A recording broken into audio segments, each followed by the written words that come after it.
In an age of endless information, the true advantage is not access, it is interpretation.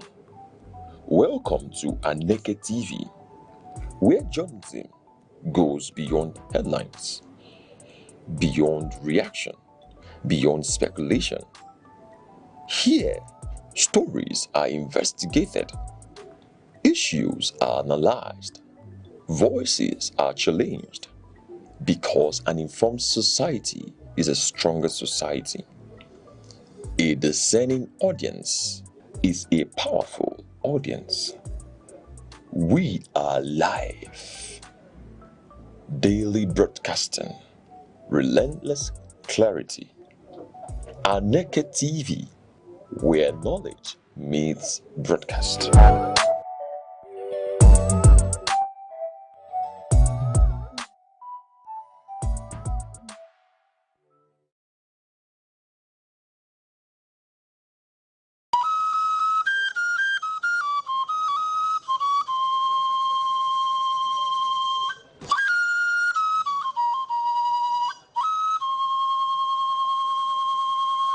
There are two types of kola nut produced in Nigeria: kola nitida, otherwise called gworo, and widely eaten in northern part of Nigeria. Kola acuminata, also referred to as Igbo kola, is of local origin and occupies an important position in social, religious, and sacred ceremonies in Igbo society. It is seen as a vital and sacred fruit in Igbo land and serves as the major instrument of prayers connecting the ancestors. It cements discussions and also the fundamental bedrock of philosophy and proverbs. It is a symbol of welcome, unity, and peace. If kola nut contains one cotyledon, it is regarded as dump kola nut and thrown away. Kola nut with 4 cotyledons represents the 4 Igbo market days: Eke, Orie, Afo, and Nkwo. If kola nut contains more than 6 cotyledons, it signifies blessings and wealth, and it is celebrated. There is also another type of Igbo kola nut called Ojugo, which is referred to as the king of Igbo kola. The reproductive organ of the kola nut is referred to as the tongue, and it is removed after prayers and thrown to the spirit of the ancestors.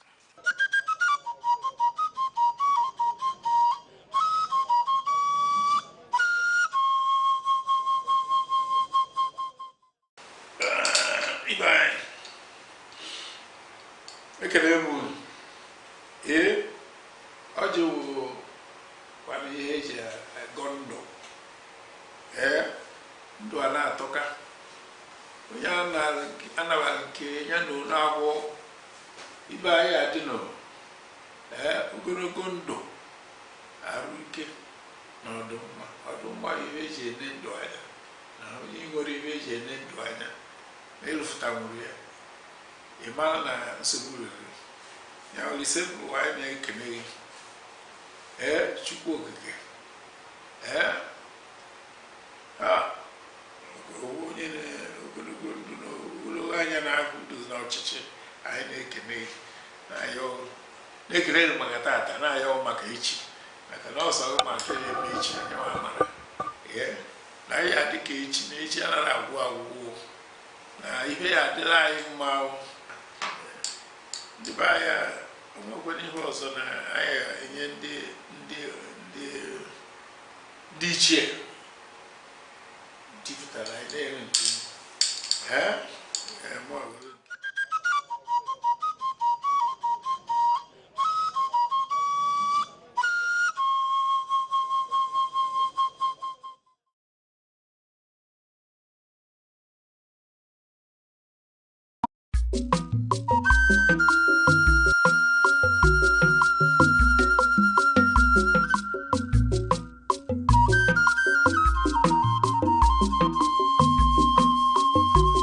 Aneke television. Hell, I get one with the father and I am what you go Hell, Mbo, Wabian, here, Bube, Emel, Mbo, what I want here, Bube, Emel. I got a bit on the mellow way, Mela Madia, in our uncle, in a American Putanwa, in our Hozu, in our uncle, the one I got television, the Arcades, your man, the one I got television, you do man, help the mellow way, Mela Madia, who me would have Nanka Bunkai. You might have a girl, if you won't talk to come over soon. You better have you what I look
Aneke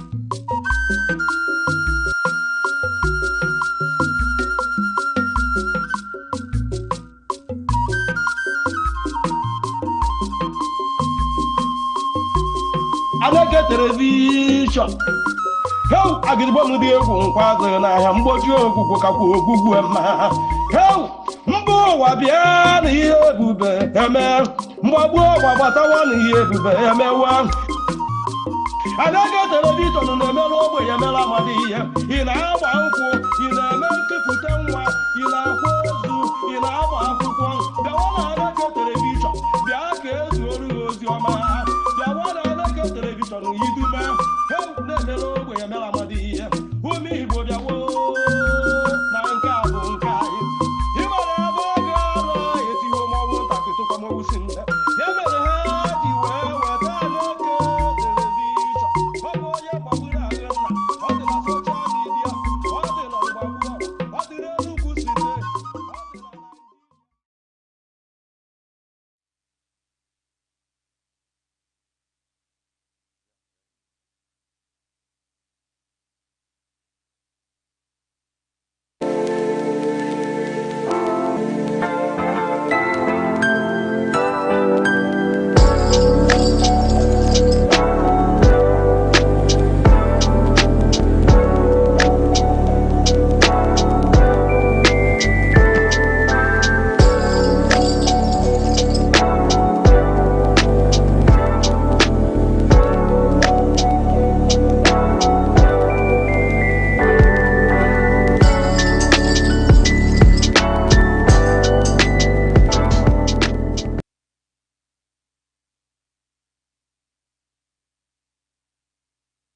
Good morning and welcome to today's program as we look at the word of life for today. Remember, we've been on the series on living like Jesus, and we've continued to look at the life of Jesus and what is expected of us and how we are expected to live. Today, we are going to be looking at another interesting topic as we look at living for the good of others. Living for the good of others. That is what we're going to concentrate on today. And God is going to help us be free as we travel with this theme. I want to assure us that at all times, God has helped us to continue to x-ray the mind of God in this word of life. Remember that we are still at Aneke TV. I encourage you to welcome all others, invite all others, like our page, share it, and call on others to be part of what God is doing in this station. Let us pray. In the name of Jesus, amen. Most Holy Father, King of Kings, He who came, lived, and did every good for all others. Help us to understand this topic and to be good Christians and represent you here on earth. Be with us even now, in Jesus' name. Amen. Now, we have continued to look at this theme, and God has continued to help us, but let's just run. This morning, as we consider living for the good of others, I would want us to read 3 passages of the scriptures. Then we'll begin to discuss it. The first passage we're going to look at is Philippians chapter 2, verses 3 and 4. Philippians chapter 2, verses 3 and 4. And the Bible said, "Do nothing out of selfish ambition or vain conceit. Rather, in humility, value others above yourself, not looking at your own interests, but each of you to the interest of others. Look not every man on his own things, but every man also on the things of others." We're going to read again Mark chapter 10, verse 45. The Gospel of our Lord Jesus as recorded by St. Mark chapter 10 and verse 45.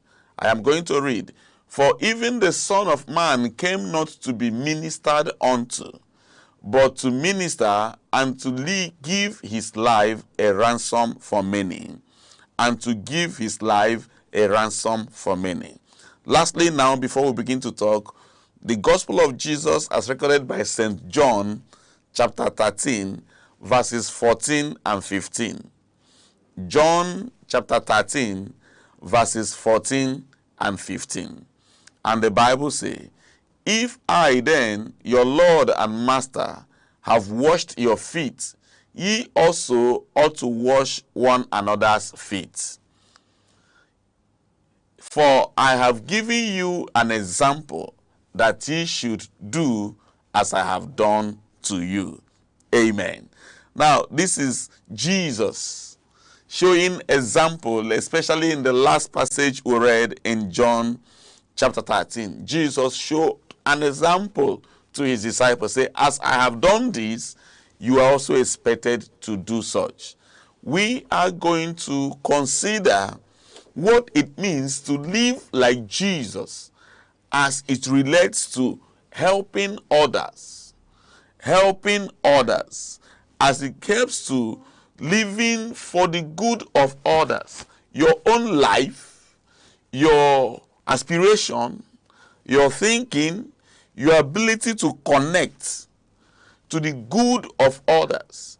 Is there the life of Christ that is in you that will make you to always think about what should I do so that the next person will benefit from it? That's just the idea. When we have overcome ourselves, when all we are thinking is not ourselves,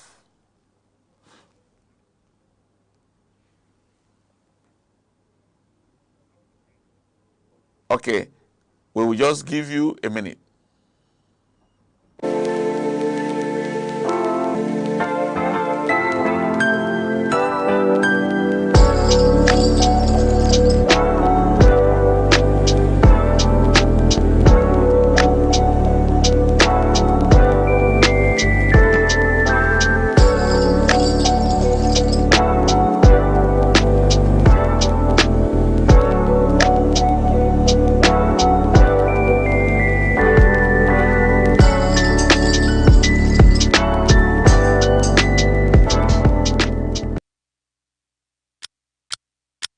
Every second, the world changes, markets rise, leaders speak, stories unfold.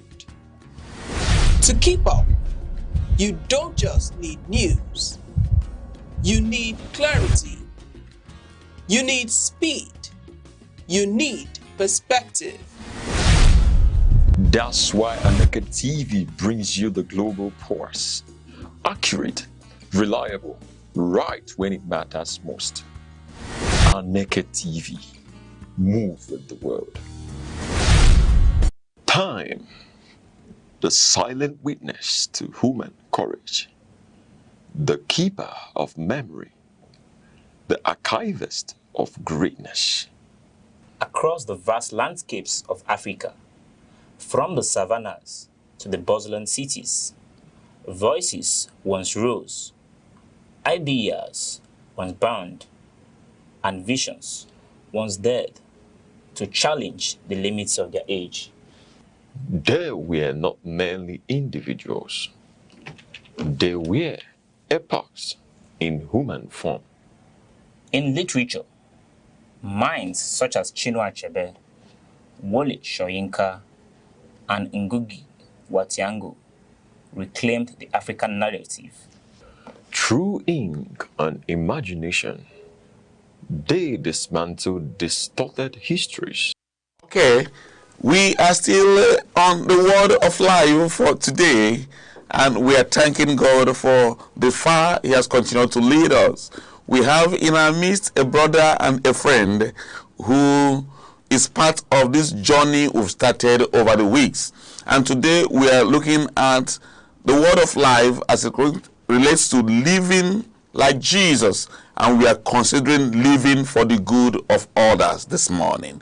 We've read Philippians chapter 2 verses 3 and 4, Mark chapter 10 verse 45, and John 13, 14 and 15. All of them are just pointing to the life of Christ as it relates to helping others. Join me and welcome our Reverend, our brother, the Reverend Victor Okweri. He's here with us. Reverend Victor, God bless you for coming. Thank you. Thank you. Just like we were saying that the life of Jesus is all about doing good for the next person. Doing good for the next person. And we are going to likely attack this topic from the negative point of view and be able to come up with what God really wants us to do. To raise the consciousness of living above self or selfishness. And what I want to ask our brother first before we go down this topic is, what is your understanding in this in a general context of selfishness? What do we look at selfishness to be? Who is selfish? A selfish person is a person that doesn't care about others. Somebody who wants it all for him or herself. Oh. So that is the person we call a selfish person. A selfish person might even take what belongs to you to enrich himself or herself. Wow. Wow, this is so powerful. And you begin to see what we read in Philippians chapter 2 verse 3 and 4 says, do nothing out of selfish ambition or vain conceit. Rather, in humility, value others above yourself. Value others above yourself, not looking to your own interest, but each of you to the interest of others. And our brother have just said that selfish person is somebody who is only thinking about himself. And we want to point out this morning that this is not the life of Christ. Christ did not live for himself. Sufficient to say that one is living, striving, looking for how to make the next person comfortable. Looking for how to encourage the next person to rise. Not minding his own state. Not minding the environment he is. He is just thinking, what will I do so that the next person will be comfortable?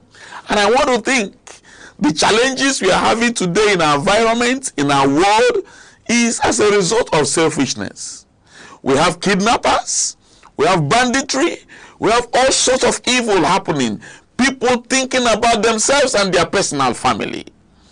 And I will want us to take it a bit further.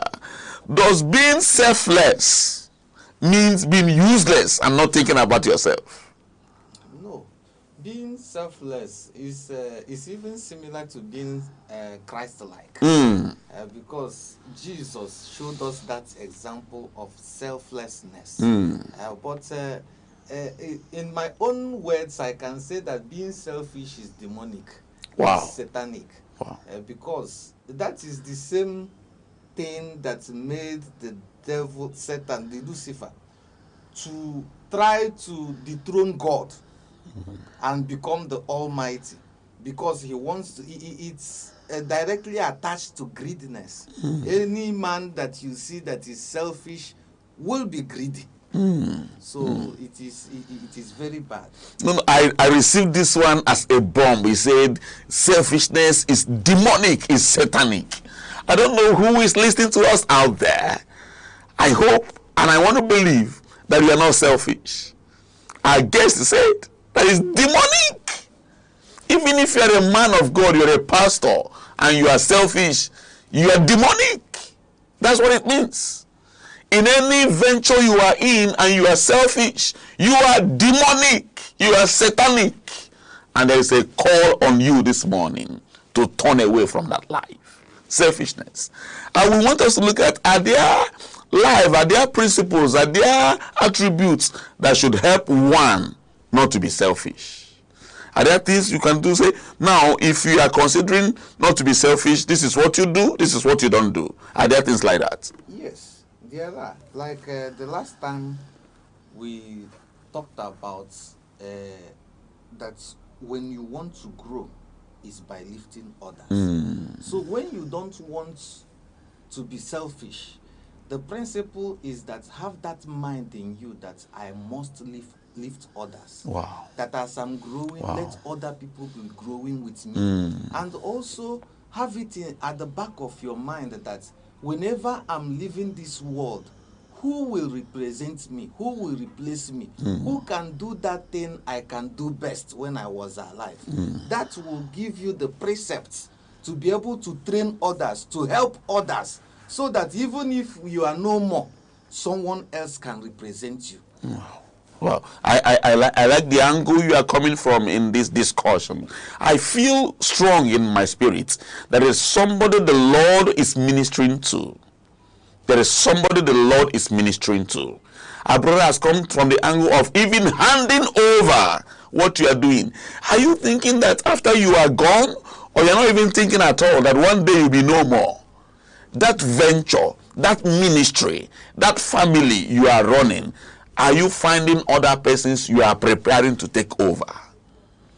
Even outside what you are doing, are there other people you are helping to establish them in their own field, to stand firm? That's what we're looking at. Going all out, using your connections, using your power, using your knowledge, everything you are made up of, to ensure that somebody else is lifted. That is the life of Christ. And our brother have said that this principle is you building it first in your mind to ensure that you help somebody else. And I'm going to ask again, are there gain in helping others? Yes, of course. When let's just use a family cycle, for instance. Okay. When a man gets married, they give birth to children. And this man continued to pray that my children will be prosperous. And even when the man is no more, the family name is still retained. So if there is another life in the grave, I think that that man in the grave will be happy that someone has replaced him. Someone is still bearing his name. So the same thing is the gain of helping others. When you are helping others, let's just take, if you have a business, for instance, you have a company. That company will not close because you are there no more.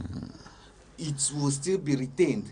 And when you see people whom you have helped doing well, you will be happy. And in life, sometimes things can turn around.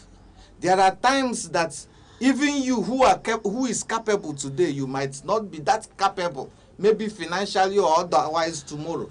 And that person you have helped, God can still use the same person to help you and sustain you. Wow. I just want us to look at the golden rule as we are winding up. The golden rule as it is in Matthew chapter 7 verse 12. And the Bible said in Matthew, Gospel of Jesus according to St. Matthew chapter 7 and verse 12. The Bible said in that place, so in everything do to others what you would have them do to you, for this sums up the law and the prophets. Do to others. I want you to relate it to what we are talking about. This golden rule. Does it have any correlation? What you want to be done to you, can you do it to others? The good you want or the bad you want. I don't know who lives in this world and wants bad to happen to himself. So what do you have to say about this golden rule in relation to helping others? Yes. The golden rule is still the ultimate rule in the universe till tomorrow. And whatever you are hoping for, whatever you want in life, try to do same thing to other people. Wow. It will help you. I know a time some years ago while in school, I used to help ministers to wash their cars. I helped my uncle to wash his car, and even my dad's own. So I was doing it. Even sometimes people might try to give you money. I would just say no. I'm doing it. I'm just good at doing that. And after so many years, when I became too busy even to wash my own car, God sends people who are doing it for me. Wow. So it's that same golden rule, that same thing you are doing today. Tomorrow you will receive it. Wow. It might not be from the same person, but God will send helpers around. So there are much gain in helping others. Wow. Thank you for pointing out that the help we are rendering today may not come from the person, but surely the help is coming from different angles. You gave out one, and the Bible says, good measure, pressed down, shaken together, shall be given to you. There is these three principles I want us to look at. In helping others, in living for the good of others, I think there is a place for humility, there is a place for service, and there is a place for sacrifice. Can you just relate these three concepts? The concept of humility, the concept of service, the concept of sacrifice. And while you are serving, helping others is also a sort of sacrifice. So you must make that sacrifice, because sometimes it might not be easy. You might be in pains and you are seeing another person who is also in pain, and you forfeit your own to help that person. So it is a life of sacrifice to help others. Thank you. As we are winding up, I want to remind you, our viewers, we are still on Aneke TV. We are talking about living for the good of others. If nobody is benefiting from you, you are yet to live for others. You are not doing anything, you are not contributing anything. Are there people, precisely not even your family members, precisely not those related to you, somebody out there needs your help, needs your presence, needs your person? And we are saying it takes a heart that is humble. It takes somebody who is ready to render service, and somebody who is ready to sacrifice. And we are praying this morning that the Lord is going to help us to kickstart this life, this season, and this week. The economy is not friendly. We need you to help somebody. I will ask you to bring me your last word in 25 seconds. What do you have to say as it relates to this, to our viewer? Man soweth, that he shall reap. Wow. That's like a bomb. I receive it. Whatsoever a man soweth, that he shall lead, and I shall reap. And I want to say again that the heart of living for others is selfless. It's love. Is service, is sacrifice, and putting people above yourself. Can we just try to be like Jesus? He went all out and helped people. And we are going to be praying in the next 30 seconds. I will ask you to pray. Our time is up. Our gracious Father, we thank you for this time. Thank you for this topic.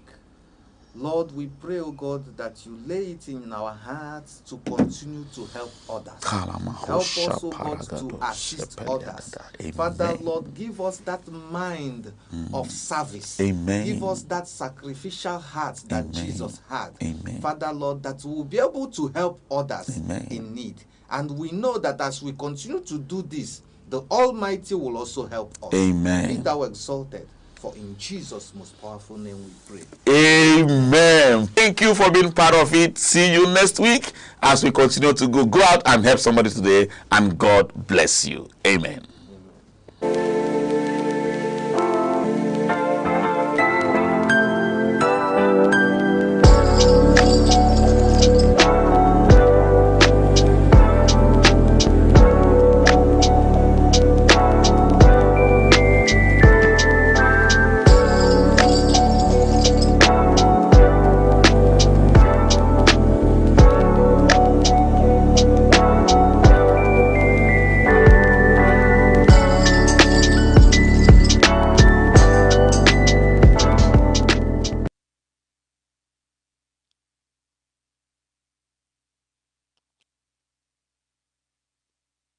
Humility. Humility is not thinking less of yourself. It is thinking of yourself less. It is the quiet dignity of those who serve when no one claps and rise when no one cheers. In a world shouting for attention, humility whispers truth. It chooses peace over pride and silence over show. It knows that value isn't in volume and honor isn't always visible.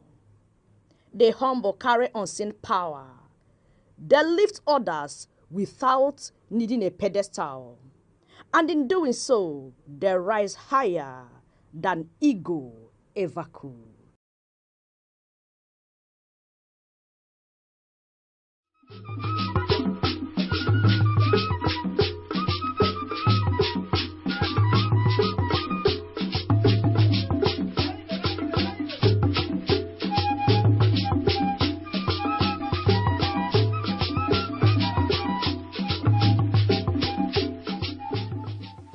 Across Nigeria, from bustling cities to quiet rural communities, one institution has endured the test of time: the traditional leadership. Long before modern governance structures emerged, these institutions were the heartbeat of society, providing leadership, justice, and social cohesion in ways that remain indispensable to this day. Traditional institutions are not merely ceremonial. They are custodians of Nigeria's rich and diverse cultural heritage. From the Obas of Yoruba land, the Emirs of the North, to the Iwe and Obi of Igbo land, traditional rulers preserve centuries of customs, language, festivals, and rituals. They ensure that the stories, values, and identity of their people are not lost in a rapidly changing world. What sets these institutions apart is their organic legitimacy. Unlike elected officials whose authority depends on periodic votes, traditional rulers derive their influence from ancestry, community consent, and deeply rooted cultural norms. This legacy makes them trusted arbiters, moral authorities, and stabilizing forces within their communities. Their position above partisan politics allows them to mediate dispute and guide society with a unique combination of wisdom and authority. At the grassroots level, traditional institutions are indispensable for governance and social order. They resolve dispute, manage land and chieftaincy matters, and acts as intermediaries between local communities and government policy. In rural areas, where formal structures are often distant or overstretched, the presence of these leaders ensures continuity, fairness, and accessibility in governance. Beyond mediation, traditional rulers are catalysts for development. They mobilize communities for education, healthcare, and infrastructure projects, while acting partnerships from governments and private entities. Their influence ensures that development initiatives are participatory, culturally appropriate, and sustainable. In this way, traditional leadership becomes a force for progress as well as preservation.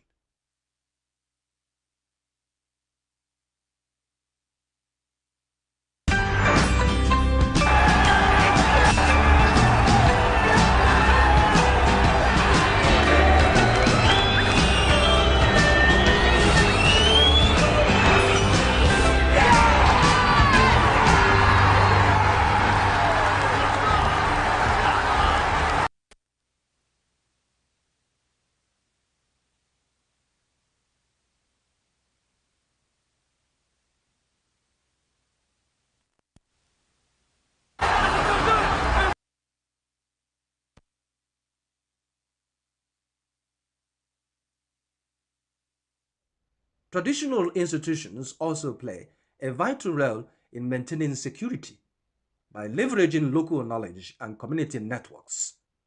Rulers provide essential intelligence and oversight, collaborating with security agencies to prevent and mitigate conflicts. Their involvement strengthens community resilience and reinforces the social contract between citizens and the state. Equally important is the moral and ethical dimension of traditional leadership. These institutions instill values of respect, integrity, communal responsibility, and peaceful coexistence.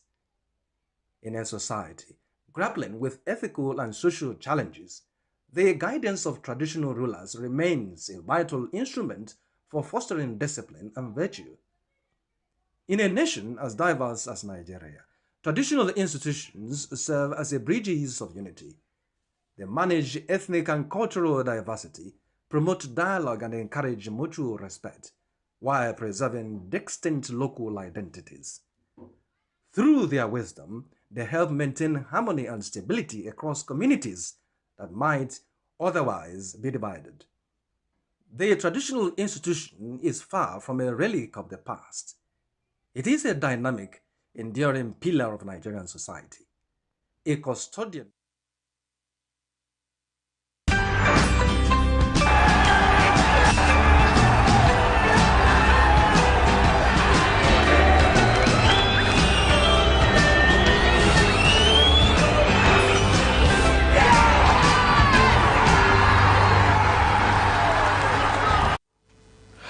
Good morning and welcome to Aneke TV Sports. Of course, we're sorry for that breaking transmission, and today promises to be interesting as we bring you the updates of what's happening around the world. Around the world of sports is just going to be like every of the thing you need to know, every of the information, details you need to have. We're going to bring you your way while we take through from the home base to the international fixtures, and also talking about the WAFCON is around the corner, where the women has lined up and where they're going to, you know, just take it to the next level, talking about their games in Morocco. That's the African Women's, the WAFCON, of course, the Women's African Cup of Nations. That's talking about the WAFCON. Now, let's just take a look into what's happening in the world of athletes, where we have Favour Ofili, who's a Nigerian-born sprinter who now represents, Turkey. She's known for her record. I'm talking about her record-breaking performances in the 100 meters and in the 200 meters and 4x100 meter relay events. Now, talking about Favour Ofili is actually someone who has changed the tides in the world of sprint, and she has actually made it obvious that what she has and who she is not just who everyone says she is. She is someone beyond and someone more. Now, I'm talking about the record holder. There's a Favour Ofili clocked a blistering 21.74 seconds. That's to win the women's 200 meters at the Ed Murphy Classic in Tennessee, making her the fastest ever run by an African or Nigerian under any conditions. This is Favour Ofili. Favour Ofili has actually, proven, given a track record, and has proven to the world what she could do, and this is what it means to be who she is. And I'm telling you right now that Favour Ofili is not just the lady you are trying to know. She is someone that has been in this game over the time. And Favour Ofili was born on December 31st, 2002 in Port Harcourt, Rivers State, Nigeria. And she's of Ikwere ethnicity.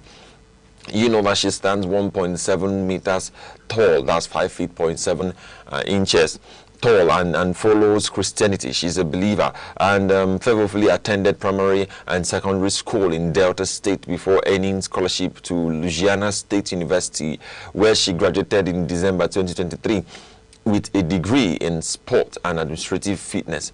And her early career, Ofili began athletics in 2014 under coach Aneke Otutu in high school, later training with George Obiano in Port Harcourt. She quickly rose through youth competitions, winning gold in the 400 meters at the 2018 African Youth Games and multiple medals at the 2019 African Youth Championships. At age 16, she competed internationally at the World Relays and African Games, winning silver in the 400 meters and gold in the 400 by 4x400 relay. And talking about her collegiate and professional career, you would see that at Louisiana State University, Ofili became a standout sprinter, setting the NCAA collegiate record in 200 meter with a time of 21.96 seconds in April 2022, making her the first female NCAA athlete to run sub-11 in 100 meter and sub-22 in 200 meter. She also holds the African indoor record in the 200 meter and the 150 meters world record with 15.85 seconds. Achieved in May 2025, she signed a professional contract with Adidas in 2023. Talking about her international competitions, because this lady is very interesting, and I'm trying to give you a rundown of who she is and what she has actually done. Now, talking about her international competitions, in 2021 World Under-20 Championship in Nairobi, that's in Kenya, bronze. She got bronze in 200 meters, gold in 4x400 relay, and bronze in 4x400 meter relay, 4x100 meter. Now in 2019 African Games Rabat, Morocco, she had the silver in 400 meters, gold in 4x400. Now in 2022 Commonwealth Birmingham game, she had the silver in 200 meter relay race, and also in 2024 Paris Olympics, 6th in 200 meters final, part of 4x100 relay team, achieving a season best 42.70 seconds. And these are her records and personal best. Talking about 100 meters, 10.87 seconds in 2025, 150 meters, a 15.85 seconds in 2025, 200 meters, 21.96 seconds, then 60 meters indoor, 7.15 seconds, 200 meters, you will see her just having 22.11 in 2023, then 400 meters 51.49 seconds in 2021, then 4x100 relay meters, I'm talking about seconds she used to achieve these things, 42.22 seconds. Then 4x400 relay, she has it, and that's 4x400 relays, you have 3 and 28 and 84 seconds, talking about 3 hours 28 and 84 seconds. And Ophelia has been so influential in this world of athleticism. She has really proven, given a track record of who she is and what she can do. And I must tell you that it is so important and interesting that we have someone like this. And Ophelia has really influenced the world of athleticism. And so far, it is something to understand and to know that Ophelia is the woman of the moment, and Ophelia is actually ready for the next round. And now let's just move over to the world of world of tennis, lawn tennis, where we are having Jannik Sinner route to the final. Talking about this guy, how he had to move down to the deepest part of lawn tennis. I'm talking about the tennis that how he moved down to achieve what he has achieved. That's talking about Jannik Sinner. Jannik Sinner route to the final. First round he defeated DM Kemonovic by 4-6, 6-3, and 6-7, and 6-2 and 6-3. Then in the second round he defeated DN Bosch by 7-6, 7-6, and 6-4. Now in the third round, he defeated DJ Brusque by 6-4, 6-3, 6-4. Now in the fourth round, he defeated DS Mochizuki by 6-3, 7-6, 6-3. Now in the quarterfinals, you will have him defeating DJ Stroff, the same guy he has faced earlier in the game, 7-5, 7-6, and 6-3. Then in the semi-final, he had to face Djokovic, and that was the score. Now in this final, he's going to face Verev. Yes, that's the guy he's going to face. And talking about this Alexander Verev, this guy, I told you earlier that this guy, he won the last competition, the last Open, talking about the Australian Open, and you have him in the first round, DA Block, that's who he defeated. And in the second round, he defeated DV Roya, and in the third round he defeated DM Giron, and in the fourth round he defeated DJ Leheka, and in the fourth round, that's in the quarterfinal, he defeated DT Freight. Then in the semi-final he defeated DA Ferry, and in the final he's going to face Jessina.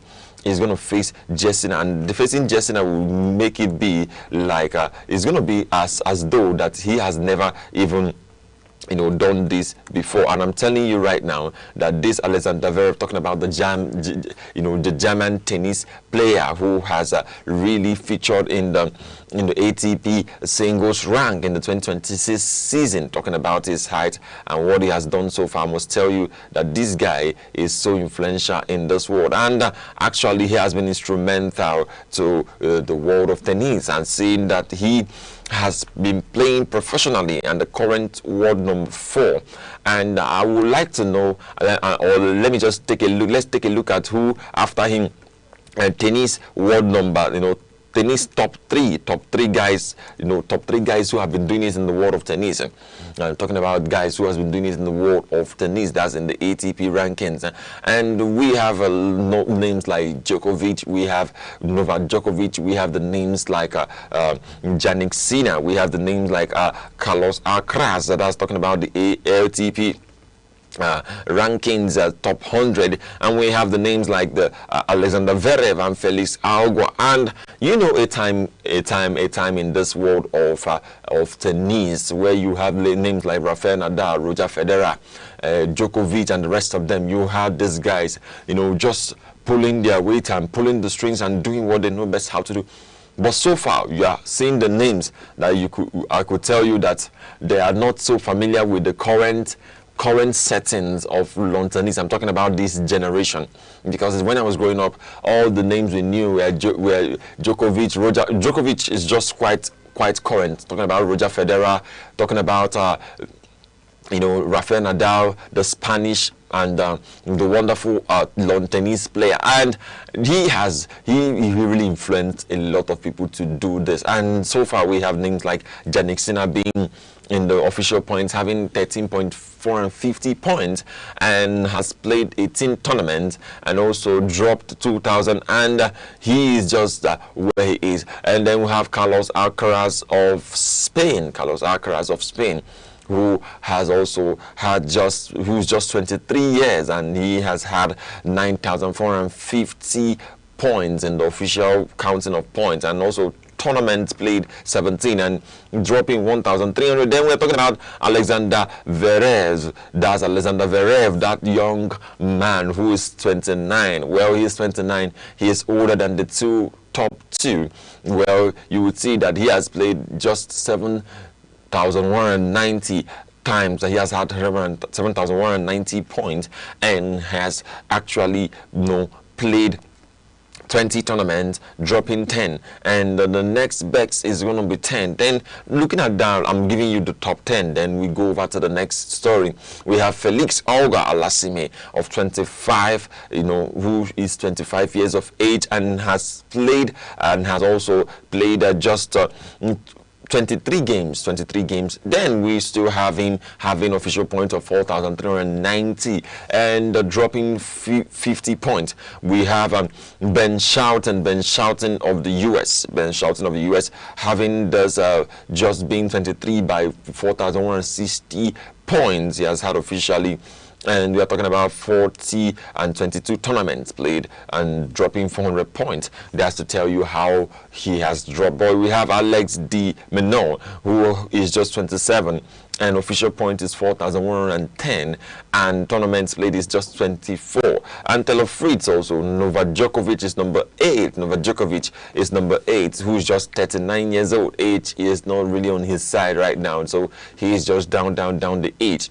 You could see having him at the official point 3,760, and then he has also played just 16 tournaments. That's 16 tournaments, and then he has dropped by just 800 points. And talking about the ninth person, Dani Medvedev, that's the guy who is reigning currently at the 9th position, who is 30 years of age and has 3,580 official points, and tournaments played 16, and then dropping the same 10 points, and it has been very low for him. And we're giving you the last name that we have on this list, because we cannot give all the names down to the 100. And I'm talking about the 10th person. That's Flavio Cobolli. Flavio Cobolli is just 24 years old, and he has 3,460 points, and then he has played just 26 times. He has played 16 tournaments and then dropping 400, and that is to tell you that there has been guys who has been chasing not just the win but also what is happening. And I must tell you right now that it is very important to take a look at this and let's know what's happening.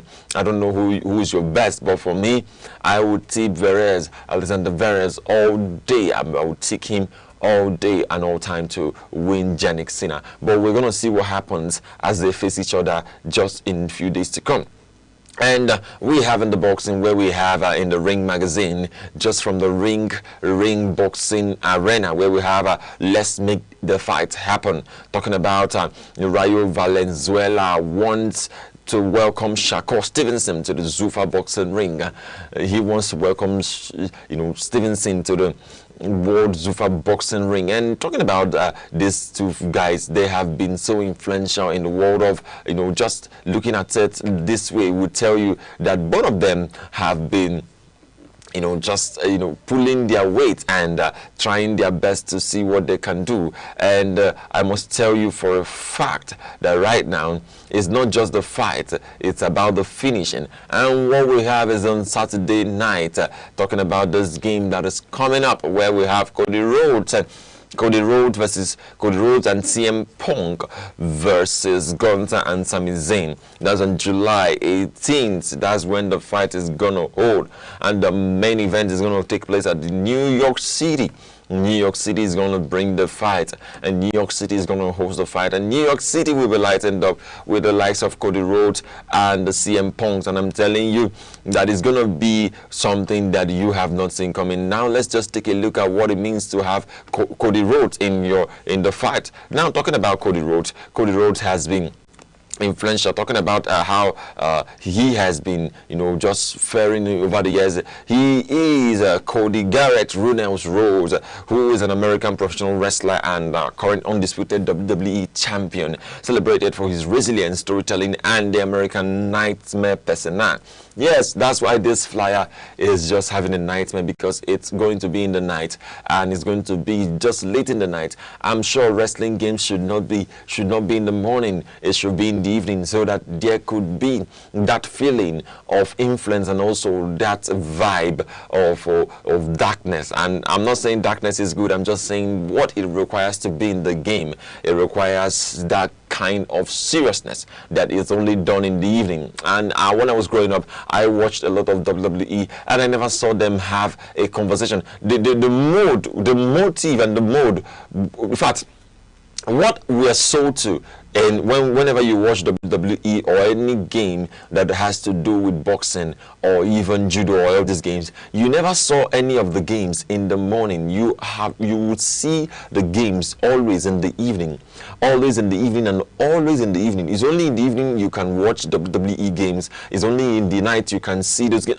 And best to say, the stage was set in the evening. Okay, now talking about this UFC game that happened the other day, where you have UFC 250, yes, UFC celebrating the America's 250th anniversary, which was taken, which was organized by the White House. I mean, UFC spent $13 million to organize that fight, and I'm telling you right now that fight had to come in the evening, and that was why there were more than 800 lights decorated on the claw. That's talking about the holding and the place where the ring was installed. Of course, it was a massive stuff. But now let's just go down to Cody Rhodes. He rose from WWE Tag Team, where he was a 3-time TNT champion before returning to WWE. So this guy is very awesome. This guy is very awesome. And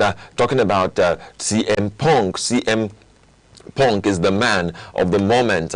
This man is not just going to take anything for granted. And talking about Philip Jack Brooks, known as CM Punk, is an American professional wrestler, actor, and former mixed martial artist, famous for his straight edge persona and unspoken pipe bomb promos. Well, he's an 11-time world champion across WWE, AEW, and ROH with a record of 434-day modern era WWE title reign. After departing WWE in 2014, he fought in UFC and returned in AEW. He was born in 1978 1978, 26th of October. Yes, that's when he was born. And we still have that man, Gunter. Who is Gunter? Do you want to know Gunter? Who is this guy? Just in that same flyer, talking about the man, Gunter, the man, the myth, and the legend, Gunter. Gunter of WWE is the Australian, wrestler, professional wrestler, and his real name is Walter Hand. That's his real name, and he's an Austrian professional wrestler. Pardon for that, because I called Australia earlier. He's an Austrian professional wrestler signed to WWE's Raw brand, nicknamed the Ring General. He is a two-time world heavyweight champion, 2024 King of the Ring, and holds record reigns as both NXT UK champion, 870 days, and Intercontinental champion, 366 days. A former star of Europe's WXW, and he is just 38 years of age. He's just 38 years of age, born August 20th, 1987. And when you look at these guys, you see they look so old, and you're wondering what happened and what really happened. Now let's take a look at that guy, Sami Zayn. Sami Zayn. Who is Sami Zayn? Who is Sami Zayn? Now we talk about Sami Zayn, the Canadian professional wrestler, and he is looking quite old over there in the flyer board. He's actually 41 years old. He is in the age range of Lewis Hamilton and Cristiano Ronaldo, and the likes of them, talking about also Serena Williams. Well, he is just by the name Rami Sebe, known in WWE as Sami Zayn. Is a Canadian professional wrestler and of Syrian descent, famed for his technical skill, underdog charisma, and global indie success, has marked Lucado El Generico. That's the guy since joining WWE in 2013.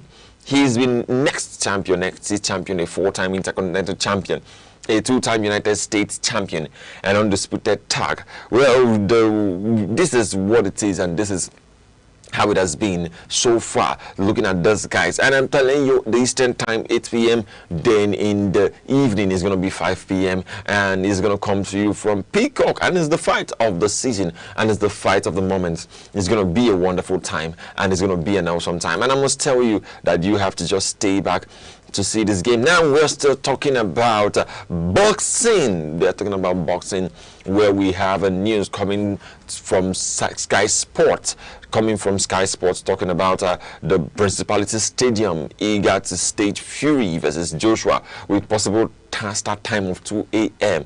That's talking about the world of boxing, talking about Anthony Joshua with Tyson Fury game that is coming up. And I must tell you that this fight is coming up, and it is one of the fights that we have been waiting for. We have been expecting to see, our very own Anthony Joshua to scale through, even while he has been off the rings for good 7 months after that incident that happened on 28th of December 2025, where he lost 2 of his associates. And this is going to be the moment he will just regain and have a nostalgia of all the memories, nostalgia of what happened. And then I will always promise you and tell you that whenever he looks back or he thinks back, it's going to drive him more, because he will want to make these guys proud. He will want to make them to see what has happened. And I'm telling you that Anthony Joshua is going to pick up Tyson Fury, and it's going to be the fight of the moment. And I'm telling you right now that they are going to clash it out. There's going to be this squash out that is coming, and I don't know who is going to win, but I'm telling you that we all are rooting for Anthony Joshua. We all are rooting for the man of the moment. We all are rooting for him, because we want him to see, to know, and to believe in himself again. And I must tell you that this is the guy that has what it takes to move to the next level. Now let's bring you what is happening in the world of boxing. Sorry, in the world of basketball, because when I've been talking about bees today, it's just like I'm talking about boxing, football, you have basketball, so there are a lot of balls there to kick around, and a lot of balls there to just to deliver and do what you have to do with the balls. I'm talking about this game of sports, where you have Galatasaray have signed our very own Chimezie Metu. Our Galatasaray has signed Chimezie Metu, and Metu joins Turkish Giants after leveraging 14.1 PPG and 4.4 RPG for Grand Camille last season. This guy has has really done it big, talking about Chimezie Metu, and he has really done a lot of this when he started. I'm talking about the Nigerian American basketball player Chimezie Metu, who is a professional basketballer who was born just in 1997, March 22nd, and he played college basketball for the USC Trojans and was drafted by his son Antonio Sports in the NBA in 2018. And recently he has been playing for Galatasaray in the Turkish Basketball Super League. Metu is known for his impressive scoring and rebounding abilities, averaging 15.7 points and 7.4 rebounds per game during his junior at UFC. And being signed to, Galatasaray now, being signed to the Galatasaray side, I'm telling you that we have Nigerians in Galatasaray, where we have Victor Osimhen too, who is a footballer. Now we have a basketballer called Chimezie Metu in the same light. And I must tell you that this guy, as a freshman, talking about his early life, and let's just take a look at his early life. Metu attended Lawndale High School in Lawndale, California, a 4-star recruit. He was the number 46 recruit, according to Rivals.com. Metu committed to the University of Southern California, yes, on May 12, 2014. And in his college career, we will have, as a freshman, Metu played in 34 games, starting 2, and he averaged 6.4 points. And he averaged 3.6 rebounds per game. He also had 54 blocks, which was the second most blocks by the USC freshman since Touch Gibson. He also played 10 minutes in the USC's loss to their rivals. And I'm telling you that this guy is the man of the moment, and he is the man who knows what he's doing. And I think Osimhen has a part to, actually convince this guy to join the Galatasaray side. I mean, seeing Nigerians in diaspora doing so well and playing together, even though this guy, he's a Nigerian and an American too. He was born in America. And I must tell you that we have an article here talking about how Osimhen convinced convinced Mezie to join Galatasaray basketball. That's actually what we could see. And I could tell you that Super Eagles striker Victor Osimhen reported play a key role in persuading Nigerian Americans basketball star Chimezie Metu to sign for Galatasaray basketball after personally speaking with his compatriot about the club and life in Turkey. So Victor Osimhen has a hand in this, and I must tell you that this guy is amazing. I mean, Victor Osimhen really needs to surround himself with Nigerians and guys that understand what it means to come from African descent. And I'm so proud of Victor Osimhen, and I'm also proud of Metu for joining Galatasaray. And it's also from here to a higher ground and a higher places to be. And on this note, we'll take a short break. When we return, I'm going to delve right into the world of football, what's happening, how it happened, talking about the FIFA World Cup, the qualifications, and the transfer news and transfer updates as you have been expecting. Let's take a short break. We'll be right back shortly. Don't touch that. Stay with us.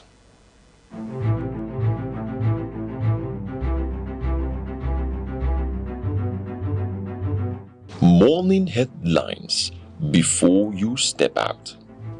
Midday updates while you work. Evening analysis when the day winds down. Wherever life takes you, Aneke TV keeps you informed, connected, and ahead.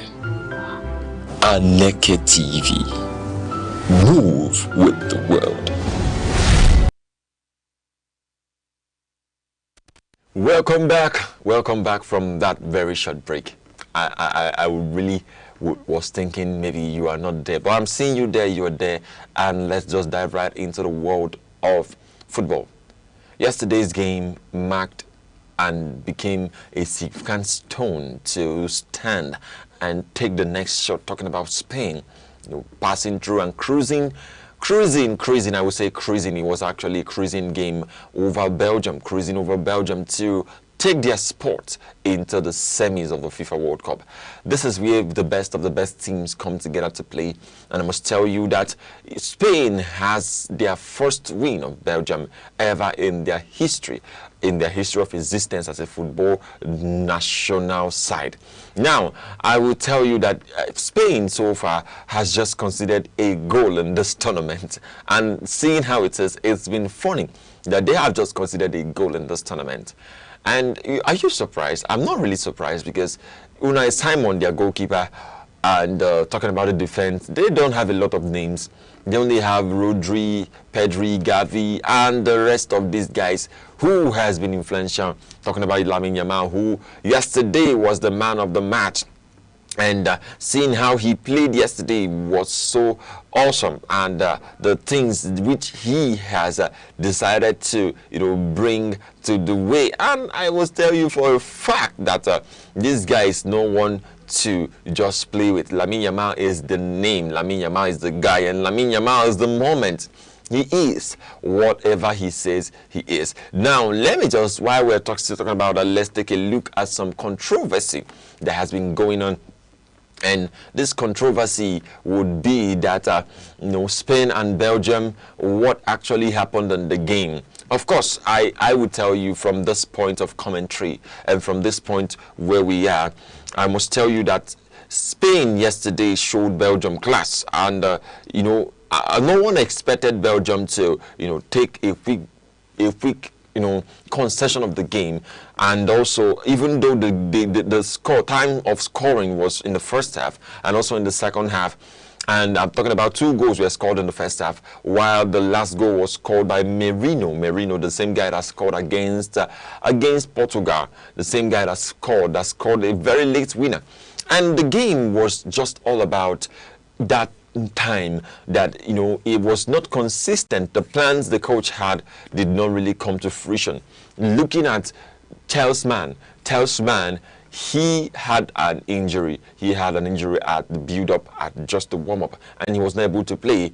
Onana was not even able to play. I didn't see, and I'm not talking about Andrew Onana.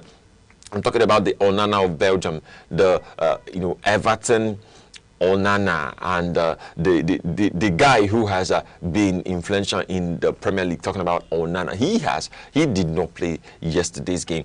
And going down to the lane, I would tell you that Spain had to outclass Belgium.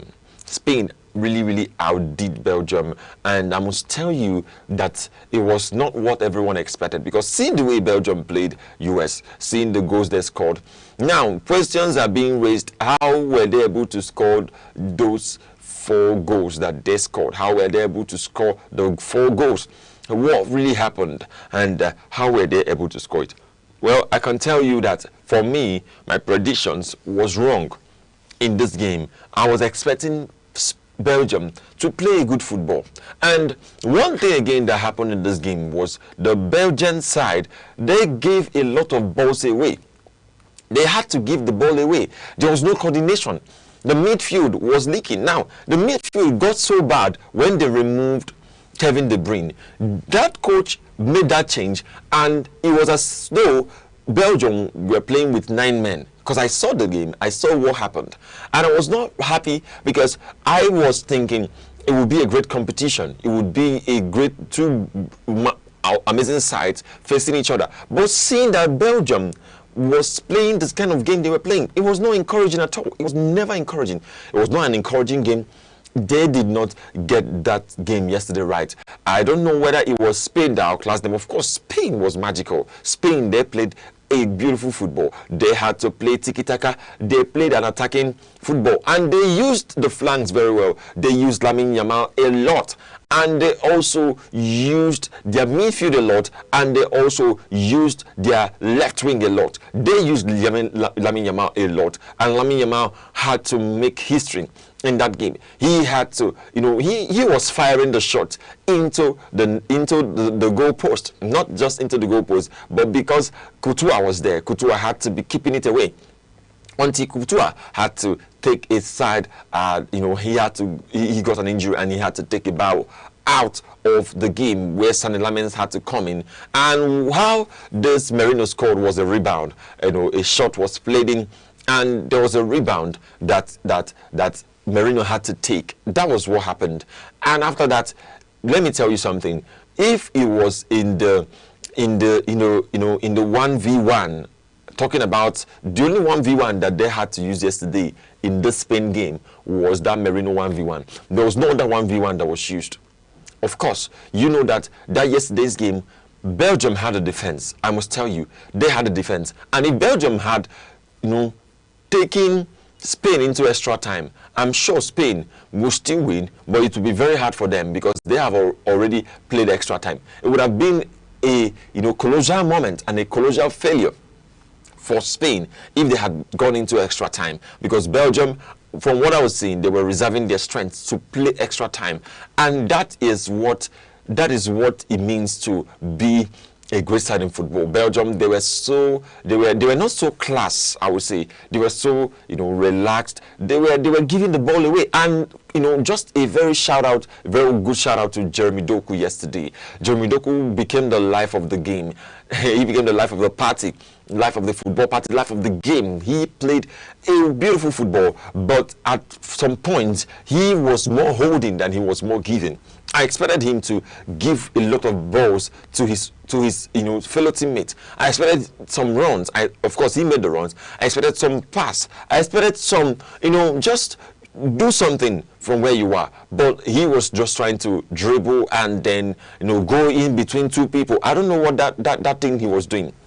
I don't know what it was, but I'm sure that from this point that this guy really tried his best, and I must give it up to him. He did fantastic. He did a wonderful game yesterday. Talking about Jeremy Doku. Jeremy Doku did it great yesterday. He did a great performance, and he had a great performance also. He was so influential to see that the game just was a wonderful. Now I'm talking about the goal for the Ketelare 41 and the 41st minute. That's talking about the Belgium guy who had to slot in just with a header. I must tell you that this guy, he was the one who scored 2 goals against US, and scoring against Spain would give him much more goals than he had expected all his life. And right now, Spain has moved to the next level, talking about their game versus France.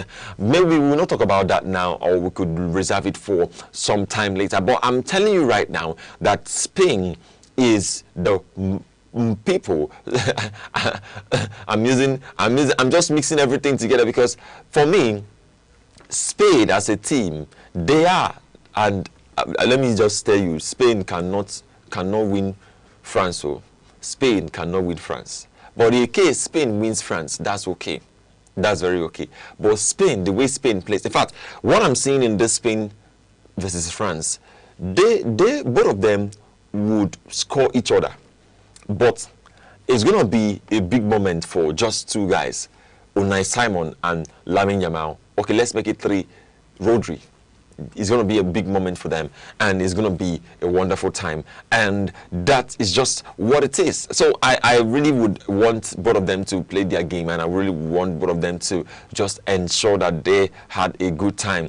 And now let's just give you just the fact about that Spain unstoppable. These guys are unstoppable, and talking about their game, since they have been unbeaten 36 games straight. This is about the Spanish side. They have been unbeaten for 36 games straight. The last what Spain has done so far, starting from the time they played Italy, they won Italy 2-1. They played Croatia, and coming down to this World Cup, it has just been what it is. It has just been what it is. They have not considered a goal in this World Cup after playing 6 games, about 690 something minutes, almost 700 minutes of not conceding a goal. And it's to tell you that they are the best team.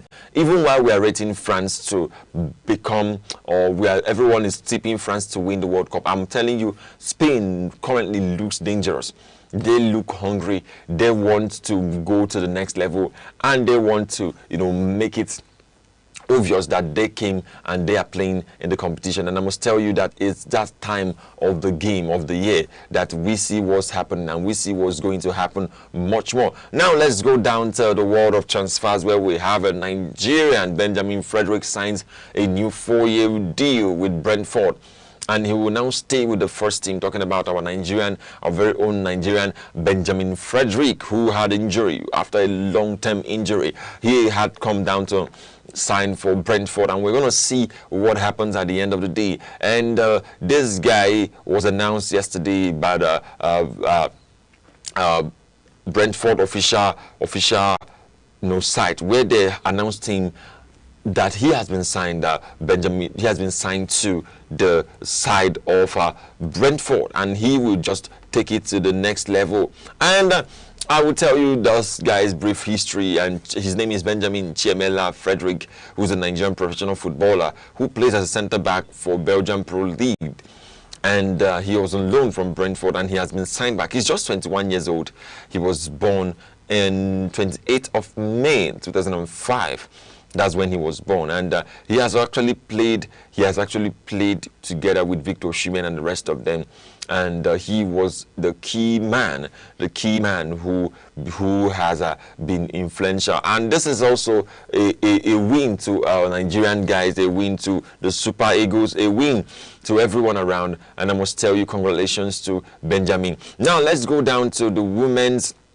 Now we have the women's AFCON, the WAFCON, that's what it's called. The WAFCON is around the corner, and we're looking forward to having women. And let's take a look at the names, those who have been selected for the WAFCON in Morocco, the women Women's African Cup of Nations. Sometimes it used to do me like West African Cup of Nations, but I know basically it's going to be Women's African Cup of Nations. That's because it's WAFCON. It sounds like a social gathering or a postgraduate program where we have them. Chiamaka Nnadozie at the goal post as the goalkeeper, #1 goalkeeper. The Brentford first team female goalkeeper, and Brighton and Hope's female goalkeeper, and we have goalkeeper Ehiabo Comfort, then goalkeeper Oloko Fatima, and then we have in the defense Ohalio Sinachi, Demelehin Oluwatosin, and in the defense Alozie Mitchell, that's a medical doctor who is also a footballer, and we have Imuran Rofiat. And we have Oladipo Shukurat and Obonna Glory. And we have Isha Shiratu. Then we also have Abiodun Deborah, Uchebe Christie, Ayinde Halimatu, Ajibade Rashidat, our very own Ajibade Rashidat, the wonderful woman who plays a beautiful football. Then we have Echegini Jennifer, Payne Antoniette, and El Jamusi Folashade Okonkwo Esther. We have Omewa Joy, Oshola Ashishat. And we have Hezuo Chuendu, Babajide Omoroshinola, and Odega Francisca, Monde Gift, and Kanu Chenna, and then the coach is Justin Madugu. This is Justin Madugu is the coach, is the head coach. That's the guys who are going to take it. So it's going to be an interesting time watching these ladies in the Moroccan WAFCON that is coming up just in a time. Just shortly we'll have the WAFCON set, and the ship will be set to sail. And it's going to start just in the neck of time. And I must tell you that you have to be ready, and you have to just stay true to the games that are coming up. And the group stage, we feature lineups in Morocco, Algeria, Kenya. And the stage is set where Nigeria is going to play in the group C. That's Nigeria, Zambia, Egypt, and Mali. These are the names that you will see that will face Nigeria. And before we go from this edition of Aneke TV Sports, I would like to bring you one of the controversies that was just said, talking about the Super Eagles player, Moses Simon, who made a comment that he was just taken away from, he was not recognized when he came for trial in Enugu Rangers, and many years ago he was not recognized because he was not Igbo. That was what he said. But fully for Rangers International Football Club of Enugu coming out to say that they actually, want him to understand that that was not what happened. That's not really what happened. And the letter is just here. Maybe we could just see it just in few seconds, and I will read it out. Rangers International Football Club has taken note of comments attributed to Super Eagles star Moses Simon regarding his experience during a trial at the club many years ago. He said that while they respect every player's rights to recount his personal journey, it is important to clearly state that Rangers has never maintained and does not maintain any policy discrimination based on ethnicity. And from what they're talking about, it means that Rangers has actually tried their best. They had to take it. They had to do what they have to do, not because they are biased, but because they are just that team of Enugu, that team that does not even do anything around racial ethnicity. So if you play well, you have your place. If you don't play well, then you don't have your place. So that's just it, and it's very good that they are out to claim and to debunk every of those rumors. And this is actually where we are calling it a day. But before we go, tonight is the night Norway versus England is coming up this night, and also tomorrow morning we have Argentina versus Switzerland. Is the games of the game that by 2 a.m. and tonight is still by 10 p.m. We're going to face Norway versus we're going to face talking about Brazil. Why am I calling these teams? I'm sorry, my brain is just getting these guys together. Talking about the game tonight is going to be a wonderful time, and I want you to go and watch it. England versus this people. England versus Norway is going to be an amazing time tonight. England versus Norway. So watch that game and let's see what happens in that game. For me, till Monday as I come your way, same time, same station on Aneke TV, where we'll bring you what's happening around the world of sports. I am Good Chukma. Thanking you for watching the Sports Oracle. Have a wonderful weekend. Bye.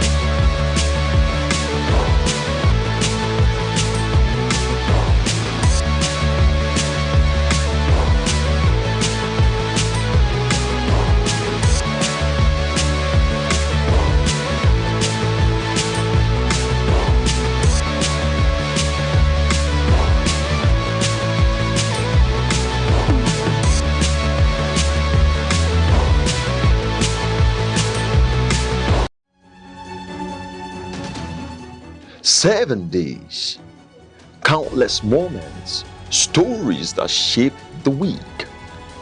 From decisions in the corridors of power to developments affecting everyday lives. From moments of challenge to stories of resilience and progress. This is where the week comes into focus. Week in retrospect, only on Aneke TV. In the heart of southwestern Nigeria lies Osun State, a land where history, spirituality, and modern life converge. From ancient groves to growing cities, Osun tells a story deeply rooted in Yoruba civilization. Osun State, created in 1991, is home to Osogbo, its capital city, a fast-developing urban center surrounded by rolling hills, farmlands, and rivers that have sustained communities for generations. At the edge of Osogbo lies the Osun-Osogbo Sacred Grove, a UNESCO World Heritage Site and one of the last remaining sacred forests in Yoruba culture. Dedicated to Osun, the goddess of fertility, the grove is both a spiritual sanctuary and a living museum of tradition. For centuries, Osun has remained a stronghold of Yoruba identity, where festivals, art, and spirituality are woven into everyday life. The annual Osun Osogbo Festival draws thousands of pilgrims from across the world, celebrating faith, renewal, and cultural continuity. Beyond its sacred heritage, Osogbo is a growing city where tradition meets modern commerce. Markets bustle with traders selling textiles, food, and crafts, reflecting the entrepreneurial spirits of its people. Osun State is also a center of education, home to institutions such as Obafemi Awolowo University in nearby Ile-Ife and Osun State University, shaping the next generation of leaders. Young people here represent a bridge between tradition and innovation.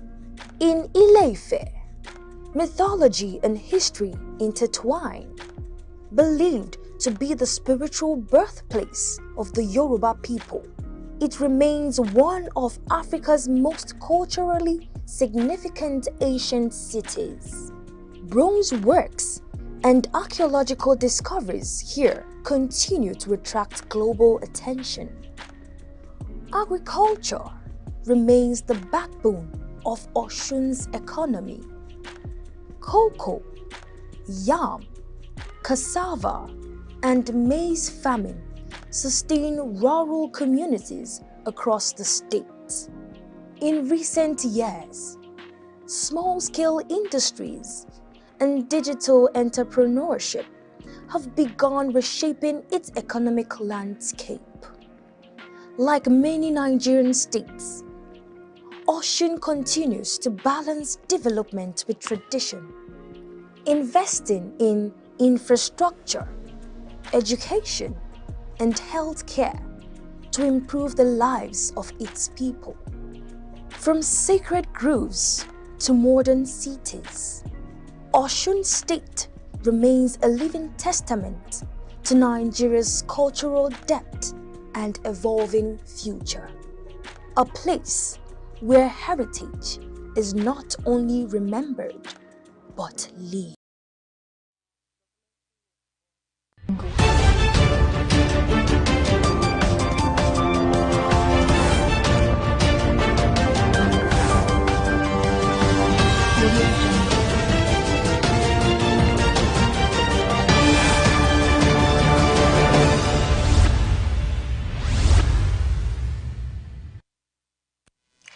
Good morning and welcome to News Update on Aneke Television. I am Princess Ken Ochama. Glad to have you join us.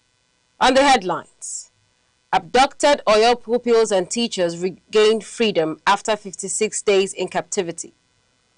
Cross River approves funding for Ogoja Kidney Dialysis Center. On the foreign scene, Indonesia's top special crimes prosecutor resigns amid corruption investigation. On business, Nigeria, Ghana, Cote d'Ivoire, and Cameroon launch Cocoa Value Addition Alliance. Now the news in details. Relief and celebration swept across communities in Ogbomosho and parts of Orire local government area of Oyo State after pupils and teachers abducted from 3 schools regained their freedom following 56 days in captivity. Residents, relatives, and well-wishers gathered to welcome the victims home after security agencies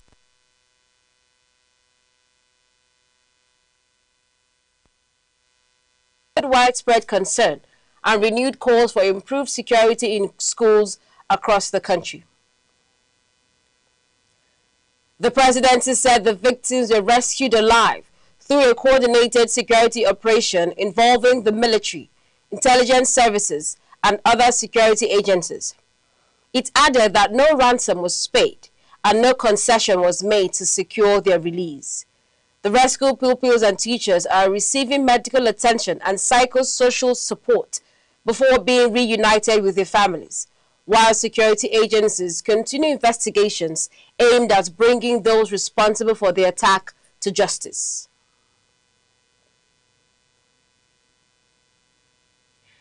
President Bola Tinubu has commended the security agencies involved in the rescue of abducted pupils and teachers in Oyo State, stating that the operation was successfully carried out without the payment of ransom or concessions to the kidnappers. In a statement released by the presidency, the president said the victims were rescued alive following weeks of coordinated intelligence gathering and joint operations involving the armed forces, the Nigerian police, and other security and intelligence agencies. President Tinubu praised the professionalism and courage displayed by the security personnel, describing the operation as a demonstration of the government's resolve to confront terrorism, kidnapping, and other violent crimes across the country.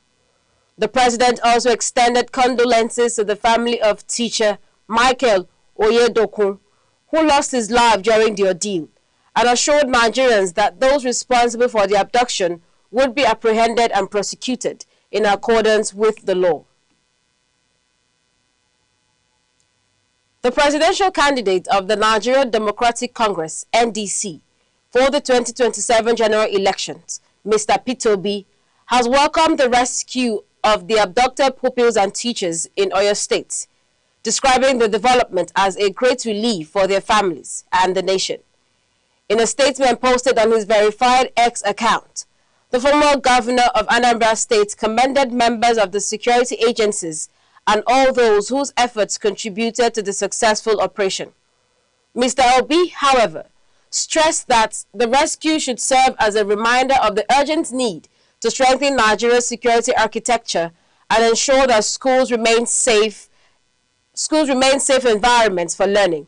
He urged government at all levels to intensify efforts to tackle kidnapping and other violent crimes, noting that every Nigerian child deserves access to education without fear of abduction or insecurity. The Gombe State government has ordered an immediate investigation into the collapse of a sector of the entrance canopy at the new State House of Assembly complex construction site, an incident that claimed the life of a worker and left 7 others injured. Governor Mohammed Inua Yahaya expressed condolences to the family of the deceased and directed that the injured workers receive prompt medical treatment at the government expense.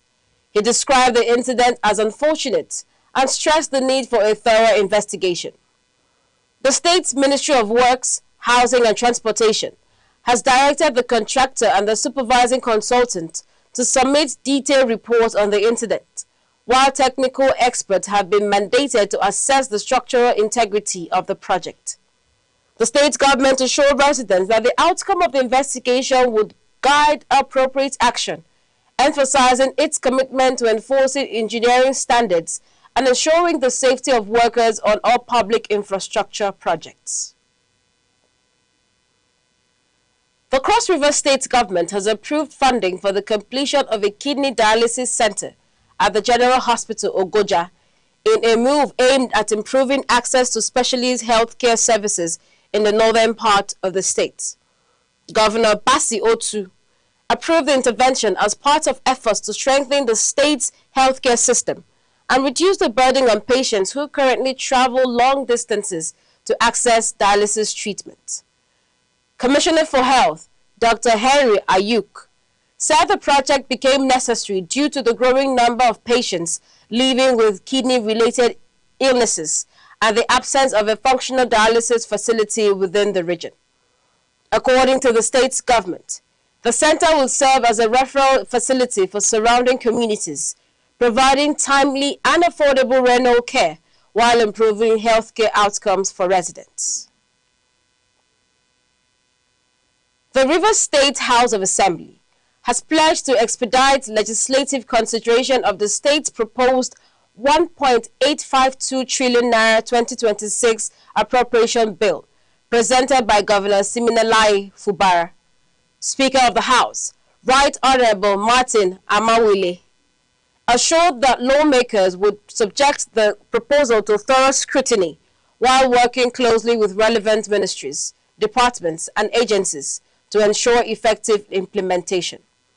Governor Fubara said the budget, tagged budget of resilience for growth and development, prioritizes infrastructure, education, healthcare, and other critical sectors designed to accelerate economic growth and improve public service delivery. The governor urged members of the assembly to place the interests of Rivers State above political differences and support the timely passage of the budget to sustain development programs across the state. The Minister of Aviation and Aerospace Development, Mr. Festus Keyamo, has given former Anambra State Governor and Nigeria Democratic Congress presidential candidate, Mr. Peterobi, 7 days to apologize to airport officials and pay a 25,000 naira parking violation fine following an incident at the Nnamdi Azikiwe International Airport, Abuja. The minister said closed-circuit television footage showed that Mr. B's vehicle was parked in a restricted area for about 30 minutes before officials carried out routine enforcement procedures in line with airport regulations. According to Mr. Keyamo, the vehicle was later released after intervention by airport management, insisting that the enforcement action was not politically motivated, but carried out in accordance with established operational guidelines. The minister maintained that all airport users are expected to comply with safety and security regulations, irrespective of their status, adding that appropriate legal and administrative steps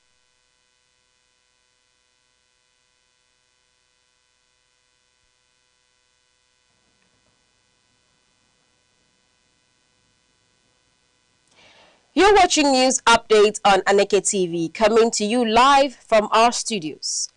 For more updates and breaking stories, stay connected with us on our social media platforms, Facebook and YouTube at Aneke TV. Here is a recap of some of the major stories making headlines. Abducted Oyo pupils, teachers regain freedom after 56 days in captivity. Cross River government approves funding for Ogoja Dialysis Center. Coming up shortly on the foreign scene. Indonesia's top crimes prosecutor resigns amid corruption probe. On business news, Nigeria, Ghana, Cote d'Ivoire and Cameroon launch Cocoa Value Addition Alliance. Do stay with us. Frontline Africa is Aneke TV's flagship current affairs program, where critical national and continental issues take center stage. On Frontline Africa, we examine politics, the economy, security, business, health, and a wide range of other key sectors shaping society. The program is insightful, engaging, and interactive, providing a platform for informed analysis and meaningful public discourse. Here, issues are discussed raw, balanced, and expertly with depth, clarity, and a commitment to fact and accountability. Join us every Saturday at 5 in the evening, only on Aneke TV.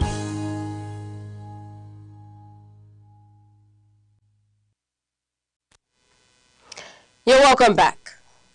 Former Bangladesh Prime Minister Sheikh Hasina says she plans to return to Bangladesh from self-imposed exile in India around December to surrender to the authorities, despite facing a death sentence handed down in absentia by the country's War Crimes Tribunal. In her first interview since leaving office in 2024, the 78-year-old former leader told Reuters she was prepared to face arrest or even death upon her arrival. She said her decision was motivated by a desire to stand with members of her banned Awami League party, many of whom she said have faced arrest and persecution. Hasina, who has consistently denied the charges against her, described the judicial proceedings as politically motivated and said she intended to challenge the allegations through the courts. She also maintained that the future of the Awami League should be determined by the people through democratic means. Analysts say her planned return could significantly influence Bangladesh's political landscape and may also affect diplomatic relations between Bangladesh and India, which has hosted her since she fled the country following the 2024 political crisis. The United States has called on Iran to provide clear assurances that international commercial shipping through the Strait of Hormuz will remain safe amid renewed tensions in the Gulf following recent military confrontations. U.S. officials say freedom of navigation remains essential to global energy security, stressing that any threat to commercial vessels could have serious consequences for international trade and regional stability. Washington says diplomatic engagement with Tehran is continuing, while emphasizing that efforts to reduce tensions must be accompanied by commitments to safeguard key maritime routes and prevent further escalation. The latest development comes as regional and international partners intensify diplomatic efforts aimed at preserving stability in the Gulf and preventing further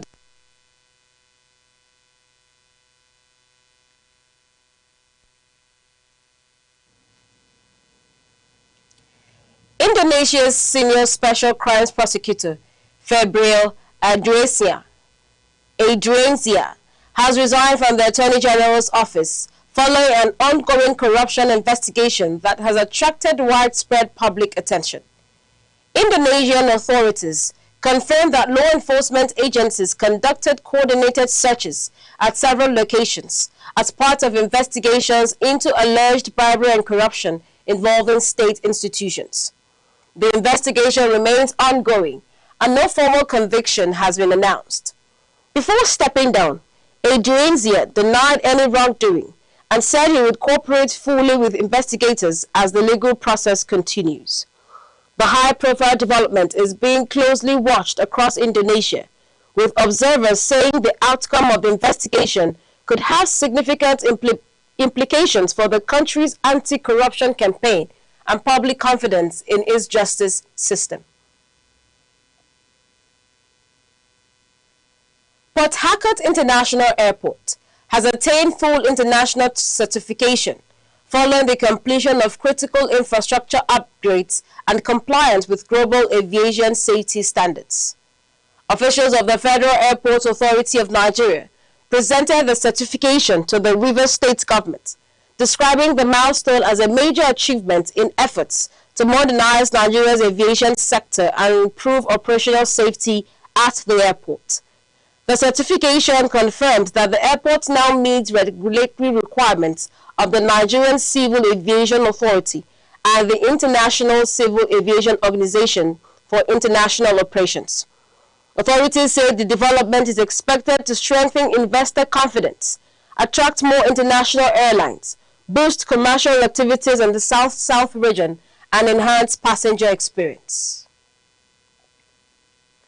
The Bank of Agriculture has commenced the 2026 wet season distribution of agricultural inputs to farmers in Katsina State as part of efforts to increase food production and strengthen national food security.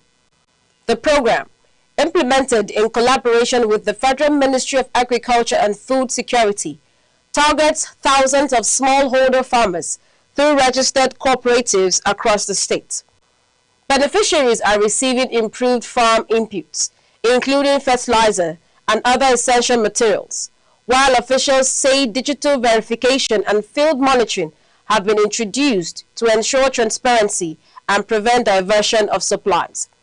The initiative forms part of the federal government's Renewed Hope agricultural program aimed at improving crop yields, increasing farmers' incomes, and supporting sustainable agricultural production nationwide.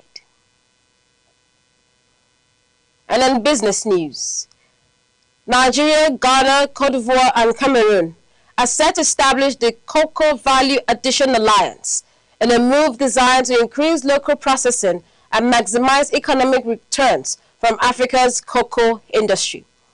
The four countries, which account for a significant share of global cocoa production, will meet in Abuja to adopt a common framework for strengthening regional cooperation, promoting value addition, and improving their bargaining position in the international cocoa market. Officials say the alliance seeks to reduce the long-standing dependence on exporting raw cocoa beans by encouraging local processing, manufacturing, and the production of finished cocoa products within Africa. The initiative is also expected to enhance farmers' incomes, create employment opportunities, attract investment into agro-processing, and position the region to respond effectively to evolving international trade and environmental standards. And in sports news, Spain has booked a place in the semi-finals of the 2026 FIFA World Cup after edging Belgium 2-1 in a closely contested quarter-final played at Sophie Stadium in Los Angeles, United States. Midfielder Fabian Ruiz gave Spain the lead in the first half before Charles de Ketelaere restored parity for Belgium, ending Spain's run of clean sheet at the tournament and setting up a tense second half. With extra time looming, Mikel Merino scored the decisive goal late in the match after capitalizing on a rebound to seal Spain's progression to the last four of the competition. Spain will now face France in the semi-finals after the French side defeated Morocco 2-0. The remaining quarter-final fixtures will determine the other semi-finalists as the race for the 2026 FIFA World Cup title intensifies. And on entertainment news, Nigerian music promoter Sam Larry has come under heavy criticism on social media after a video emerged showing him socializing with friends days after surviving a road accident that claimed the life of his personal security aide. The accident occurred along the Lagos-Calabar Coastal Highway, where his vehicle was severely damaged. Following the incident, Sam Larry had disclosed that he sustained injuries and was receiving medical treatment. The latest video has generated mixed reactions online, with many social media users questioning the timing of the outing and expressing sympathy for the family of the deceased security aide. Neither Sam Larry nor his management has issued a fresh statement in response to the criticism. The incident has once again drawn public attention to the promoter, who has remained a subject of public scrutiny in recent years. And now to end the news, the main points again.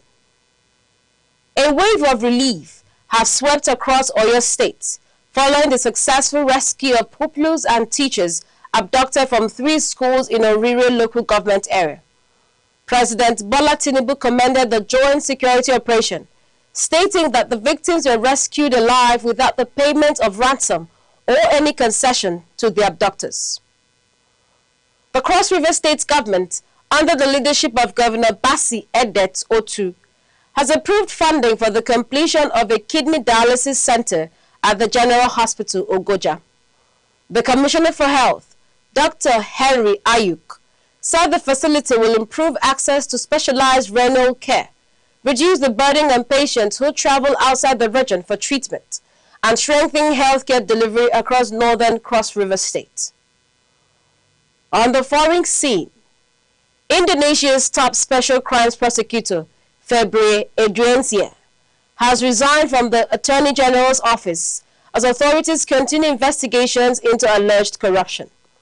Indonesian law enforcement agencies say the probe remains ongoing, while the former prosecutor has denied any wrongdoing and pledged to cooperate with investigators.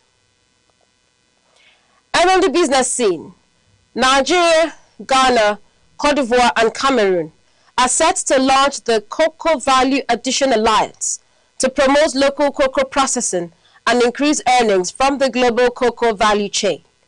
The initiative is expected to strengthen regional cooperation, improve the livelihoods of cocoa farmers, attract investment, and boost Africa's competitiveness in the international chocolate industry.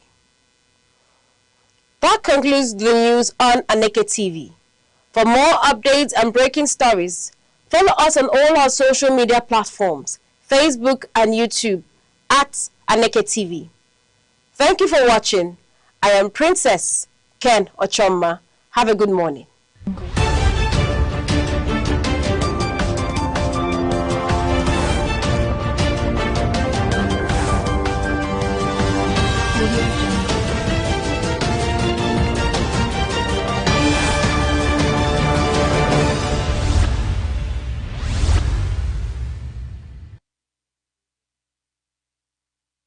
I want to gently recommend this to you. Please do not be nice.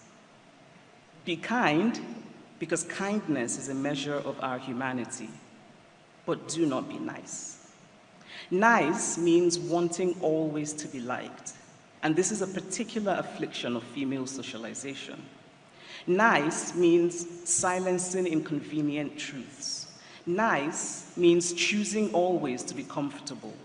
Nice means letting go of courage. Nice means talking about peace, but not about justice. Nice will not remake the world, and there is so much about our world that needs remaking. There is no such thing as a perfect human being. The longing for perfection will hold you back. It doesn't help any cause to start with perfection as yardstick. We do not need to be perfect before we are able to do what is right. I wish you everything you wish for yourself that causes no harm to others.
Secondary school in Zavali.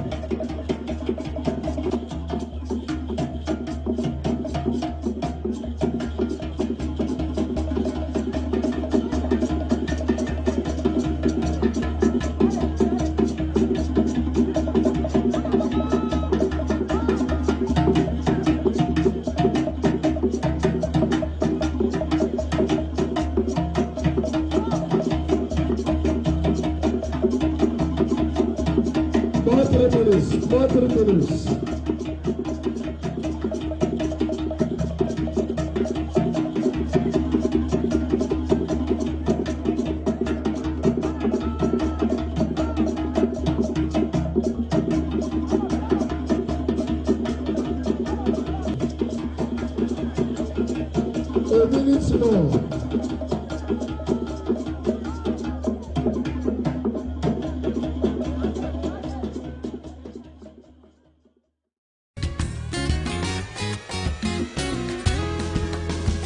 Every day, your health shapes your life, your strength, your choices, your future. Because knowledge is the first step towards well-being. This is Health Matters, only on Aneke TV.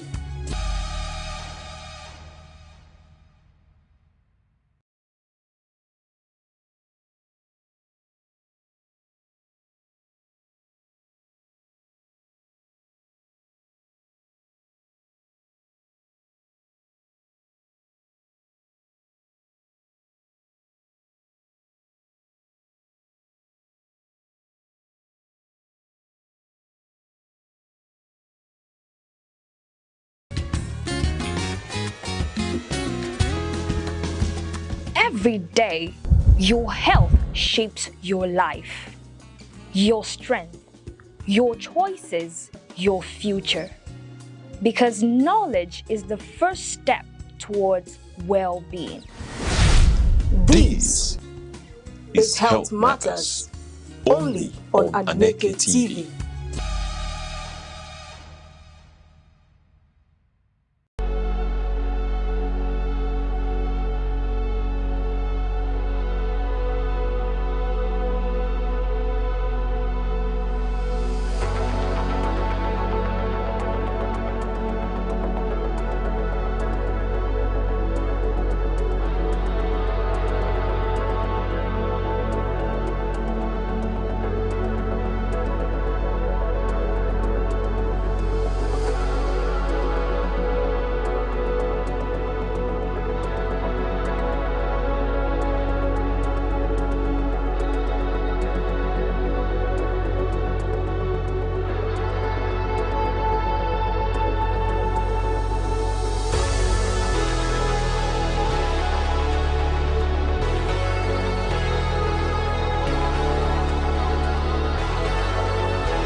Every second, the world changes, markets rise, leaders speak, stories unfold.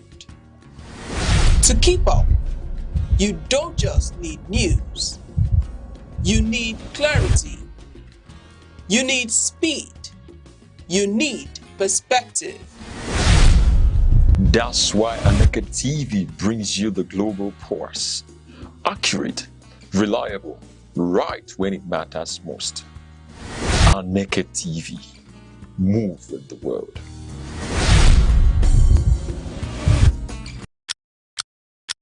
Every second, the world changes. Markets rise. Leaders speak.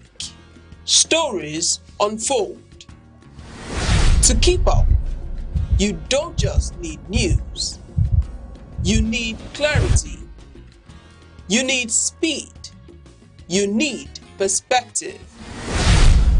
That's why Aneke TV brings you the global pulse. Accurate, reliable, right when it matters most.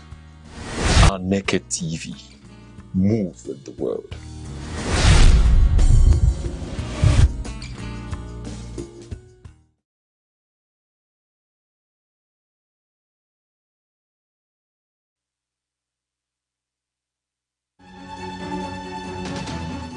Seven days, countless moments, stories that shape the week.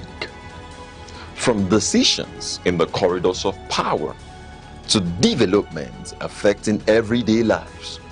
From moments of challenge to stories of resilience and progress. This is where the week comes into focus.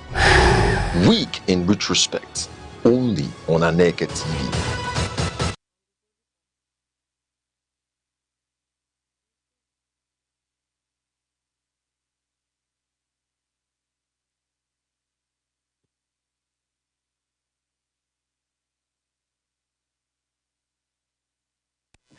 A good morning to you. Welcome for joining this morning. This is Week in Retrospect. It's Saturday, the 11th day of July, and on this day, a whole lot of things is set to be happening.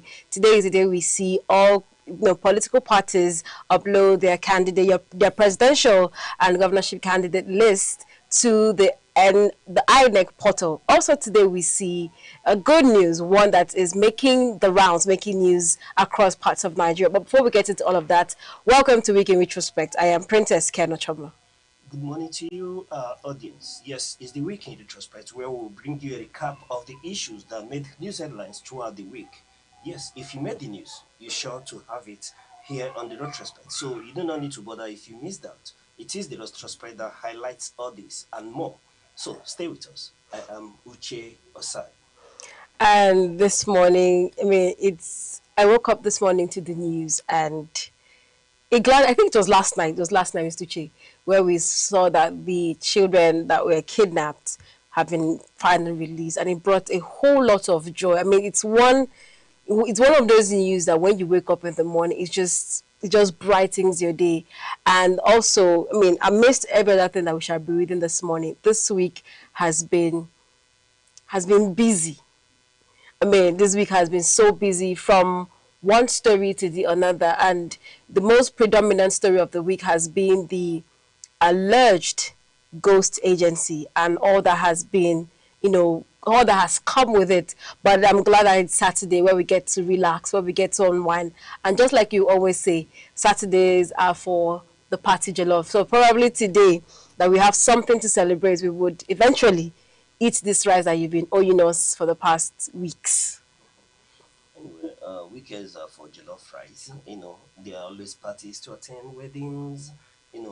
Some in a celebrative mood, some in a very non-celebrative mood. But one thing with Nigerians is that either good or bad, there is a jollof rice. You attend a funeral, there is a jollof rice. You go for a wedding, there is a jollof rice. True. Traditional marriage, there is a jollof rice. So Saturdays usually are for jollof rice. Just like somebody told me somewhere, somewhere in Nigeria, that in southeast Nigeria, that when it's good, you see them drink beer. When it's bad, they drink beer. So it's hard to tell. It's only when you look at their countenance that you know what they are drinking the beer for. They tell me that the average Southeast now, when he's complaining that things are so bad, he drinks beer. He tells you that things are so good, he wants to sleep. There's a beer. So weekends are for jollof rice as well. Truly. All right, we'll get right into our conversation this morning in a moment, but we'll take a short break. We'll be right back. Frontline Africa is Aneke TV's flagship current affairs program, where critical national and continental issues take center stage. On Frontline Africa, we examine politics, the economy, security, business, health, and a wide range of other key sectors shaping society. The program is insightful, engaging, and interactive, providing a platform for informed analysis and meaningful public discourse. Here, issues are discussed raw, balanced, and expertly with depth, clarity, and a commitment to fact and accountability. Join us every Saturday at 5 in the evening, only on Aneke TV.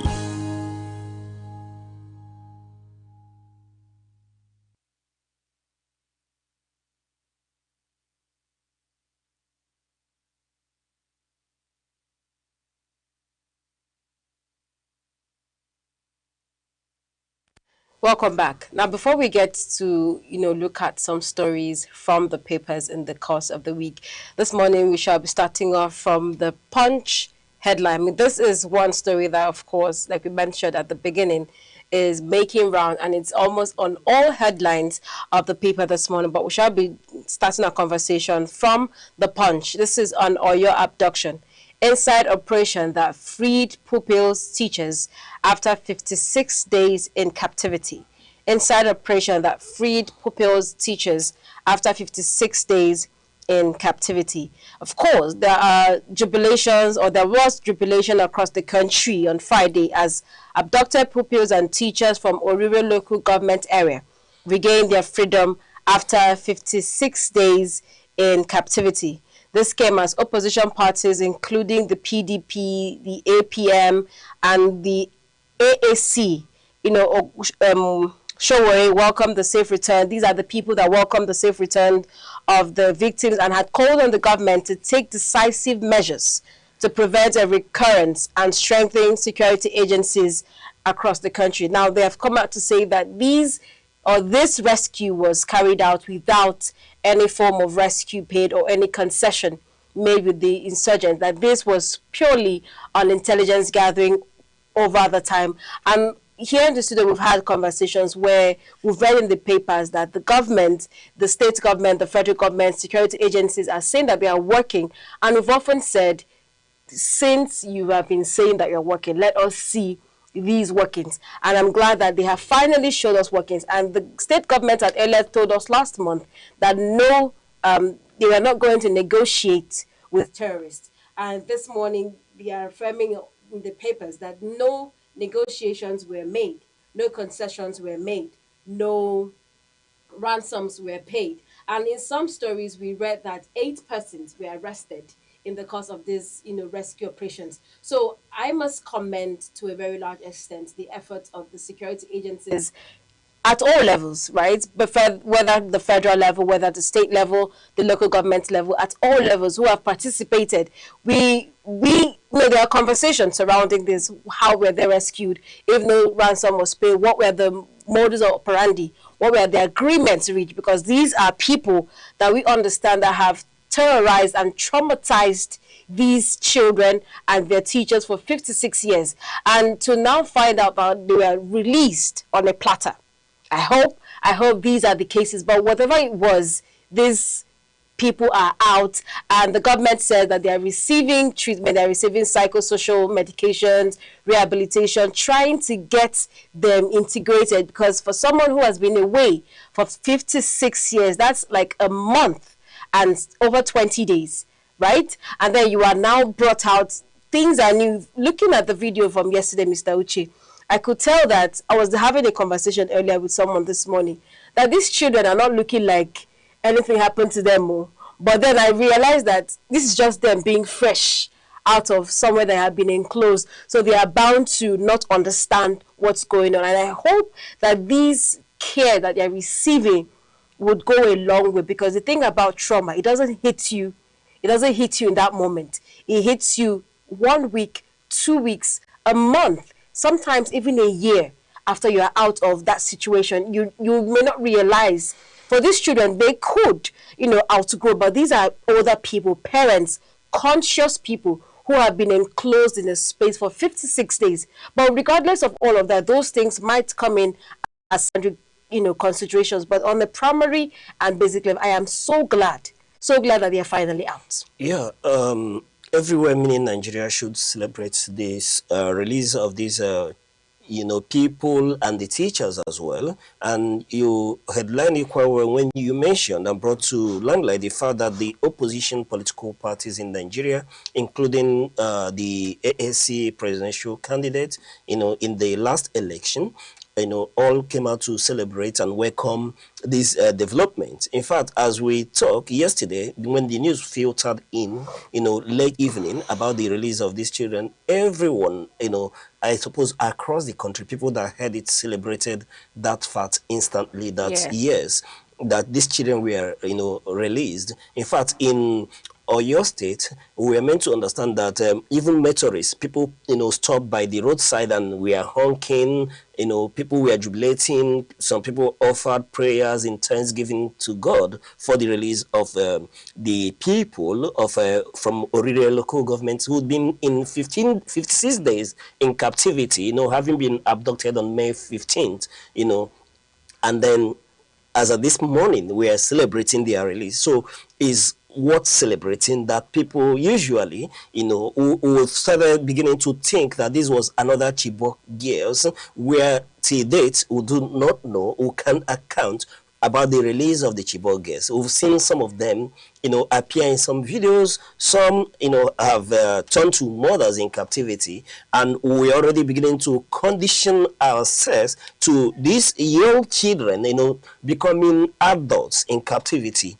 And some of them getting to age where they'll be married off, at 13 or something. But to God be the glory that finally, there is a sort of, relief from their coming back. And beyond being released from captivity, which we celebrate, and I thank the government. We have to thank them for every effort that has been put into place in making sure that they return home safely.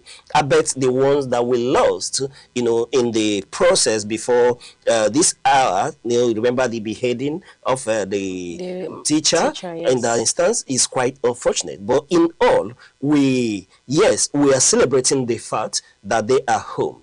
But when we do that, it doesn't mean that we will negate the opportunity to, x-ray the issue, holistically, and then begin to look for ways to proffer solutions so that there won't be a repeat of this very, sorry scenario.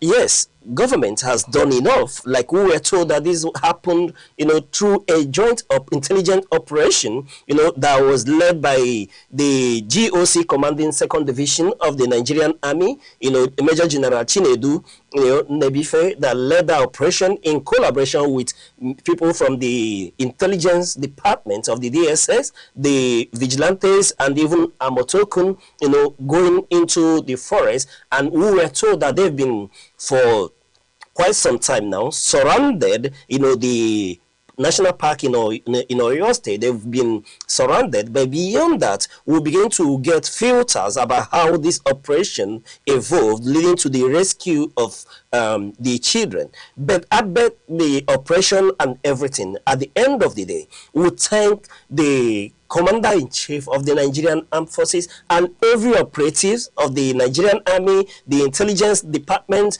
even the vigilantes and Amotoku, everyone, even the government of Oyo State, whatever effort that has been put into letting these captives, return alive, is quite welcomed. However, now that we celebrate, if you were saying that when you looked at them, they didn't look like they were even in captivity, maybe you need to take a second look. There are things you look at, you see that they are malnourished. You know, you begin to see cheekbones, meaning that these ones have not been very well catered for. They've not been very well fed, you know. But to God be the glory, they are out. And beyond feeding, another thing is going through trauma evaluation so that we will psychologically, you know, find a way to help them, you know, relieve the trauma they've been, you know, they've gone through. These are children who have gone to, you know, get to, you know, through uncertain terrain, you know, the place must be mosquito infested, some of them are not used to not having 3 square meal and beyond a day, then having to perhaps just get a slice of bread in a day and all that with the torture, and then see the harsh weather condition, and rain is raining season as well. So they must have passed through torturous process till this hour. But to that, we will continue to believe that the government, having seen to their release, would do well to rehabilitate them beyond, you know, the normal routine or practices where government, you know, is involved in the fanfare of release. And I listened to the teacher where she was thanking the commander-in-chief. Beyond all those optics, we need to see that they are properly, you know, reintegrated into the society. If we as a people can reintegrate the non-terrorists who have, you know, taken arms against Nigerian state that has shed blood of innocent Nigerians, if we can integrate them into the society, so Abada, you know, cook jollof rice and then welcome them back, you know, hand them Qurans and holy books, you know, to, you know, welcome them back into the society, then the nation should spend no expenses in seeing that these ones have to be, you know, properly rehabilitated, reintegrated into the society. Let me tell you one of the things that you may see, that these young ones, part of the trauma is that they may find it difficult returning to a classroom. The very scene where this incident happened, it doesn't have to be the same classroom, but seeing a classroom or school mentioned could be a trauma on these children. So you need to see that they are properly evaluated, properly reintegrated, undergoing psychometric tests to see that they are well conditioned, you know, to be able to return back to the society as if nothing ever happened. I know that this experience will live with them, that no matter what you do, it will live with them, but the Nigerian state owes them that duty of rehabilitation. Yes, now, because one may ask that the government has done everything and see that they are back. First of all, why were they kidnapped in the first place? It is a negligence of government in the first instance. So the buck stops on the table of government, and they should accept that responsibility to see that they are rehabilitated and reintegrated into the society. If we are spending millions to rehabilitate and reintegrate, you know, the non-terrorists, then we should spend no expenses in seeing that these ones are well taken care of. Because from where I sit, it is the negligence of the Nigerian state that has led to this sorry situation. While we continue to celebrate, we have to highlight the state in which Nigeria is. And the government, I listened to Bayo Onanuga, you know, where we are being told that 8 persons were arrested, while some, and we are not given the number of those, you know, that were, you know, neutralized in the operation. We were told that some people were neutralized, and then 8 are in DSS custody as we speak. Yes, but when we are being told that there's no quid pro quo, again, it begins to raise some certain alarm bells, you know, in my ear, that government is making efforts to let us know that ransom was not paid, that it was a collaborative intelligence effort to free them, and in doing so, you know, let me tell you, the average Nigerian do not care what you've put in place to bring these ones back. What Nigerians care at this moment is that they are back. So irrespective of what you did, Nigerians really don't care, because it is a negligence of government that led to this situation in the first instance. Therefore, Nigerians do not care the expense whatever expense incur to see that they are free. So when government is making the emphasis to let us know that no ransom was paid or there were no prisoners that were released, we are beginning to look at that direction, because that shouldn't be even the cover message for us. But beyond that, yes, we've heard from the intelligence network how they went far and beyond to begin to arrest their collaborate the enablers, so to say, cutting their supply lines and then arresting their mothers, their wives, children, and known associates.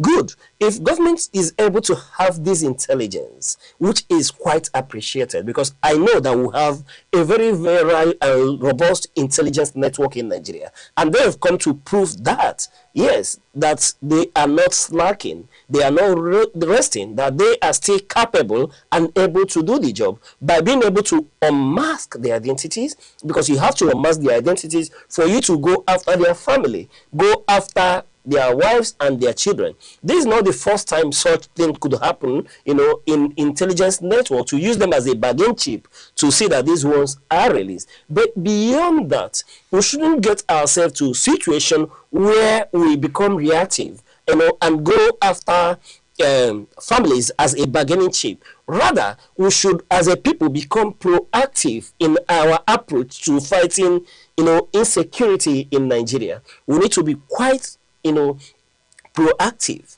that this situation may have worked today, tomorrow it may not work.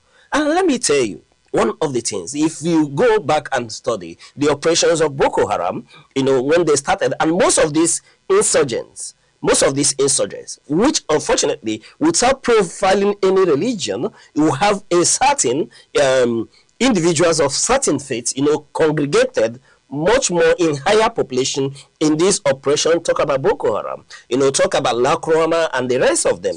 Yes, we know that there are people from other parts of Nigeria, and that even someone from my village could be there. But you see, when they are about to set out an operation, you see them conduct such of a prayer, they are laid prostrate as if they have given up.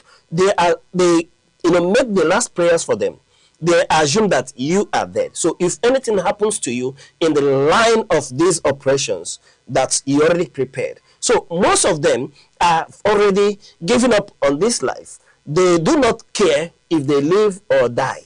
So when you encounter some of them who are so hell-bent, you may begin to see a situation, because we are told that they use these victims as shields. You may see some of them that would not care about what happens to their relatives, what happens to their children or associates, and they go about to commit, suicidal means of ending it, and see that, okay, instead of you coming at us, then everybody goes. That is what you may get when you are reactionary. So you may see a situation tomorrow, some of these daredevils will not care about who you've arrested as a bargaining chip, and they will insist and then continue that everybody would go with them. So this is why I keep saying that we'll go back, look inwards, because as far as I believe, for example, the Americans have come here, they've led some operation that led to the killing of the number 2 man of the ISIS, and then quickly the operators were left Nigeria. That would tell you that no nation, despite the collaboration,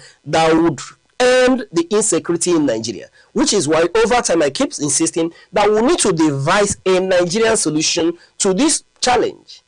And we need to say that, because above all, what is our policy direction when it comes to fighting insecurity and insurgency in Nigeria? Do we have a holistic, defined policy approach?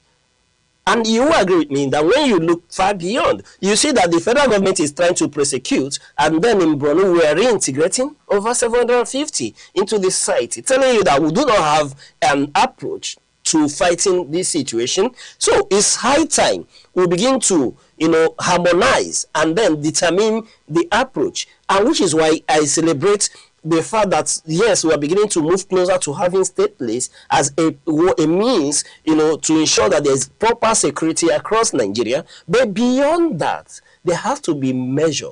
There has to be political will. There has to be that zeal and willingness to see that we emasculate these terrorists from our territory. it bothers me that known terrorists are beginning to, beyond recruitment, are beginning to train and then have operational trainings on the use of armaments within our clime. So, no government, no serious nation should allow this fester. When even people will make arguments that there's no nation that doesn't have its challenges and faces one situation or the other. Granted, but you see, you can reduce it to the barest minimum, to the point where Nigerians can traverse interstate without fear of being kidnapped, without fear of where ransom will be gotten from. Because as you and I speak, there are still people in captivity somewhere. While we celebrate the return of the people from Oyo State, after 56 days.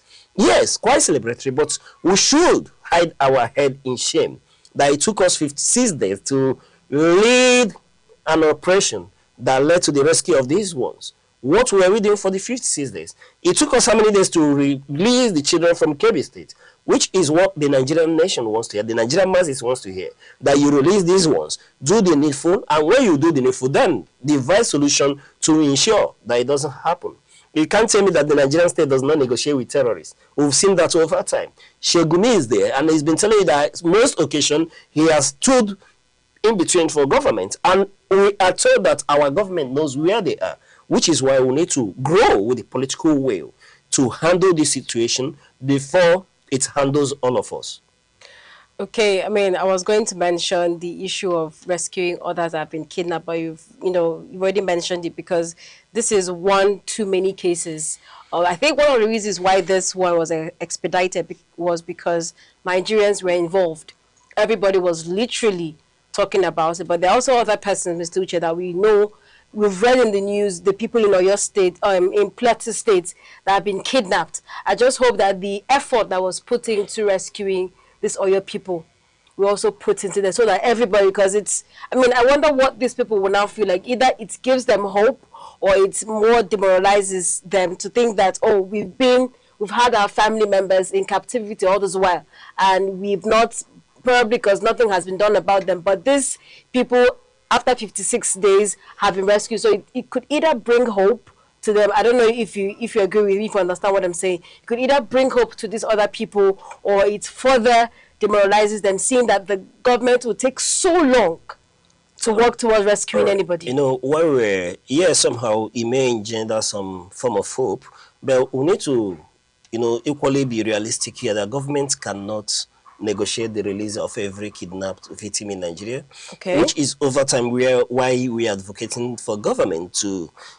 have a policy direction in how to tackle insecurity in Nigeria. And when we agree on those, what is our policy direction, our policy objective, then we'll marshal out the might of the nation and go after this. And let me tell you, there has to be collateral damage at some point. But beyond that, the truth remains that yes, while we celebrate this, there are people who are in captivity, and there are people who will go into captivity either as of today or tomorrow. People will still be kidnapped because we've not nipped the situation, yet. Therefore, one may not see this as the end of kidnapping. Yes, to some, it may bring a semblance of hope, but the point remains that government, there's a limit to what government can do. But beyond that, it is the responsibility of government as enshrined in the Nigerian Constitution. The primary duty of every government, is to secure the life and property of the citizens, cater for the welfare of the people. Therefore, if government is not living up to this, that means it's derailing. But be that as it may, we will continue to thank the administration. We thank the President of the Federal Republic of Nigeria, the Commander-in-Chief, for the effort, for the sleepless nights, that was put into ensuring that the people of Oyo State, and their teachers were released hale and hearty. Yes, while we continue to encourage that there will be a continuous and collaborative actions that will see that some other people who are still in captivity are freed, return home alive. Beyond that, we ask that the CNC continue to lay the emphasis into seeing an operation that will emasculate these terrorists and then move them away from operating within our territory. Okay, and to the next story for the day, this is from the Saturday Sun. It reads, 2027, Tinubu sticks with Shettima as running mates. Again, APC National Working Committee settles for Muslim ticket. Ahead of today's deadline set by the Independent National Electoral Commission for political parties to submit details of their candidates, the National Working Committee of the All Progressives Congress has officially unveiled Kashim Shettima as the party's presidential running mate to President Bola Tinubu. Now, there has been apprehension, intense debate, and controversy over Shettima's candidacy as vice president and the possibility of the ruling party retaining the Muslim ticket against the impression of many Nigerians expressing concerns over the arrangement. We had 5 governors and the National Working Committee yesterday at the Villa, and we had other 2 persons that were considered alongside Shettima. We had the former Speaker Yakubu Dogara from the Northeast and the Secretary to the Government of the Federation, George Akume, who were both, considered for the vice presidential position candidacy for APC. And this is what I would even want to ask is, if we knew all the while, I'm not saying that this person's considered, we're just done to fulfill our righteousness. These are my opinions. Is you've known, right, that, or what the system was or what this current administration is doing and who your vice presidential candidate will be, because you are rerunning, there is a rerun, and it's just fair that the person you're running or you are currently serving with comes up also as a running mate. Now, my question is, it took us over 2 months after the party primaries for you. This nomination happened yesterday, and this deadline is set today by 6 p.m. And you are choosing the same person that we've known all along to be your running mate. Why did we have to take this long? Other political parties, we understand, have uploaded their presidential candidates and their running mates together with the governors and their running mates. So why did we have to take this long to present your running mate? And also it brings us back to the conversation of the Muslim ticket. We understand what it was the last time. We understand how the reception was, how Nigerians fought against it, how people kicked against it. But here again, we are seeing a Muslim ticket. We are seeing the same set of people, and they are saying that this is going to be a landslide win for them. Because, of course, they are the ruling party. These are the same people that are currently ruling, are coming for a second term, a second tenure. So I wonder what the difference will be this time. We are seeing other political parties. We saw how it took time for ADC presidential candidates, Atiku Abubakar, to choose his running mate. That one might be debatable because these are people who have had conflict of interest. They both had at some point wanted to be the presidential candidate of the party. But then again, one person won, and Rotimi Amechi had to concede to become a running mate.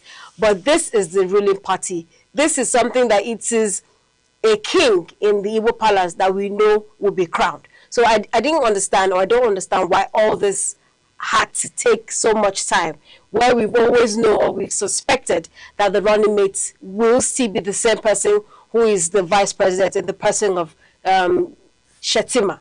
So whatever it is, whatever APC, whatever time, whatever preparations they had set up to ensure that this happens at the time, I hope they're able to meet up with the deadline. Of course, the news has told us that they're uploading. I hope they're able to finish the uploading before the deadline. Then, of course, when the Senate uploading August 8th nomination comes, we'll see all of this. And they don't need to, which is why I always say, you've already know what you want to do. You don't need to waste time. You don't need to go through all that, all the rigmaroling. Upload, let people see, observe your transparent operations. See the clean sheets of what you're doing. Don't have to wait so long. Would question your integrity, question your ideas, question what your plan is. Before then, you still come out to give us the same thing we've always, expected you give us. All right. Very well said. You know, in politics, it's not that simple, you know, as people think it to be.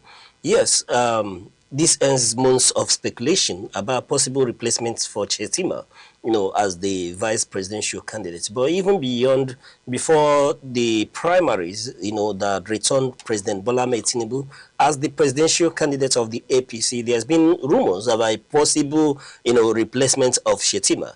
But one thing but before I go into that conversation, I congratulate President Bola Ahmed Tinubu and the Vice President Kashim Shettima, you know, in being, you know, nominated again as the running mate to President Bola Ahmed Tinubu, and perhaps the possible completion of the submission of that form, you know, today being Saturday, the deadline for this, I suppose. So yes, I congratulate them, yes, in coming out to let the public know that Shettima is still the running mate to President Bola Ahmed Tinubu. However, it's not as simple and as easy as it seems.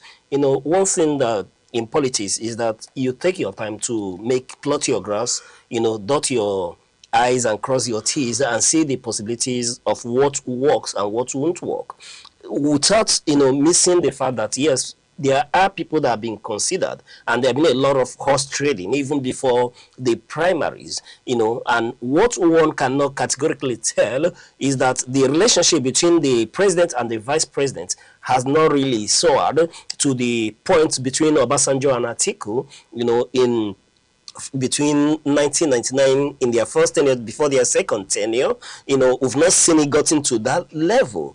But however, there has been, yes, obvious rumors of a possible replacement, and you headline the fact that it is a Muslim ticket. Yes, it is. As at 2023, it was a concern for the nation, being that it is the first time beyond the Abiola ticket where we're seeing a Muslim ticket in Nigeria.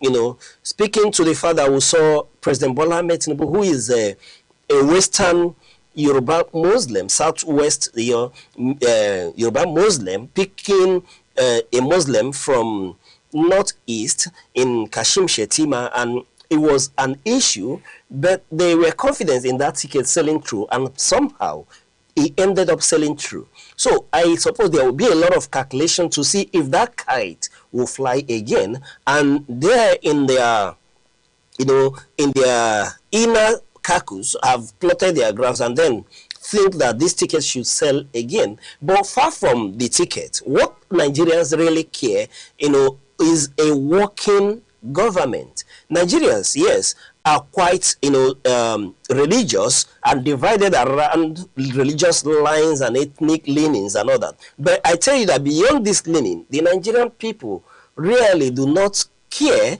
you know, the name, you know, or nomenclature of who is at the helm, you know, if this person is delivering the dividends of democracy to them.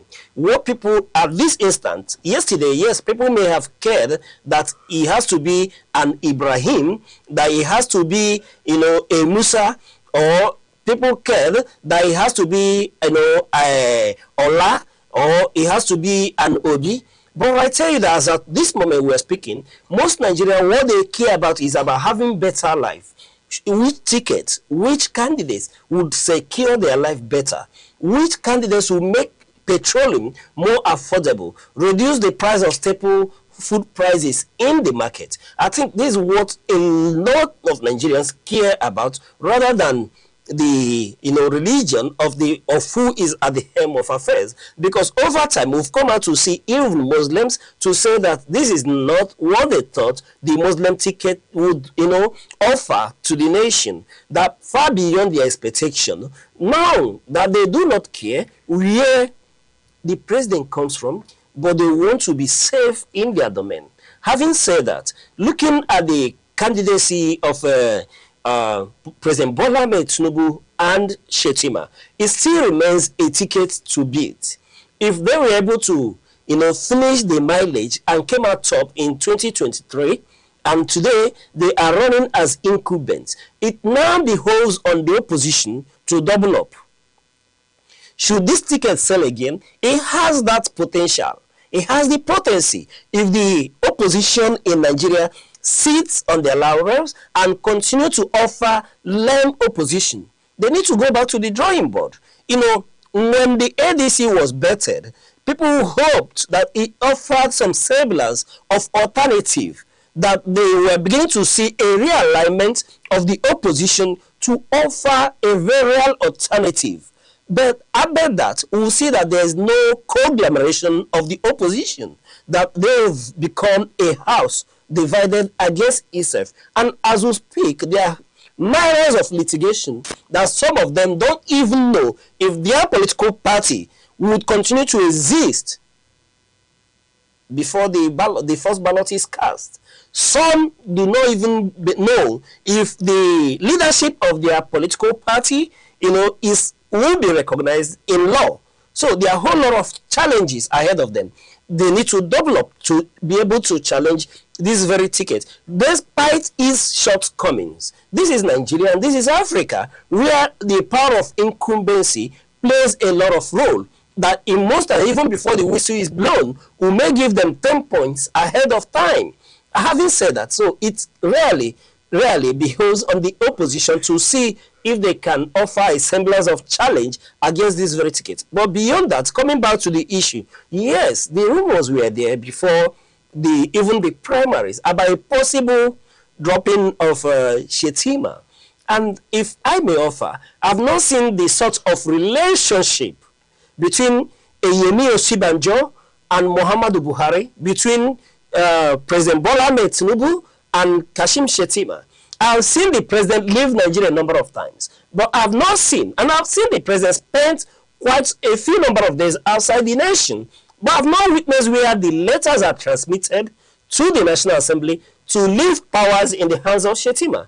It's yet to happen. I don't know anyone that I've seen any. I do not recall anyone.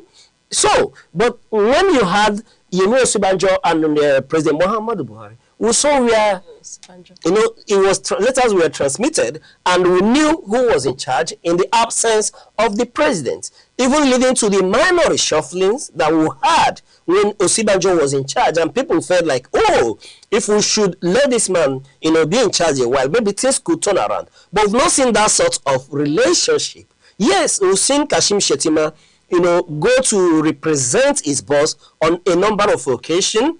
And when we see them in public, we will see everything looking rosy. Yes, but behind the curtains, there are rumors about a possibility of dropping Kashim Shetima. But beyond that, when you look at the people who are being considered, today, Kwankwaso was rumored to be in a sort of negotiation, to be picked as a vice presidential candidate of the APC. But today he is a vice presidential candidate of the NDC, vicing the former Labour presidential candidate Peterobi in 2023 election, a ticket that many people are projecting that may equally, surprise a lot of persons going into 2027 election. So having said that, you mentioned Dogara as well, then leading me to think and look at this individual when they are placed side by side. And I tell you one thing, Shetima is still a force when it has to do with Northeast and beyond. He's still a force to reckon with. And I would think that it would have amounted to a political harakiri for a Shetima to be dropped at this time. Yes, the Muslim gambit may not, have that potency as it had in 2023. But it would have been a harakiri for the APC to tell Shetima it's time to go home. We've never witnessed that happen in Nigeria. It happens only at the subnational level between the governors, where we see that more often a deputy governor is dropped under the incumbent president, which is why I knew that the rumors got some semblance of credence, because we knew that he was one governor that didn't finish with the same deputy he started. He had to at some point in time shuffle deputies. We saw in Kaduna State where Erufai had to push aside the Christian deputy to a Muslim deputy. We saw in some other states over time where deputies are dropped. But that's as far as it can go, because we understand that deputies in Nigerian politics and at the subnational level rarely have a semblance of authority.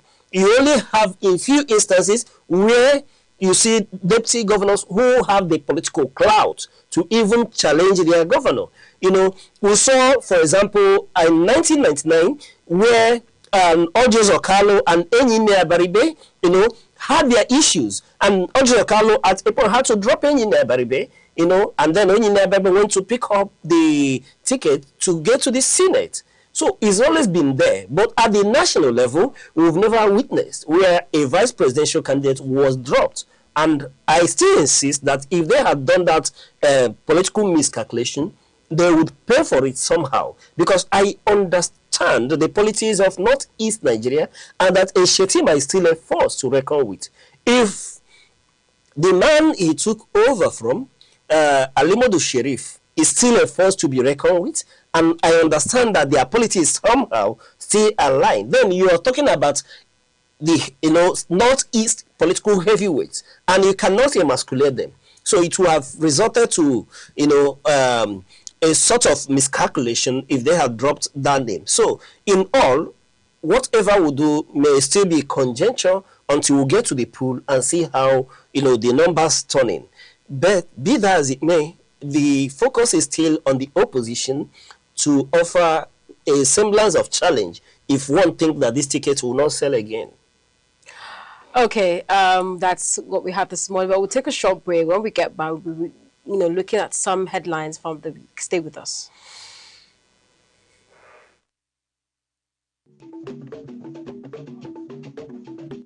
The Insight with Uche Osai.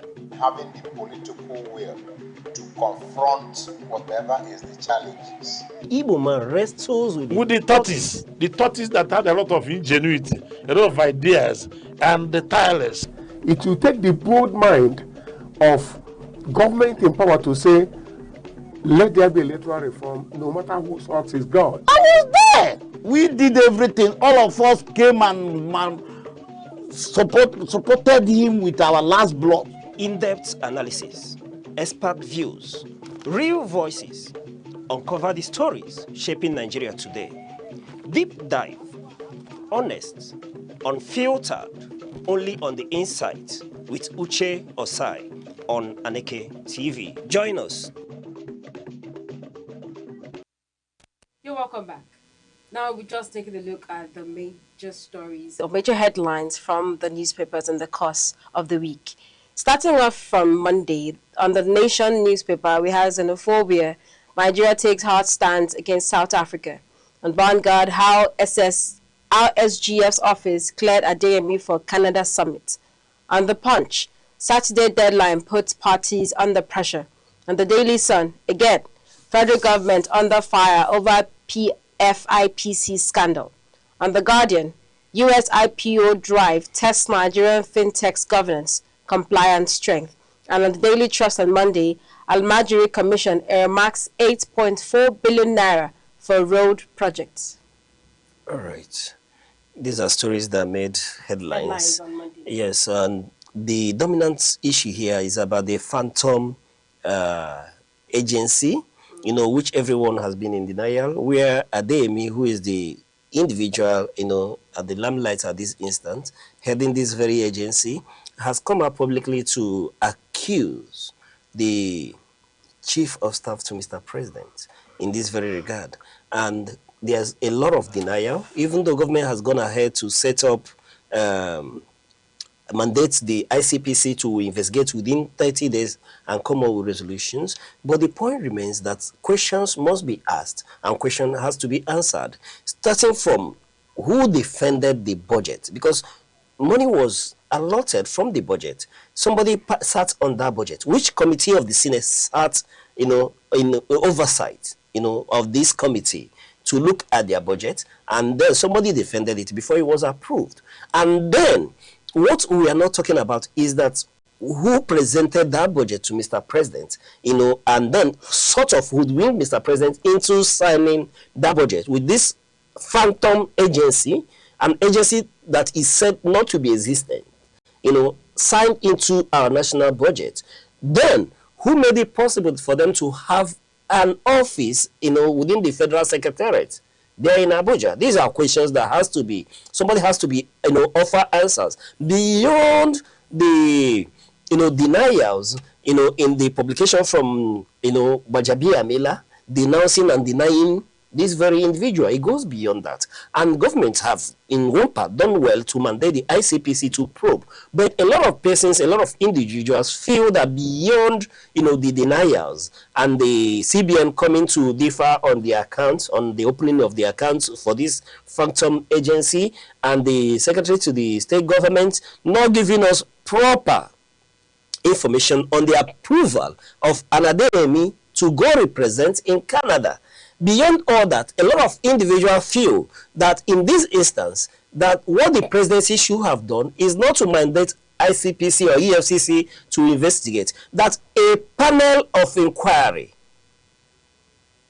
should have been set up that is independent of government, set up to investigate and then find out what truly transpired before the cameras, so that Nigerians would witness and hear this truth. Because a lot of people feel that ICPC will be used to cover the issues behind the issues in this. And beyond that, the concern is that there could be other phantom agencies, if we are to use the word.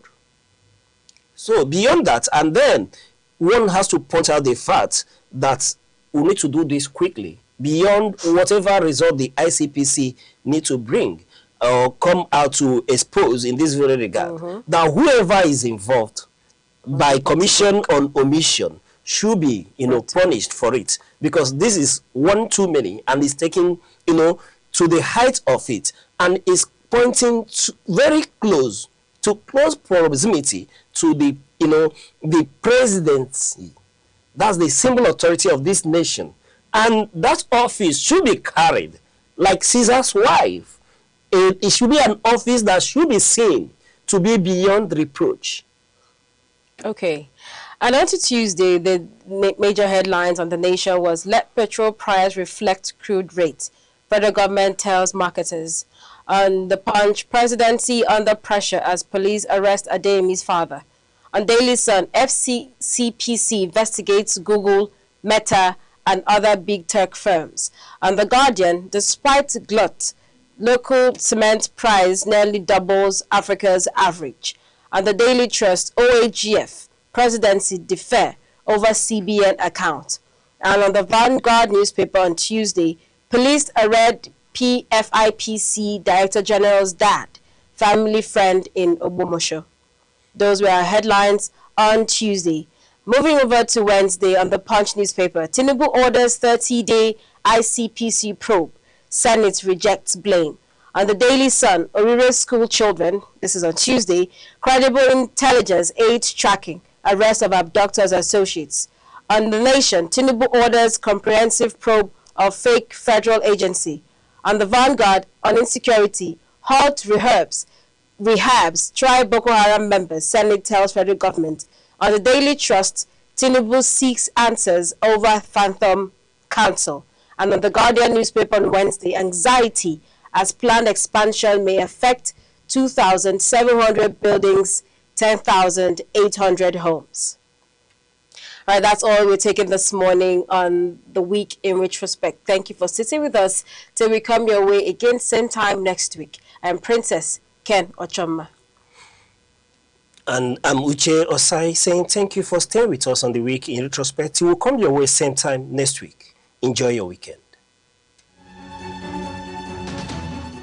7 days, countless moments, stories that shape the week. From decisions in the corridors of power to developments affecting everyday lives. From moments of challenge to stories of resilience and progress. This is where the week comes into focus. Week in retrospect, only on Aneke TV.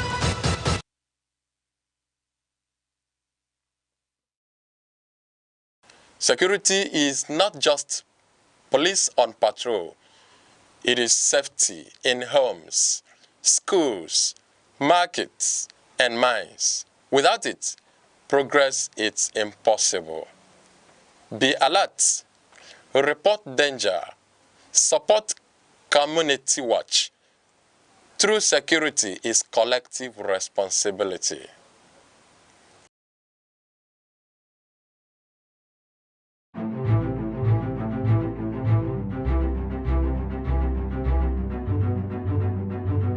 Morning headlines before you step out.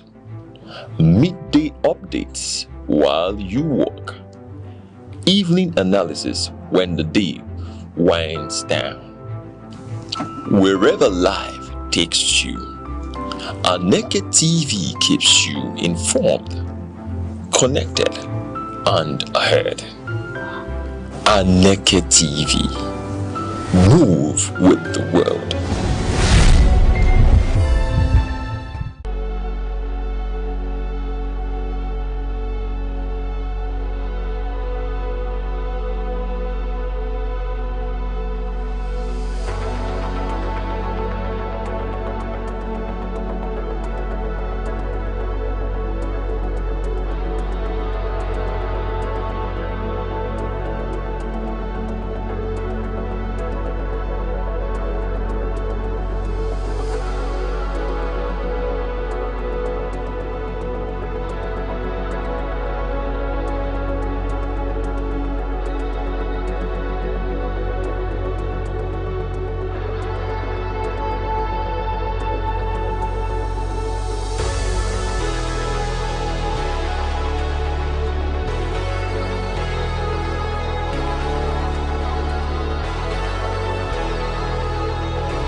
On this program, we examine important health issues, engage experts, and provide practical information to help individuals and communities make healthier choices. This is Health Matters, where your health comes first. We'll go on a short break now. Stay with us.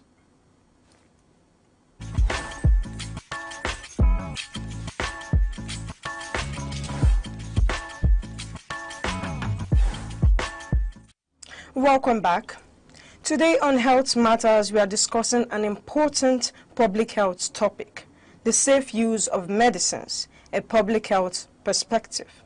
The safe use of medicines is not only on a personal responsibility, but also a public health priority.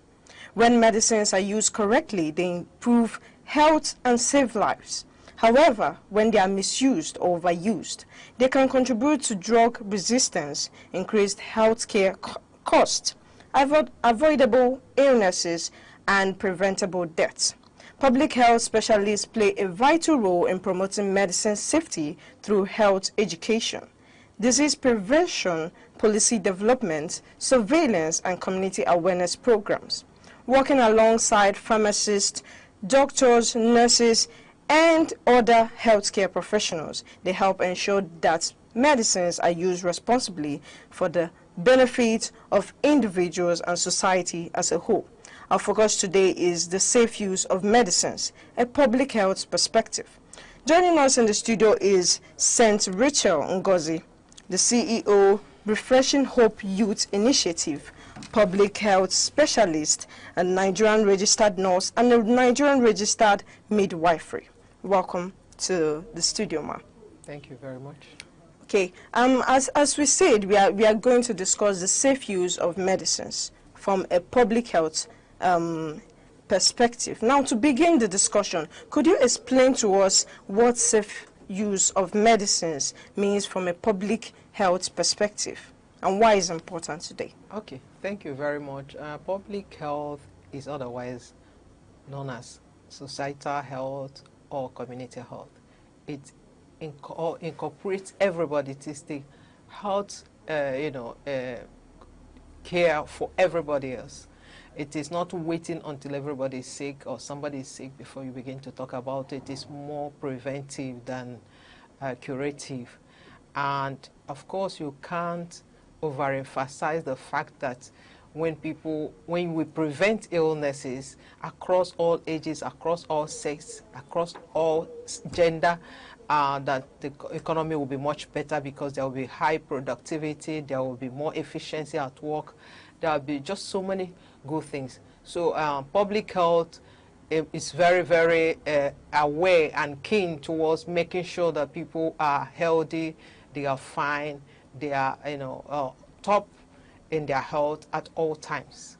So, I mean, it is a very important issue to know that we have to do the right things before trouble comes. You don't have to wait until trouble strikes before you begin to look for a way out. So that is what public health does for us. Thank you. From your experience being a public health specialist, what are some of the most common medication-related practices that pose risks to public health in our communities? Especially within our context, there are drugs that have been tagged controlled drugs. There are drugs that are supposed to be on the counter, which means you can walk into any pharmacy shop and get them. But we all know what happens within our context, within our society, that people just walk into the shops without the prescription of a doctor or a pharmacist, and they get themselves treated. Of course, we know that Nigeria is an endemic area for malaria and typhoid because of the type of water we eat, drink, and some other things. But it is also still very imperative that people, go see the professional in that way, that diagnoses, and make sure that what you want to treat or what you're about to treat is what you're actually suffering from. At the slightest symptom for an ordinary Nigerian, you just go to the shop and buy. In fact, you are the one prescribing and telling the pharmacist or the drug seller what you want. So that is one thing. We do a lot of self-medication. We also abuse drugs. Because I got sick last time and I was treated with a particular tablet, a particular medication. When next I feel the same way, I feel similar way, I'll just walk into the next available shop, drug shop, to get medication. So that is also abuse. There is also this fake and adulterated substandard drugs that we see people hawking. Drugs are not supposed to be hawked on the streets, for crying out loud, but we see it all the time, and it poses a great danger to the public health. Public health, the health of everybody, is dangerous. So and a whole lot of other things we do. For example, if somebody has an injection, maybe you have disposable needles and syringes, that means you take the injection once and then that is discarded. But sometimes you see that the same needle, the same syringe could be used multiple times. That is not so safe. And the disposal of those materials, either expired drugs or used materials for treatment that are supposed to be properly discarded.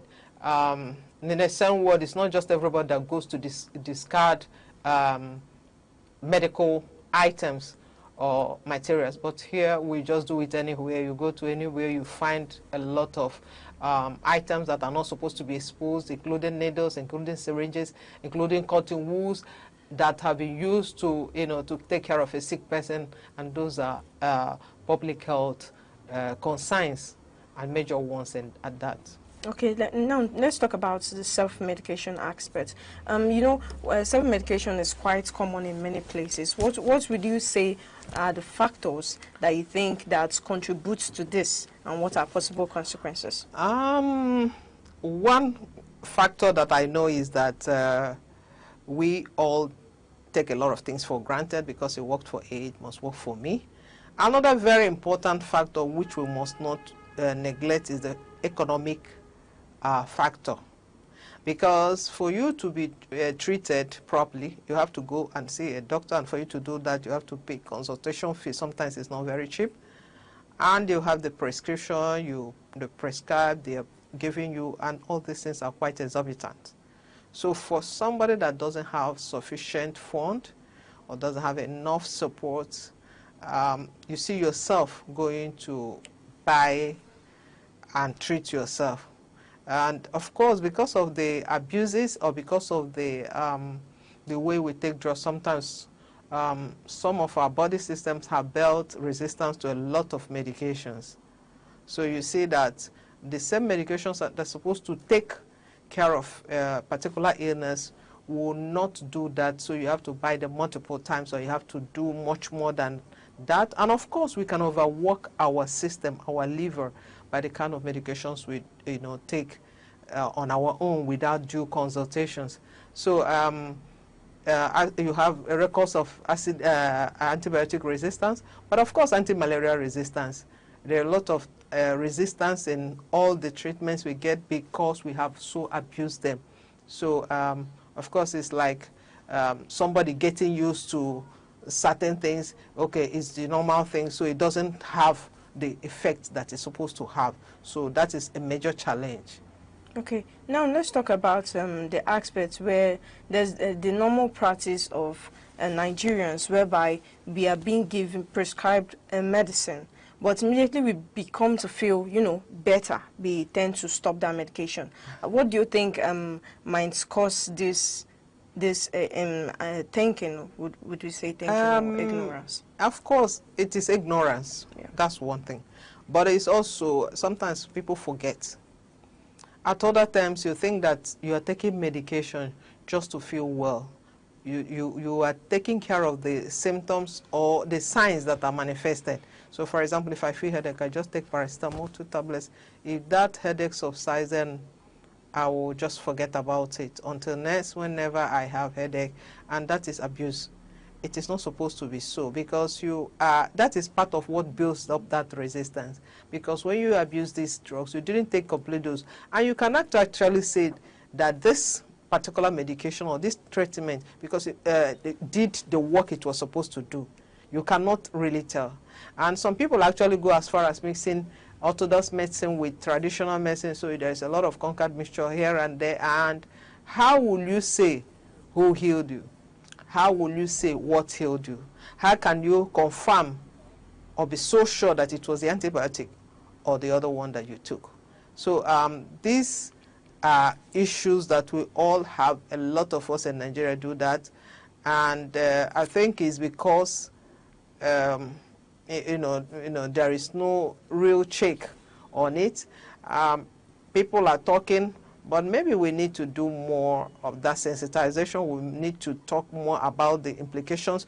We need to talk more about, the bad and side effects of some of our actions. Sometimes people do it ignorantly, but other times even people that know, I'm fine, it doesn't really matter. And that shouldn't be what it is. We should be able to take our medications as prescribed and religiously too. Okay, now before we go deep into this discussion, we'll take a short break now. Stay with us.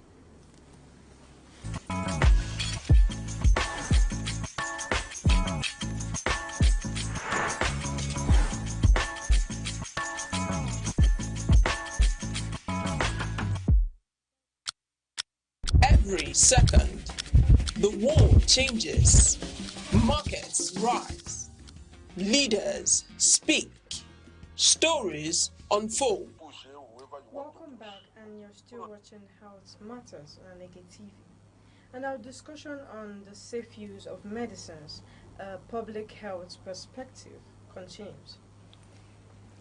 So welcome back, Ma.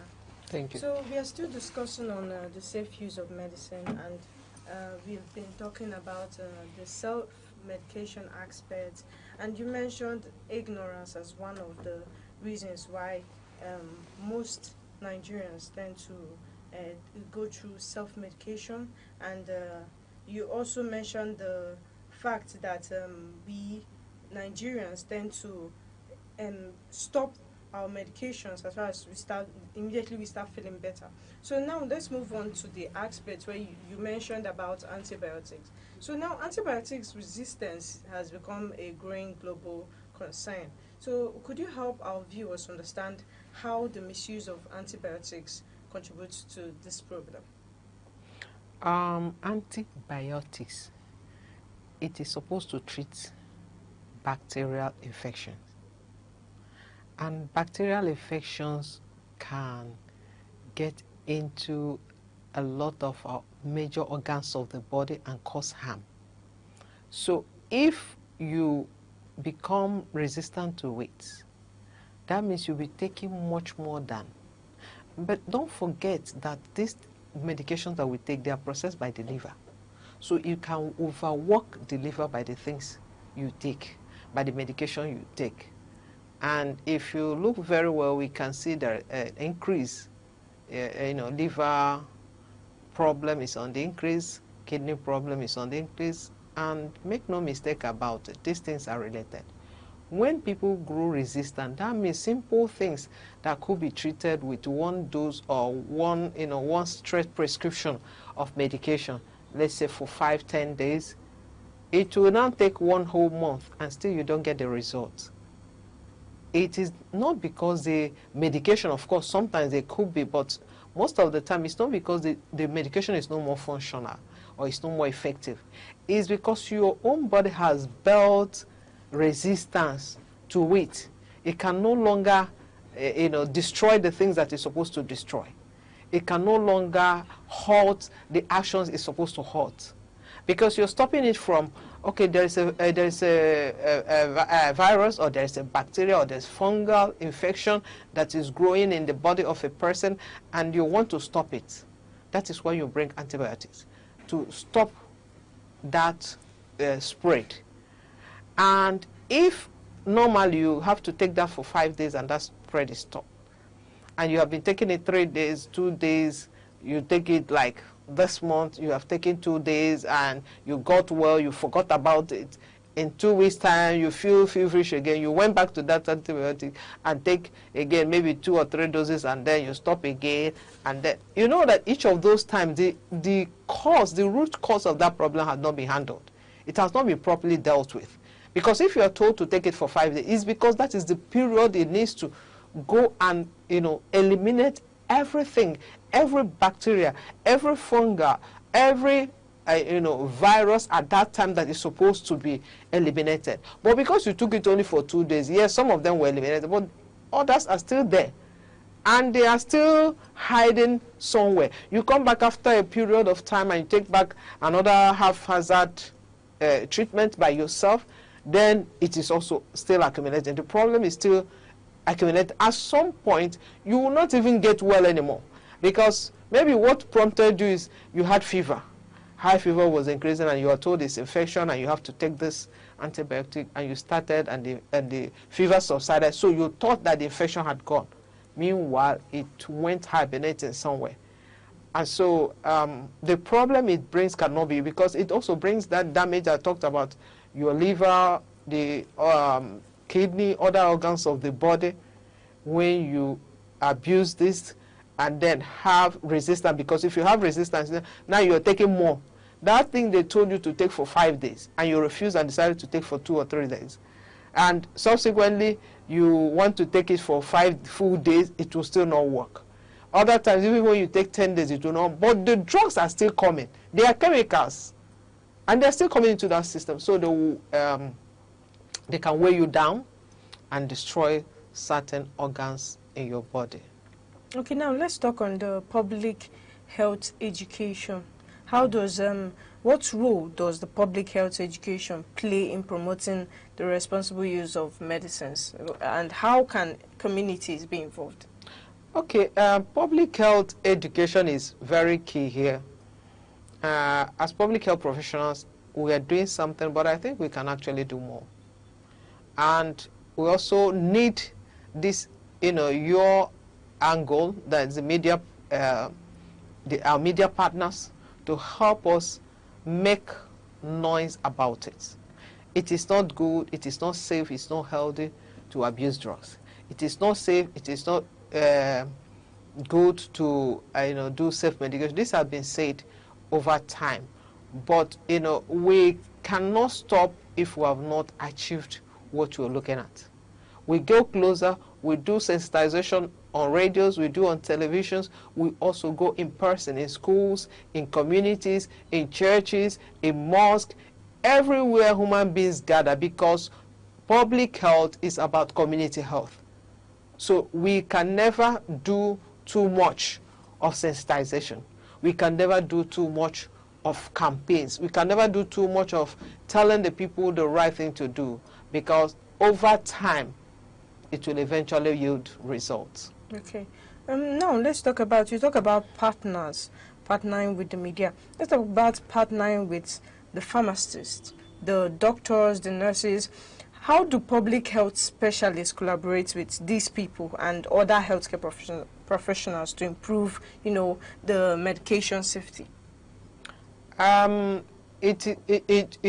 There's a level of collaboration, but like what you're saying, is trying to enhance it, trying to improve on that, trying to improve on that relationship and building upon it. Because most times we find it difficult as human beings, particularly in this part of the world, to really work together in the team as it ought to be. Everybody wants to shine, and sometimes you outshine yourself. Every profession wants to shine. Sometimes you don't know your limitations. Everybody wants to do this or do the other one. If we learn and strengthen our referral system, it will go a long way helping us. You meet me as a nurse, I have a limit to what I can do for you.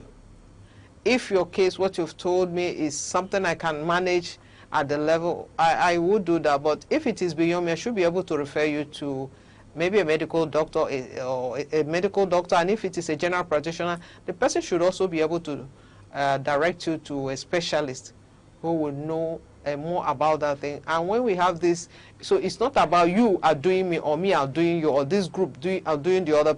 It is partners to make sure that the person we are dealing with, the patients we are handling, the clients we treat become whole, become well. So we should have a holistic approach.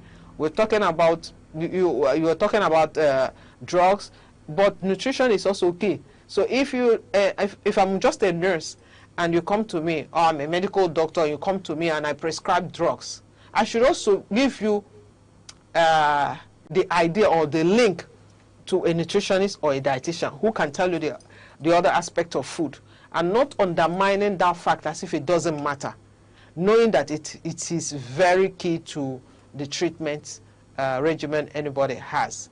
And of course, when we're talking about sensitization, there are things I will tell you. There's a language I will use based on the area or where you're meeting me, and there's another register, like we call it, for a pharmacist, for instance, where he or she can come in and address that issue. I'm having an adverse effect from the drug I've taken. I don't know why. It is the area of the drug people, that's the pharmacist, to handle and to tell you, maybe it's because of this or because of that. I will not be master of all and continue to insist on, having everything by myself. So it's a wake-up call. And of course, the call cannot stop. We need to partner more. We need to work together more as health professionals, because at the end of the day, we want a better society. We want a safer society. We want healthier society. And we can only achieve that when we all come together. We are better and stronger together. Okay. Before we went on the break, you spoke about the aspects whereby medicines are now being hawked, in the country, in the society, we now see medicines being hawked. So what do you think that with the increasing availability of medicines, what precautions should members of the public take when purchasing medications? Don't buy drugs by the roadside. It's a major precautionary measure. When you're not feeling well, go to a professional. Let them prescribe for you, because it's actually better that you have that prescription. If you have a reaction, you know who to report to. But when you buy it like sweet on the road, you buy your medication on the street, or a wheelbarrow person carrying drugs, carrying paracetamol, you may not even know the date has expired.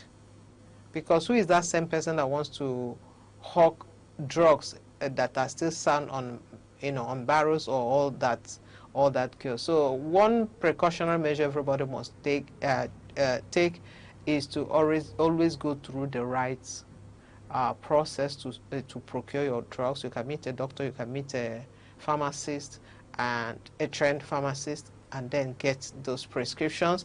Make sure you check the date. Make sure you read through the pamphlet. That one, a lot of people ignore it. I don't play with it. Sometimes I may have even brought out the tablets to take, then I will go back to the literature to go through, look at the dosage, look at the adverse events, look at possible side effects, look at contraindications, look at, okay, sometimes it's also funny for me too, because maybe a drug I've been taking for years, I've seen them, I know I've been giving out to other people, treating other people, and suddenly I want to look at it, I want to make sure that is still intact, because something may have changed and you wouldn't know. You think, oh, it's the same aspirin we used to take. Oh, it's the same, this one, I know it. It is always very good, because there's nobody that will know a drug better than the manufacturer. So it's always good to look at the instruction manual and make sure you follow through. Okay, and finally, can you please give us a key message, to give the viewers a key message towards the safe use of medicines? The key message I will give again is that we should be careful the things we take, go through the right route, go through the right process, meet the right professionals, read the instructions, take according to prescription. It's not like they say you should take 2 tablets and you 3 times, you decide to take 1 3 times or otherwise. Don't go and take overdose. The head is too much, it's paining me too much, they ask you to take 2, you decide to take 4. That is abuse, and it is not right. It is not safe for you, it's not safe for the society. So avoid abuse. And there is this provision NAFDAC has also made, because we also have to look out for, that is, NAFDAC is a regulatory body in Nigeria that checks that food and drugs in Nigeria are safe for use. So you should also check out and make sure that they are NAFDAC approved. And there is an app they have that you also can report adverse events That's a side effect. If you have taken a drug and then you start having rash, you start fainting, you start this and that, you can report through the contact information they provided in the app. You submit your name, submit what you have taken, submit what you have, what the problem you are seeing after you have taken medication or food.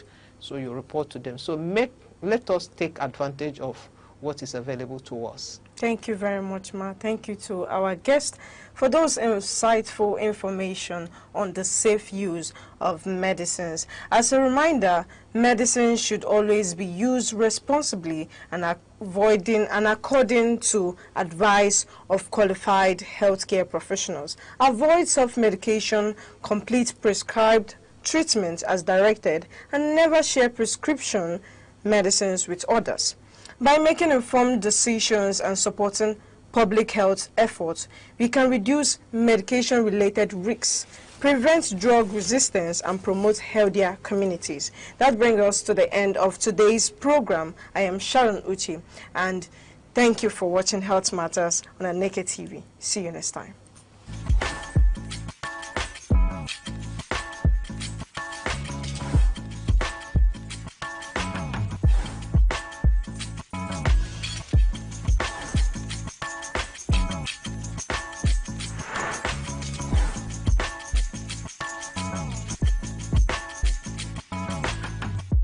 Depression is more than sadness.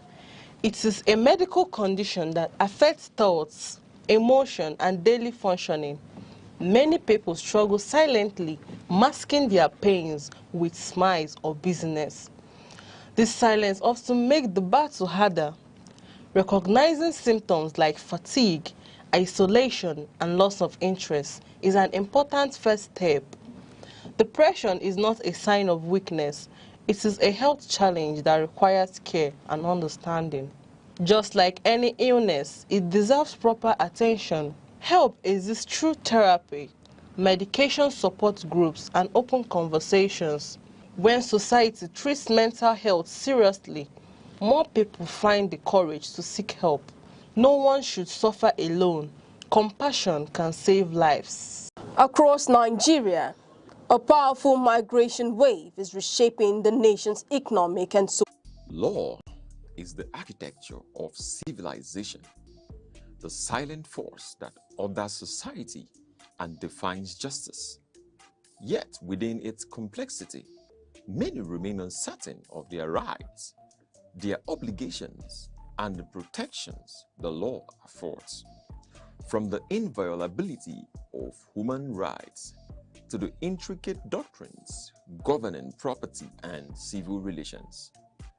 This is a platform where law is demystified, where principle meets practice and knowledge becomes empowerment. Because justice is not abstract, it is personal. You and the law on Aneke TV.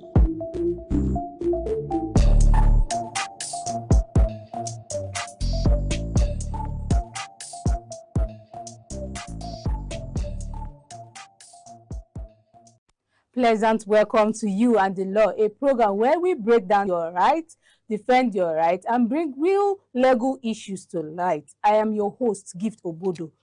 Today it brings us to a concluding fact that a lot of things have been happening in the society. And one of it is the fact that women's rights have been neglected. And this actually leads to the question, does a woman have the legal right to make decisions about her own body? Where does the law draw the line between culture, marriage, tradition, and personal autonomy to the body? What does the legal protection have for a woman who exists with legal abuse, such as sexual abuse, domestic violence, and so many harmful traditional practices, and non-consensual sharing of intimate pictures and videos? And this actually leads us to the topic, a woman's right to her body. And this is more than a conversation that has to do with about gender, but this is about a conversation that has to do with dignity, personal liberty, consent, and protection of fundamental rights under the Nigerian law. To discuss this topic further, joining us is a legal distinguished individual, a legal distinguished practitioner, and that has numerous legal years of experience in this field, and has been recognized in the legal field. And the legal community has recognized this lady, and she has made a lot of legal impact in the legal industry. Welcome, Barrister Hope Aneke Ago. Barrister, you're welcome. Thank you very much for having me, Aneke TV. Good evening, viewers.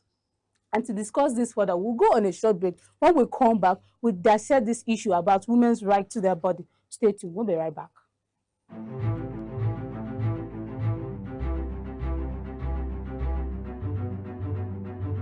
Morning headlines before you step out.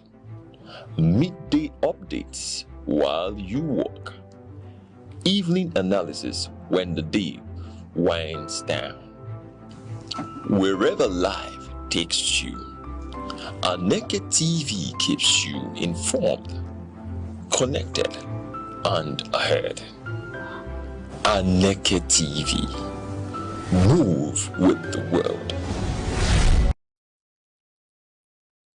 Welcome back to You and the Law, a program where we talk about our rights and, focusing on our topic about a woman's right to her body. Barrister, I have a lot of questions, and the first of it is, what does a woman's right to her body really mean under the Nigerian law? Okay, the woman's right to her body flows, first of all, from the Constitution. Sections 34, 35, 37.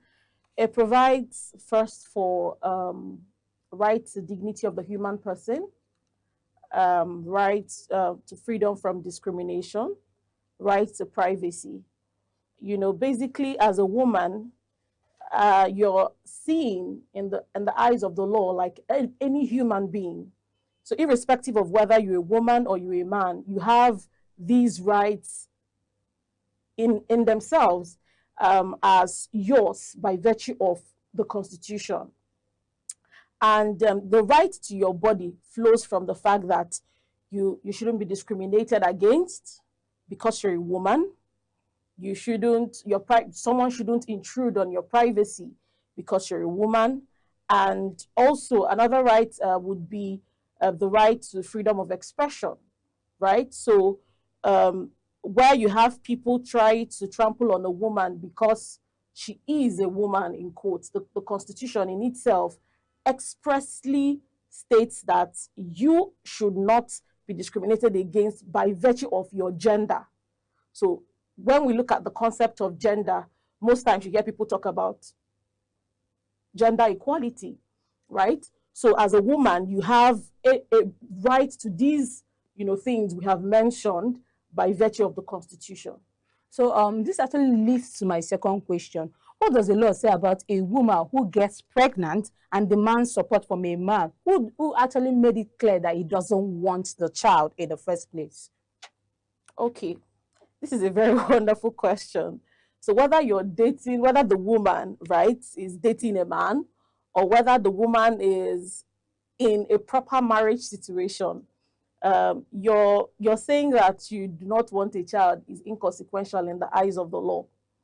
What is important is, was there a child that came out from this union, right?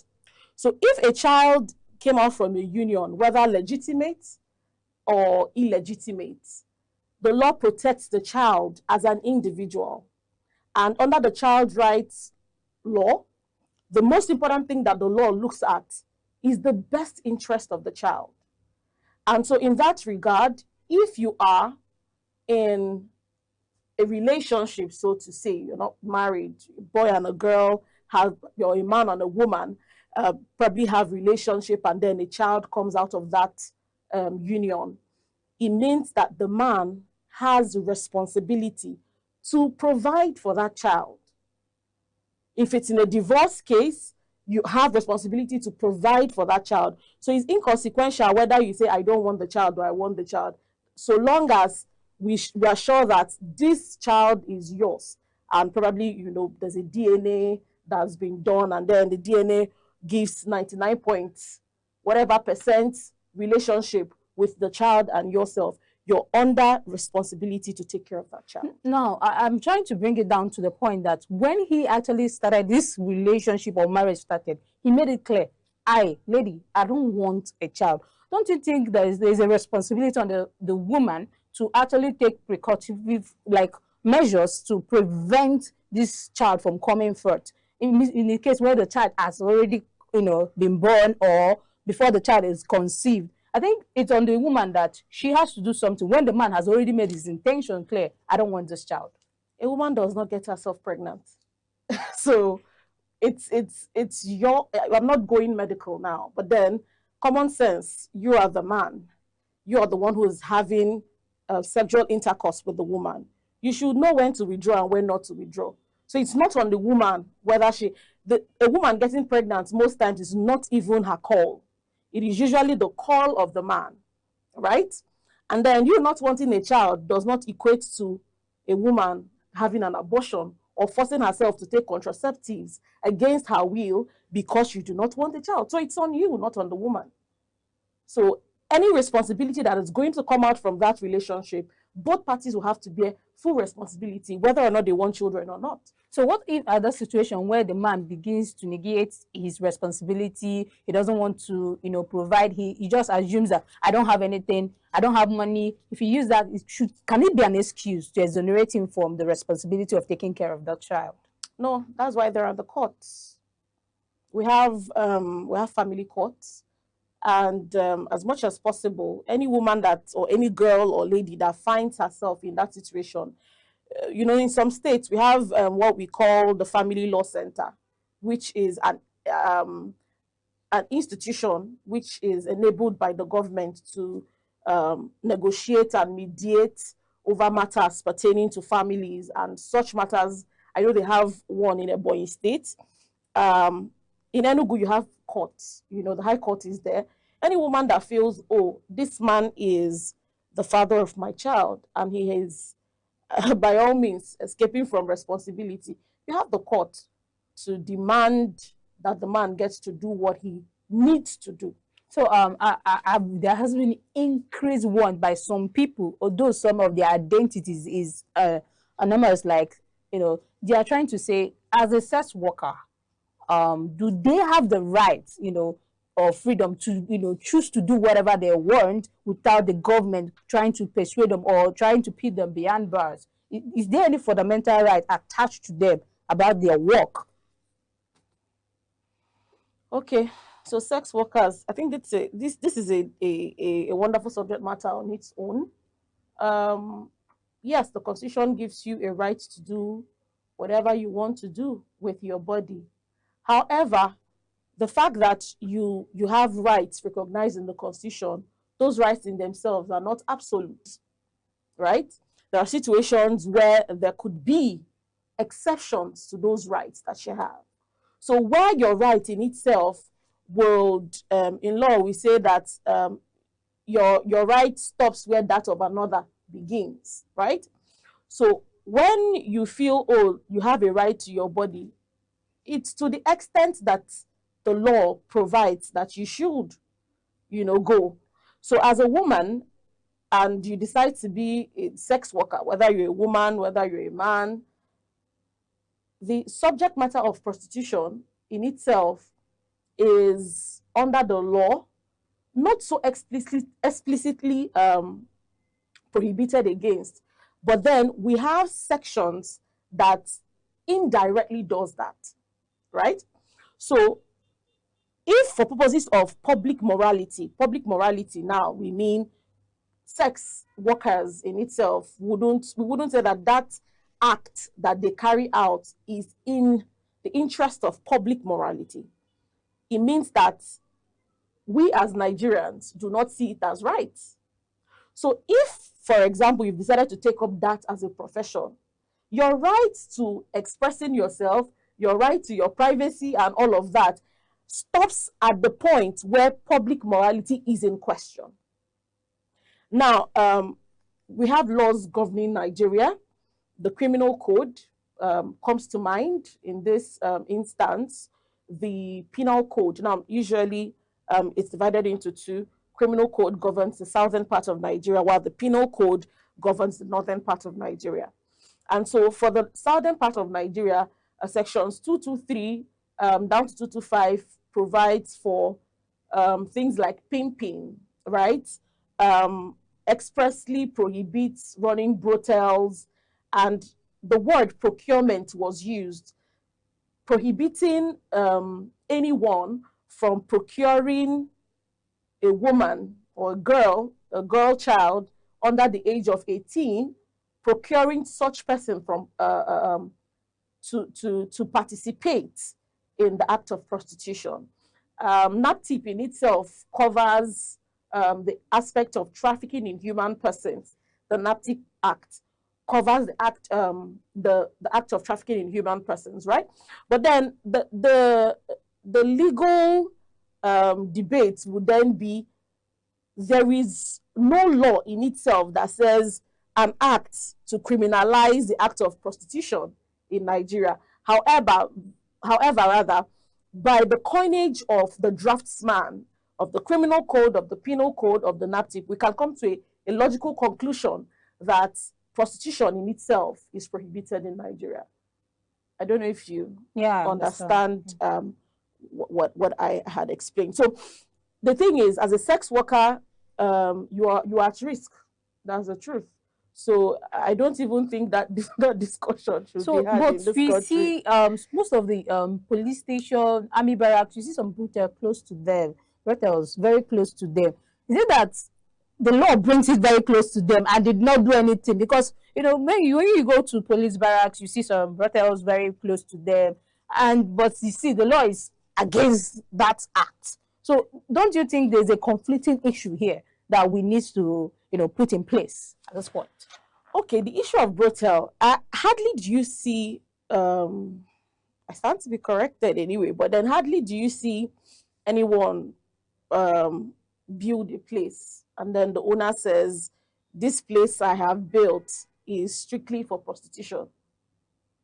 Typically, people who have such structure would probably build them for entertainment purposes.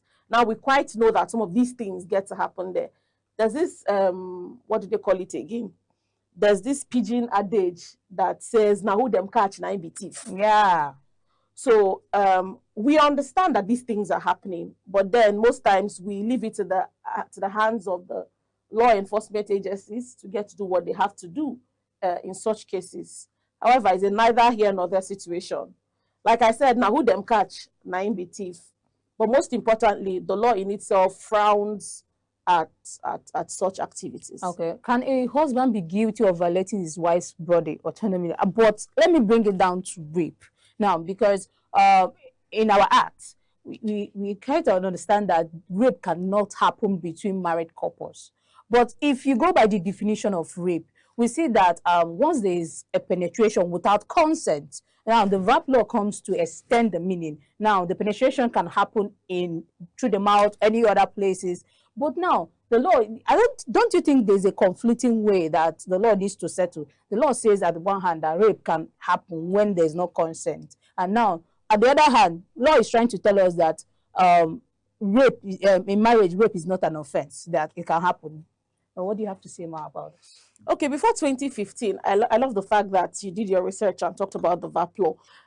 Before 2015, the issue of rape was quite a dicey one, principally because of the burden of proof in criminal cases. And that was largely because the criminal code didn't essentially make it quite easy.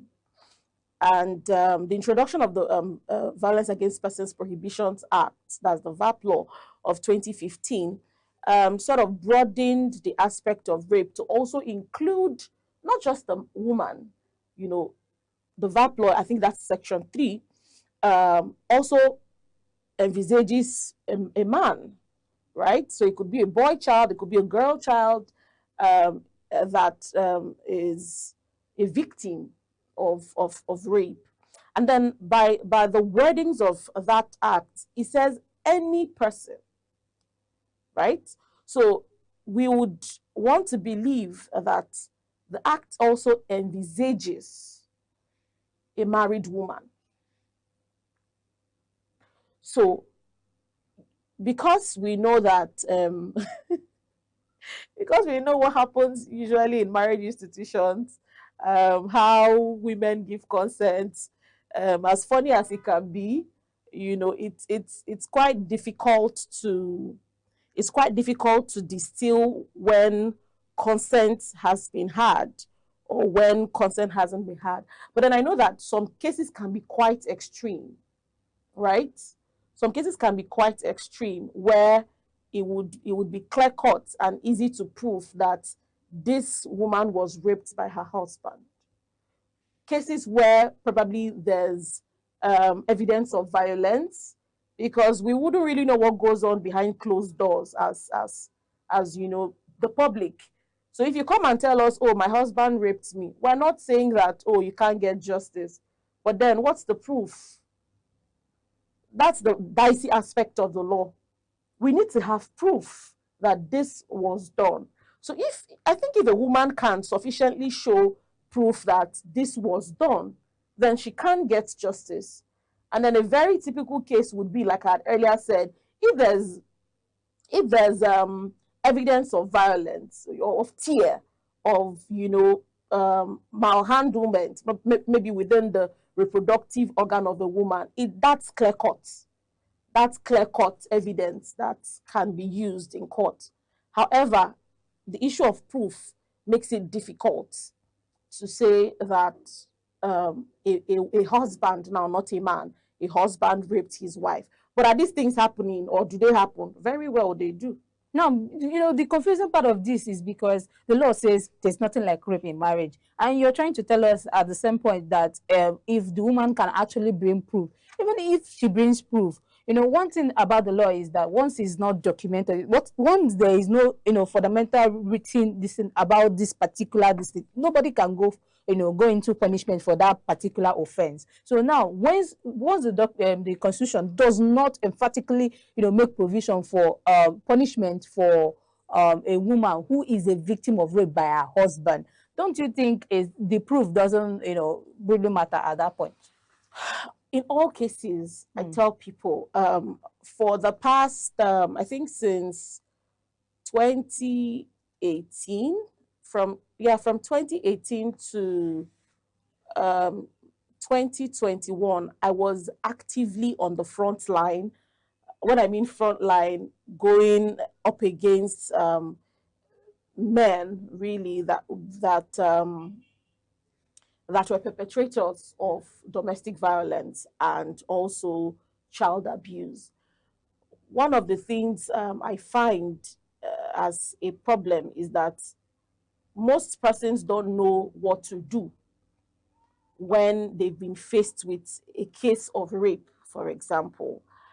You find that when someone has had unlawful carnal knowledge of another, the person goes to quickly take their bath, go home, cry, washes the clothes, probably for cases where probably there's evidence that there's blood stain and a couple of semen and a couple of other things. The person has gone to wash off everything. And then maybe 3 days later, when maybe they realize that there's a problem, for example, for children, in the case of children, the mother goes questioning what happened to you. That's when the girl probably owns up that something happened 3 days ago. So in that instance, it becomes difficult because the things that, you know, would have been used as evidence, right? The lady immediately, the first response for any rape case would be going to the hospital, because it's a medical practitioner that would examine you, and obviously the residue would still be there of the act, right? The semen would still be there. So the first line of action is going to the hospital.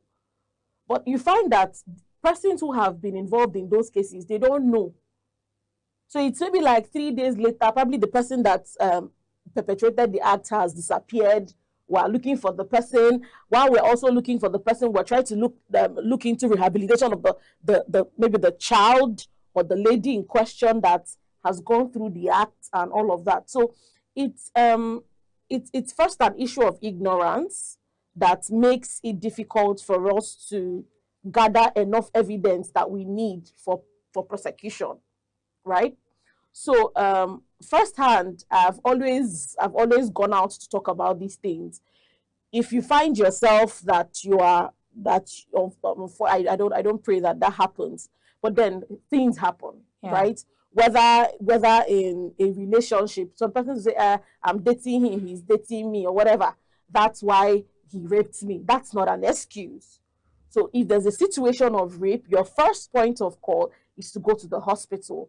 Don't tamper with any of the materials, maybe the clothes you're wearing, your undies and all of that. Don't tamper with any of them. Don't wash yourself. Take yourself just the way you are to the hospital and get a medical practitioner, confide in them. This is what has happened to me. I need you to check. Usually they'll administer while they get what they need for documentary purposes, right? For documentary purposes, the next thing they would do, that the doctor would do, is to treat the person. You have people contracting HIV and other ridiculous sexual transmitted diseases in such cases. So that's usually the first thing to do. And then moving on to the law enforcement agencies to report. I think I want to talk about these recent happenings of our ladies. You know, we're talking about women's right to their body. Now, you see recent cases on the internet where a lady's personal or private pictures are being shared by the male folk out there. Do you think they have a right of action against those men? Definitely. You know, in what case? Like, can they go after these men, fight or get justice? No, even when, you know, she consented to having these, you know, private pictures, you know, videoed or recorded. Okay, generally, speaking from the point of law, if you find yourself in the situation of, you know, relationship with a man as a woman, you've been involved with a man, and then you go wild, such as, because I feel it's quite irrational to document yourself while in the act. I think it's quite irrational, and while I might sound conservative, it's actually condemnable to do such acts. But then if by any means of you going wild, you decide to, in your definition of fun, go into such acts, yes, the law protects you. It's usually, they call it revenge porn, where you know, maybe you've had a disagreement with the man and then they go about posting whatever. The Cyber Crimes Act, you know, covers for that. So you have protection under the law to get to sue someone who has gone into revenge porn. Yes. Well, thank you, Barrister, for, you know, letting us know your opinion on based on this societal issue. And as we conclude today's discussion, one thing is clear: a woman's body is not just an object to be controlled, abused, and neglected. It is her right and her dignity, and as well should be protected. This is what we have for you today on You and the Law. Remember, the first step of protecting yourself is knowing your right. And for you to know your right, you also protect the people around you. If you have questions, you know, you can always send in your comment.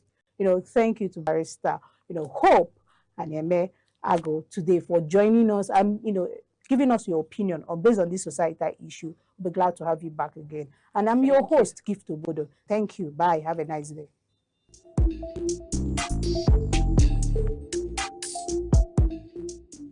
Law is the architecture of civilization, the silent force that orders society and defines justice. Yet, within its complexity, many remain uncertain of their rights, their obligations, and the protections the law affords. From the inviolability of human rights to the intricate doctrines governing property and civil relations. This is a platform where law is demystified, where principle meets practice and knowledge becomes empowerment. Because justice is not abstract, it is personal. You and the Law on Aneke TV.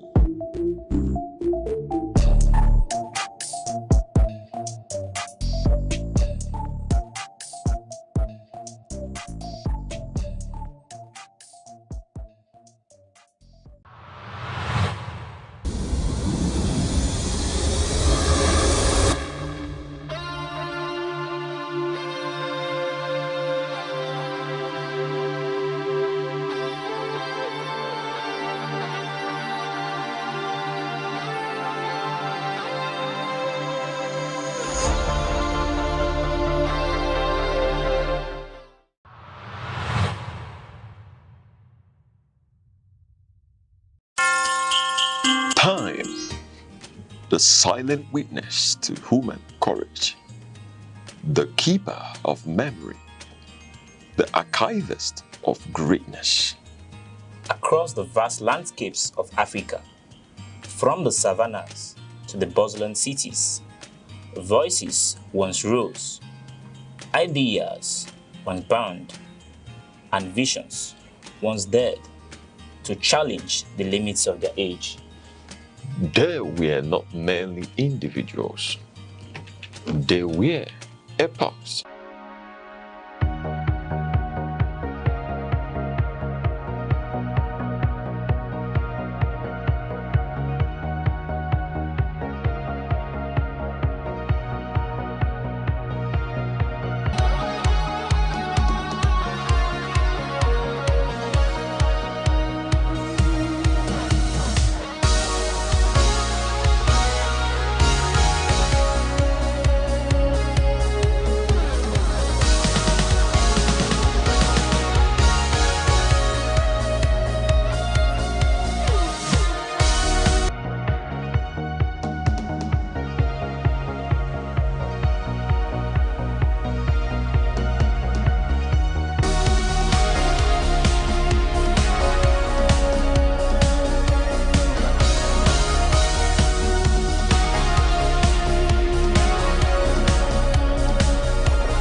Good afternoon and welcome to News on the Hour. I'm Gunhope Chukuma, glad to have you join us. Headlines. Oyo State Governor says rehabilitation of rescued teachers and pupils is now the state's immediate priority. Tokyo police arrest Nigerian national over alleged touting more than 900,000 people displaced as Typhoon Bavi batters parts of China. Now the news in details. The Nigerian Army says sustained intelligence operations and the arrest of key members of a kidnapping network forced the unconditional release of pupils and teachers abducted from schools in a rural local government area of Oyo State. The victims kidnapped on May 15th regained their freedom on July 10th after spending 56 days in captivity. The Army says the rescue followed a coordinated security operation led by the General Officer Commanding 2 Division, Nigerian Army Ibadan, Major General C.R. Nebeife. The operation involved the Office of the National Security Advisor through the National Counterterrorism Center, the Defense Headquarters personnel of the Armed Forces and the Nigerian Police Force, the Department of State Services, the National Intelligence Agency, the Nigeria Security and Civil Defense Corps, Amotekun Corps, local vigilantes and hunters. In a statement, the Acting Deputy Director of Army Public Relations, 2nd Division, Lieutenant Colonel Jonah Danjuma said security forces targeted the kidnappers' logistics and operational network within the Old Oyo National Park and surrounding locations, leading to multiple arrests. According to the Army, the sustained pressure disrupted the activities of the criminal group and compelled the abductors to release the victims without conditions. The military added that the operation was carefully planned to ensure the safe recovery of the hostages while avoiding civilian casualties.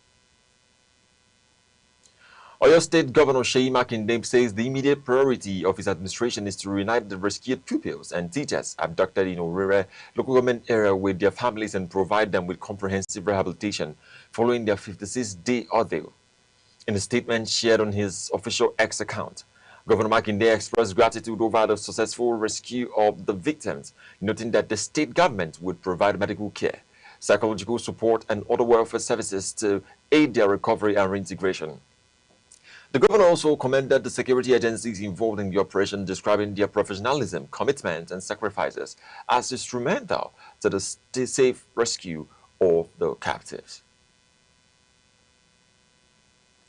The Nigerian National Committee of the International Press Institute, IPI Nigeria, has confirmed the release of journalist Zainab Sadiq following her detention by the Department of State Services over the possession of a drone without the required end-user certificate. In a statement, the Secretary of IPI Nigeria, Mr. Ahmed Shekarau, said Ms. Sadiq was released to the leadership of the institute after constructive engagement with the security agency. She had earlier been invited and subsequently detained by the DSS after reporting to its headquarters in Abuja. The journalist was initially intercepted at the Murtala Mohammed International Airport, Lagos, while preparing for a trip and was later directed to appear before the DSS over the drone possession found in her bag. President of IPI Nigeria, Mr. Musikulu Mujid, welcomed her release and appreciated the DSS for its engagement with the institute. Benue State government has called on residents to adopt preventive measures against flooding as the rainy season intensifies across the state. The government warned that blocked drainage channels remain one of the major causes of avoidable flooding in many communities. In a statement issued by the Commissioner for Information and Communication, Dr. Maleki Abo, residents were urged to refrain from dumping refuse into gutters, streams, rivers, and drainage channels, noting that such practices obstruct the free flow of water and increase flood risk. The government also advised households, landlords, business owners, and community leaders to ensure that drains and waterways around their neighborhoods remain clean. Residents in flood-prone areas were further encouraged to monitor weather forecasts and relocate to safer locations whenever necessary. The state government emphasized that flood prevention is a shared responsibility and urged members of the public not to walk, drive, or swim through floodwaters because of the associated dangers.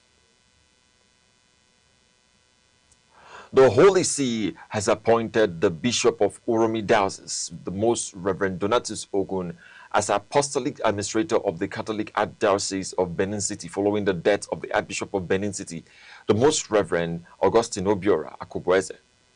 The appointment was conveyed in a letter issued by the Apostolic Nuncio to Nigeria, Archbishop Michael Crotty, and addressed to the Chancellor of the Archdiocese of Benin City, the Reverend Father Michael Oyanoafo. The letter stated that the appointment was approved by the Dicastery for Evangelization with the authority of His Holiness Pope Leo XIV. According to the Vatican, Bishop Ogun will oversee the administration of the Archdiocese pending the appointment of a substantive Archbishop. The appointment takes immediate effect. Archbishop Crotty extended condolences to the clergy, religious and lay faithful of the Archdiocese, assuring them of the prayers and support of the Holy See during the period of mourning and transition. The All Progressive Congress APC has formally unveiled Vice President Kashim Shettima as the running mate to President Bola Tinubu ahead of the submission deadline for presidential candidates set by the Independent National Electoral Commission. The announcement was made by the National Working Committee of the party during a stakeholders meeting in Abuja. National Chairman of the APC, Professor Netawe Wauda, described the Tinubu-Shettima ticket as the party's strongest option for the next presidential election. Following the unveiling, Vice President Shettima met with President Tinubu at the presidential villa to express appreciation for the confidence reposed in him. You're watching Aneke TV News, your trusted source for timely, accurate, and authoritative news coverage from Nigeria and across the globe. Remember, you can stay connected with us on all social media platforms, Facebook and YouTube at Aneke TV. Now a quick recap of the major stories making the news. Oyo State government prioritizes rehabilitation of rescued teachers and pupils. Coming up shortly, Tokyo police arrest Nigerian over alleged touting. More than 900,000 people displaced as Typhoon Bazi pounds China, Taiwan, and Japan. We'll be right back shortly. Stay with us. Frontline Africa is Aneke TV's flagship current affairs program, where critical national and continental issues take center stage. On Frontline Africa, we examine politics, the economy, security, business, health, and a wide range of other key sectors shaping society. The program is insightful, engaging, and interactive, providing a platform for informed analysis and meaningful public discourse. Here, issues are discussed raw, balanced, and expertly with depth, clarity, and a commitment to fact and accountability. Join us every Saturday at 5 in the evening, only on Aneke TV.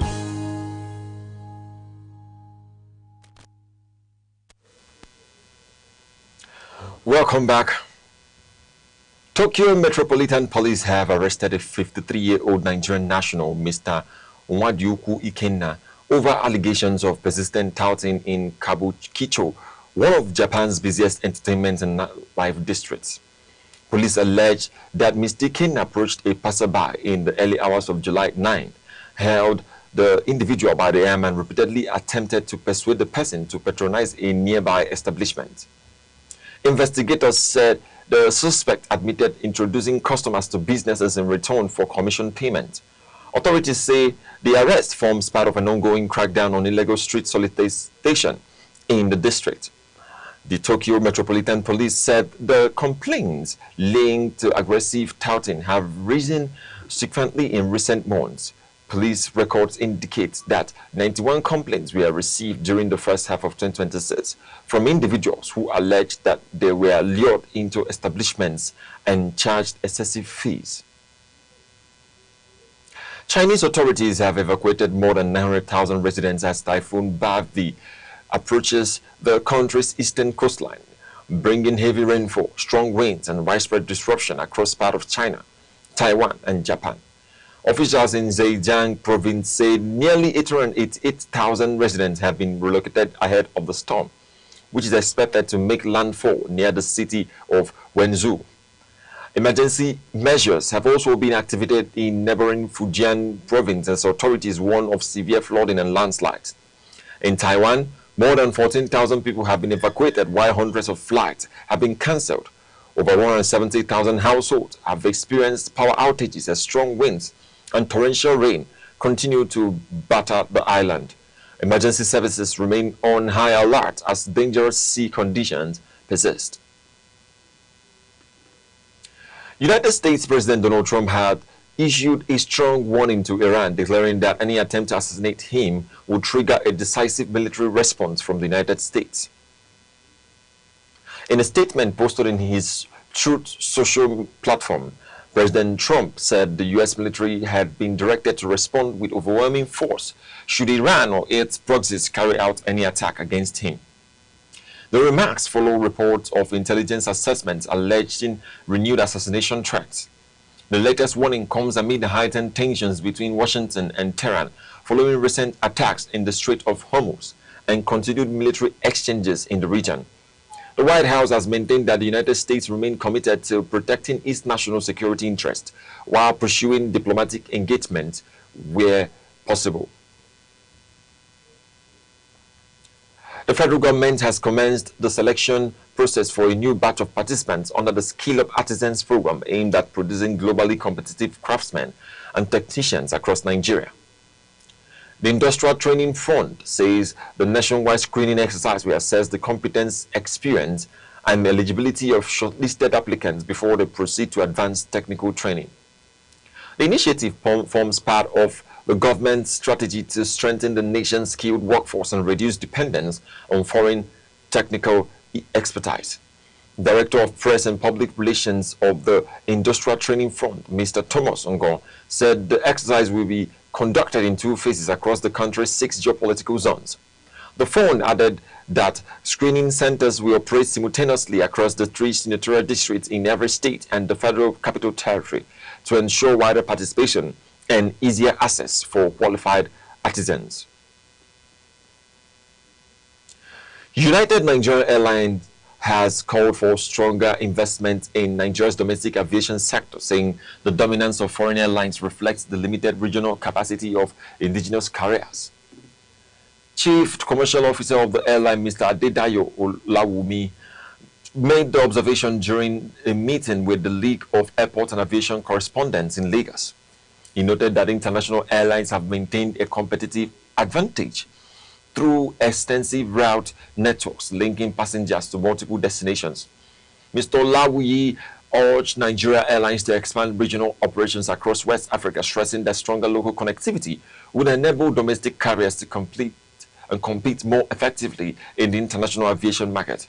He also identified inadequate infrastructure and poor airport connectivity as major challenges affecting the industry. The Edo State Police Command has announced a restriction of movement across the state to ensure adequate security during the local government elections. Public Police Relations Officer Mr. Moses Joel Yamu, speaking on behalf of the command, said the restriction took effect from midnight and will remain in force until 6 p.m. today. Security agencies have been deployed to safeguard voters, electoral officials, and sensitive election materials. The command urged residents to comply fully with the directive, warning that anyone found violating the restriction would be prosecuted in accordance with the law. Now in sports, Rangers International Football Club has rejected allegations by Super Eagles winger Mr. Moses Simon that he was denied a professional contract because of his ethnic background. Mr. Simon, in a recent media interview, claimed he was overlooked during the trial despite captaining the trial team, while another player was signed after a shorter assessment period. He suggested that tribal considerations influenced the club's decision. Reacting to the allegation, the general manager and chief executive officer of Rangers International, Mr. Amobi Ezeaku, said the club's recruitment process has always been guided strictly by merit, professionalism, and sporting considerations. The Enugu-based club stressed that throughout its history, it has engaged players, coaches, and officials from different parts of Nigeria and beyond, reaffirming its commitment to equality, fairness, and non-discrimination. Now in entertainment, a magistrate court sitting in Oba, Lagos State has remanded content creator DJ Chicken at the Kirikiri Correctional Center over alleged threats directed at Mr. Sheyi Tinubu, son of President Bola Tinubu. The defendant was arraigned on charges bordering on alleged offenses under the Cyber Crimes Act, conduct likely to cause a breach of peace and making threats to kill. The charges stem from a viral video circulating on social media, although the defendant later stated that the comments were intended as a joke and apologized publicly. Prosecutors proceeded with the case. He pleaded not guilty to all counts before the court. The court granted bail in the sum of 1 million naira with stringent conditions, including 2 qualified sureties. The matter was adjourned until August 3, 2026, while the defendant remains in custody pending the fulfillment of the bail conditions. Before we go, a recap of our top stories. Oyo State Governor Seyi Makinde says the immediate priority of his administration is the rehabilitation and reunification of the teachers and pupils rescued after spending 56 days in captivity in Orire local government area. The governor says the victims will receive comprehensive medical, psychological and social support, while commending the military and other security agencies for the successful rescue operation, during which 8 suspected kidnappers were arrested and several others neutralized. Tokyo Metropolitan Police have arrested 53-year-old Nigerian national Mwadiuku Ikenna over alleged persistent touting in the Kabukicho entertainment district of Tokyo. Police say the suspect allegedly lured pedestrians to entertainment establishments in exchange for commissions. More than 900,000 residents have been evacuated in eastern China as Typhoon Bavi approaches the country's coastline after battering parts of Taiwan and Japan's southwestern islands. Chinese authorities have intensified emergency response measures, while Taiwan has reported widespread power outages, flight cancellations, and heavy rainfall. Weather agencies have warned of further flooding, destructive winds, and dangerous coastal conditions as the storm advances. That concludes the news on Aneke TV. Thank you for watching. For more news and live updates, follow us across our social media platforms, Facebook and YouTube at Aneke TV. I'm Good Hope Chukuma. Good afternoon.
The financial and social strain of burial and traditional funeral ceremonies in Igbo land is becoming a major concern according to His Royal Majesty Igwe Ambassador Dr. Lawrence O.C. Agabozo, CFR.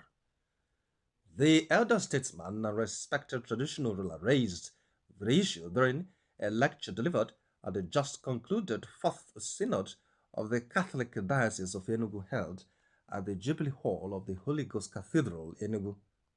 Speaking on the theme burial and traditional funeral ceremonies in Igbo land and their burden on the people, Igwe Agabozo traced the evolution of funeral practices from pre-Christian times to the present.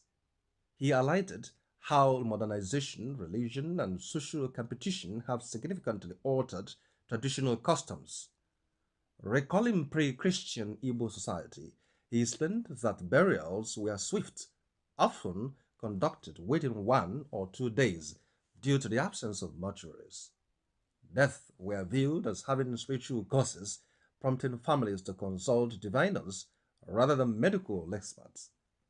Burials were classified based on social status, with home burials for prominent persons, communal grounds for married or disadvantaged individuals, and even forests for criminals or those believed to have died abominably. Lavish second burials were traditionally reserved for traditional or successful individuals, although early missionaries condemned some practices, including alleged human sacrifices. Igwe Agabozo noted that Christianity helped eliminate discriminatory and dehumanizing burial rites, particularly those involving evil forests.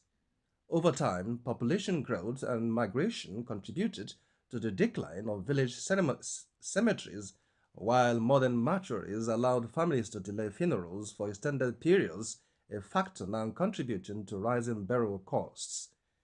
Modernity has influenced a lot of changes in Igbo funeral rites, the monarch observed.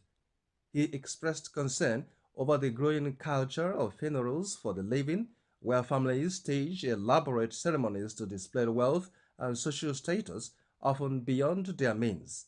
He condemned practices such as prolonged mortuary stays, house constructions, or renovation to meet burial standards, and the emerging first and second burials into extravagant events. Highlighting a recent example, he cited a high-profile burial where 200 cows were reportedly donated, describing it as inactive, as indicative of the trend. These displays place a huge burden on middle and low-income families, he warned, noting that many now take loans to fund burials of relatives who died in poverty. Efforts to curb excessives are underway. Several Igbo communities have shortened burial durations and abolished oppressive widowhood practices or rites. The Catholic Church has also introduced regulations limiting how long a corpse may remain in a mortuary. Onitsha Donidu's decision to abolish second burials for Christians was cited as a model worth emulating. The Obi of Onitsha, His Royal Majesty Igwe Nnemeka Alfred Achabe, has repeatedly condemned ostentatious funeral displays, emphasizing the protection of families with modern means. In his own Ezema Olo Kingdom, Igwe Agabozo revealed that practices that demean widows such as sleeping beside corpses or compulsory head shaving have been abolished. He also warned against the emergence of committees of friends exploiting funerals to collect money fraudulently via social media. The monarch called for a return to traditional values, encouraging families to conduct burials within their means while allowing voluntary contributions from well-wishers. He urged the diocese to update regulations that balance cultural identity with Christian values, reduce financial pressure on families, and discourage extravagant spending. This paper will consider its mission accomplished, he concluded, if it contributes to resolving emerging challenges that impede the advancement of Christian burial practices in the diocese.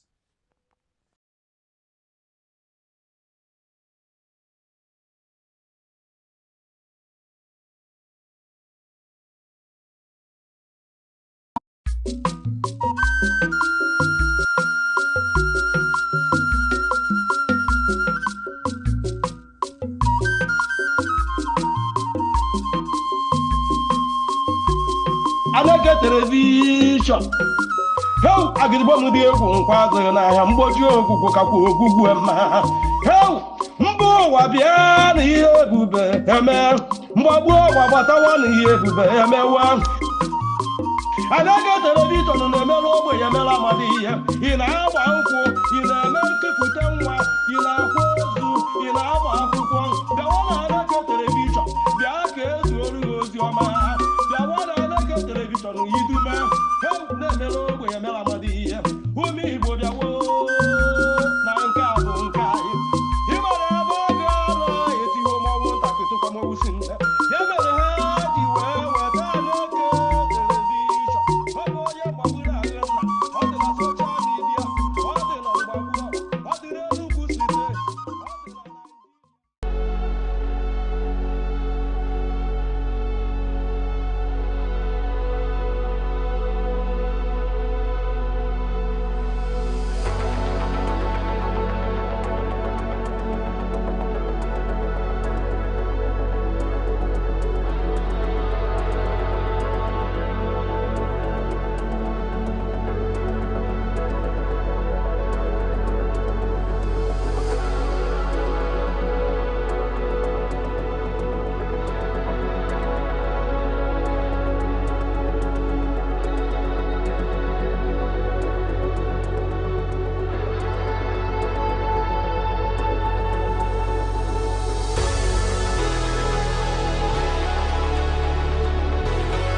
From the tiniest cells to the farthest galaxies, life holds secrets we are only beginning to uncover.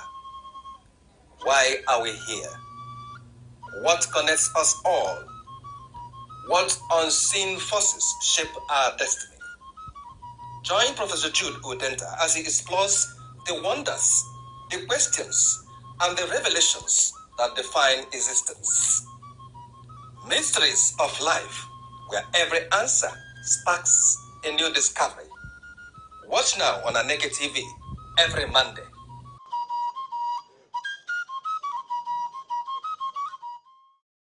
You're welcome, viewer, to your program, The Mysteries of Life. Today we want to discuss the issue of superstitions. We always wish one another luck. We always think of this and that. There are so many beliefs in life. And then, of course, our brother here, Mazi Gabriel Nnemeka Anichukwu, has been a very superstitious character all these years, as you can even, confirm. So we want to look at superstition. What is a superstition? What role does it really actually play in life? The good, the bad, and the ugly.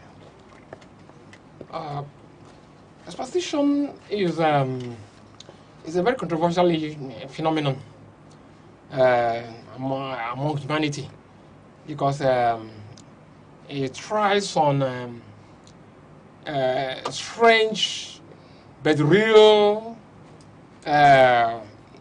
events which human beings say they don't exist, yet they exist and we feel them.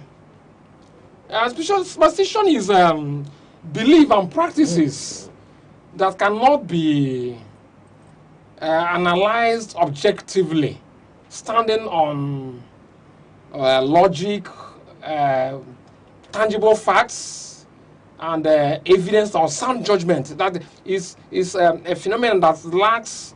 You cannot. It cannot be approached, addressed objectively using verified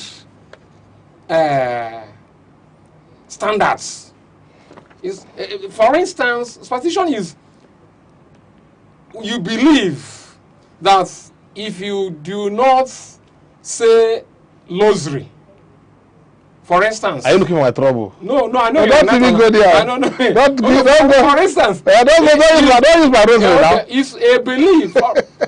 It's beliefs, practices that we have in our cultural milieu, in a cultural setting, that cannot be proven through critical thinking or rational thinking or reasoning. Yet, they shape our values. Thank you. I want to study. I like what you have just said, the shaping of values, and I want to use one. Because Africa, those who travel abroad, they always accuse people of being superstitious. But I have also seen that, in my little study, I found out that the white man is even more superstitious than the black man. Because he believes in that Friday the 13th of every month, is regarded as an unlucky day. That broken mirrors have their own. That black cats have their own. That knocking on wood, has its own. That spilling salt has its own. There are so many. In fact, there are more superstitions in the Western world than in the whole of Africa. But one of them that I wanted to look at, because we are looking at the good, the bad. We look at the good ones. If you hit one particular leg against anything, then you could say a good thing is coming. If your finger starts itching you, you could say, money is coming. Good omen. Yeah, that's ego nabata. Now, but this idea of what people are saying, superstition. Now, what people are saying first? What was the problem? Why were they doing that? Or now why Why were they? What follows it? See where to people saying that child is thrown into the evil forest. You know that our forefathers, we are less superstitious because of scientific research, social and scientific research that thrives in our modern era. But I'm not saying actually totally all they believed that time we are false, because they still believed it. It happens according to that they believe. For example, it said Obanje. Obanje, what if we say Obanje, what is this Obanje? Obanje is Yoruba call it Abiku. A child that comes and goes, reincarnates and incarnates and reincarnates to put the parents in perpetual suffering. Though sometimes those Obanje comes and goes based on the karma of the parents. Okay. Some Obanje phenomenon is linked to parental karmic consequences of their evil lives in their former worlds. Wow. Because nothing goes for nothing. There's no smoke without fire. That means you believe in reincarnation. Why? That that position is strange but real. Okay, reincarnation. Yeah. So back to what I'm saying. Yes. About the yes. Is no, I want us to finish with Obanje, so that the people will be learning from what you are saying. Obanje is it not this is it not this SSB problem that people came to call Obanje? No, it's not. Because I believe it is the SS. Okay. Sickle cell. Do you know that in the olden days, they don't go to some of these. Most of them don't go to check blood. I know blood group and all those. But still, they give birth to children that are not seculars. Yeah, but that was it. They call it Obanje. You know, they were calling it Obanje because they were coming. But the issue was that the parents were never checked. You know, because we have this thing. We don't have that in abroad. You know, in the white man's land, the Western world. This what do you call it? Sickle cell. Sickle cell. But we have it here now. Science has come. People have come to know about is it genotype or whatever, and then they now handle it, and people are no longer buying in that. Do you know that even from that pre-modern Africa or pre-modern Igbo land, that whenever they want to get into marriage, they go to what they call a seers, Alpha. Then it's in that Alpha, I believe, that the DBA diagnosis through the crystal ball, human to me, that if there is possibility of giving birth to a secular, you say that the gods, because when you touch that Alpha means whenever you touch that horn or that's spiritual science, it will take your ancestors and gods of your land will speak. So when they are speaking, they are trying to encompass, to embrace all that concern that marriage, that marriage between two persons. So they will tell you that this marriage will not work. They will not call about giving a child to that is a secular, but they said you are gods. The Alpha says this marriage between Mbeka and the Congo will not work. But asking the Idibia to explain the details, he might not, but that the gods and ancestors are speaking through the Alpha, this marriage will be a baradash. It don't work. It will lead into, there is evil omen. That's what it is. So it means that time, that issues of secular or whatever, the gods also and ancestors who speak through the Alpha knew and will tell you, leave this person, you are not meant to marry this person. Okay. But and they used to follow it was working for them. The fortune tellers, they were doing their work. Yes, now, this is about the Abiku thing or the Obanje thing.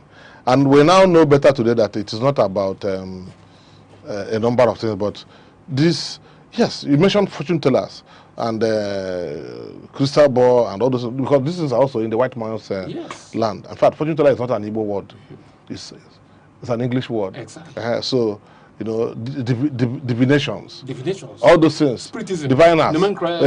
These things are not English, they are not Nigerian words. Because position is tied to magic. It's not tied to magic, it's tied to something supernatural. Yes. Like if you wake up and your eyes are twitching like that, you say, hey, I'm not going to achieve. Even when I'm talking of superstition, for instance, whenever you come in contact with a sanctified abode like the Blessed Sacrament, whenever you are going on a dangerous travel, you can go to adoration. Yes. Once you behold the Blessed Sacrament, that superstition means that you believed that this Blessed Sacrament fortify those who went into that dangerous journey in the past, and you're invoking St. John, St. Anthony, St. Mary. Let them come. It's all superstition, and because you know that religion is shrouded, is interwoven with superstition. That's your own. Our own is not superstition. We believe. No, wait now. Don't worry. Don't worry. Not religion. Can you prove it scientifically? What are people have been proving scientifically now? Excuse me. Now, you see, it's based on beliefs. No, wait now. Beliefs. If you come to the Catholic Church, that's where you have monasteries, and they do all the science. It was working. They do. I'm not saying it's not working. I'm saying they do all the science before they come up. That's why before you make somebody, before somebody becomes a saint, is acknowledged the saint. There's a process. But why hasn't many of our, like my grandfather Okeleki Goga. That's not our discussion. I think you have just raised an issue. You have raised an issue for further discussion. From the author of we pass him through the moral chronology and moral processes. Yes. To show that he never took anybody's wife. One. He lived. He never borrowed money, not give it to you. Good. He gave money, a kind of philanthropy. He lived a life charitable. Charitable. He doesn't lie. He lives on honesty. No. See, Marcy. So the Bible is clear. Wait now. The Bible is clear. I'm telling you, the Bible is clear. The Bible is clear about The Bible is clear. Listen now. I'm not trying to make a name now. When you call him, he answer. You are now taking over. You are taking over my work. Let me tell you what I'm doing now.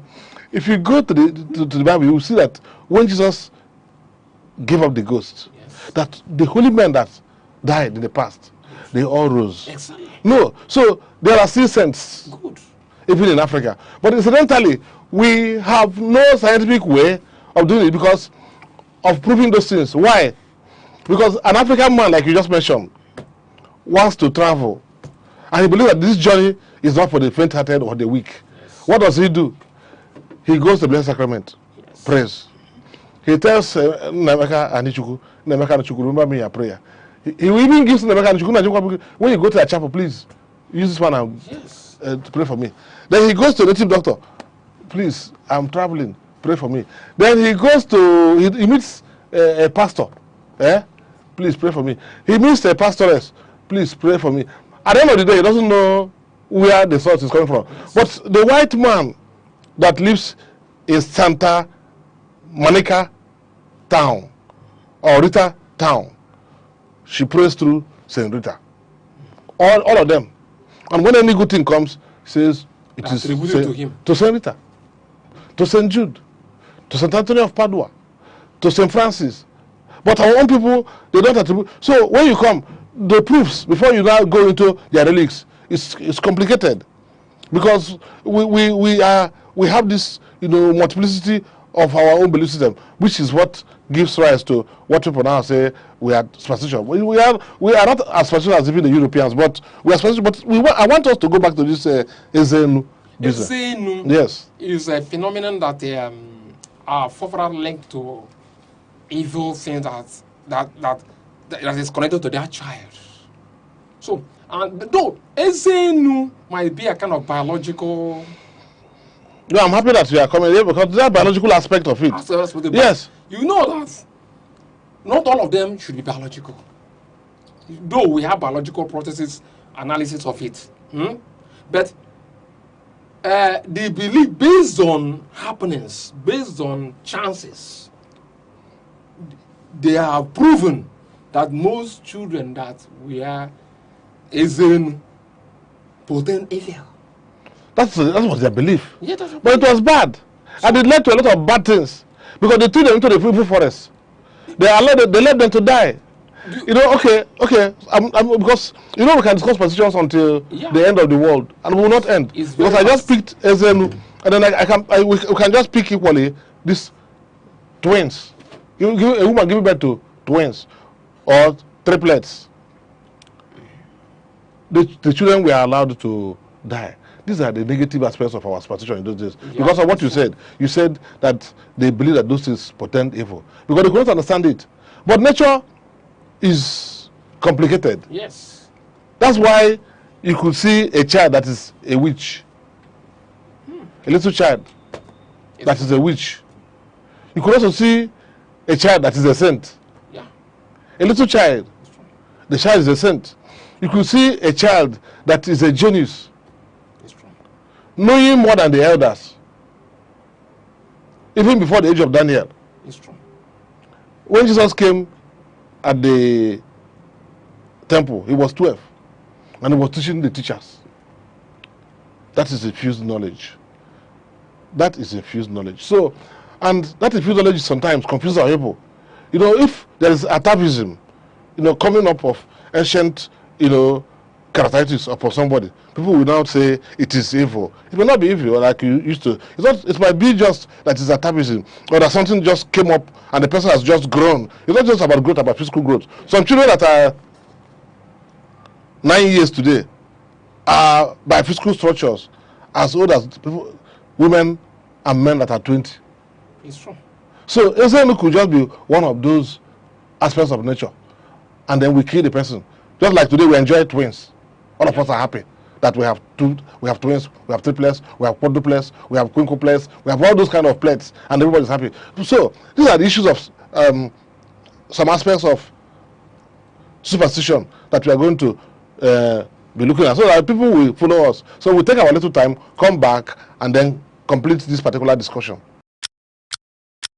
Every second, the world changes, markets rise, leaders speak, stories unfold.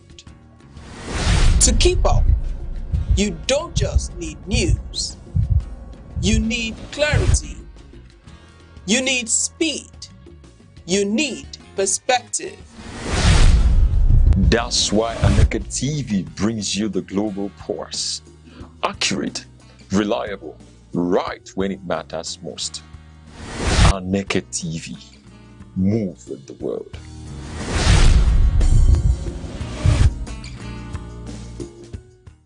So now, having looked at some of this, you know, because we have so much of superstitions. Like if I have, you know, I have here, they say bad luck omens. Bad luck omens. They say breaking a mirror is thought to cause 7 years of bad luck. That is in the white man's land, though. But people, when people come here, they say our people are very superstitious. We are not half as their. Yes. No, check. You know, even this people, this Artemis 2. Artemis 2 has a place.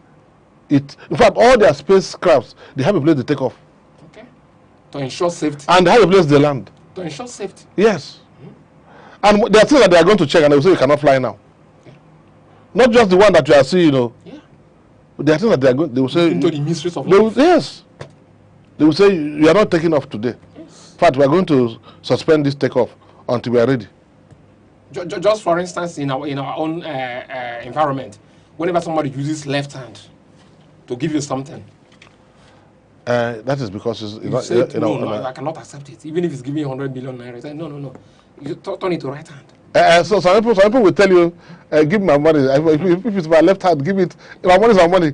Give my money with your left. My left. No, whenever they you give to them through the left hand, there is a kind of ritual to go and perform. I know. They will go and sanctify that money that you give them with the left hand. Yes. So make it holy. To make it and to be fruitful. Yes. Because they believe that if you do not go to a kind of transforming it to good omen, it will result into evil. Thank you. So there are so many of them, and why we are talking about it now is because many people think that being superstitious is peculiar to Africa. No. It is not. Yeah. Because we don't have all the time. Because if you had all the time, you would see that there are so many superstitions, so many of them in the Western world. There are one that are general, you know, then that, you know, black cars, knocking on wood, spilling salt, umbrella indoors, walking under a ladder, locking. And for instance, even in our home, in our environment here, whenever you go to a mortuary, said you have to knock at the door of the mortuary before you open that. Ask any mortician. Any mortician will prove it. Any strong mortician will prove it to you that they can't move into the mortuary. They keep those so-called dead corpses without knocking. They say that if you enter there without knocking, that some of them are naked. For instance, do you know that in the mortuary, that due to the spirits there, that some men meet women there? I don't know. Now, how can I know? Ask any mortician. What should I? Many things are happening in the mortician. That's why they said that if you enter there with, I'm talking from what the morticians have just said, those who are there and the old men. Said if you enter there without knocking, they will attack you. Because just like when you enter into my room now, maybe I'm naked, maybe I'm not well prepared to receive somebody I can. Say, why did you? Yes, you react. So they said that in the mortuary, those people, those corpses that were caught there, they said they are not dead. They still operate like. And we don't want to talk about these stories because there are so many such stories. Like there's a mortuary at Anambra. Somebody said that somebody from that mortuary left that mortuary to drink at a nearby restaurant. But I heard it was here in Enugu. No. After drinking the bottles, it was proven. So when they say superstition, for instance, if you are moving the corpse of your father or mother or whoever or brother, do you know that there's something that will happen? That it will not allow the people carrying that corpse to bring it down. So we have always had so many stories. Like there's a story that is now, trending around. The young man, the father died, but he was in America. And probably maybe because things were not going well. But maybe whether it was going well or not, the man felt that it wasn't good and he should bury the father. He left the burial for the people on the ground here. On that night that the father was buried, he died equally. Okay. So and the people are now raising money to bring him home for burial. Okay, this linking to superstition beliefs. So people are now saying that it was possible that the father killed him. I said I don't know. Look, linking it to what you said now. Yes. Looking at superstition. Do you know that in my town, no matter how born again you think you are, if your father has died or mother has died, you could not give your father a befitting burial with a cow, a fee, or this. That there's nothing will make you when your mother-in-law, father-in-law dies that will make your friend. You carry cow to attend the burial of that person. That if you do it, it's superstition. It's not superstition. It's just that you don't give what you don't have. No, it's not superstition. It's working. It's working now because it could not survive it. No, it's because you don't give what you don't have. That in my town. It's not superstition. How can you give to other people? In my town. Yes. If there is going on, if you have not done that, you don't dance it. When they want to beat, they beat that drum. Then they will announce if you have not to shift from this place. Because once you and they beat it just briefly because so that somebody will not come in. From experiences, many have done in my town because they dance that without knowing, without giving without knowing. Or there's one that if your father is alive, you don't dance it in my town in So once you dance it, those who dance it died mysteriously. So that is superstition. When they say it's not something you can cover with the blood of Jesus Christ or grace of Jesus Christ. It's something that is real. That has happened often and time proven in my town. So can't you tell me that when you have not given your father 15 burial or your mother 15 burial, you just because you are rich, you took a cow to attend somebody's burial. My child told me that her teacher said that 2 of her brothers died mysteriously. That they did not give a fitting burial to their father. That 2 of his brothers that were rich took cow and attended the burial ceremony of their friend. That 2 of his brothers died within 2 days. If I call that school at the end, you will know the school. Hey, I don't want to go to that. No, we don't want to go there. But the point. I'm telling you, what my child, a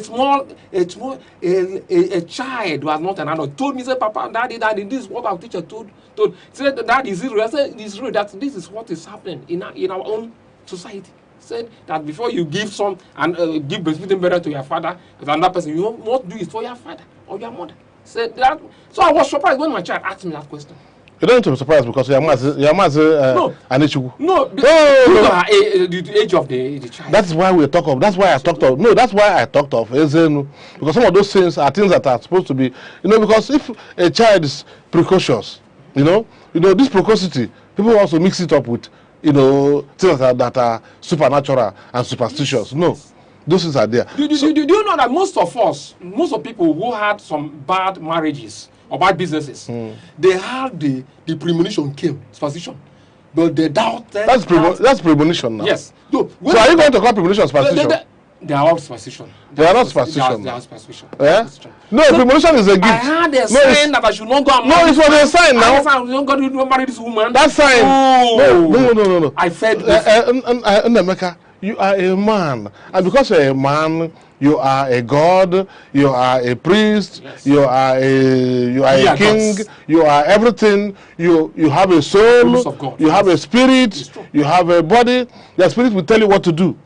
And if your spirit wants you, because the other that you are going to do that you won't be getting all the voices, both the positive voice and negative voice, but you are going to know the one that is going to work. It's true. Yeah? So yeah, that will also come. But you know where you're headed. That's why, like you said, when the person wants to travel to some places, the person goes to empower himself. Yeah. So because this journey is not for the faint-hearted. So I want to thank brother Ndemeka, who is doing well, helping us in regard to trying to understand some of life is very, very mysterious. Yeah. We are still waiting for the report from Artemis 2 astronauts. They have not given us the report because, you know, something happened to me last time. I didn't know why I have 4 tanks. You know, 4 tanks in my house. But the black tanks were always giving me clean water, and the other tanks were giving me their own kind of... no, that's transition. So I want to tell you what people think of this. So, it was the plumber that came and said, okay, I said, you cost it now. I said, so that other tank is yellow color, but if it is black, that the sunlight will not enter into it. So, and I was looking at that moon, because if you see the moon, there's a side that has light, and the other side, I don't know whether they entered there, I don't know whether they didn't, but we are still waiting for their report. So having said that, life is mysterious, viewer, and you just handle the ones that you can handle, and continue to pray to God for protection regarding the ones we cannot handle. So what's your last message for the listener? My last concluding message is that whenever you get some strange signs, whenever you want to embark on certain issues in your life, yes, sit back, use your intuition, ask your spirit and your God or God's ancestors, what are you going to do? And they will always tell you what to do. And you get it right. Thank you. Thank you. So with this, we continue looking at the mysteries of life. There are so many mysteries, and we hope that God will help us to continue to do our best at understanding as much as we are allowed to understand, you know. So with this, we say we hope for the best for the future. Bye.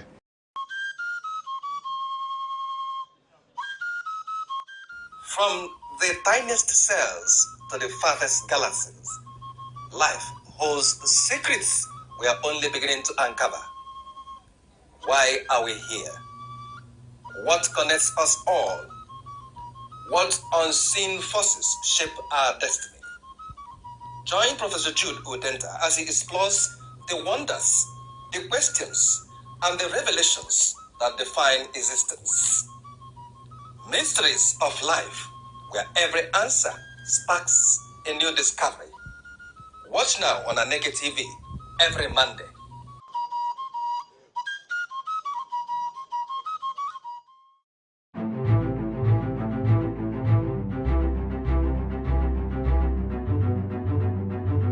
Morning headlines before you step out.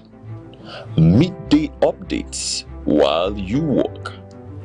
Evening analysis when the day winds down. Wherever life takes you, Aneke TV keeps you informed, connected, and ahead. Aneke TV. Move with the world.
constituency.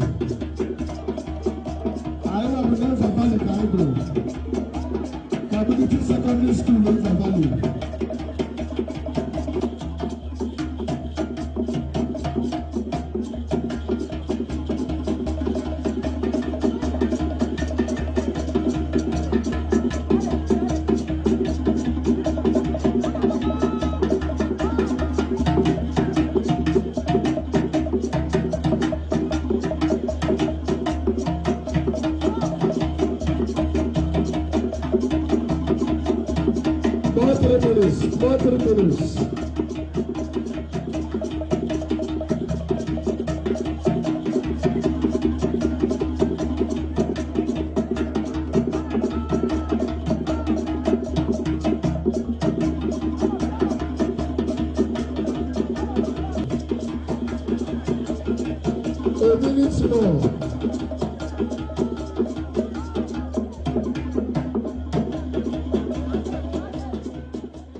In a world where safety matters and vigilance saves lives, Information is power. Awareness is protection. from our streets to our homes, from local communities to national security, Security Watch brings you timely reports, expert analysis, and trusted updates on security issues that matter to you. Stay alert. Stay informed. Stay safe. Security Watch, every week only on Aneke TV. From the ancient seat of the Caliphate in a modern Nigerian state, balancing tradition and development, Sokoto tells a story of history, faith, commerce, and resilience. Located in Nigeria's northwestern frontier, Sokoto State is a gateway between Nigeria and the Sahel region. Sokoto is the spiritual heart of the historic Sokoto Caliphate. Founded in the early 19th century, the Sultan of Sokoto remains one of the most influential traditional leaders in West Africa. Trade remains the lifeblood of Sokoto's economy, with vibrant markets connecting rural farmers and regional traders. Beyond tradition, Sokoto is investing in education and infrastructure to shape its future. The people of Sokoto preserve a deep cultural identity rooted in Hausa Fulani tradition. Like many regions, Sokoto faces development challenges, but reforms and investments continue to reshape its future. From its rich Islamic heritage to its evolving modern identity, Sokoto remains a powerful symbol of history meeting progress in northern Nigeria.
From the tiniest cells to the farthest galaxies, life holds secrets we are only beginning to uncover.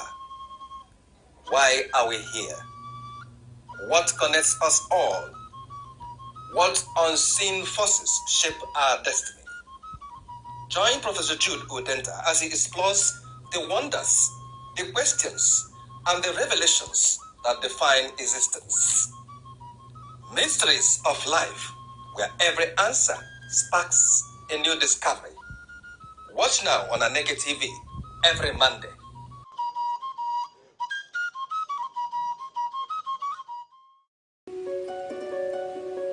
In a world that never stands still, where stories break in seconds and moments shape history, one station keeps you connected to your nation, to the continent, to the world. From breaking news to powerful stories, from business and politics to culture, lifestyle and entertainment, we inform, we inspire, we keep you ahead. This is more than television. This is your window to everywhere that matters. Aneke TV. Move with the world. Nigeria's worsening security situation has continued to intensify calls for the creation of state police, as kidnapping, banditry, terrorism, and violent crimes stretch the capacity of federal security agencies across several regions.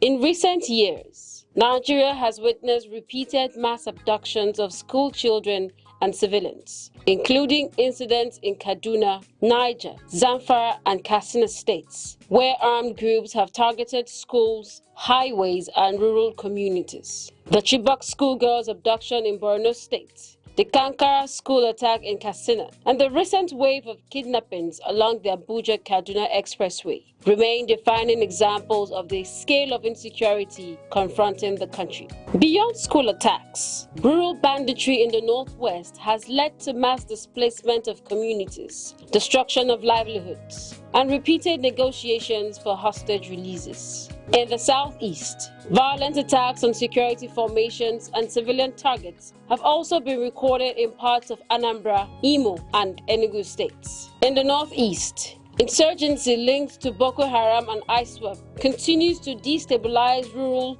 and border communities despite years of military oppression. Security analysts argue that these overlapping crises expose a major structural gap: Nigeria's centralized policing system. With the Nigeria Police Force controlled federally, operational directives, logistics, and deployment approvals often require central clearance, even when emergencies are localized. A key challenge often raised is the limited operational authority of state governors over commissioners of police. While governors are officially described as chief security officers of their states, in practice, commissioners of police in each state report directly to the Inspector General of Police in Abuja. This means governors cannot independently order arrests, deployments, or tactical operations without federal approval. There have been several public instances where governors requested urgent deployment or redeployment of police personnel during crisis, only for delays or bureaucratic procedures to slow response time. In fast-moving security emergencies such as kidnappings or communal clashes, these delays can prove critical. Supporters of state police argue that decentralization would allow states to respond faster, using officers recruited, trained, and deployed within local environments. They say local policing would improve intelligence gathering, because officers understand local languages, terrain, and community networks, which are essential in tracking criminal groups operating in rural and forested areas. They also point to countries with decentralized policing systems. In the United States, state and local police forces operate independently but coordinate through federal agencies when necessary. In Germany, policing is primarily managed at state level, Länder, while maintaining federal oversight for national security. India also maintains state-controlled police forces under a federal constitutional framework. However, Nigeria's security experts caution that without strong oversight, state police could be vulnerable to political interference. There are concerns that governors could misuse security structures against political opponents, journalists, or dissenting voices, especially in states with weak institutional checks. Human rights advocates also warn that disparity in funding and training between states could create unequal policing standards across the country. Wealthier states may develop stronger forces, while poorer regions could struggle to maintain professional capacity, potentially widening security inequality. Despite these concerns, many analysts argue that the current centralized system is overstretched, with Nigeria's population exceeding 200 million and vast ungoverned rural spaces. Federal police presence is often thin on the ground, creating operational vacuums exploited by armed groups. In several kidnapping cases along highways and remote communities, response times have been delayed due to distance, logistics, and command structure approvals. This has strengthened argument that localized policing would reduce response time and improve preventive intelligence rather than reactive operations. Proponents now suggest a hybrid model where state police operate under national standards with unified training, strict federal oversight, and shared intelligence systems. This, they argue, would balance local efficiency with national control and reduce the risk of abuse. Others propose phased implementation, beginning with strengthened community policing units upgraded into full state structures over time, allowing gradual reform without destabilizing existing security frameworks. Ultimately, the debate reflects a central national question: whether Nigeria's current security architecture can continue to carry the burden of rising insecurity, or whether decentralized policing is now a necessary step toward more effective protection of lives and property. What remains clear is that any reform must be guided by strong accountability, professional standards, constitutional safeguards, and political neutrality to ensure that security institutions serve citizens and not power structures. Ladies and gentlemen, please rise as we welcome His Excellency, Mr. Peterobi, all the way from Nigeria, to join us here in this national conference. Your Excellency. Thank you. Please be seated.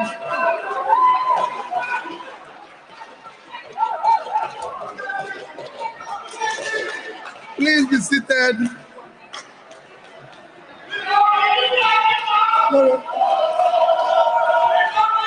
Thank you, thank you.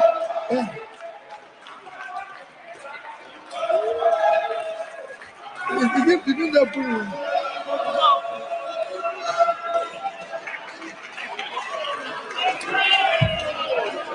Thank you. Thank you, everybody. Thank you. Let me very respectfully stand on all due and existing protocols, because I'm sure the protocols have been over and over mentioned. So I respectfully observe all protocols, but not without recognizing the woman who brought us here, great, powerful mayor of Banjul. I was telling my dear sister from Leeds that I had to come because the mayor is one person who is persistent in her strong demand that I must come to the Gambia. And this is my first time of coming to Gambia.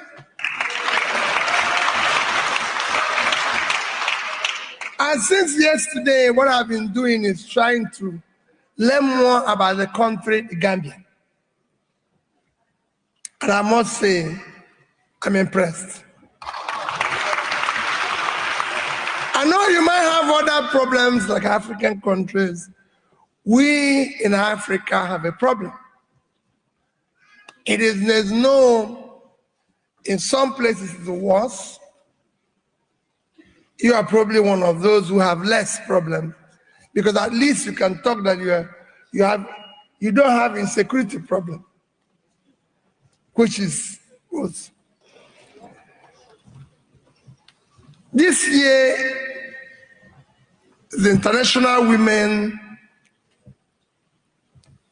Day conference month have said all that needs to be said. And all of you have contributed to that by saying, what is the theme? Give to gain. Shows that the more you can give, the more you can gain. And what are we talking here? We are talking about the most important contributor to development. Whenever we talk about women's affirmative action, women's inclusion, women's this, what it shows that we don't even know where development is or who is driver of development. Because nobody cares more than women. Nobody. We are all male can testify to that their mothers were more caring than their fathers. My children said that every day to me. So I know that. I argue and tell them, it's okay, between me and your mother, who is more caring? They'll look at me and say, Dad, you know. So we all know that. And if they're more caring, that means they will contribute more to the societal development than men. So if the societies are not doing well, it's because we are abandoning the critical development drivers. And that is why Africa today, despite being a continent of the future, because whenever people talk about Africa, Africa today, I can tell you, is the greatest continent on the surface of the earth. We are the number 2 by land size. We're number 2 by land size, sitting on about 30.3 million square kilometers. We are number 2 by population size, about 1.6 billion. But in terms of natural resources, today Africa holds the highest. What is beneath Africa is actually unimaginable. Resources that can turn around the world. Africa today have the highest land that is uncultivated. That can feed the world. Africa today has the highest human resource because we have the highest number of people in their productive age. 60% of African population are young age that can be productive. I can go on and show how Africa is great. Yet, Africa is home to the poorest people in the world. If you talk about poverty, the highest number we found in Africa. Because we've not done the right things in terms of leadership. Leadership in Africa must change. We now want people who are competent, who have the capacity, who have the character, the commitment and compassion to lead. We can no longer be led by people who give excuses, because we have what it takes to turn around Africa. And that's what we're championing. And that requires not women, not us trying to see it as if women are begging to be included. No. We should do it as a matter of need, that we need women to be part of it. One African population today, the actual population is about 1,585,000,000, 50.8% are women. So how do you tell people who are more to be begging for space? It should be the other way around. We should be begging. In Gambia, out of a population of about 2.8 million, about 3 million, women are 52%. So they should be leading, not the other way around. The men should be begging them because they are less in population. So what we have heard here is that those who should be begging are the ones who are now trying to be, even trying to give token to the people that are supposed to be begging. That is what we need. So give to gain. We must now have a clearly deliberate policies, not speeches, because in Africa we are used to conferences, we are used to speeches, where we talk and go home and allow the same incompetent drivers to continue. No, Africa must change. We have since allowed people who have passed their destination to continue to drive us. We must now ask them to go down from the vehicle so that those who have a future can. The African youths are about to take over. And women are at the forefront of this. Because when we have, if you look at what Amartya Sen said, great Nobel Economic Prize winner said, that the more you involve women, the more productive, the more developed the countries. And it's been shown everywhere. Places where affirmative action has been taken seriously, you've seen a great improvement. If you study world countries like, let me not use the first world countries, use Bangladesh.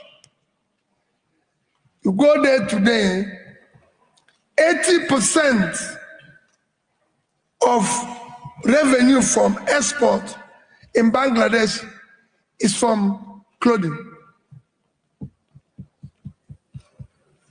Over 60% of those employed in that production are women. And of course, until recently, you have the Prime Minister as a woman, the opposition leader as a woman, the speaker as a woman. And you could see the great improvement that country has done in terms of education. They've moved from a low-income country to a medium-income country. They moved from low Human Development Index to a medium Human Development Index. And you can see it's not just them. So many other countries that have done similar things. And that's what we have to look at. Africa cannot continue.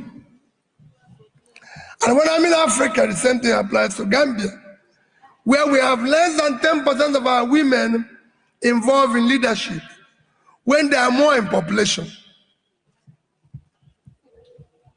We now have to be deliberate in our policies, in our laws, and have a strict implementation to ensure their own spaces, their own quotas are maintained. It's no longer to come to conference and say women is 30% and then go out there and create violence that will make it impossible for them to participate. No more violence. We want it to be women have 30, 35, 40%, and it must be women. Not that men are trying to give it to. It's not a gift. And it's not patronage. It is requirement. It is something that must be. We must then invest in girl child education. They can help to change the world. I'm somebody who has a privilege of working with women. As a banker or involved in bank, I don't know what has changed now, but in my days, I was the youngest chairman of a bank in Nigeria. I was barely 40. I was a chair in a bank, which remains one of the biggest banks in Nigeria till today. So these are among the biggest 6 of international banks. As the chairman of that bank, I worked with women who made it impossible for us to have a problem. Our chief risk officer was a woman. Our treasurer, and I can go on and on. But I can tell you, as the chairman of that bank, knowing fully well when women have a chance, how strong they are, if I do anything as the chairman, the risk officer will look at me and say, Peter, I know you're the chairman of this bank and I'll lose my job, but I can't allow you to put the bank at risk. Men in the other places didn't do it, and the banks collapsed. So when I had an opportunity of being governor, and I tell people this, I had probably more women. I use probably, but I know there are more in my cabinet than men. The rest is for you to go and verify. Because whenever I talk about government, I don't talk about what I did or what I didn't do. But in critical areas of development, which is health, education, you can go and verify what we did. I had a chief of staff that was a woman, commissioner of education, a man, commissioner for finance, permanent secretary of finance, head of service. I can go on and on. And today, when people ask me, how were you very prudent and what were you able to achieve or didn't achieve? And I said, ask the women that work with me. Till today, in Federal Republic of Nigeria, I can quote that nobody at the subnational level have left the government with the amount of money we left behind when I left office. What you hear everywhere in our country is that we're owing salary, we're owing pension, we're owing suppliers, we're owing this, we're owing that. I left office 13 years ago, barely about 14 years ago. The day I left office, I was not owing salary, I was not owing pension, I was not owing gratuity, I was only owing any supplier or contractor who have delivered, and I've challenged everybody. If you see one, I've stopped, I've quit politics. I wasn't owing anybody. And as at then, I left the equivalent of $500 million in the account of the state. I had a woman as Commissioner for Finance. And I've challenged everybody for the first 14 years. The monies were kept in the bank. Why am I saying this? Whenever I serve in that cabinet, working with women, they were always thinking about the future of their children. When you talk about their education, they'll carry it powerfully. Whenever you say this, they'll say, no, we can't spend this money. This money has to go into health. Because today, health is a problem in Africa. My country, primary health care have collapsed. Infant mortality is high. We've overtaken countries that are 7 times our population, like India. Because mothers don't have anywhere to go with their children. But working with these women, they will say, why don't we put this money in health? Because they know the implication. Why don't we put it in education? The more educated a country is, the more developed. So you need to invest in education. It's shown everywhere in the world. And Africa is a continent where human development index is still low. On the average, you might have 1 or 2 countries that are doing well. Africa is where you see the drivers of HDI still low. Today, the average per capita for Africa is below 2,000. That is low when you compare to other continents. That's about all we have. Of course, in Gambia here, per capita should be between $800 and $900. That is low. It's something in Nigeria. It is low. So we need to aggressively involve women in what we are doing, because the more we involve them, we will put them out of poverty. They become drivers of development. That is what changes everything. I keep repeating, they are more caring. If you give a woman money to save, he knows the future. Most men will do the opposite. And I've always said they are less corrupt. Because I work with them. They're far less corrupt. Because they think about tomorrow, they think about their children. So we need to involve them. We need to invest in them. So I thank you, Mayor, for what, and all of you who have talked about women, for what you're doing. What we now need is to go all over Africa and continue to say, we are no longer the laws. You have to form a stronger union to insist that those, yes, I listened to my dear mother, the Vice President, and I thank you for being part of what happened in Nigeria in 2023.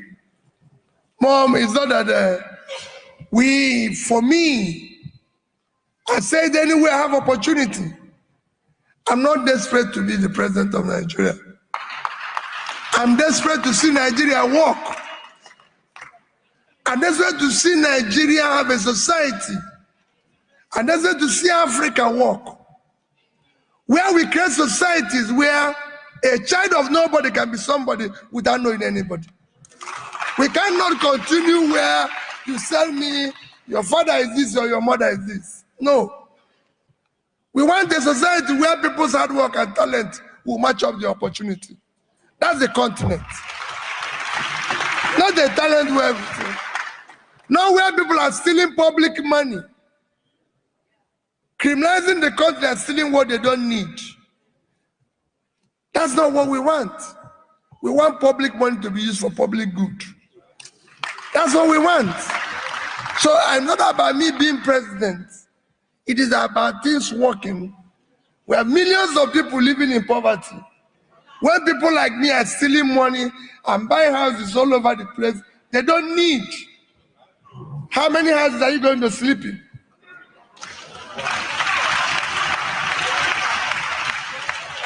So when you see such a thing, it is painful. Our children are not in school. We have insecurity. Everybody knows that the more you put people out of poverty, the more you reduce insecurity. When people don't know where the next meal will come from, how are you talking about security? Put them out of poverty and you reduce insecurity. And that's what we want to do. We want to come and see Gambia, where the women of Gambia are happy they're in government.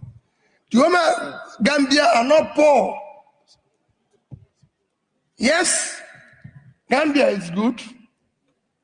I see tourists, foreigners enjoying in the restaurants in Gambia. I equally want to see Gambian people in that restaurant. Not that they are there because foreigners will come. Everybody will be in the restaurant, including the women of Gambia. Because that's what makes a difference. So I thank you for what you're doing, and I assure you that you have a supporter in that journey. I've listened to the wonderful speeches and I've listened to what the great people of Gambia and everything. But you know, when I was talking, I said, well, look at a beautiful conversation going on in Gambia. Gambia is just 2-point-something million. And Nigeria is 240-something million. So Gambia is actually about 1% of Nigeria. And I looked at the Gambian land size and I said, Gambia is just a country of about 11 million square kilometers. That is that of Gambia.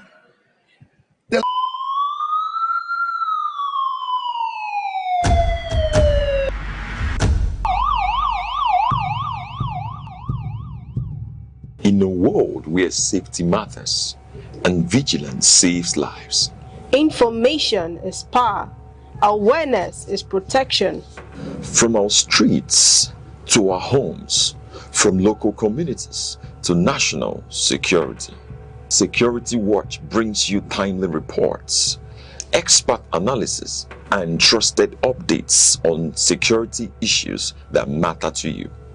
Stay alert, stay informed, stay safe. Security Watch, every week only on Aneke TV.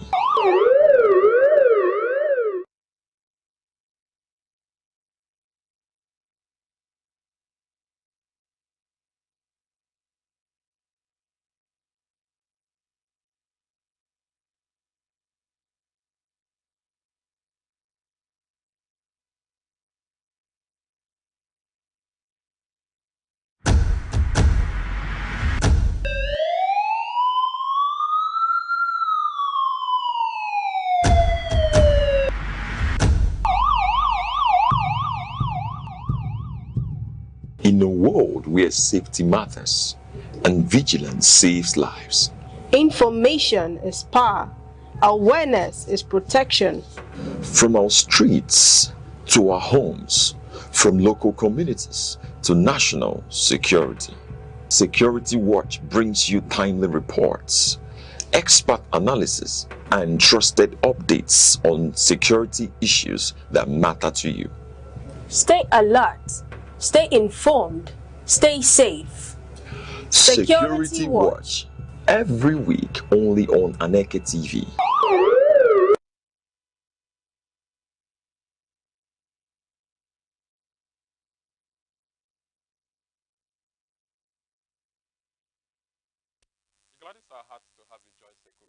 Once again on Aneke TV. It is an enlightenment program that has put in lots of effort to the security of lives and property. It has also identified agriculture as a powerful sector that has helped in safeguarding the lives of man in various forms. You can find us on our socials, our Facebook, our X, our Instagram, and our YouTube, all at Aneke TV. Thank you so much for being there. My name is Chukwemeka Obasi, and our focus for today is on the food security in Enugu State. Permit me to introduce to you a wonderful guest we have on the studio for this show. I have the Honorable Commissioner, Minister of Agriculture and Agro-Industrialization, Enugu State, Dr. Patrick Mwabeze Ubru. He's here with us. You're welcome, sir. Thank you, Chukwemeka. All right. How do you feel coming to Aneke TV to talk about food security in Enugu? Well, I can only feel good coming to talk about an issue that concerns all of us as human beings, which is food. And I talk about the food security. And for me, when you want to talk about the issue of insecurity, you should focus on the issue of food security first. Because it takes human being to be able to fashion out ways and strategies of averting insecurity. And one of the greatest challenge, or one of the greatest fear of man, is not being able to feed itself, or not finding something to feed on, or not being able to afford what keeps him, alive or going. So each time we talk about one of the most important things in life, food. And also, if you look at those in social sciences that talked about the hierarchy, the needs of man, food, play a prominent role in that hierarchy. So, and for this government too, that is one of the central focus of the administration of His Excellency Dr. Petermbah. So I feel wonderful.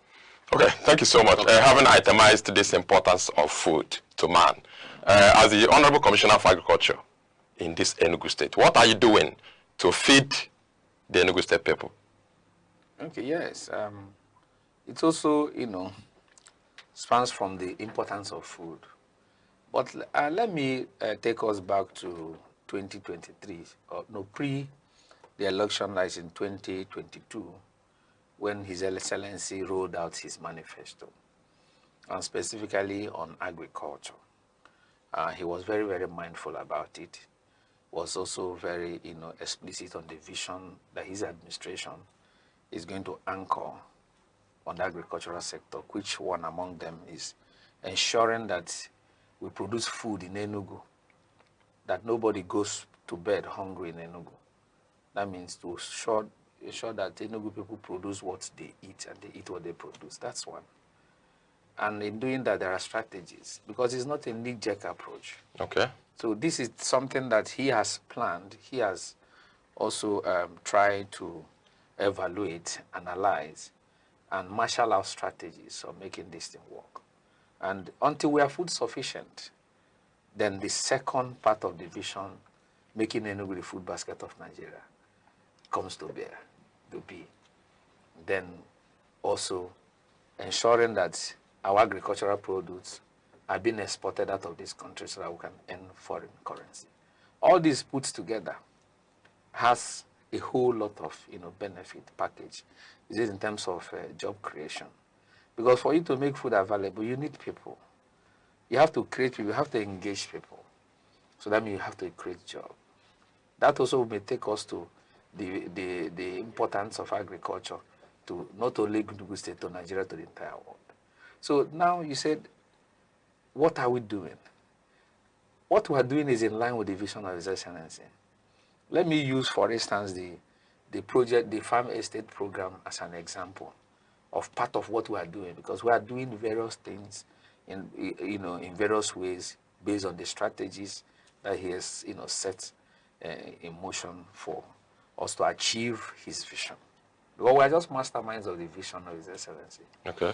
And like I said, It is a planned and structured, approach to ensuring that his vision, comes to reality.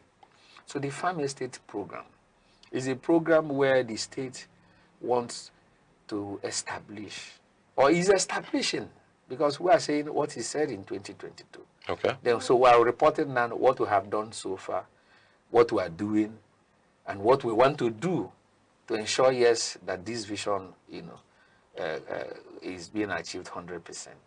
So the farm estate program is a program where the government is establishing one farm estate per electoral ward. So we're talking about 260 farm estates. So what is the farm estates all about? It's a location that we have 200 hectares of land mapped out for agricultural cultivation in each of the ward. And these 200 hectares will be cleared and prepared by government. Government will spend her money, prepare this land, and parcelate it to 1 hectare each and give to smallholder farmers within that ward. And one of the responsibilities of government is to make great opportunity for free access to cultivate poor land, to the smallholder farmers. And that's what the government is doing. If you go to a place like Apof, where the farm estate, the establishment or the construction of the farm estate has gotten to about let's say about 40%, because there are a lot of things that that are involved. It's not just 1 kobo or 2 naira kobo. Mm-hmm. It's a project that the government would spend millions of naira, in hundreds of it, naira to do that. So in there, we had cleared 200 hectares. We have created an access road there. We had even built warehouses, because in making this thing work, it's an end-to-end approach. Not only that you produce, you try to process, you try to warehouse, you get my point. And the production has so many ingredients, so many activities that goes into it. You have the mechanization aspect of it. You have the cropping section. You also have periods of, of education, where the extension workers will educate the farmers on the best agronomic practices to apply. So we are doing a lot. Okay. So the wards that have provided these locations, work is ongoing in those wards across the state. You get my point? And the intention is that when we have accomplished the entire establishment of the farm estate, then we'll be able to now have what we call food sufficiency. And that will now lead to food availability, food affordability, food accessibility, you understand, and food durability, you understand. So because the food must be available, the food must be accessible, the food must be affordable, and all this comes with the production system, the quantity you're able to produce. You understand that the issue of demand and supply now comes in there. Because when you have more, for instance, in Nkanu East, let me use Nkanu East as an example, where we intend to establish 14 farm estates specific for rice cultivation. So if we are producing rice in 14 wards in Nkanu East, which we know, yes, Nkanu East have the weather, have the soil type to produce rice effectively and maximally too, then you find out that the rice will be everywhere. And the price of rice will be affordable, because the higher the quantity you produce, the price of that product will come down. Of course. And again, you begin to now talk about grading, quality control, and a whole lot of things. You get my point? It's an end-to-end approach. And note too that before the governor came in as a governor of Enugu State, we have what I may call a dysfunctional agricultural system in Enugu State. Okay. So it's not something that you just be able to do maybe in 1 year, in 1-2 years, but it's a structure, a plan structure that is achievable before he leaves as governor. That's why we're saying, Governor, you started it. You envisioned it, you started it. You will still finish and you are going to finish it. You are going to finish it. So you need more 4 years to finish. We'll give you 4 more years to finish. What an enormous and heavy project. Yes, we're talking about across the state. We're talking about 52,000 hectares. But I'm thinking of what will happen to the independent farmers who have already Will government? No, we're talking about just developing 200 hectares and engaging 200 farmers. We have more than 200 farmers who have their own various independent farm. Those ones we also attending to. Is that a way of empowering them? Yes, we are attending to them. So those are the people that we have been attending to since 2023 that this government has come on board. So when we came on board, the governor insisted that we distribute farm inputs free of charge to farmers. 2023, 2024, 2025, and each year a better year. You get my point? And again, for you us to be able to do this effectively well, so we must know who the farmers are. So he insisted. But don't you think a lot of other people will turn into farmers this time around? No, that's it. It's not unexpected. You understand? But there are strategies to ensure that we sieve out those who are non-farmers, and that's what we're doing. And that's why we also engage those organizations like the Young Farmers Association of Enugu State. We engage them. Okay. You understand? Not only engage them, we are part of what they are doing. So we begin gradually through the registration process. Gradually to identify, yes, you have come to register, yes, what is your name? Give us your name number, give us your phone number, give us your geo coordinate. Some may not have it because of technology, you know, but gradually we go there. We say if you don't have, okay, there are people who live close to you who can help you do the geo coordinate with their phone, and you send.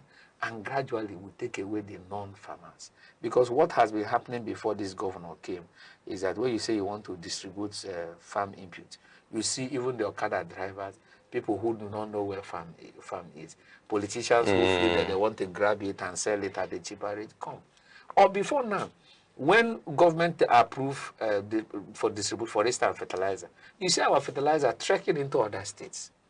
Yeah, but now it is no longer so. But I see government coming to take over agriculture in Enugu State. Obviously, we will not take over agriculture because we cannot do without the private sector. You understand? Because of sustainability. Okay. We need the private sector to be part of what we are doing. For instance, what we are doing in farm estate, government is not totally 100% taking over. We are doing it with the smallholder farmers. So they are the owners. Government is just an enabler. Okay. We are coming to clear the land, teach you. Like even if the tenure finishes, yes, they can continue. They can continue. Okay. So it has nothing to do with the tenure of the governor. You understand? Governor wants to just make a mark, create a system that will live after our office. You understand? The farmers have ownership on the farm estates. The only way government now comes in is through the Enugu State Marketing Board that we sign off-take agreement. When you say sign off-take agreement, that means the farmer can say, I don't want to sell to you. I have a better market. Okay. You understand? But you cannot have a better market than an organized structure like Enugu State Marketing Board that can sign an off-take agreement so that if you produce rice in 1 hectare, when you take the one you are going to eat, you and your family, the remainder you sell it. Because the intention of government is to ensure that you have money that will increase your well-being. You get my point? Invariably, you must sell. You must sell because in 1 hectare, a farmer cultivating on 1 hectare cannot consume the entire thing that even if you're a polygamist, you understand, you cannot consume everything that the 1 hectare is producing, whether it is rice, whether it is cassava, whatever.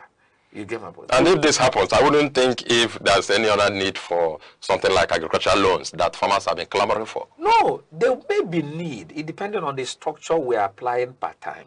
Now, we are giving free inputs. There is no need to create a structure or a loan scheme for farmers to come and take, except you are not seeking for loan from commercial bank for expansion. You get my point? But for what we are doing, and the north, what government is doing is an intervention. Intervention is not wholly sponsored or funding your business, your farming business. No. Government is an enabler. Government is not coming to take over your business because you are in that business to make money. But government gives you intervention to reduce your cost of production. Government now gives you intervention in form of training, capacity building, so that you don't go and pay to acquire training. You understand? So your cost of production will continue to reduce. That's why I'm talking about food affordability. Not just producing, it can be available, or it may not be affordable. The only way it can be affordable is when government intervenes. If you come in terms of the consumption function, you see the aspect of government, the government intervention. So there must be government intervention for any economy to thrive, optimally.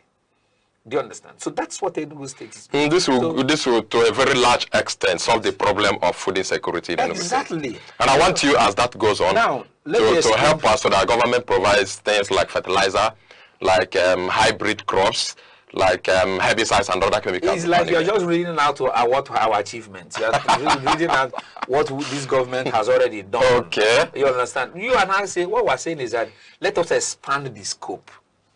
That's why I made a comment. I say, every year, a better year than the previous year.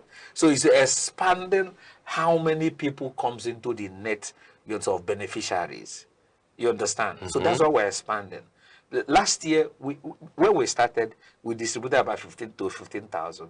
The following year, we distributed to 25,000. This year, we're looking at from 50,000 and above.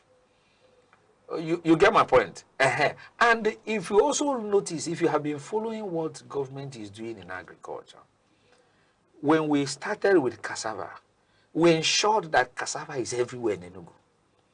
We started with training, we started by providing improved seeds, we started by also clearing the land, started by cultivating, jointly with a private partner to do 1,000 hectares of cassava plantation. I think we as a state has the single largest plantation of cassava, covering about 450 hectares at Ikemungo.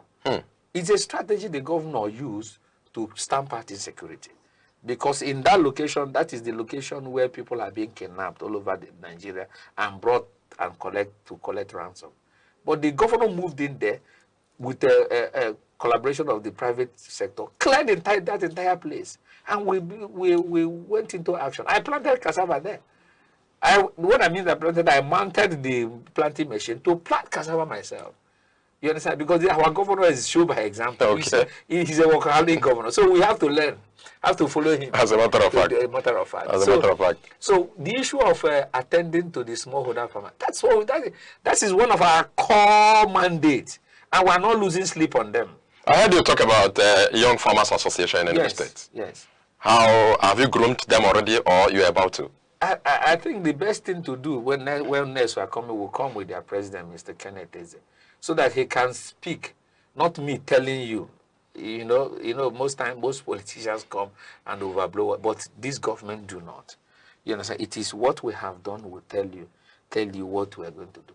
As it stands today, we have trained a lot of young people who are doing well, who have taken agriculture as a means of survival. Very young people who have taken agriculture as a means of survival. We have even gone a step higher to see that our young people are more familiar with technology. To now introduce what we call the Enugu State Greenhouse Anchor, cluster program, where young people, when you grow things under controlled environment in greenhouses, you don't trek too far to your farmland. It's very close to you. It's neater. You grow exotic vegetables and you make money quickly. So, and young people like making money. So with that greenhouse cluster, you see a lot of young people keen into it, and they're making money. Have you thought of taking a sensitization to the rural area so that the young people around there will know what is happening? We have our what do we call facilitators across the entire system. We have our extension agents across the entire 6 zones, agricultural zones, under our ADP program. You understand? So sensitization is ongoing. Pre-season we sensitize, during planting season, post-season we are there. It is when this government came that the people begin to know that agriculture is a viable business in Enugu State. Not only within Enugu, even outside Enugu, even in Nigeria. Okay. Yes, Enugu now is doing agric in a large scale, because we are not taking it as just subsistence. We are seeing it as business. I'm a practicing farmer, so there are a lot of. I think you have to be seeing the real business in farming. I am a practicing farmer. You understand? So that is it. We've done those things we are talking about are things that. Now, what is the usefulness of the Bank of Agriculture to what government is doing? Fantastic. Currently, we are partnering with the Bank of Agriculture. In short, as a matter of we went to them. We seek to partner with them. We wrote them. But now we are now collaborating with them. Okay. In short, as a matter of fact, Bank of Agriculture is going to establish regional mechanization center in Enugu State. And it is because of what His Excellency is doing within the agricultural system that we had that opportunity to be the ones to host the regional mechanization site in Enugu State here. You get my point? Okay. So we're also partnering with Bank of Agriculture to see how they can extend facilities to our rural farmers. You get my point? Okay. So that they are relying on our database, cleaned database. If you don't have clean data, they can't recover their money. So we know who the farmers are. Our data are clean. We know what they are doing. We know the value chain they are playing on.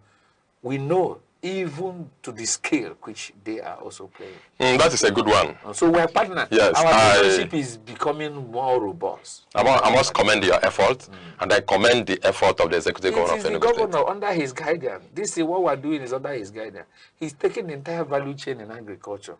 Is it livestock? He's taking everything at once. Crop production is taking it. Forestry is taking it. Is it fisheries? Everything. I'm interested in mechanization. Fantastic. I'm interested in it because I heard you said you mounted a machine. Yes. That means there are some machines available already. Fine. What is the strength of this machine to be able to do all of these things you have mentioned? Fine. You see, in his manifesto, I'll still go back to his manifesto because we are holding the government by what they say they will do. He said in agriculture that he's going to introduce technology. It's going to be technology-driven agriculture. It's going to be a mechanized system that our people will no longer continue to use hoes and cutlasses. We will need to use machines. We need to use tractors. That is why you see he has established the Enugu Northern Tractor Assembly Plant. If you go there, he has promised the farmers 1,000 tractors in the first instance. And we have in excess of 112 tractors now that we are deploying. If you will see tractor running everywhere now, though we're even trying to curtail with the fact of trekking the tractors on the road to that far distance. So, but then, like I said, it's not just a walk in the park. It's something that gradually we will get there. You get my point? A situation where we now have our assembly plants within the agricultural zone so that it will be closer and also save us the wear and tear that will trek our tractor down. For instance, I want to take tractor from Enugu down to Uzowane. You understand? Or find another means of procuring, I think everybody will have to go into prayers and then walk to make sure that governor wins the second tenure. Otherwise, no. Apart from prayer, when we talk about prayer, and we don't do anything, God won't come down from heaven to do. It is you and I. It is for you, the people, to see the good work that he has done, sincere work, not just good work. You get my point? A structured plan, sincere action about it, to say, yes, this man is doing this, he has done this much, he's still doing this. Then what will now be the end at 2031? Because the projection is by 2031 that the economy of Enugu will be like 30 billion. But don't you think that the governor is like overambitious? He has spent almost 4 years, isn't it? And this is the percentage of what he has done. We are talking about what he has done. What he has done in less than 3 years is more than what has happened in 24 years of democracy. Okay. You understand? I'm talking about his blueprint. Yes, what he has in his blueprint. Yes. The possibility of, supposing he wins in the second time. Yes. It's not 4 years he's going to stay in the office? Yes. Good. What's the possibility of achieving all of this within the 4 years? Okay, if he has achieved this much within 3 years, if he has achieved this much within 3 years, the remaining 4 years, this is just foundation. When you build we are building a house, it takes more time for you to solidify the foundation. The moment you solidify, it takes, just close your eye, the blocks are up. Close your eyes, the blocks are up. The next is the roofing. The next, you start doing the interior plastering and every other thing. Okay, let's just do the needful. Now that we have seen this magnitude of work within this short period of time, compare to what has happened over 24 years before he became governor. Let's just pull our thumbprint in the right direction where the broom is. You understand? And see what will happen. Let me tell us this. Before that, let us observe just a short break. Thank you so much for being there. We have been on this topic, food security in Enugu State. Thank you for being there. Just a short break. Don't go away. Every second, The world changes, markets rise, leaders speak, stories unfold. To keep up, you don't just need news. You need clarity. You need speed. You need perspective. That's why Aneke TV brings you the global pulse. Accurate, reliable, right when it matters most. Aneke TV. Move with the world. We're still on the program Security Watch on Aneke TV. Thank you so much for being there. Back from the short break, I've been with the Honorable Commissioner for Agriculture and Agro-Industrialization, Enugu State, Dr. Patrick Wabeze Ubru. Thank you so much. Thank you. All right, before I went on the short break, I was about asking you what I think is a very important question. You know, this is rainy season, and anytime it's raining consistently, farmers are always happy. Have you discovered anything that has always been the challenges of farmers? Okay, yes, we did discover the challenges of farmers. Like I said, the issue of access to land has been taken care of by the strategy of His Excellency to establish farm estates across the 260 wards. So we're not talking about the effect of climate. How would farmers know that the first rain is not the best time for rain for you to go and start putting your seeds on the ground, because they will obviously die. So we said, yes, it is also good, since the SLSC said, yes, he's going to introduce technology. He mandated us to collaborate with NIMED so that we solve the issue of, empowering the farmer with the knowledge of the rain pattern. Okay. You understand? Okay. So that you know that if you are a farmer in Ogo, you know the time to plant and time to stop planting and time to start harvesting. These are digital farmers now. No, even not digital farmers, because these things are very simple. We have it in Igbo, we have it in English, we have it in Pidgin. You understand? So you don't need to go to school to know that you are not supposed to plant when the first rain comes. That you wait for 1 or 2, 3 rains. You understand? The offset period. You don't need to. It's supposed to tell you, you know, with the collaboration with NIMED, exactly, that this is what you're going to do. And His Excellency marched us out there to go to all the senatorial districts and educate our farmers. We created a system where we train the trainers in terms of climate, you understand, so that they will know the effect of climate and the whole world of them. That's one. That lets me know, maybe. Again, the problems of farmers are those who plant dead seeds. Okay. You understand? Because if you plant dead seed unknowingly, plant dead seed unknowingly, you will harvest nothing. And you think that the witch in your village is disturbing you. There is no witch. So that's why His Excellency has established a seed testing lab in our ministry. So any seed coming into Enugu for us to distribute our farmers are, being tested so that we know the potency and the viability of such seed. So we also have seed gallery where people can come and buy seeds, different types of seeds, tested seeds. You get my point?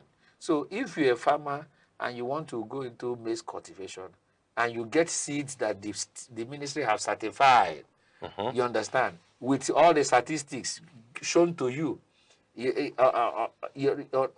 on inquiry, shown to you, you will not know, yes, if I plant this, I can achieve 80%, I can achieve 50% of my harvest based on the fact that these seeds have been tested, they are not dead seeds.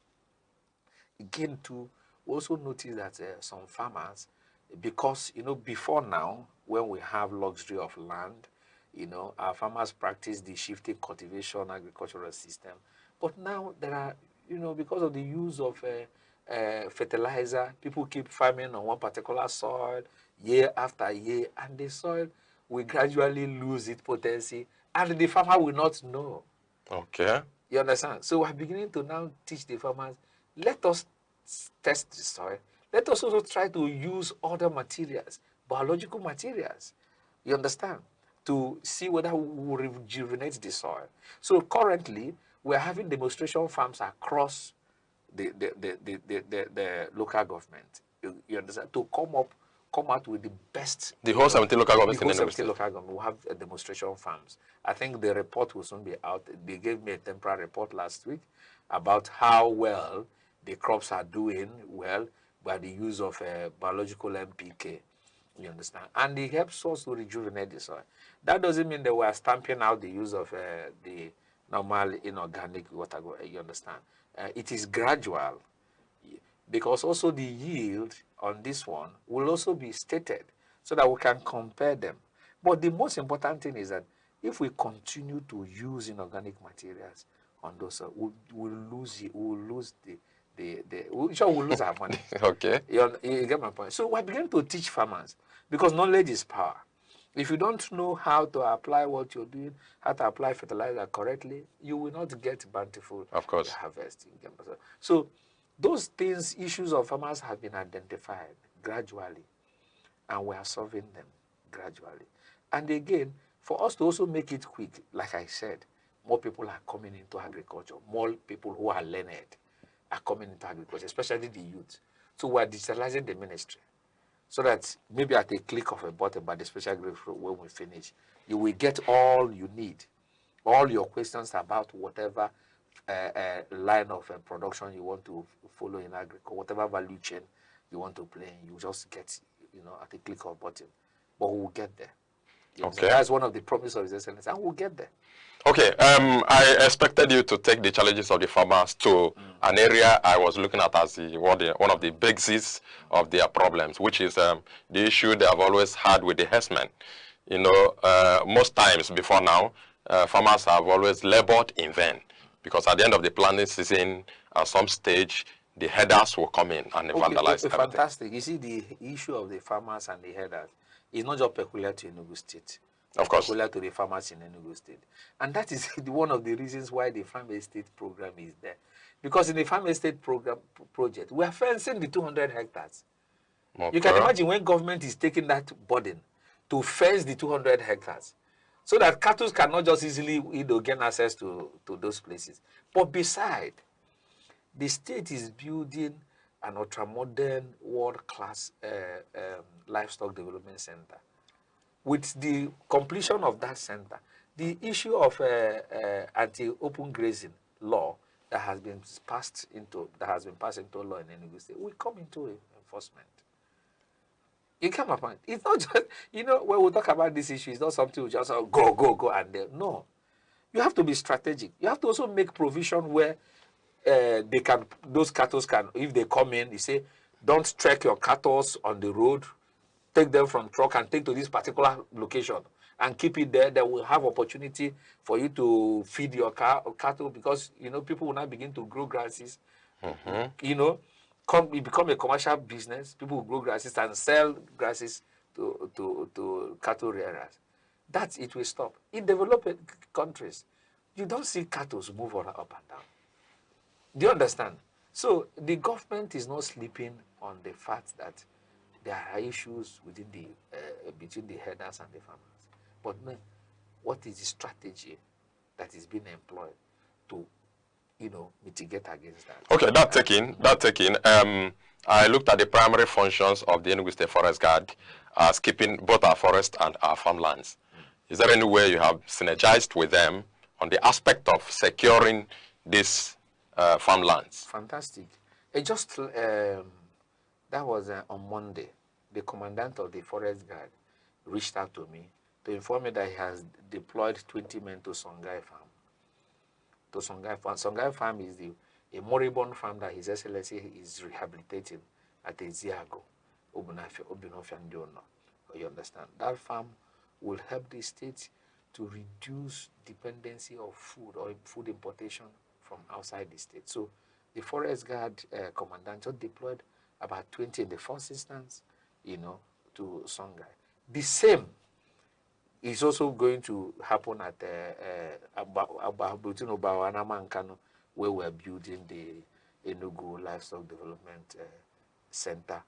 The same will also happen, in all our farm estates, Forest Guard, because that is their responsibility. Okay. Also, apart from guiding our forests, also guiding our farmers. And we're also, telling farmers too that most times security is not just waiting for government all the time. You understand? Those days, there are ways in which our local communities organize their own security within themselves.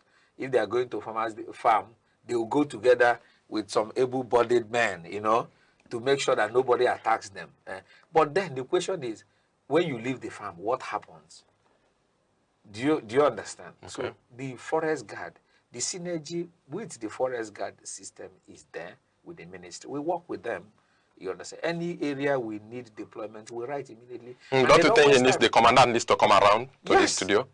No, you can invite him. I've invited him, although he declined. I'm going to do that again. You can invite him. But he's doing a lot of work. Okay. I must attest to that. It's something that have been working together. But we need him to come here also and then educate our people in all of the things he's doing. We need him to come. He will definitely come when... Okay, I want you to also come to the aspect of erosion control and then agroforestry in Enugu. Yes, you see, erosion control is a climate issue. You understand? And climate issue, that's a, what they call, yes, climate issue. And most times, climate issues are caused by human activities. So anomalies within the climate system causes erosion. Okay. I remember that wike cashew is, almost grown everywhere within Eziago, that's where we have our cashew plantation. Okay. Was that the then government of Emayobara used cashew as as a crop to control erosion. Yes, because of the way Amana. Okay. So erosion control is something that has to be dealt with. You understand? On specific place, because Enugu do not have that problem of erosion much. Only when you go towards Udi, that's my Bayside, you now see where you have the challenge of erosion. You get my point. And we have the agency New Map that is also handling that erosion issue. You get. So if we have areas where erosions are prone are disturbing our farmers, we go to New Map and plead with them to come and help us. But then, we also educate the farmers that when you are doing if you have issue of erosion, plant some specific tree crops that will help, control erosion, like cashew. You understand? And that is where the agroforestry then comes in. You get my point? Okay. Because it's a climate issue. Okay, that taking. Not just even erosion. There are a lot of other things. Even droughts, all of the other things that are caused by climate vulnerability. Okay. I would like His Excellency the Governor to also remember that is also important. No, definitely. He's not sleeping on any of it. Because it's just like the entire body. If the eye has problem, the hand won't function well. Of course. So he's not sleeping on any of this matter you're talking about. If you go to the New Map, he's also, funding New Map. He's also funding some other development agencies that are supporting the state to, function effectively. Okay, you and I know that we are in a rainy season now, yes. The peak of it. And before you know it now, dry season will come around again. And then now that we have a lot of water, and water is not our problem, let me put it that way. Now, by that dry season that is about to come, do you have any arrangement for irrigation facility to be able to sustain? Obviously, you see, why most times you see me go back to our farm estate program is that there is opportunity for irrigation facility. But also beside that, there are farmers who plant during dry season along the water coast where there is availability of water. We started providing them with solar pumping machines. We did that in 2023. And in this year, we have also factored in distribution of solar pumping machines, so especially those farmers within those areas where there is availability of water. Then come to Uzowani, the other rice, where we have irrigation facility. The Excellency has rehabilitated the irrigation canal of other rice, spanning over 1,500 hectares. So the man is prepared. And he's not leaving any stone unturned. He's not leaving any stone unturned. So that's why I'm laughing and I'm excited you are talking about. Because these are the things that he has done. You understand? Simply as if it's easy. It's not that easy because a lot of money goes into it. Yes. It's all about sacrifice. And it's not the only governor we have had. It's all about sacrifice. It's all about vision. It's all about knowing the right thing that the people need. It's all about knowing that the important thing that people need to do like this. They need to. As a matter of fact. As a matter of fact. We need to eat and eat in the right proportion, in the right nutritional value. And it's not seasonal. No, that's what it's not seasonal. It's a constant thing. You know, in consumption for some, there's a variable called A there. We call it man must work. So, you must. So that's it. That is excitement to get for having a visionary leader. That's the truth. I'm not an agriculturist, but I learn from him. You know, that's why when I go freely because I know, yes, I have a good teacher who is doing the right thing. And he's sure he's working.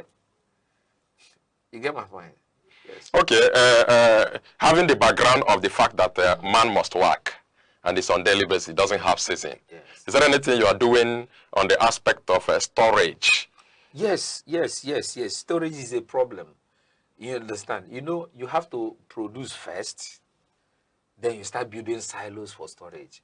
You can't store what you have not eaten. It's just like somebody saying, I want to save. You first of all finish, and you have excess to non-save. And that's also why the Excellency has imbued the warehousing facility in all the farm estates, so that the farmers will harvest and put it somewhere, you know, and eat first. Sell to those industrialists who use agricultural produce as raw material. Then if there's excess, they will now begin to now say, okay, let us build silos to store, maybe for instance, rice or maize for XYZ number of years. But I think that is what we need to produce in excess. We are in the process of producing in excess. Do you understand? So if we now say, let's not begin to build silos now, then we will not tie off that capital, that money that we used to produce. It's what we have produced, and we now see we have necessary. We now sell and get money, then we now build silo. You know, like I said, is not a knee-jerk approach. His Excellency has planned his program.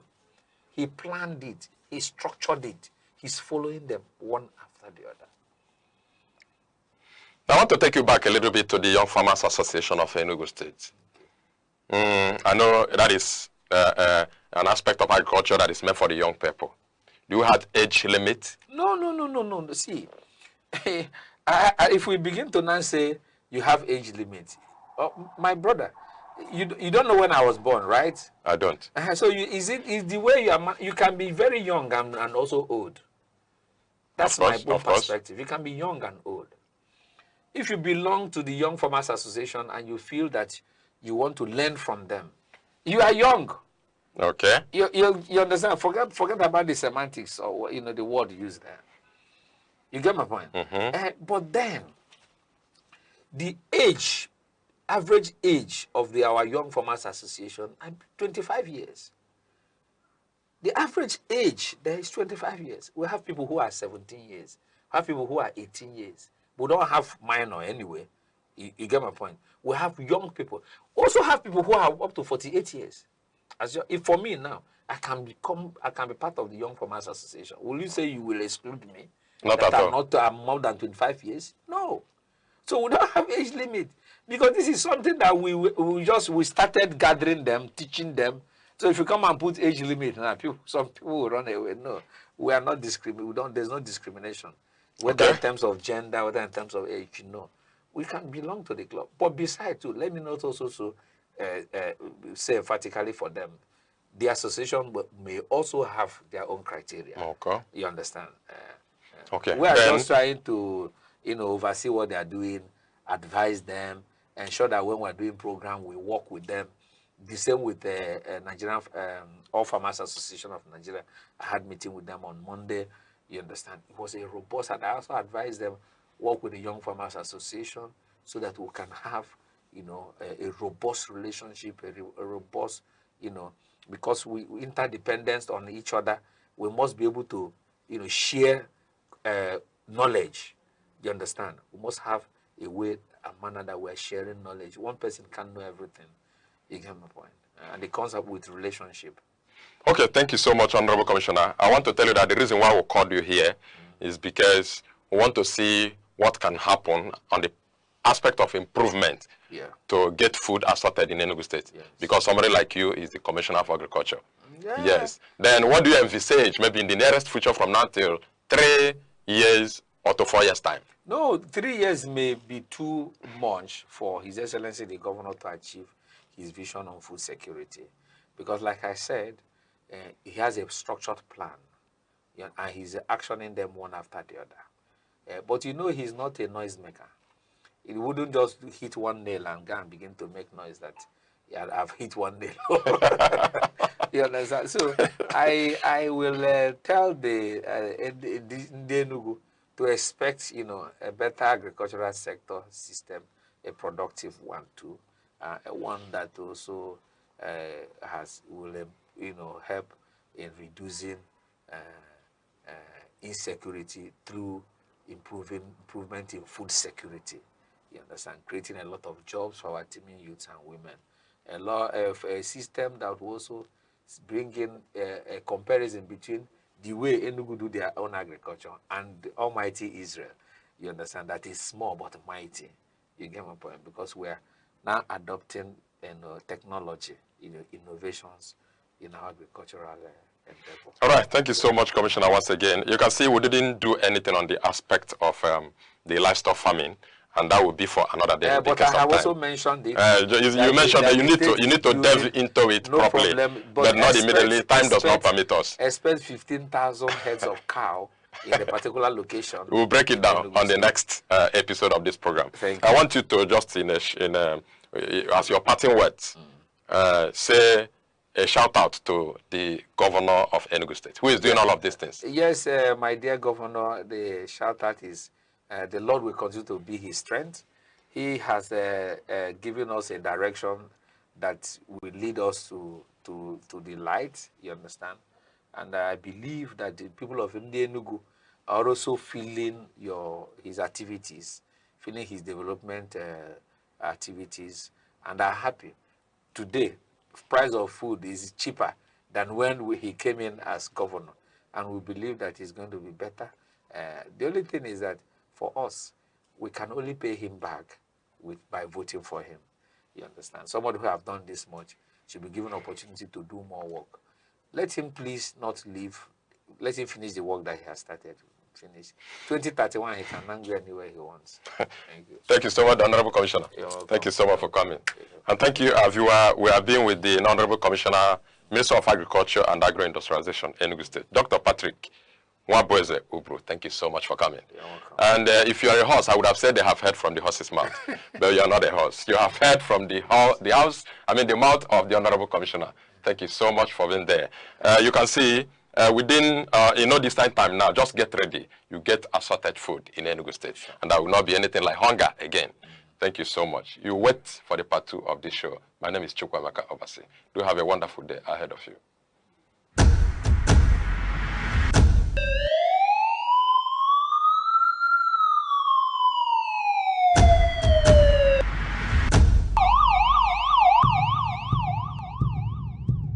In a world where safety matters and vigilance saves lives, information is power, awareness is protection. From our streets to our homes, from local communities to national security, Security Watch brings you timely reports, expert analysis, and trusted updates on security issues that matter to you. Stay alert. Stay informed. Stay safe. Security Watch. Every week only on Aneke TV.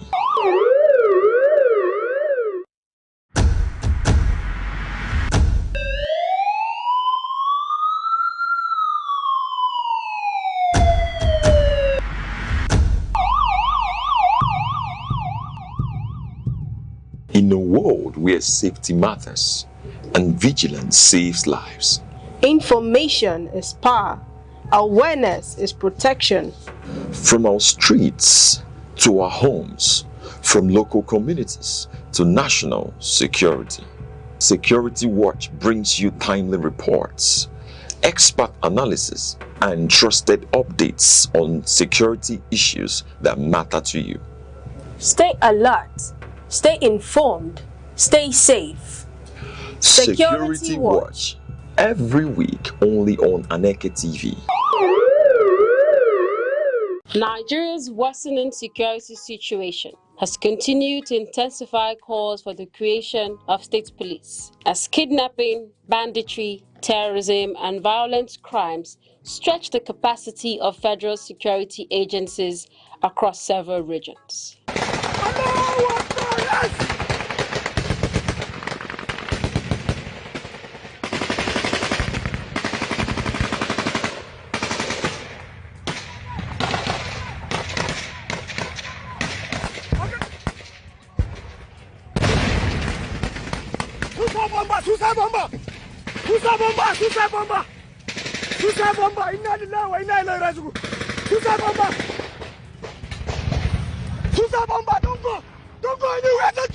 In recent years, Nigeria has witnessed repeated mass abductions of school children and civilians, including incidents in Kaduna, Niger, Zamfara, and Katsina states, where armed groups have targeted schools, highways, and rural communities. The Chibok schoolgirls' abduction in Borno State, the Kankara school attack in Katsina, and the recent wave of kidnappings along the Abuja-Kaduna Expressway remain defining examples of the scale of insecurity confronting the country. Beyond school attacks, rural banditry in the northwest has led to mass displacement of communities, destruction of livelihoods, and repeated negotiations for hostage releases. In the southeast, violent attacks on security formations and civilian targets have also been recorded in parts of Anambra, Imo, and Enugu states. In the northeast, insurgency linked to Boko Haram and ISWAP continues to destabilize rural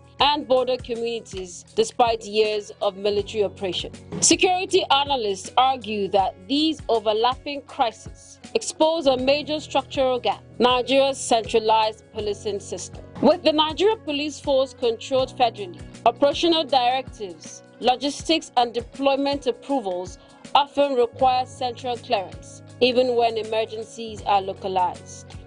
A key challenge often raised is the limited operational authority of state governors over commissioners of police. While governors are officially described as chief security officers of their states, in practice, commissioners of police in each state report directly to the Inspector General of Police in Abuja. This means governors cannot independently order arrests, deployments, or tactical operations without federal approval. There have been several public instances where governors requested urgent deployment or redeployment of police personnel during crisis, only for delays or bureaucratic procedures to slow response time. In fast-moving security emergencies such as kidnappings or communal clashes, these delays can prove critical. Supporters of state police argue that decentralization would allow states to respond faster, using officers recruited, trained, and deployed within local environments.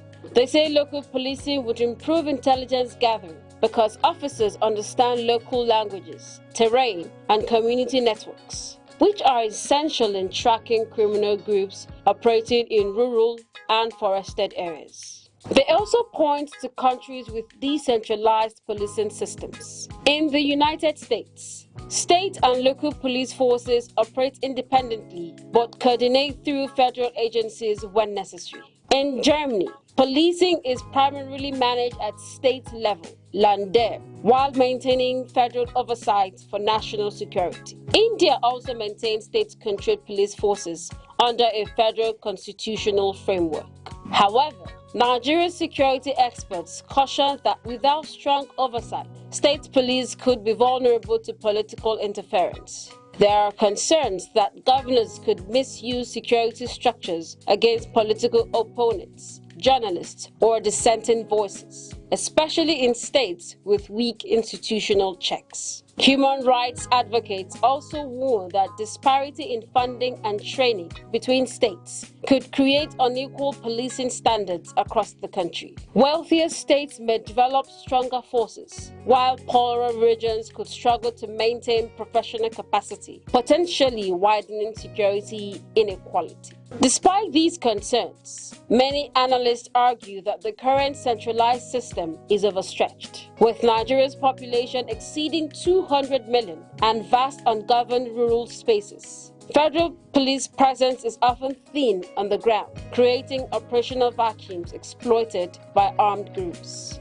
In several kidnapping cases along highways and remote communities, response times have been delayed due to distance, logistics, and command structure approvals. This has strengthened argument that localized policing would reduce response time and improve preventive intelligence rather than reactive operations. Proponents now suggest a hybrid model where state police operate under national standards with unified training, strict federal oversight, and shared intelligence systems. This, they argue, would balance local efficiency with national control and reduce the risk of abuse. Others propose phased implementation, beginning with strengthened community policing units upgraded into full state structures over time, allowing gradual reform without destabilizing existing systems.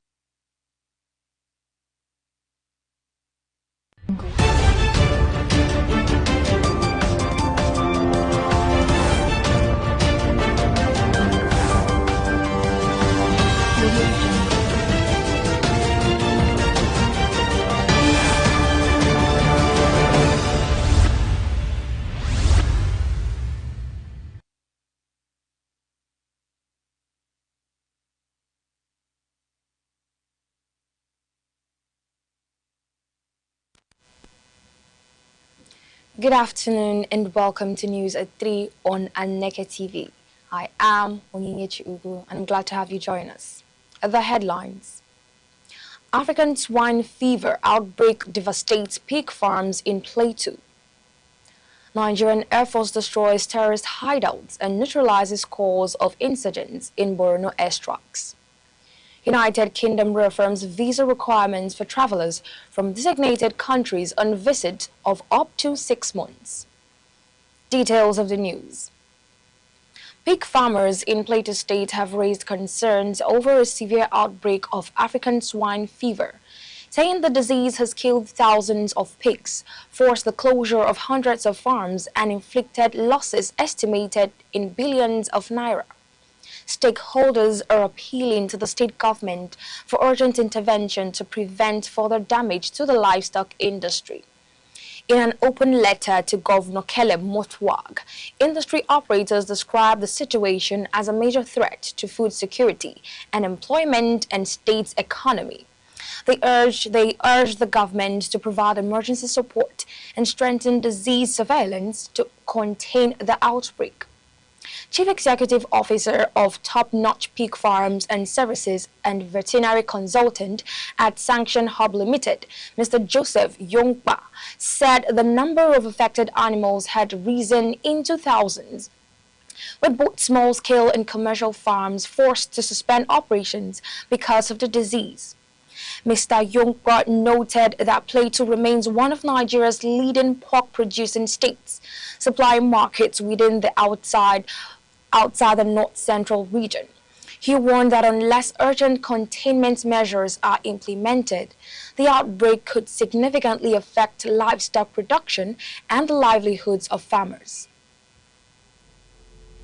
A father and his 4 children have lost their lives after a residential building collapsed during heavy rainfall at Ikot Anwa Team in Ikot Ansa on the outskirts of Calabar, Cross River State. The incident followed several days of persistent rainfall that caused widespread flooding across the city. Eyewitnesses described the incident as tragic, saying rescue efforts were hampered by continuous rainfall and flooding. The collapse has heightened concerns over the impact of extreme weather on vulnerable communities. Large sections of Calabar, including Wanse, Main Avenue, Palm Street, Murtala Mohammed Highway, and 8 miles remain submerged, disrupting transportation, businesses, and other economic activities across the state capital. Residents have appealed for improved drainage infrastructure and emergency intervention as floodwaters continue to affect homes, roads, and commercial centers. Authorities have also urged members of the public to exercise caution and avoid flood-prone areas. The Nigerian Air Force says its air component of Operation Inec has carried out successful precision airstrikes on a terrorist enclave at Yanganari in Gezuwa area of Borno State, killing several insurgents and destroying key terrorist positions. Director of Public Relations and Information, Air Commodore Ehimen Ejodame, said the operation followed credible intelligence and formed part of ongoing efforts to deny terrorists safe havens in the northeast. Chief of the Air Staff, Air Marshal Sunday Aneke, commended the personnel involved for their professionalism and reaffirmed the Nigeria's Air Force's commitment to sustaining offensive operations in support of the Armed Forces counter-terrorism campaign. Air Marshal Aneke said the Nigerian Air Force would continue to work closely with ground forces to locate, disrupt, and eliminate terrorist elements, stressing the sustained air operations remain critical to consolidating security gains across the region. The Sultan of Sokoto and President General of the Nigerian Supreme Council for Islamic Affairs, His Eminence Al-Haji Muhammad Sa'ad Abubakar III, has welcomed the rescue of the 44 pupils and teachers abducted in Owerri local government area of Oyo State, describing the operation as a significant boost to the nation's fight against insecurity. In a statement, the Sultan congratulated President Bola Tinubu, the Oyo State government, security agencies, and the rescued victims, expressing gratitude for the successful operation that secured their lives after 56 days in captivity, while commending the coordinated efforts of the military, intelligence, and other security agencies. The Sultan urged government at all levels to sustain the momentum by intensifying operations against criminal groups across the country. He also appealed to the federal government, the Borno State government, and security agencies to redouble efforts towards rescuing school children recently abducted in Borno State. The Sultan called on Nigerians of all faiths to reject terrorism, banditry, kidnapping, and other violent crimes by supporting collective efforts to enhance national security. Security was heightened at the 2-Division Medical Center Military Hospital, Ibadan, as journalists were denied access to the rescued teachers and pupils from Owerri local government area of Oyo State, who were currently receiving medical attention following their release from captivity. Members of the media and several government officials were prevented from entering the facility as military authorities enforced strict security protocols around the hospital. The restrictions remained in place throughout the visit. Oyo State Governor Seyi Makinde was later granted access to the medical facility to meet with the rescued victims, while journalists and other visitors remained outside the premises. Military authorities did not immediately provide an official explanation for the restricted access. However, security personnel maintained a strong presence around the hospital as the rescued victims continued to receive medical evaluation and post-trauma care.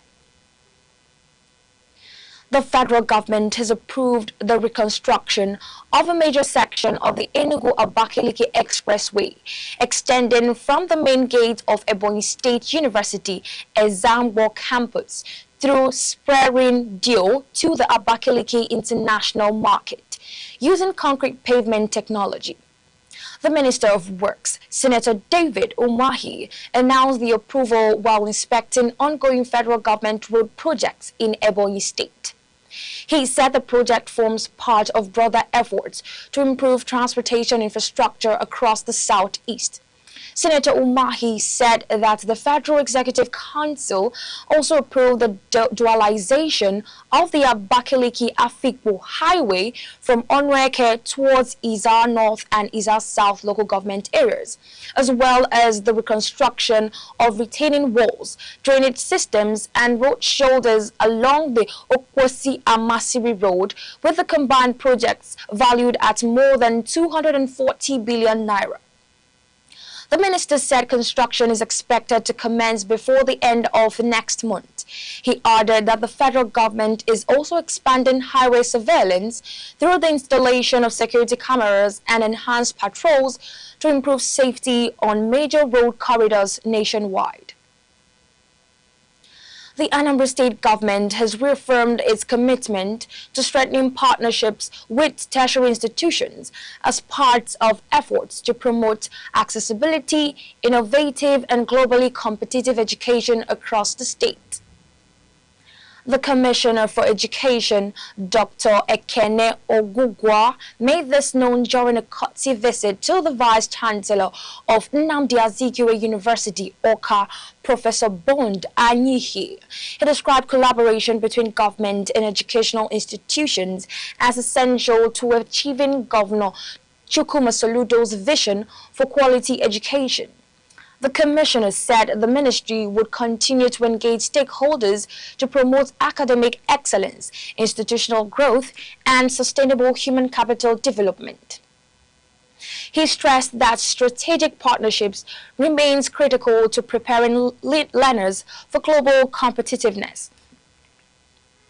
Responding, Professor Bond Anyehi commended the Anambra State government's education reforms and called for greater collaboration in supporting the university's demonstration primary and secondary schools. He said such cooperation would enhance teaching, research, and learning for the benefits of students and the wider society. The Anambra State House of Assembly Committee on Works and Infrastructure has expressed concern over aspects of the ongoing erosion control project at Umugama Ire Village, Aba, in Njikoka local government area, following an inspection of the project site. Chairman of the committee, Mr. Ima Nwafor, said the visit was aimed at assessing the quality of work and ensuring full compliance with government-approved specifications. During the inspection, the committee identified defects in sections of the drainage construction.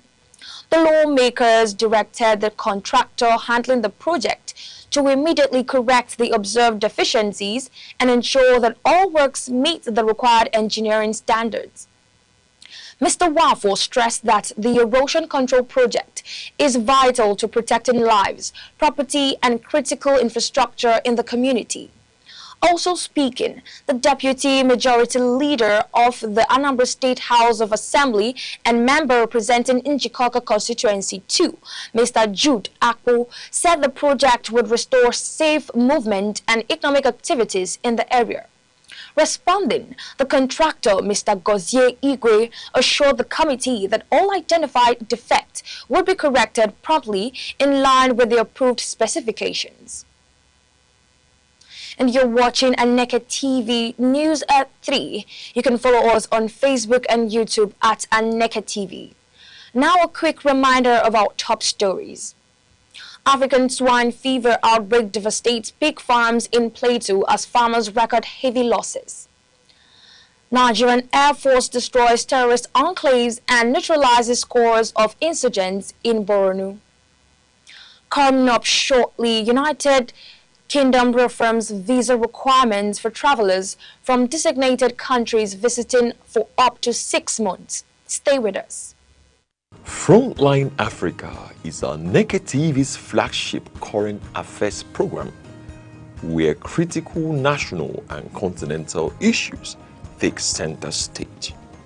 On Frontline Africa, we examine politics, the economy, security, business, health, and a wide range of other key sectors shaping society. The program is insightful, engaging, and interactive, providing a platform for informed analysis and meaningful public discourse. Here, issues are discussed raw, balanced, and expertly with depth, clarity, and a commitment to fact and accountability. Join us every Saturday at 5 in the evening, only on Aneke TV.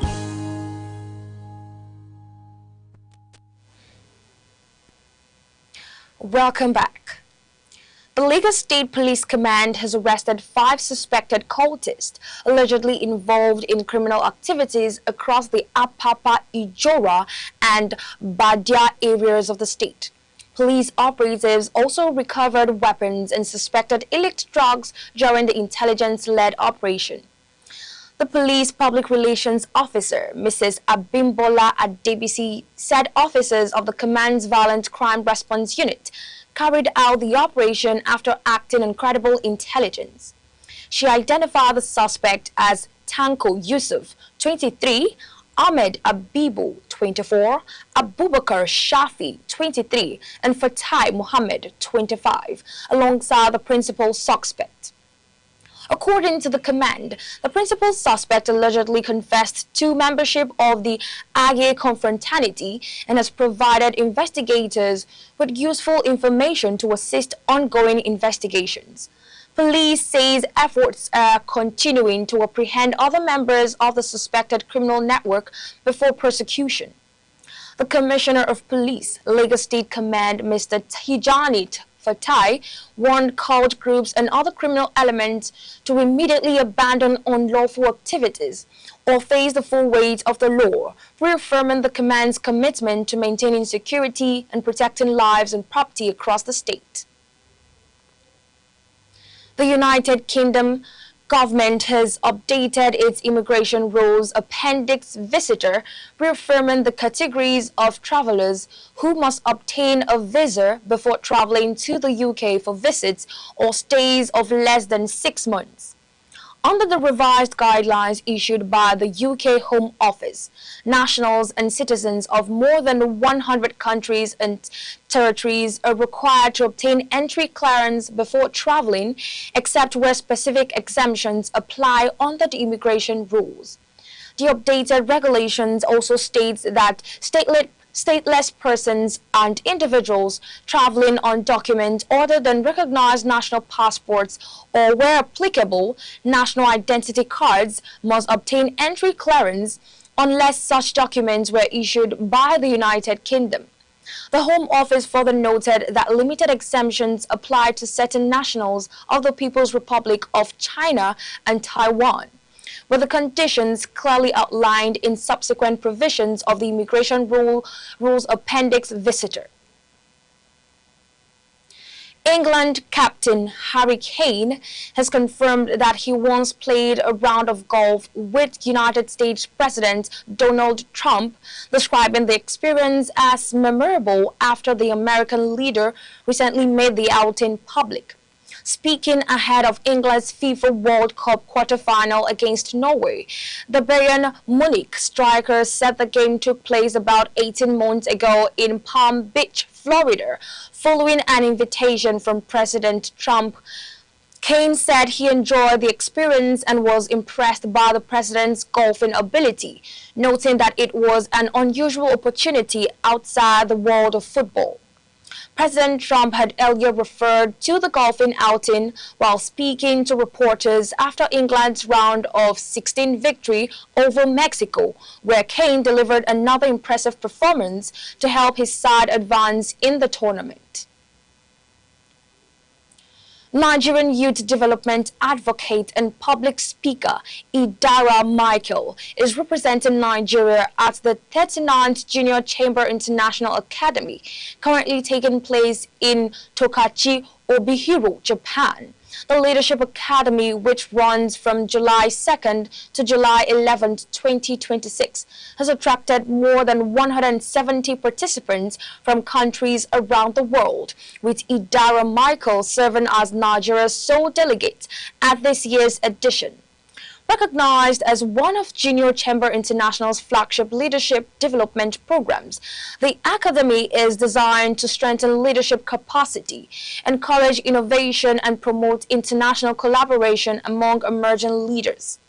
Organizers say participants will engage in intensive leadership training, cross-cultural exchanges, and global networking sessions aimed at equipping them with the skills needed to drive sustainable development and positive change in their communities.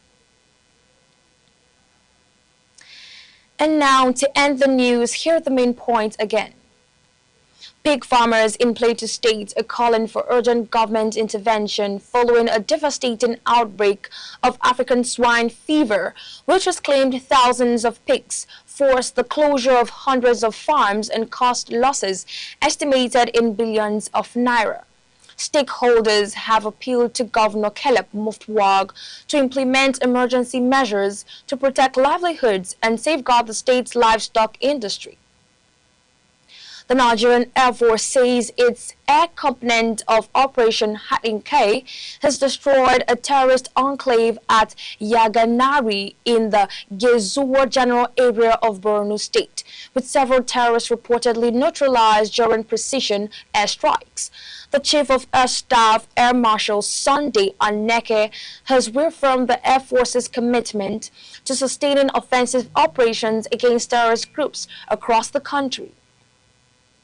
The United Kingdom government has reaffirmed its immigration policy, requiring nationals of designated countries to obtain visa before traveling for visits of less than 6 months.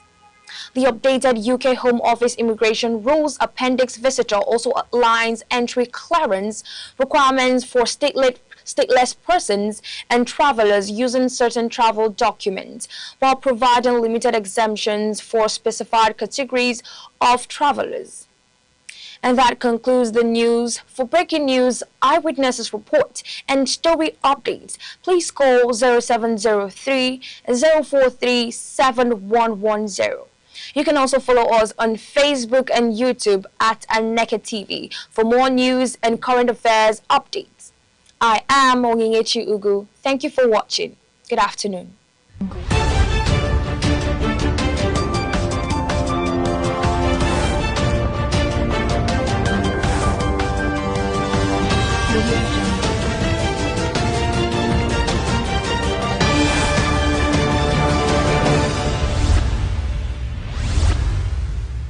I want to gently recommend this to you. Please do not be nice.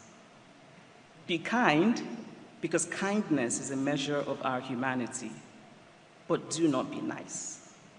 Nice means wanting always to be liked, and this is a particular affliction of female socialization. Nice means silencing inconvenient truths. Nice means choosing always to be comfortable. Nice means letting go of courage. Nice means talking about peace, but not about justice. Nice will not remake the world, and there is so much about our world that needs remaking. There is no such thing as a perfect human being. The longing for perfection will hold you back. It doesn't help any cause to start with perfection as yardstick. We do not need to be perfect before we are able to do what is right. I wish you everything you wish for yourself that causes no harm to others. As Nigeria prepares for the 2027 general elections, many are asking a question that resonates across the nation. Will this election finally be different from those that came before it? From disputes over results to delayed outcomes, past polls have often left citizens frustrated. But for 2027, hope is rising, and citizens are playing a central role in shaping the outcome. Across the country, voter registration is surging. Millions of Nigerians Particularly first-time voters and young citizens are taking active steps to ensure their voices are heard. Surveys show that more than 70% of Nigerians intend to vote in 2027, signaling strong public interest despite concerns about security and electoral fairness.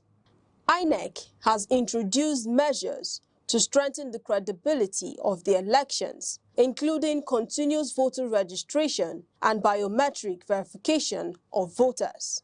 These efforts aim to expand and secure the electoral register, ensuring that every eligible citizen can participate. But election credibility relies not just on technology, it depends on active citizen engagement. Community groups, youth organizations, and advocacy networks are educating voters about their rights, the mechanics of voting, and how to report irregularities. These initiatives aim to empower citizens to safeguard the integrity of the process. Civil society coalitions are also lobbying lawmakers to adopt key reforms, including real-time electronic transmission of results. Advocates argue that such measures are crucial to building trust and reducing disputes over outcomes. Citizens are making their voices heard, demanding transparency and accountability from political institutions. Beyond advocacy, ordinary Nigerians are stepping up as watchdogs, monitoring registration and mobilizing participation, from educating communities to ensuring fair access to polling units. The public is taking responsibility for strengthening democracy. Their actions reflect a growing belief that democracy is more than casting a ballot. It is active engagement in shaping governance and holding leaders accountable. The 2027 election may ultimately be defined not only by reforms, technology, or institutional measures, but by the active involvement of citizens themselves. From voter education to advocacy campaigns, Nigerians are asserting their role as custodians of democracy, determined to ensure that every vote counts and the will of the people is respected. As the countdown of February 2027 continues, it is clear that citizens are at the heart of Nigeria's democratic future. Their engagement, vigilance, and determination will help shape whether this election marks a true turning point for the nation.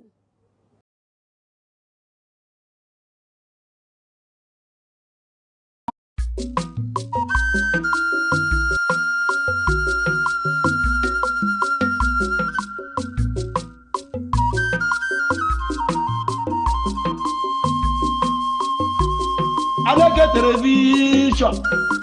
How agribo di egwu nkwazo na ahia mgboju ogwugwu kakwu ogwugwu ema. How mbo wa bia na ihe ebube eme. Mgbagbu wa gbatawa na ihe ebube emewa. Aneke television na-emere ogbe ya mere amadi ihe. Ị na-agba nkwụ, ị na-eme nkepụta nwa, ị na-akwa ozu, ị na-agba akwụkwọ. Bịawa na Aneke television, bịa ka ezuoru ozi ọma. Bịawa na Aneke television yidume. How na-emere ogbe ya mere amadi ihe. Ụmụ Igbo bịawo na nke a bụ nke anyị. Ị mara ebe ọ ga-alụ etiwo mọnwụ ntakịtụkwa mọnwụ si nne. Ya mere ha ji wee weta Aneke television. Ọ bụ onye gbagburu agụ nna. Ọ dị na soshal midia. Ọ dị na mgbagbu. Ọ dị n'Enugu steeti.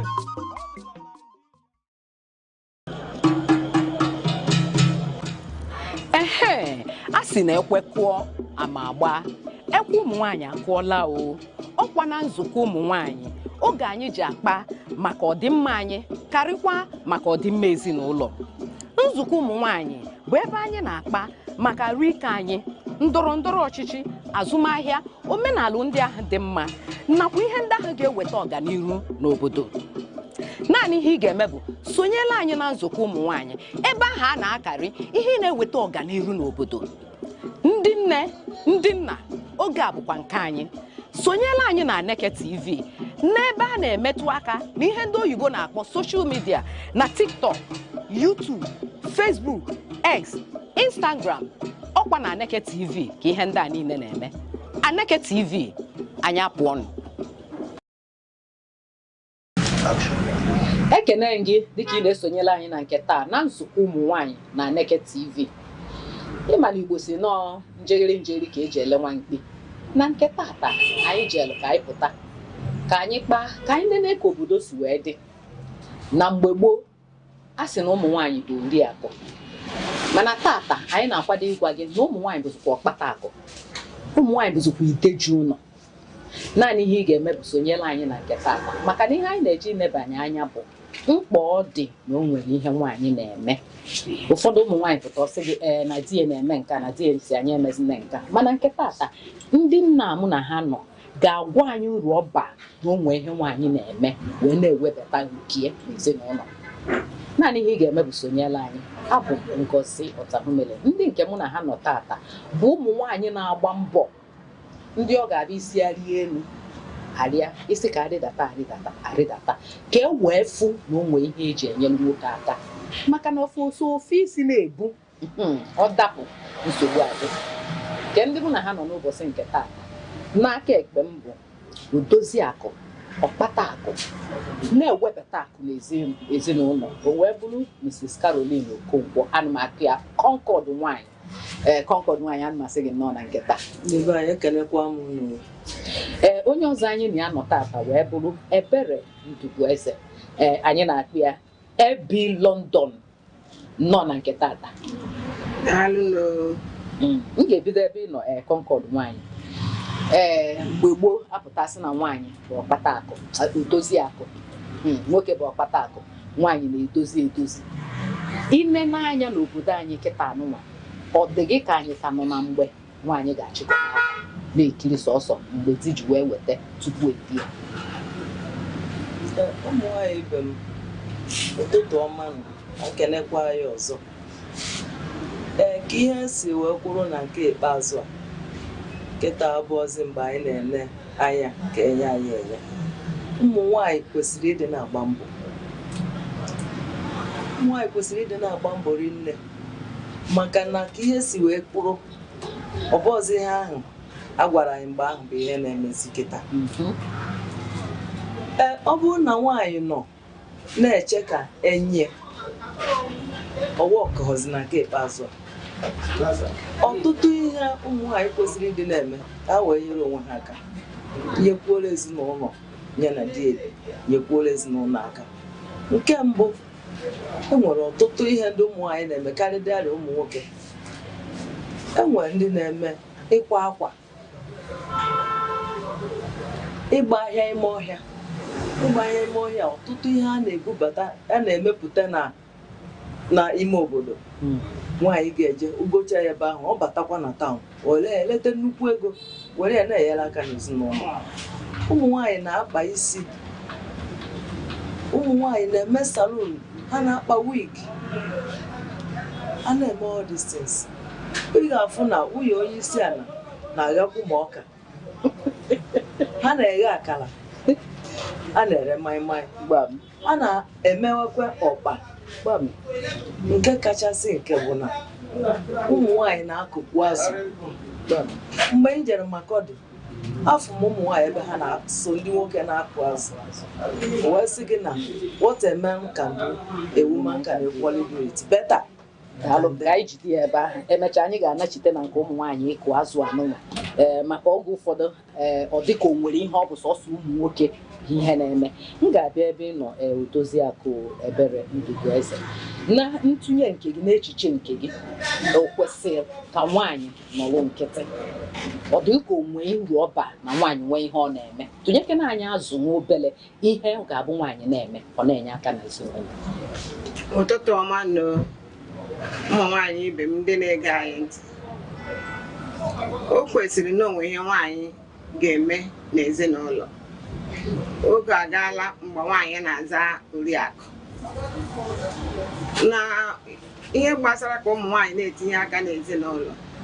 Before a na-aza oriakụ, di na-anọ, onwe ndị di ha na-anọ 100 betu ugbu a hapụzie nna ya ụmụ nwoke ha na-ata afụfụ ha mee nke ha eme nke echiche a na-achị iru ha. Ihe na-agwa ụmụ nwaanyị ibe m ndị na-ege ntị, onwe ndị na-azụ akwụkwọ nri ego dị ya, onwe ndị na-ere onugbu ego dị ya, onwe ndị na-ere tomatoes. Nke ọbụla ị ga-eme wite obere ego ọ dị ka ọ bụrụ na ị nọghị n'ụlọ na-eche ka di gị bịa, ịnọ na-eche ka di gị bịa ma di gị ewetanwu ọ ya bụ na ọgụ ada ezinụlọ. Ya bụ na ntụnye nke gị na ọ dị mkpa ka nwaanyị nwee ihe ọ na-eme. Daalụ. M ga-agachite azụ ebe ị nọ, Mrs. Caroline Okonkwo. Mgbe ị na-ekwu okwu, o nwere ike isi wee metụcha aka ihe ụfọdụ ụmụ nwaanyị na-eme ma ịkụ azụ. Nke a bụkwa izizi m na-anụ na ụmụ nwaanyị na-akụ azụ. Mgbe na-achọ ịjụ gị, onwe ọrụ dị iche ahapụọla ụmụ nwoke na nke ahapụọla ụmụ nwaanyị? Onwe ihe ọ ga-abụ nwaanyị lụba asị na mba na nwaanyị ekwesịghị ịlụ ụtọ ọrụ a? Ka m si efu ya na nke ikpeazụ, nwazikwa ihe nwaanyị ga-abụ mee asị ya emena, maka na nke izizi ekwuburu m na mbụ na m gara holidays na Makọdị na nke my uncle wee jee na River Benue ebe Wadata side wee fụ na nwaanyị so ndị ụmụ nwoke na-akụ azụ. That was 1987. 1987 wee fụ na ụmụ nwaanyị so ndị ụmụ nwoke na-akụ azụ na that River Benue. I was surprised. You see, look at these women. So na ihe a echejigidego nke bụ na nwaanyị ga-akụwuzi azụ soro nọrọ na the canoe wee na-akụ azụ. O surprised m ka m natakwala ebe a ụmụ nwoke na-awụ concrete, ụmụ nwaanyị na-awụkwa concrete karịzịa ha. Afọ m ebe ụmụ nwaanyị so na-edokwa blọk. Ọbụzụ mgbe ahụ a na-asị na nwoke bụ ihe ga na-edo blọk. Ihe anyị chọrọ bụ ka ihe a ga-eji wee zụọ ụmụaka ka ọ nabata n'ezinụlọ, ka nsogbu ghara ịdị na-adịzi. Nwaanyị ire akwa mgbe gboo ọsọsọ ụmụ nwoke bụ ihe na-azụ ahịa akwa, mana ụmụ nwaanyị ka kwụsịrị ụmụ nwoke azụ ahịa akwa. Go to market, ị ga-afọ ebe ụmụ nwaanyị juru a na-agbakiri ana. M na-eje Ọnịcha jee bute akwa, mee ndị niile nọ ebe ahụ ụmụ nwaanyị na ụmụ nwoke ndị nọ na shọpụ na-azụ ahịa akwa. Onwezi onye ka nwanne ya na population. So ihe niile anyị na-eme bụ ka ọ gịnị ka ọ dị mma. Daalụ nne. Odoziakụ Ebere, oge ụfọdụ ụmụ nwaanyị a na-akpụgharị faịlụ ihe a na-achọ bụ ọrụ oyibo, a na-achọ ọrụ oyibo. Di esi na ọ ga-alụ ọrụ oyibo, di esi anyị emekwana nke a, di esi anyị emekwana. Otu nwaanyị ka m fụrụ si ya, nne ka ekwana ha afọ a adị m afụzi ebe ị na-eme nwa obere ihe anyị na-eme. Ọ sị mba na di esi na ọ na-ewede ha anyị na okwu ya jee chọba ọrụ oyibo na ọ gụrụ akwụkwọ. Biko, ihe anyị ji agụrụ akwụkwọ ọsọsọ ka anyị rụọ ọrụ oyibo, ka o nwere ihe ọ ga-abụ nwaanyị mee iche eleta anya anyị n'echiche nke gị? Onweghị ihe ọ ga-eme nwaanyị mee iche eleda ya anya. Ị gaa n'ụbọchị taa, ụmụ nwaanyị a ndị a na-evugharị mmanụ n'isi na-akpagharị n'Enugu, ndị a na-ere ọkazị, ndị a na-ere ose, ndị a na-ere tomatoes, ndị a na-ere azụ. Ihe ị ga-eji mma na onwe ha ga-eleda ha anya ụbọchị etiri ememme ma ịgba nkwụ ma wedding, onye ahụ ịma bụ na-ere ọka, na-ere tomato, na-ere azụ, ịpụta n'ọgbọkọ ịma mmanụ ọnya ha edresi karịa ndị ọrụ oyibo. N'ihi na gịnị mere? Ọrụ oyibo bụ ọnwa gwụ enye ha, mana ndị a na-enweta ego ehihie, abalị, ụtụtụ were na-akwadote onwe ha. Eledala ha anya na ha bịa, ha na-eyi efe ha ji agba mbọ, mana mgbe o ruru ma na chọọchị ma ịga ihe ọgụga ịbịafụ ụmụ nwaanyị na ụmụ nwaanyị dị mma nwaanyị, na ọ bụ sọsọ ndị ọrụ oyibo na-eleta onwe ha anya.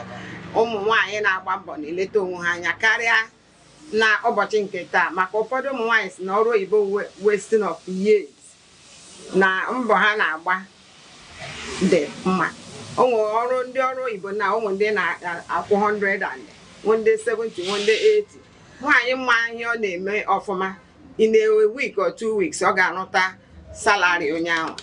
eziokwu dị na ya daalụrị nne maka oge ụfọdụ anya na-aghọrị onwe anyị na ihe niile bi n'ọrụ oyibo wee na-ajụ kedu nke bụ na nwoke ga-asị nwunye ya na ya chọọzi ihe ahụ ọ na-eme na ọ na-eweda ezinụlọ ha na ya chọọ ka o jee chọọ ebe ọ ga-enweta ọrụ oyibo mana ị chọtahụkwara ya anya na ọnya jee chọọ na o nwere satifiketi ọ gara skuul ya jee chọọ ebe ọ ga-alụ ọrụ oyibo daalụrị nne Odoziakụ Ebere ebe London daalụ maka ntụnye nke ya Concord nwanyị ime anyị nkịta na ụdị ụmụaka anyị na-amụta kịta ụfọdụ ụmụ nwoke pụta ha sị nwunye ha na-achọ m ka ime ihe ọbụla sọsọ ihe m chọọ gị nọ n'ụlọ etebere m ụmụaka anya ọ dịghị ka okwu kwesịrị ekwesị mgbe o kwesịrị bụ mgbe ụwa awabeghị anya ụwa awago anya mmepe ọfụma isi nwaanyị nọdụgodu ọma anọghị hapụ ije chọọ ihe ọ ga-eme itoka ihe si wee kpọọ ụmụaka ahụ a ga-eneta anya ọ bụrụ na ihe a ga-eji neta ha anya dọrọ a ga na-ebeghakwa n'ụlọ ala obi ama adị ha mma so a na-ene anya ka ihe si wee dị a na-asị na ebugharị egwu ebugharị ọnọdụ ihe echejigo mgbe a na-eme ụdị ahụ agago ọ bụrụzi kịta n'agbanyeghị na ụmụaka anyị na-efezikwa anyị aka n'isi wee na-eme ka osisọ ha daalụrị nne na ntụnyekwa ihe anụnwa onye isi ala nwunye ya bịasị ụmụ nwaanyị ya chọọ ka ha ngaba ọka ya chọọ ka ha ghere akara ụfọdụ were emebe ihe ejije were emebe ihe ịkparị amụ asịsị ngaba ọka ghere akara mebe mitpai na ndị otu ya mebe kwulimkwulim biko ihe ahụ ọ jọrọ njọ n'uche nke gị n'uche nke m ihe onye isi ala na-agwa anyị bụ na enweghị eneti na ọ ga-abịa ime ihe na-abatalụ gị ọ dị njọ ọnya ka ọ na-egosi anyị n'agbanyeghị na ụfọdụ ndị na-aghọtahụ bụ ihe na-ewere ya na-eme ihe ọchị mana ọ bụrụ ihe ọchị ka ọ bụ and ọ na-eme ya ka ọ gwa anyị na ihe ahụ anyị na-ewepụ n'akụkụ kwesịrị ka anyị na-ewepụ ya na anyị kwesịrị ine ya ya na ya na ụmụ ihe ahụ niile na-enye gịnị ego ọkwa na ego ka onye ọbụla na-achụ gbam maka na nwoke bụ ọkpata akụ nwaanyị bụ ọkpata akụ onwezi ihe na-eri akụ kịta onwezi ihe dịka oriakụ enwezi ihe dịka oriakụ daalụ na ntụnye nke gị ebe London ọ dịghị ka ihe ahụ ekwuru ọ dị mma onye afụghị ihe ọ ga-eme kama ị ga-anọ nkịtị ọ bụla akara gị jee gebe ihe o kwuru n'anya m adịrọ njọ maka ọ nwere ndị ji akara zụọ ụlọ elu zụọ ụmụ ha na yunivesiti ihe akara abụrụ kịta enweghị akara bifo amụọ onye ọbụla na akara aka nke ọ nwere ndị akara aka bụ ime ihe akara dịka otu a nọ arụọla m ọrụ oyibo gbaa ahịa Kotonu bịazie na-eme bọs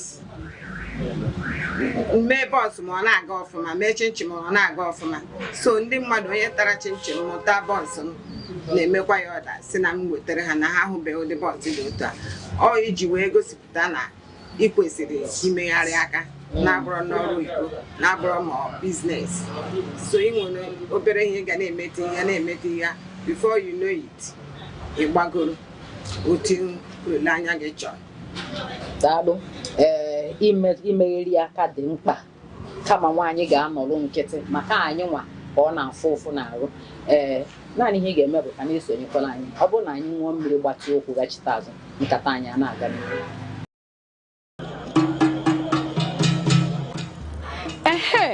a sị na ekwe kụọ ama agba ekwe ụmụ nwaanyị akụọla o ọkwa na nzukọ ụmụ nwaanyị oge anyị ji akpa maka ọdịmma anyị karịkwa maka ọdịmma ezinụlọ nzukọ ụmụ nwaanyị bụ ebe anyị na-akpa maka rike anyị ndọrọ ndọrọ ọchịchị azụmahịa omenala ndị ahụ dị mma nakwa ihe ndị ahụ ga-eweta ọganihu n'obodo naanị ihe ị ga-eme bụ sonyela anyị na nzukọ ụmụ nwaanyị ebe ahụ a na-akarị ihe na-eweta ọganihu n'obodo ndị nne ndị nna oge a bụkwa nke anyị sonyela anyị na Aneke TV n'ebe a na-emetụ aka na ihe ndị oyibo na-akpọ soshal midia na TikTok, YouTube, Facebook, X, Instagram ọkwa na Aneke TV ka ihe ndị a niile na-eme Aneke TV anyị apụọnụ daalụ ka ị ka na-esonyela anyị nkata anyị ka na-agakwa n'iru ihe anyị na-ene anya bụ ọ dị mkpa ka nwaanyị nwee ihe ọ na-eme ka ọ ka mma ka nwaanyị chịkọ aka chịkọ ụkwụ na-ekiri di weta ọsịa tenki ọ bụrụ na o wetara ọgụ adaa n'ụlọ dịka nsi wee jụọ tupu anyị aje gbatị ụkwụ na chita azụ a sị m ọ bụrụ na nwoke si nwunye na ya achọghọzi ka o nwee ihe ọ na-eme ma agwa nwaanyị ihe dị otu a ke ihe nwaanyị ahụ kwesịrị ime anyị bụ ndị nne nwaanyị bịa gwa anyị n'ụdị ihe a mere maka ọtụtụ ihe anụnwa na-eme ebe dị iche iche mana ọ nke ị nụrụ maka ya ọ bụrụ na ụdị ihe a mee n'ogbe gị ka ihe ọ dị gị ka nwa ahụ ga-eme maka ọ bụrụ okenye dị ka m ịgwa m nsị gị mba na ọ dị eme mana ụmụaka kịta anụnwa ịgwa ha ọgụ ada n'ụlọ so nwaanyị agwara udo okwu a ka ihe ọ dị udo kwesịrị ime. Ekelekwa m n'ọzọ ịma na ihe dị na ihe ụwa bụ onye na-anọ ile enwekwa experience. O nwere level m di ya gwara ụdị ha ọsị mba na kami anyị a ga-ejekwa ya wa keke and today ọ na-aya minibus waya ọ na-aya minibus commercial ọsị aka ma gị ga-aya keke na gị jee bebe hayari ọsị mba na hayari mgbe onye ji bịakwa mana ọ bụrụ na ya na-eje nke commercial nọrọ on the road steady na ihe ga na-abata ya n'ụbọchị so maka ihe o jegori moto ogorie sị na moto gị ga-egori ya bụrụkwa private na ọkwa minibus so that mbọsị ya fụrụ ego fuel ya were pik ndị mmadụ to make sure na at the end of the day o nwere ihe na-aga. And today nwaanyị a na-aya minibus nwanne ya nwaanyị ihe bịa siwe ike n'ugwu Awụsa ebe ha nọ ogorie keke nwanne ya nwaanyị na-agba keke n'ugwu Awụsa ebe ọ nọ so ụmụ ihe a niile nwere ụdị ihe kwesịrị ka anyị nọrọ ka ihe si wee kwuru this time before ị gbacha fuel wee mewe all these things ị mara nke iwefuru na nke ga-abata mara nke ka so na egwu chejiri anyị ama mpakwa nna anyị n'ofu ebe wee na-eche so ọ dị mkpa ka nwaanyị nwee ihe ọ na-eme wee na-enyere aka n'ezinụlọ. Daalụ nne ọ dị mkpa ka nwaanyị nwee ihe ọ na-eme wee na-enyere aka n'ezinụlọ. O nwere otu ajụjụ m chọrọ ịjụ gị ebe London ị na-eme pọf na-eme chinchin na-eme ihe ndị ọzọ o nwee ego ọ ga-abụ nwaanyị jido n'aka tupu o bido maka ndị ụfọdụ pụta ha na-eche na milion ọ bụ na enyeghị ya 1 million ya ama mbido ma ọ bụ na enyeghị 2 million ya ama mbido o nwee ego ọ ga-abụ nwaanyị jido n'aka tinye isi n'ọfịa. O nwere ego ọ bụ nwaanyị jide ya etinye isi n'ọfịa ikpebiere onwe gị mgbe m kpebiri onwe m na nchọrọ ịga ahịa ihe nji bido ahịa kotonu is 3,500 na-atọ ọnụ ya na-agakwa ahịa tutu ruo mgbe m jiweziri ezigbo ego na-aga kotonu nlọtakwa kotonu nlọta mgba night na-agba Enugu good night Lagos good morning mgbara night 10 years mgbe m ji nlọtakwa mise bọs maka ndị na-abịa igo bọs na-abịa eche m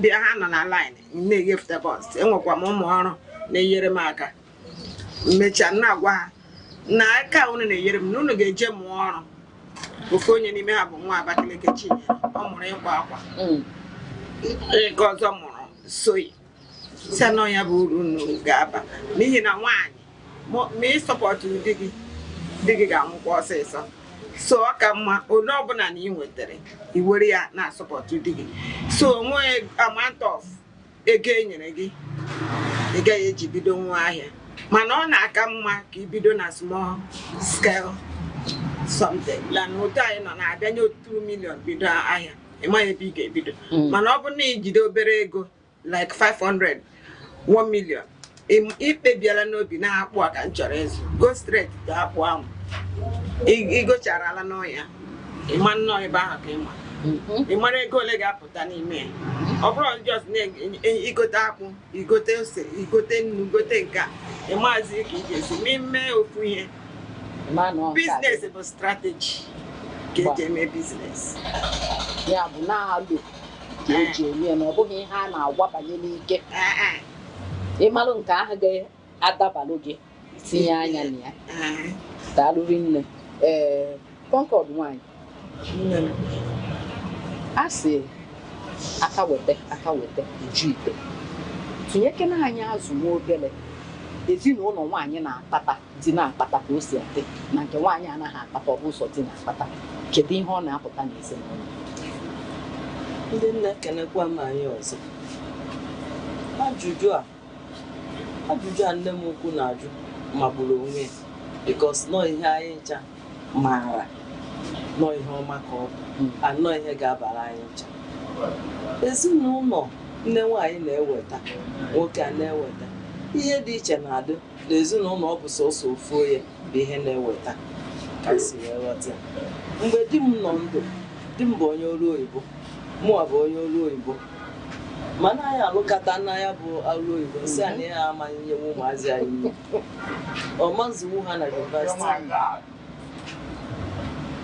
ọmazụwu ha na yunivasiti so wesa na m ga-akwụsị ya bụ ọrụ ndị gọọmenti ya ekwuola ka kwụsịzi m ya bụ ọrụ na 2012 since ahụ bido gbawa mbọ ya nwa na-arụkwa ọrụ oyibo mechaa retire up till now na akwụbedị gratuity ihe ọ ga-abụ ọrụcha ga-ewere ya ihe ụmụazị nne n'ụlọ nọ ya ka a na-eche so ọ bụrụ na mụ na ya na-abụ nọ na ya bụ ọrụ oyibo till date ifugonu ka azụ si gbaa aka na enu a ọbọzụ na azụ nọ na mmiri so o wee bụrụ ya bụ na nwoke na-eweta nwaanyị na-eweta ha ncha anọ na ofu ọrụ achọka n'iwebata ihe n'ezinụlọ ọ dị mma nwoke na-eweta nwaanyị na-eweta n'ụzọ ọzọ wee na-enyere ndụ aka na-enyekwa famili aka ka ngozi Chukwu nyere anyị ka o wee ike tọọ atọ n'ezinụlọ a maka nọọ mbọ anyị na-agba ka Chukwu ga-eji wee nyere anyị aka anyị ada awụsa aka wee nyere anyị aka daalụ ebe London na ntụnye nke gị ebe nwaanyị na-eweta okwugo nke ya na ntụnye nke gị ebe nwaanyị na-eweta nwoke na-eweta ka esi afụ ezinụlọ ahụ na-atọ ụtọ mana onye weta atụtụta atụtụjuo akpa so ọ na-eme ka ezinụlọ ahụ tọọ ụtọ so ọ bara uru na nwoke na-agba mbọ nwaanyị na-agba mbọ udo na ọṅụ dị n'ezinụlọ ahụ ka ha nwere ike zụọ ụmụ ha ma ha agbagodere mba ama nwoke na-agba famili ahụ ada atọ ụtọ daalụ na ndụmọdụ gị ke ndụmọdụ ị ga-adụ akachacha ndị ntorobịa kịta chee na ego na-eshi n'elu ada na-apụta onye a na ihe ọ na-ele bụ bọns ka m bịa lebe bọns tụfịa kwa ihe ọ chọọ bụ apụta afọ ugbo ụlọ n'ebe a ka shọp ya dị biko ke ndụmọdụ ị ga-adụ ndị dị otu a ndụmọdụ m na-adụ ndị dị otu ahụ bụ na m na-agwa onye ọbụla chọọ ihe ị ga-eme onweghị ihe ọbụla na ihe mere n'ụwa bụ west ọ Chineke na-agazi aka ọrụ mmadụ ụmụ ndị na-amụ weda ụmụ ndị na-amụ aluminium ụmụ ndị na-amụ imezi gas oke ọbụla na ịyọrọ Chineke gị imetụ ya aka Chineke ga-agọzi gị dana ịnọ nkịtị ichewe onye ị ga-eri nke ya ichewe nke nne na nna mba udo adị na ya ọ na-emụrụ aka ọrụ dị iche iche ụmụ ndị na-amụ barbing salon ụmụ ndị na-amụ tailoring ha jiri ya na-eri nri n'ezinụlọ so nwa okorobịa ịnọ nkịtị ọba uru ọ na-ebute mmadụ iche echiche ọ na-ebute obi ha na-agbagọ mana onwe ebe obi gị nọ n'ụtụtụ ịsa ahụ pụọ ebe ahụ ka mkpụrụ obi gị ga-anọ mma nna onwe ha iji n'aka ị ga-arụ ịrụ anya lọta ugwu gị adịrị gị erilasị rie nri obi ọma atọ gị onye bụ ndụmọdụ na-adị ụmụ okorobịa onye anọ na nkịtị onye chele mmadụ ka enye ya Baịbụl sị na Psalm 91 ọ sị na mmadụ na-atụkwasị mmadụ obi a na-agharịpụ ya ma ya nwa bụ Chineke ada agharịpụ onye ahụ atụkwasịra mmadụ ibe gị obi onye ga-atụkwasị obi bụ Chineke daalụrị nne onye ị ga-atụkwasị obi bụ Chineke ịtụkwasị mmadụ obi mmadụ ga-agharịpụ gị ihe nji wee bata na shop gị tata Concord nwanyị bụ ka mmalụ na kemgbe izubalụ shop a ị gaana n'anya. Ekenekwa m anyị ọzọ maka onye ikenere ekene obi ga na-eru ya mgba m. Shop ma ọ dahụ akpọchibeghị m ya. Shop a mepere ya since 2012 and ọ ka dị open till to date. Ka m emechiri eziokwu na ekiri agba ego wee na-azụ ya mana emechiri m ya. Ihe a na-eri na-apụta na ya. Inekwu ya sọsọ akpụ dị ebe a ọ ga-echeta mmadụ 30. Akpụ dị ebe a kịta ga-echeta mmadụ 30 ma sị ka asa abụọ ha niile so ebe a na-sustain. Alụrị nne ịma ihe nji wee metụ aka ebe a ikwu ndị ọrụ oyibo ma mmadụ tọsị na ọrụ oyibo bụ ihe a na-eje nje bụ mmadụ alụ ọrụ oyibo 35 35 years ọlụcha anya nata ọ na-echezi gratuity 1 year aga 2 years aga 3 years aga gratuity ama ụfọdụ nwụrụ ma ha fọ gratuity ha nya bụ na ọ dị mkpa ka mmadụ nwee ihe ọ na-eme akachacha anyị bụ ụmụ nwaanyị. Daalụrị nne na ntụziaka nke gị kee ndụmọdụ ị ga-adụ ndị chịkọrọ ụkwụ n'aka na-eche mgbe a patara ha abada ego ka ha wee bido. Ihe dịkwa na nke a bụ na o nwekwa ndị kpọrọ onwe ha na ha ga-adị ihe ndị Igbo na-akpọ mmadụ ịdị ahịa. Ha ka anyị na-akpọ na Bible. In an English language is lazy. Onye dị lazy dị lazy. Onweghị isigodi ya bụ ihe nnukwu ego ji ebido something doing. Orighọ ya ga-emepụta. Sọsọ ihe ọ dafụta bụ igote ihe oge eji. Ihe oge eji kwazi onwe wee na-eje ebe ọ na-eje. Mgbe ego ahụ gwuru daadị ego agwụgwọ okporofu anya. Tasọ taa ka ọ ga-esi na-abụ a na-ewesti ya. Mana ndụmọdụ na-adụ ụmụaka anyị bụ anya ha aka ejene na nke ọjọọ maka na mgbe ahụ ị na-emere anya ka a na-ebute a na-eri sọsọ mana ịma njewu jememe ịbanye gwokwa n'ịsọil aka gị n'ọbara emewe yahoo ezigbo ori gakwụba n'express mgbe ahụ isoro bụrụ ndị kidnappers and bandits maka na ọ bụrụkwa sọnsọ ndị ahụ anyị na-enejere anyị na-akpọ kidnappers and bandits. Anyị nwa bụ anyị sikwa na anyị na-agba mbọ eme ihe niile mana the lazy ones bụkwa kidnappers and bandits ka ha na-arụ maka ọ ha firi na ka ahụ kara iji wee weta ego aga na-eri ha relax mbọsị ọbụla anyị jere ọrụ kidnapping na a ga-eweta ego. So ana m ayọ ha bụ echiche ha pụọ ebe ahụ maka na ọsọ ụwa bụ anyị gbachakwa ọsọ o nwekwara ebe ọzọ anyị na-eje maka ụwa ba ahịa ka anyị bịara ịzụ. Onye goju akpa ya ọ na-eje mee akaụntụ ọgwụkwa ka ọ nọ n'ụlọ n'aka. Daalụrị nne igoju akpa gị ị na-eje mee akaụntụ nwa obere nke ahụ dị gị n'aka were chọọ ihe ị ga-eme ka ihe na-abata n'ụlọ akachacha anyị bụ ụmụ nwaanyị anyị ama n'ofu ebe na-eche ka ọ bụ sọsọ nna nọ n'ụlọ ihe na-eweta nwaanyị weta nwoke eweta ọ na-aga maka na tọm tọm tọm ka mmiri ji eju n'ihe. Ọ bụrụ na ihe anyị mee tata masịrị gị izuụka ọzọ ị ga-esonyekwala anyị mgbe anyị ga-emekwa ọzọ na nzukọ ụmụ nwaanyị. Ana m asị gị Concord na-alụ maka isonyere anyị na nke tata. Ebe London ana m asị gị daalụ na isonyere anyị tata ịma na o nwere ka isi wee mee ndụmọdụ ga-dụọ anya nwa obere lochekọm kee ndụmọdụ ị ga-atụ ụmụ nwoke nọ n'ezinụlọ kwesịrị ịdị na-enyere ụmụ nwaanyị aka maka ụfọdụ ụmụ nwaanyị bụkwa sọsọ ha ihe bụ nwoke foto ọsọ na nwunye ya na-eme nka kee ndụmọdụ ị ga-enye ụmụ nwoke dị otu a. Ndụmọdụ nwere ike inye ụmụ nwoke ha na nwunye ha lọta ma ha gara biznes ma ha gara gịnị ha krọs ụkwụ na-agụ newspaper.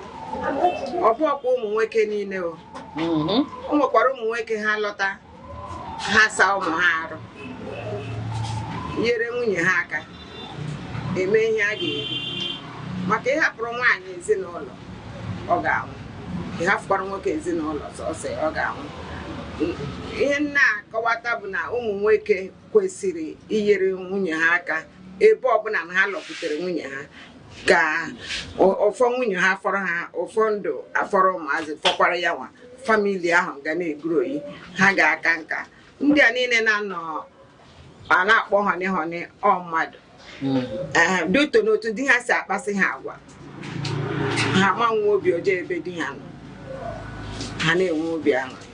Daalụ nne na ịtụpenye na ihe okwu kịta maka ụfọdụ ife ụmụ nwaanyị mgbe ha kpatara ekunyibe aka nke ndụmọdụ ị ga-adụ nwaanyị n'otu a ga-abụ ọkpatara uchenyi aka iji tinye ọnụ n'okwu a ndị na-eme ụdị a riri nne mana ka ihe si wee kwuru na nke ikpeazụ ọ bụ n'anya ịmana ka ga na-akpọ ka ga na-ekọ aka maka na ihe eji ekọ aka adịrọkwa iwetu aka ọka si wee fee ọtụtụ ndị na-aza họnị bụzi mpachi amaka ka ha na-azazi these days maka ihe ya onye ọbụla na-ejezi ichere akwa ya ebe ọ sara arụ.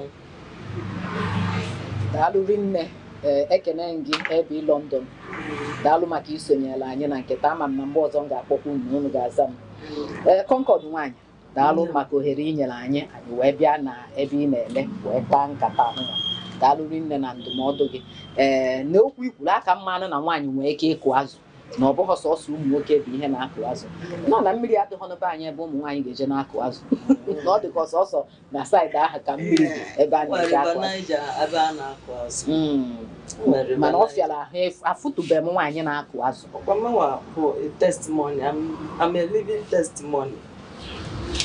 I'm a living testimony.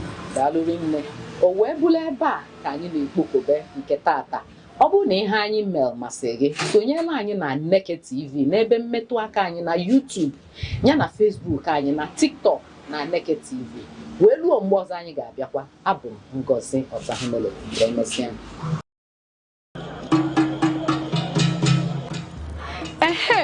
A sị na ekwe kụọ ama agba ekwe ụmụ nwaanyị akụọla o ọkwa na nzukọ ụmụ nwaanyị oge anyị ji akpa maka ọdịmma anyị karịkwa maka ọdịmma ezinụlọ. Nzukọ ụmụ nwaanyị bụ ebe anyị na-akpa maka rike anyị ndọrọ ndọrọ ọchịchị azụmahịa omenala ndị ahụ dị mma nakwa ihe ndị ahụ ga-eweta ọganihu n'obodo. Naanị ihe ị ga-eme bụ sonyela anyị na nzukọ ụmụ nwaanyị ebe ahụ a na-akarị ihe na-eweta ọganihu n'obodo. Ndị nne ndị nna oge a bụkwa nke anyị sonyela anyị na Aneke TV n'ebe a na-emetụ aka na ihe ndị oyibo na-akpọ social media na TikTok, YouTube, Facebook, X, Instagram ọkwa na Aneke TV ka ihe ndị a niile na-eme. Aneke TV anyị apụọnụ.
In a world that never stands still, where stories break in seconds and moments shape history, one station keeps you connected to your nation, to the continent, to the world.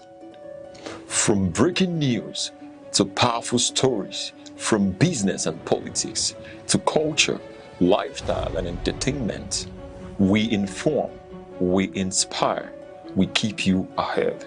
This is more than television. This is your window to everywhere that matters. Aneke TV. Move with the world.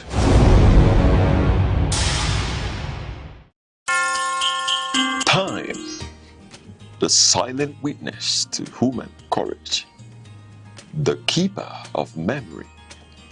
The archivist of greatness.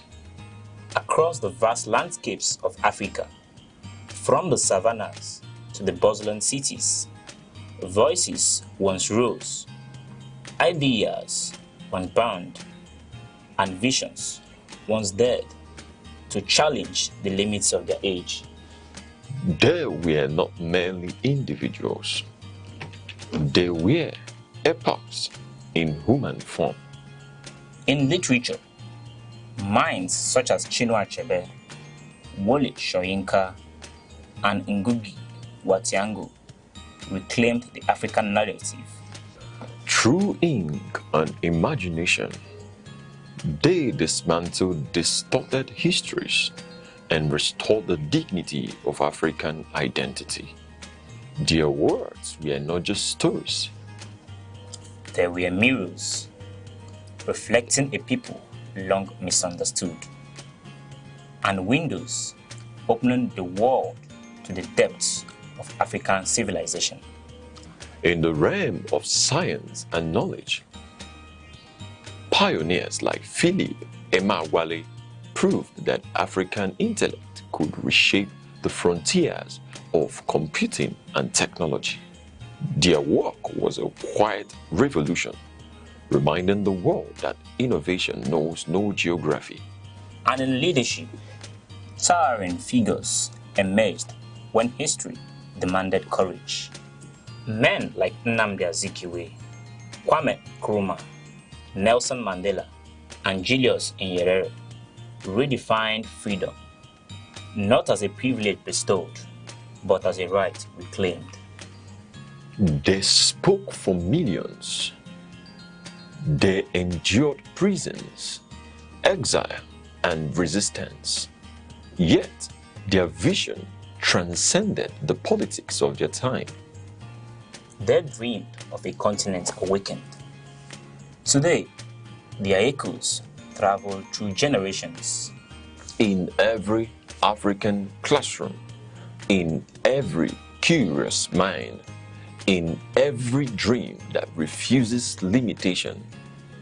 For history is not merely what has passed, it is the foundation upon which tomorrow stands. The past still speaks. Its lessons remain. Its voices endure. This is not just remembrance, it is inheritance. Echoes of the past, where history breathes and legacy lives on.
Community secondary school in Valley.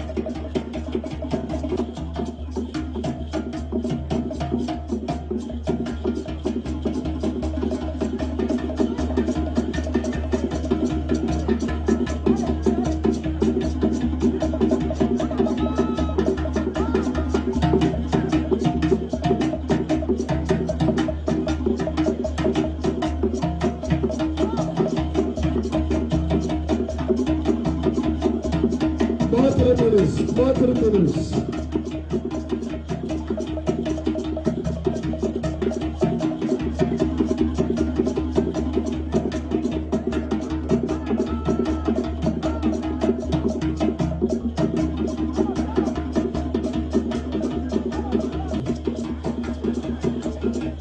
A minute more.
Obodo ọbụla nwere akụkọ, aka mgbe ọbụla nwere ihe butere ya, nsogbu ọbụla kwesịrị inwe ogbugbo, site n'ọchịchị ruo mmepe obodo, site na nchekwa ruo na mmụta, site n'omenala ruo na akụnụba. A na-ewepụta okwu ndị ahụ na-emetụta anyị ma leba ha anya. Ọ bụ ohere n'okwu gị dịka a na-ajụ ajụjụ ma na-enweta ọsịsa ajụjụ ndị ahụ. Ọ bụ ihe mmemme a na-ele anya n'okwu ndị ahụ metụtara anyị ya na ọdịnihu a chọrọ iwulite.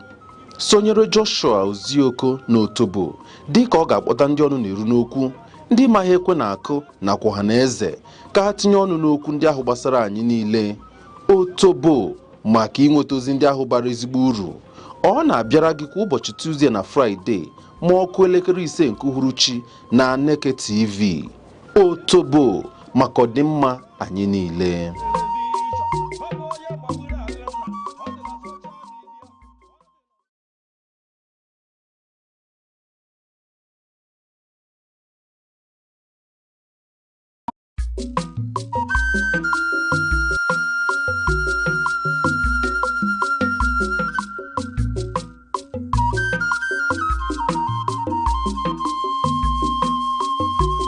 Aneke television. Heu agịrịgbo m dị egwu nkwa azụghị n'ahịa mgboju ogwugwu kakwa ogwugwu ema. Heu mba ụwa bịa na ihe ebube eme, mgbagbu ụwa gbatawa na ihe ebube emewa. Aneke television na-emere ogbenye mere amadi ihe. Ị na-agba nkwụ, ị na-eme nkepụta nwa, ị na-akwa ozu, ị na-agba akwụkwọ. Bịawa na Aneke television, bịa ka ezuoru gị ozi ọma. Bịawa na Aneke television yidume, heu na-emere ogbenye mere amadi ihe. Ume Igbo bịawo na nke a bụ nke anyị. Ị mara ebe ọ ga-arụ etiho mọnwụ ntakịrị tụkwa mọnwụ si nne. Ya mere ha ji wee weta Aneke television. Ọ bụ onye gbagburu agụ nna, ọ dị na social media, ọ dị na mgbagbu, ọ dị n'Enugu steeti. In a world that never stands still, where stories break in seconds and moments shape history, one station keeps you connected to your nation, to the continent, to the world. From breaking news to powerful stories, from business and politics to culture, lifestyle and entertainment, we inform, we inspire, we keep you ahead. This is more than television. This is your window to everywhere that matters. Aneke TV. Move with the world.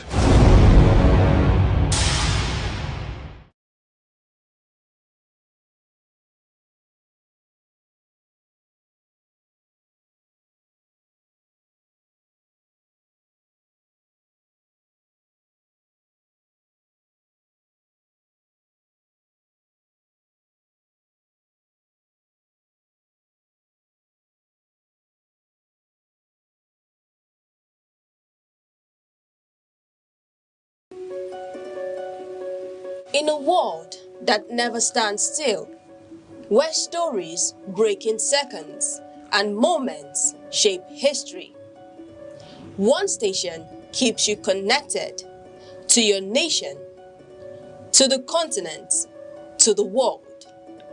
From breaking news to powerful stories, from business and politics to culture, lifestyle and entertainment, we inform, we inspire, we keep you ahead.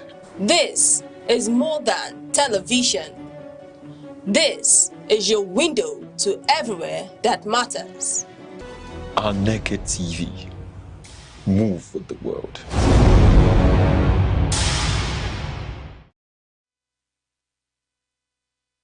Frontline Africa is Aneke TV's flagship current affairs program, where critical national and continental issues take center stage. On Frontline Africa, we examine politics, the economy, security, business, health, and a wide range of other key sectors shaping society. The program is insightful, engaging, and interactive, providing a platform for informed analysis and meaningful public discourse. Here, issues are discussed raw, balanced, and expertly with depth, clarity, and a commitment to fact and accountability. Join us every Saturday at 5 in the evening, only on Aneke TV.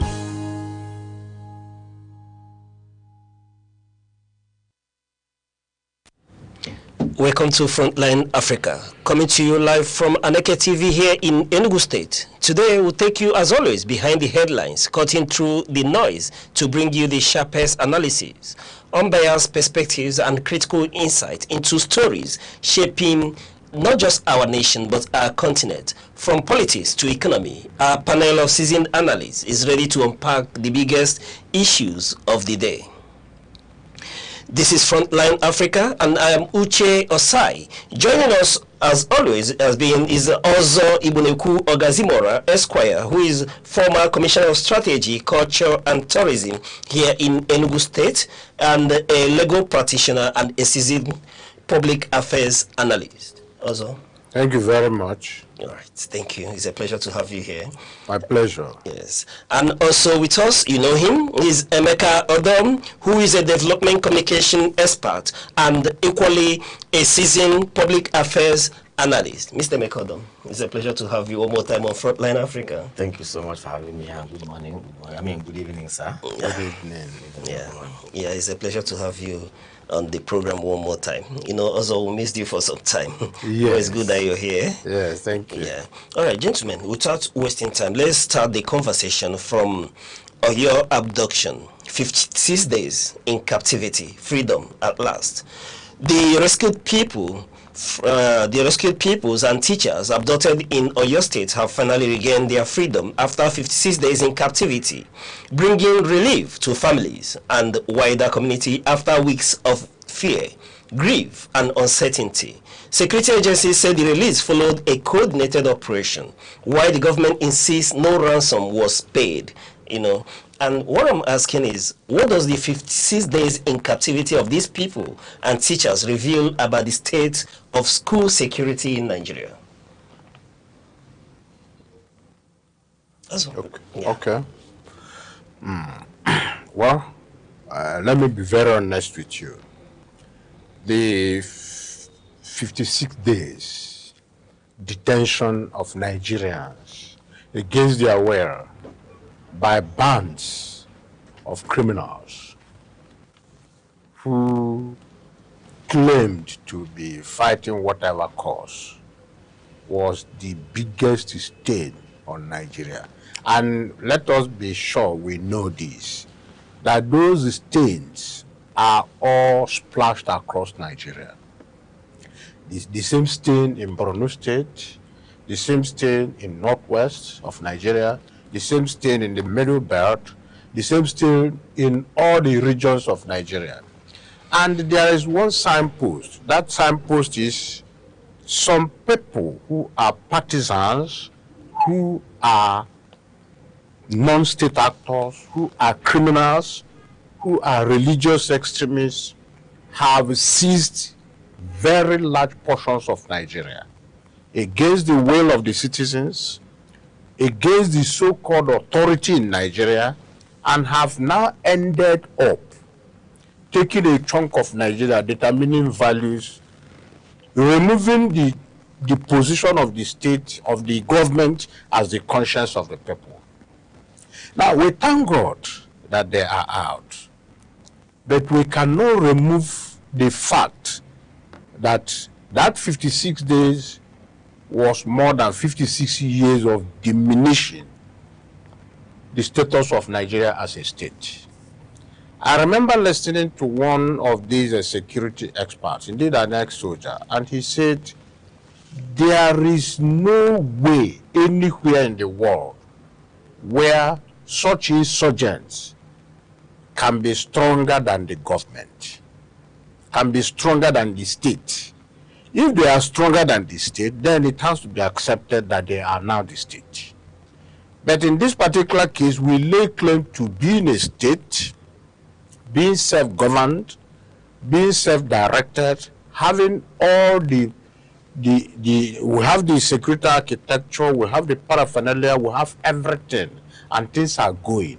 Meanwhile, some portions of the state are held and kept by criminals who operate no rules of engagement, who do not believe that there should be a law other than theirs, who do not accept objective conditions, objective rules. Rather, they made their own rules by themselves, and they are trying to impose it on others.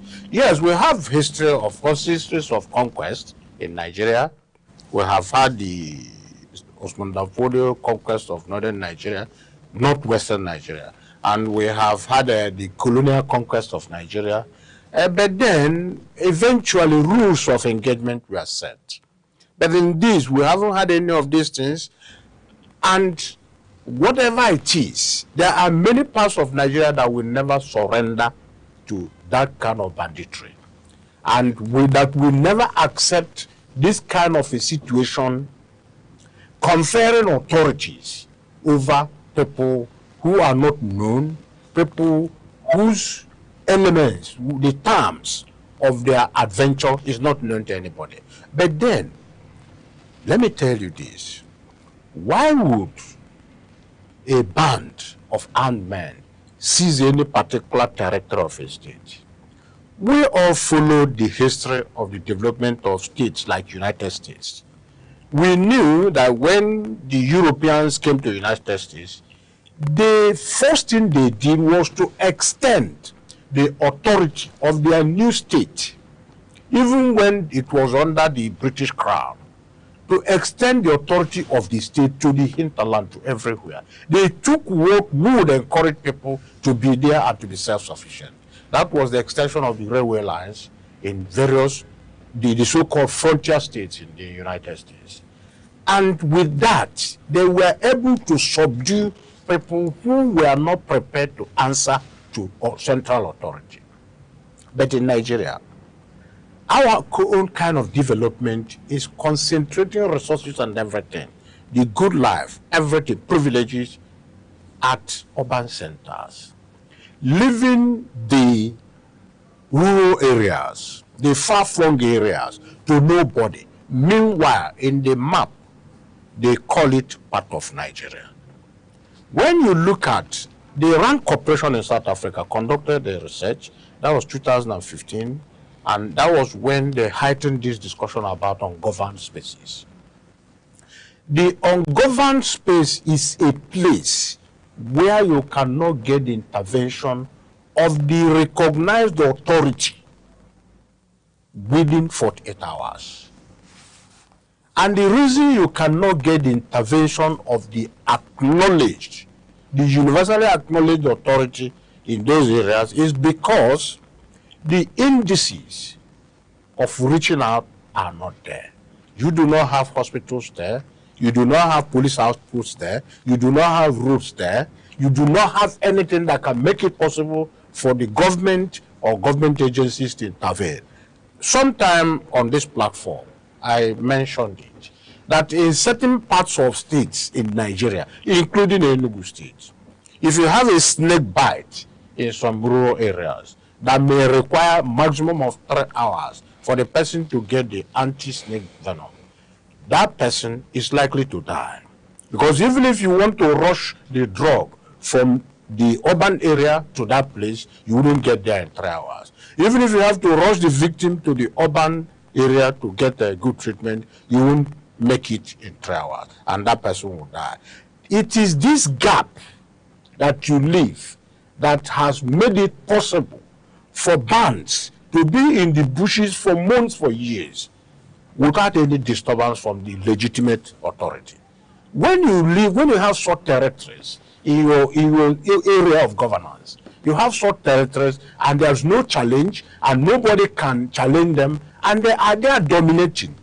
They begin to impose their wares, their understanding of governance or administration on the people in that locality. And before you know it, you now have a person or a group that has taken a chunk of your territory. And you cannot say, in the true sense of it, that you are in charge of the state.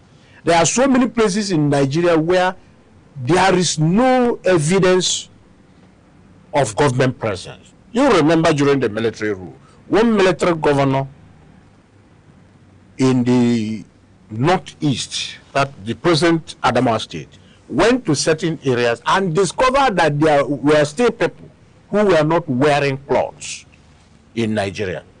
Meanwhile, beyond them, you had Maiduguri, you had Yola. But these people settled in the mountains, and their history was that they ran into those mountain areas to escape the jihadists in the 1800s, and they've remained there. So through the colonial administration, through the First Republic, Second Republic, until the coming of that military government, there was no interaction with modernity. They have been there without clothes, they were not wearing clothes. So now, if such people set their rules and then set their objectives, one of the objectives being to conquer parts of the so-called civilized areas, they begin to do it. You now feel your territory is attacked. Meanwhile, you had been asleep all along. So this is what we have. Nigerian governments, you do not have to develop magnificent cities everywhere. What you need to do is you understand that you are not doing anybody any favor if you advance facilities of development into some areas. Take railway into those areas. Take roads into those areas. Site hospitals in certain places. Establish the presence of government. It's not political gift. It's not economic gift for you to do that. Indeed, it is an opportunity for you to maximize the resources in your own state. Because you have people in the urban areas and you think you have enough. In the rural areas, you have people who are better, who are likely to be more capable, even in administering the state, but they do not have access. That access, which is lacking, is the reason you can have this kind of Oyo incident.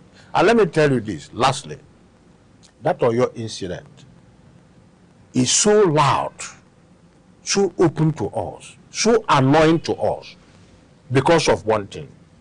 Oyo is an enlightened population. This thing has been happening in many parts of northern Nigeria, and nobody is talking about it. Many parts of northern Nigeria pay taxes to farm, taxes to harvest every year to these criminals, and the authorities have not done anything. So let us say we are thankful to God that these people have been saved. Unfortunately, one of them had been decapitated. Maybe aware of their saying that they are serious. But then, that seriousness is one that has brought grief to a particular family. All right. Mr. McCordon, I know you're rearing to go. Let me get your perception on this issue, 56 days in captivity. What does that tell about the school security in Nigeria? Yes, thank you so much. It's a very unfortunate and worrisome situation, you know.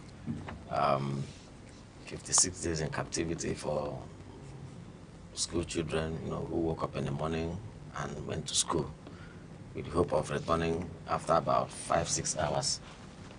And 5-6 hours, you know, ended up into 56 days. Very harrowing experience for them, I can imagine, and for their parents. You see, when you look at issues of this nature, there are things that that should bother a nation. You know, these are things that should get people worried, get those in authority worried. You know, in those days, I could remember, you know, in one of the Shakespeare's that we read, I think it was the king who, was it the king or the general who was so worried by a certain state matter that all through the night he couldn't sleep, and the wife came to him and said, "My lord, what worries thou that has prevented sleep from coming your way?" You know, that kind of scenario is what we expect, you know, to our leaders. Why? for a couple of reasons. Well, some of it is what Honorable has recounted here. But let me speak, let me speak concerning the two of them. He has touched on one of them, and I'll build on what he just said. Number one, I get worried, and I believe that those who are in charge of the affairs of this country should be far more worried. This is not the first time this is happening. This happened in 2014 in faraway Chibok. And sometime around, was it 2016 or 2017? It repeated itself in, what's the name of the other village, where Lisha Ibu was abducted along with others. Chibok and Dapchi. The Dapchi. And ever since then, it's been happening. Yeah. Why should a country allow, you see, because if you look at this, it's practically the same situation. Looking at going to abduct children in school as soft targets in their numbers. Why should this happen once, happen twice, happen the third time, and keeps happening? And it looks as if nothing is being done. That should be the most worrisome aspect. Why should it happen? Let's assume the one happened in 2014 was where it was some kind of a mistake. And why should it happen again? Happen again. These are things that leaders should be so worried about this. Leaders should be so worried about it? Yes, leaders. Because if you are in charge of, a particular domain, and things like this happen, the leader shouldn't go to sleep. I used to give you a story of, Carthage, the woman in Carthage. At the time, Carthage and Rome were in constant conflict. And in one of the nights, Roman soldiers came and slaughtered people in the town. One of the women whose only son was slaughtered in the morning carried the body of the son and came to the king and told the king, said, and the king was like, woman, why are you disturbing me? You are not the only one whose son was slaughtered. He said, you asked me to go to sleep, that you be awake to keep watch over the city. But you failed in your duty, and now my son has been slaughtered. Tell me why you should continue to sit on that seat. And that is why I said these are the kind of things that lead to citizens passing a vote of no confidence on their leaders. By right. Now, we are not asking that, any leader should abdicate his office. But these are things that should get leaders worried, that should make them not to sleep at night until solution is found. Until solution is found. Why should this happen the first time, happen the second time, happen the third time, and it's happening? To the extent that these children will spend 56, we are so grateful to God. We thank God that they are back and alive, irrespective of the casualty that was recorded, the man the one of them that died. But beyond that, again, the second thing I want to talk about is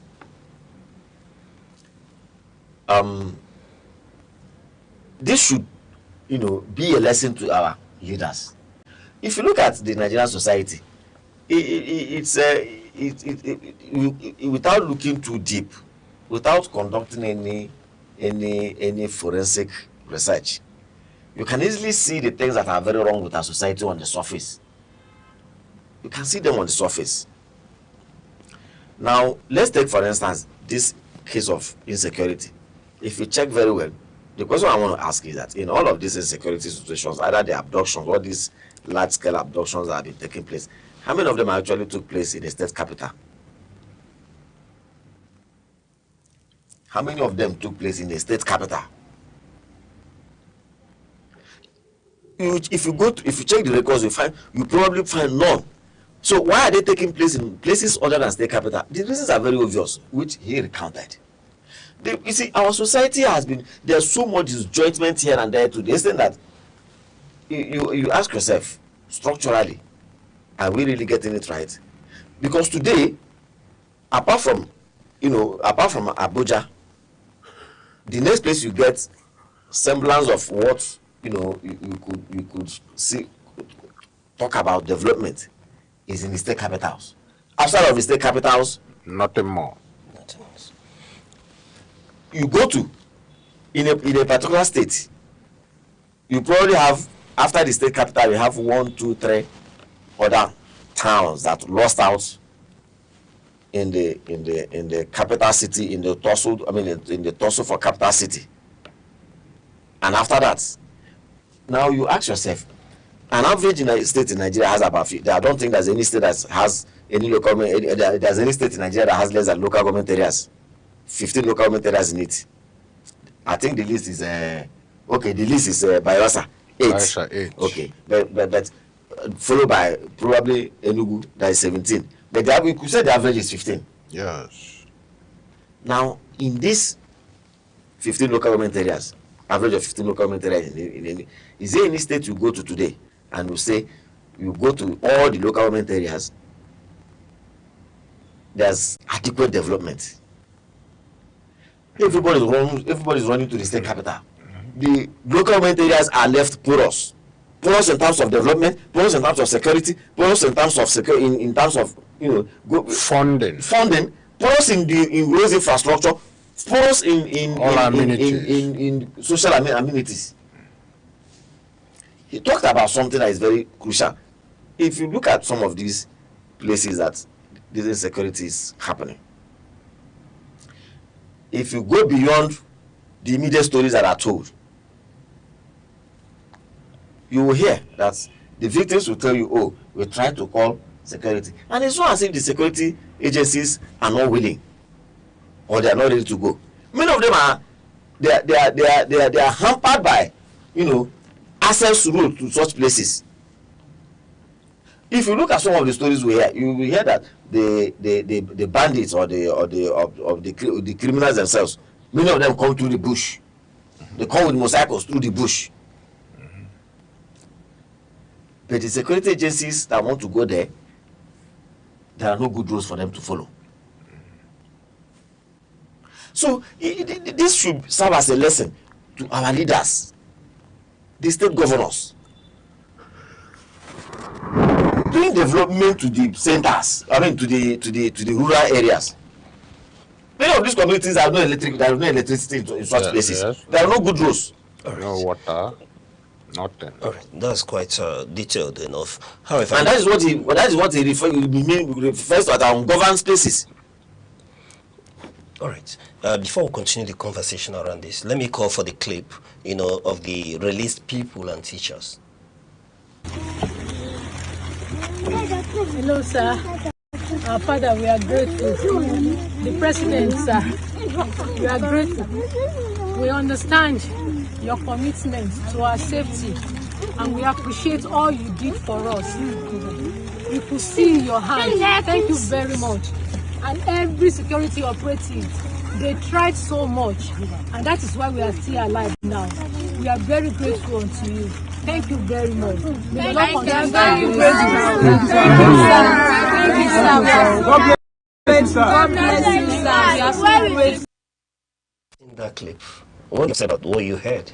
Imagine little children. It's so unfortunate. Now, again, also, yes, I say this with every sense of responsibility. Of course, what do you expect them to say? They are thanking the president and thanking the security agencies but do you also know that it is the responsibility of the president to even ensure their security in the first instance? All right, that will form my next question. I wanted to ask you, who should we hold accountable for this preventable abduction? But you see, the thing is that of course, the law says that the president is the chief security officer of the nation and the governor is the chief security officer of the state. A lot of governors have tried to, probably put their neck or their head out of the net on this issue, and they've given reasons that, well, yes, you call me the chief security officer of the state, but all the security agencies that are located in the state I don't command them. I don't give it. I can't I can't give them direct instructions and and expect that to be followed. No matter how lawful it is, they will still have to check it out with their big commanders elsewhere, probably in Abuja or elsewhere.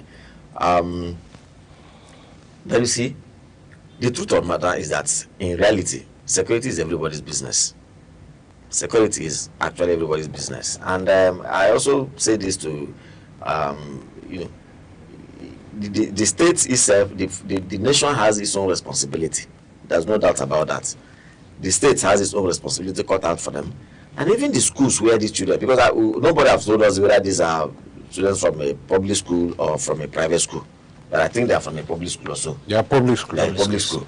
So even the school itself has its own responsibility, and because in this nation it looks as if those who are charged with responsibilities really don't take their responsibilities very serious, and each time they abdicate those responsibilities, there seems to be no repercussion. People, even the victims of such situation, really don't take who the leaders are accountable. We don't hold anybody responsible each time responsibilities are breached, and therefore that seems to be an encouragement for people to be very lackadaisical, over some certain things. Because one would have expected to say, if you go to, there was in this country, after the Chibok issue, there was a fund launched in this country called Safe Schools Project. Nobody has told us. We don't understand very clearly the mandate of that particular committee and that program, Safe Schools Project. Today, I don't think anybody can come and render a or Nigerians know exactly what happened. Is it that program has abandoned? Is it that money was not contributed or donated? If money was actually donated and contributed, where is that money? What has happened to it? Did they spend it on what did they spend it? And so these are issues. Then also, let me talk about for me, yes, we need to be very grateful to people when they do. But yes, the president has I'm sure the president has worked. He made a promise last time. I think it was in his June 12th broadcast, where he promised that the children will be released. That the security agencies were working. We congratulate them. We heard them. But how did we end up in this place? What were the things that should have been done that weren't done that made this possible across the board? What were the things that some people should have done, or some institutions or some personnel should have done that they eventually didn't do? And why didn't they do it? That led everybody, because the truth is that the embarrassment that this is bringing, whether you like it or not, this doesn't put the country in a good state at all. Now, whatever embarrassment that this is bringing to the nation, it's not only one person. It's not going to only one person. Apart from that, also, this harrowing experience, you could say that yes, we're in Enugu, several kilometers away from, hundreds of kilometers away from Oyo State. But as human beings, some of us are also having some emotional torture over things like this. To the extent sometimes we ask, what did these children, if these children hadn't done anything to find themselves in this situation, this could happen to anybody? Yes. Does it mean that if tomorrow this happens to some other people somewhere else, they will also have to come and spend something close to 56 days before they are rescued? So these are very pertinent questions. Also, before we just rest this issue, what I'm asking, the government particularly told us, they emphasized the fact that there was no ransom paid in this very instance, and one is beginning to ask, should ransom remain completely off the table, even when lives are at risk, given that these children spent 56 days in captivity? Okay. I deliberately did not want to commend the government, and I still do not want to commend the government. I only thank God that the teachers and the students or the pupils are out. If the government paid any ransom, that would be the highest tragedy. The highest tragedy? Yes, because that is encouraging this particular kind of practice. The reason this madness is thriving in Katsina, in Zamfara, in the Northwest, is because it is lucrative. What they do with the so-called ransom is that they use it to buy more weapons, buy more motorcycles, to recruit more men, and now make more money. It has become a cash cow. So, ransom ought to be out of it completely. No responsible government pays ransom. No responsible government pays ransom to criminals. Irrespective of the lives involved. It doesn't matter. It doesn't matter. I'm telling you, what the government has to do is to step in with muzzle of government. We own this territory. We are in charge. Let me cut in. You know, there have been a number of times where we are told that these bandits or kidnappers use the victims or the kidnapped as shield in this very instance. And amidst that, I want to bring your mind to Kebbi State, where at one point, you know, the government did tell us that they used other means, but non-kinetic means, to see that the children in Kebbi State were freed. And bringing all this to perspective, you still insist that ransom shouldn't be paid? Let me tell you this. You know, when Nigerian government talk, I'm so sorry to say it, I do not believe much of it, because there's no truth, no sincerity. You don't even know what they have done. You don't know whether ransom is paid here.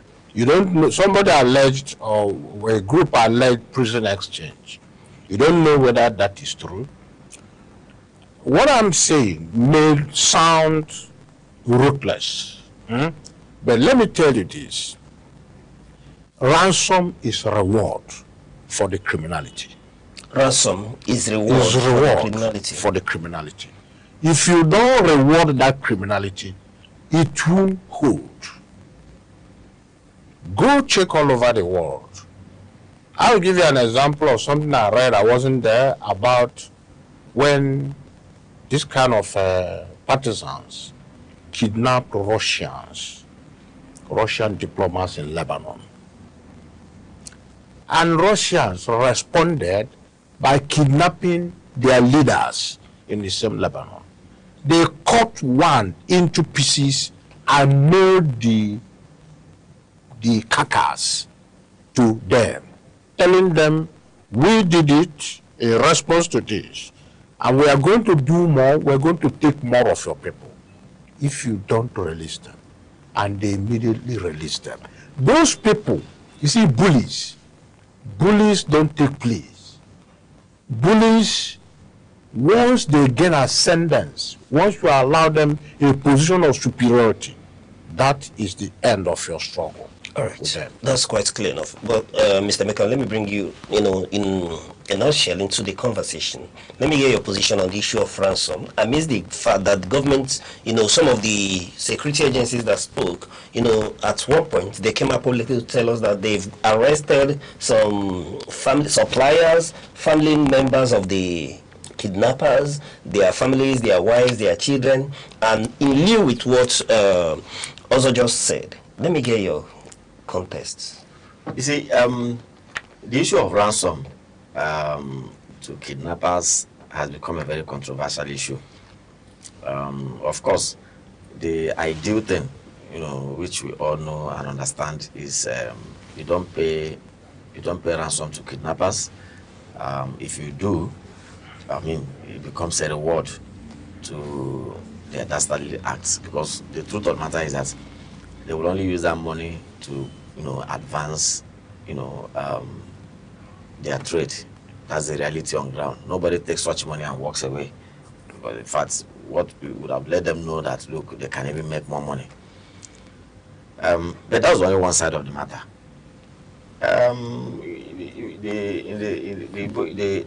There's an African proverb that says that when you carry the body of a stranger, the dead body of a stranger, across, or when the dead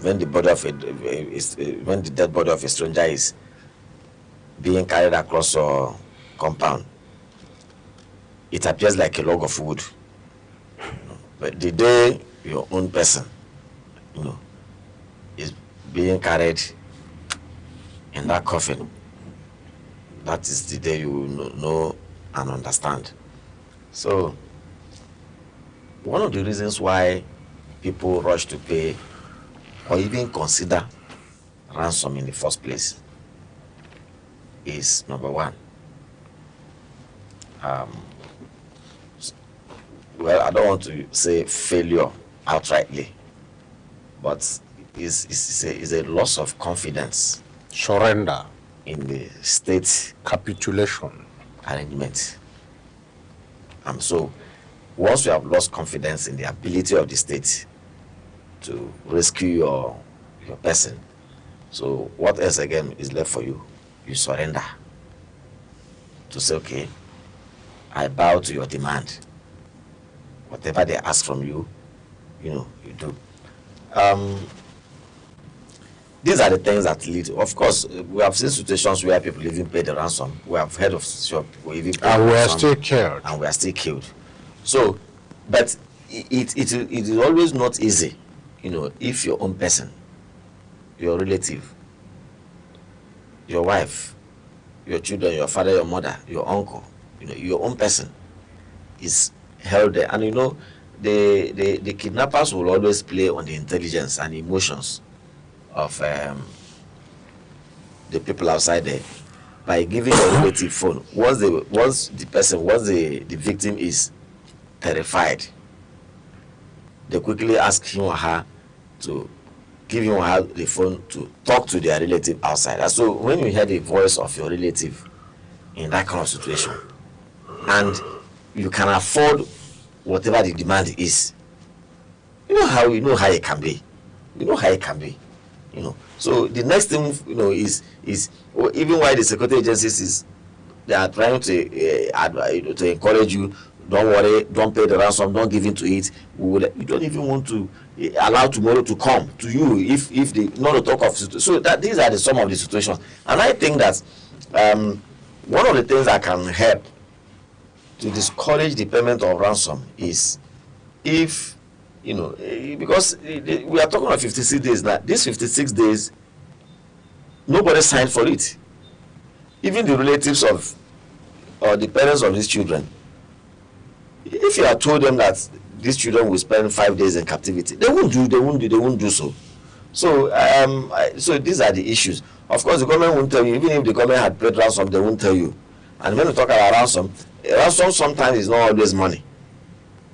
So, but whatever thing it is, for me, I don't think it's something that even those who pay ransom should come out to the public to say we paid ransom, because it is not good. But the security agencies themselves should try as much as possible, because if 1, 2, 3 people see that rescue missions are successfully carried out within reasonable time, people can endure. People can endure. Yeah. On that note, we'll go on a short break, and when we return, we'll look at other issues. Stay with us. Every second, the world changes. Markets rise. Leaders speak. Stories unfold. To keep up, you don't just need news. You need clarity. You need speed. You need perspective. That's why Aneke TV brings you the global pulse. Accurate, reliable, right when it matters most. Aneke TV. Move with the world.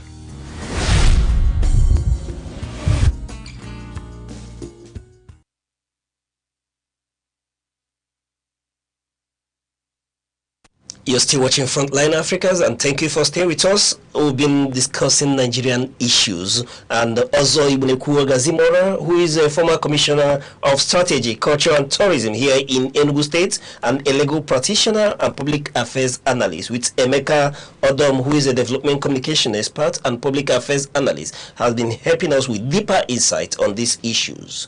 Gentlemen, so far so good. Thank you very much. But let's take a look at other issues that are unfolding.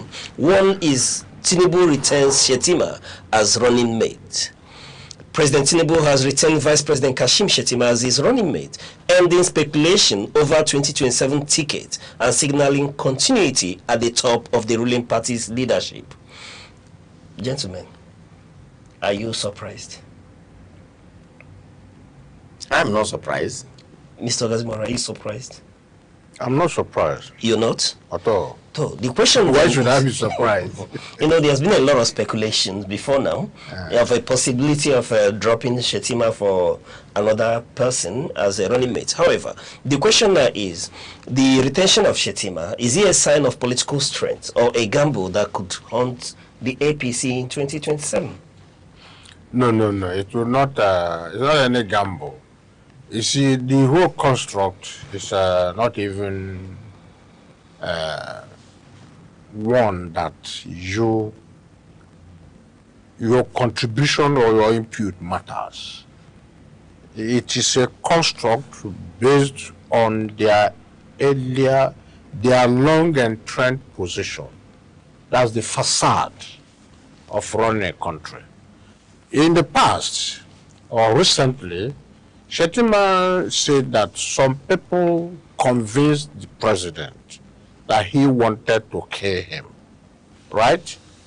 Which was the nearest official confirmation that there was a rift, that there was something between them. But then, for you to pick a VP candidate, there are so many things that come in. You have to factor in the political net worth of that person, the ability of that person to control good number of votes, to bring something on the table. So, Shettima may have proven to be a deal maker for him. He was in 2023. He went through the north, convincing people, pleading that the support should be given to Tinubu because that same support was for him. Let me tell you something that would have surprised me if it were a normal situation. The idea of Muslim ticket. The current state of Nigeria calls for complete elimination of that kind of political alignment, because it is hurtful, it is misinterpreted by the people who thought they were beneficiaries, especially up north, who were now seeing Muslim ticket as indication of superiority of one religion against the other, right? That was something that surprised me, because he ought to have considered that this is no longer popular, considering that Muslim reaction or attitude to Muslim ticket was not conciliatory, was not assuring to Nigerians. Rather, it has been a fusion of forces of an attempt to impress the superiority of that religion. That to me, that would have been a reason for Mr. President to say, no, let us reassure the Nigerians. Let us go for a Christian. There are Christians everywhere in the north. Everywhere in the north. Even in the northeast, even in that Borno where he comes from. Highly educated ones, exposed and politically exposed ones. But then, because I earlier told you that this is a structure built without the interest and objective of Nigeria considered at all. So they can always do that. It is nobody's business. I do not want to waste too much of time talking about that their structure. If you don't drag me into it, It's not even a structure I want to talk about, because there's nothing altruistic about it. There's nothing progressive about it. There's nothing reactionary in the sense of responding to the national malaise. But then, we must also say, well, that has been the government we know, and based on that, it is a government we still think that its attempt at remaining in power is legitimate. And as long as it is not illegal and it is not removing the fundamental rights of others, let them continue doing that. However, the appointment or the nomination of Shettima, even as it is now known, it is clear that the interpretation of Muslims in other parts of Nigeria, particularly in the north, is that it is an official statement indicating superiority of that religion against the others. It is not good. It may be electorally good for him, which is benefit of that party. But for Nigerian national development, national cohesion, for peace, for assurances, for confidence of the citizens, it is not healthy. Muslim ticket, we should not have cared. We should not have bothered if it is not affecting us the way it is affecting us. The attempt to unleash jihad, meaning to me that they have been waiting for an opportunity to ascend, and they think this is the time of ascendance, and that they now have to impose it on others. Even Buhari, who I consider to be an extremist, apart from the persona as a military general, who was nationalistic, but since he joined politics and he thought that his political base and the vehicle to gain political power was Islam, he still picked a Christian deputy. And that was an indication that he was sufficiently sensitive to the feelings of the people. Tinubu, by continuing with Shettima, to be honest with you, Shettima, I like him. I think he is, I do not see him as, I don't know whether he's an extremist, but I do not see him as a disruptive person. I mean disruptive in the sense that he angers any part of Nigeria. I remember the time they were elected. The first appointment was made was his chief of staff, an Igbo man. That's the vice president? Yes, the vice, Shettima now, an Igbo man. And he did that on purpose. That was reassuring us that he wasn't really buying into dominance. But these other people who are doing this, who are disrupting every part of Nigeria, many of them, one of the fuel they have is that this is a Muslim country. So that long presence of the so-called Muslim ticket, it is an indication to certain persons outside that this indeed is a Muslim country. But Nigeria is not a Muslim country and should not be accepted as a Muslim country. All right. Mr. Emeka, the Muslim ticket, has it reopened old political and religious fault lines? And the candidacy of Shettima, does it strengthen Tinubu's 2027 chances? Okay, yeah, you know, first and foremost, anybody will tell you that you don't change a winning team. That's first and foremost. You don't change a winning team. And so, as long as the APC is concerned and the renewed hope agenda is concerned, Tinubu Shettima ticket is a winning ticket. And so they say you're as good as your last assignment. And so the last assignment gave them victory. And so I guess that they will also imagine that, this can also give them victory. Now, whether that is correct or not, it remains to be seen. However, there are a few things to note in the whole thing. Today, if you look at the political horizon, you will see that the president, by all intent and purposes, seems to, hope to get a lot of votes from the southern part of the country. And it's also very clear that some level of opposition is also coming from the north. Not minding the fact that the Muslim ticket fetched him victory in 2023, there were also some dissenting voices. Now those dissenting voices also probably gave rise to some of the rumors that came up even before the vice president then was submitted, and that gave room for some of the speculations that we had. If you were following the political trends, a lot of names were mentioned. Some names of the Catholic bishop. Is it the Catholic bishop himself? The former Speaker of House of Rep, and many other names that were touted.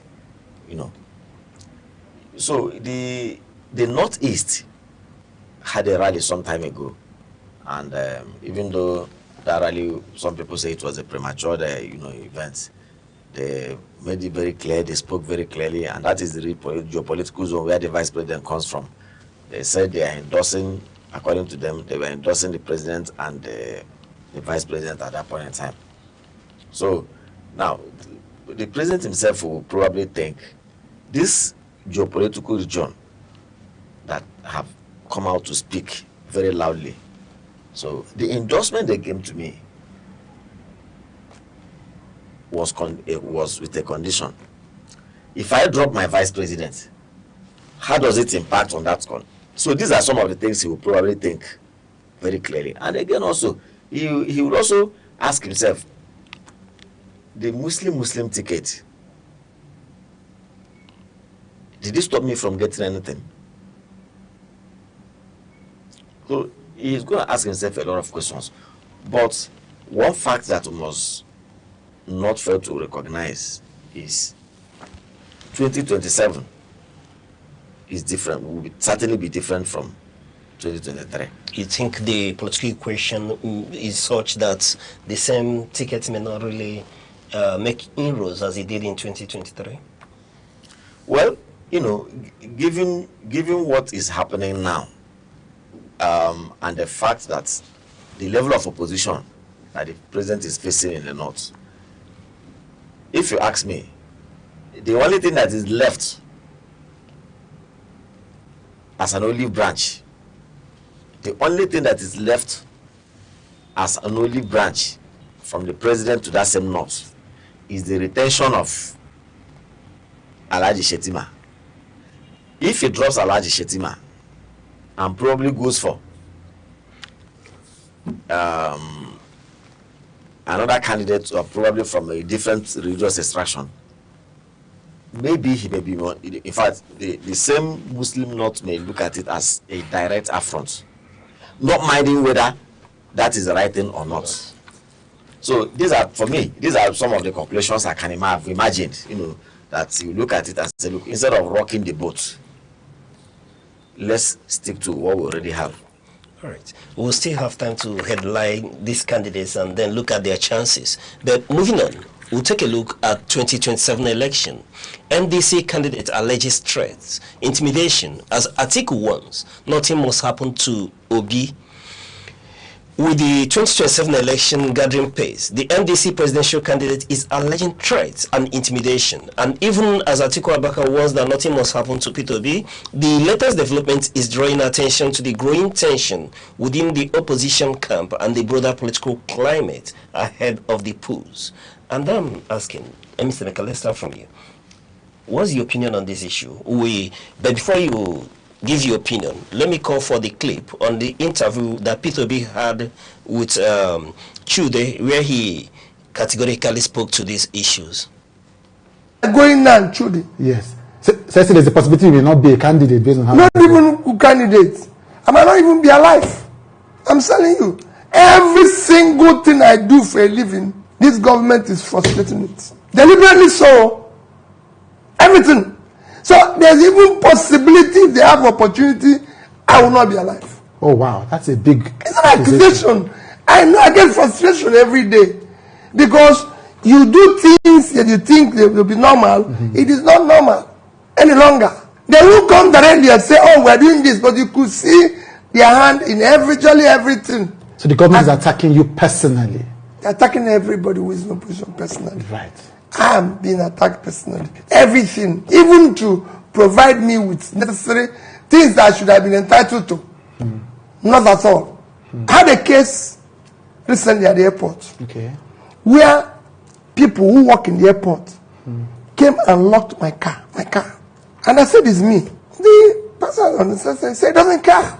But I said, look at the cars of other people. And you could see them talking to each other, you know, as if, who is this one?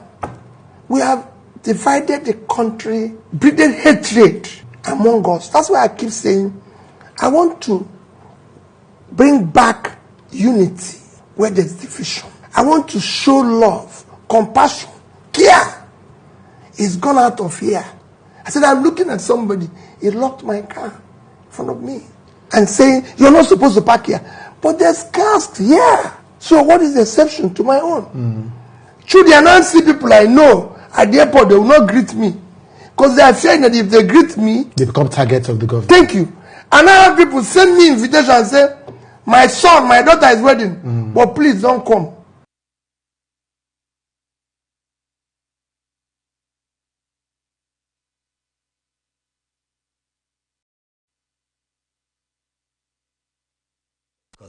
You've listened to the interview. You heard peterobi himself make these allegations.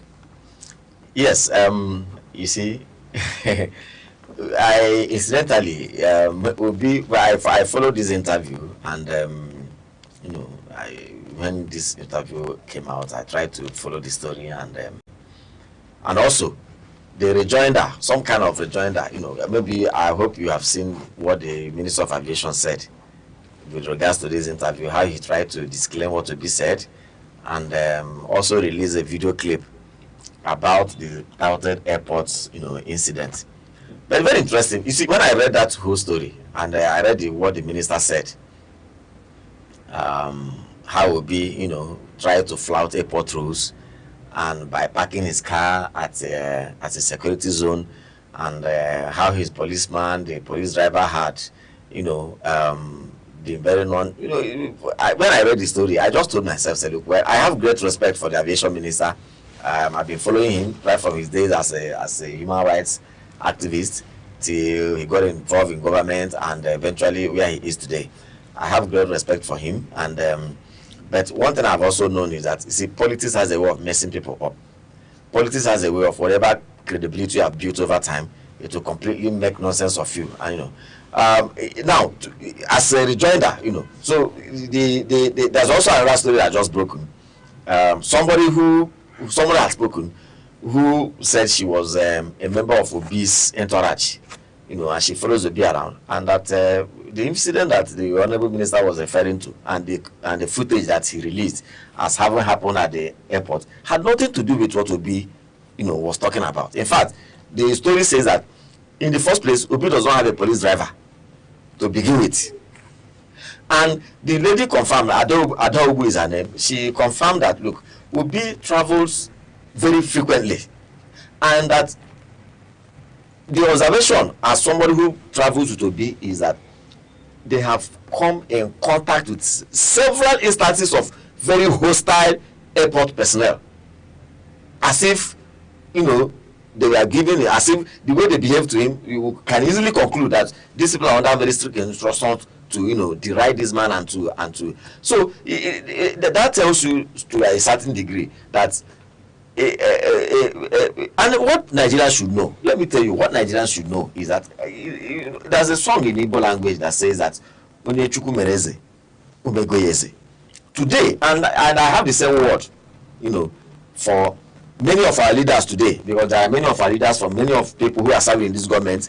They are big men. Many of them are big politicians. They are holding very big posts they have held before. And, you know, they come out and all they do as if sometimes you even ask yourself, is it that they have abandoned whatever assignment that is given to them or whatever office they're holding now, and all they do is to attack peterobi and you know, deride him and say all kinds of things.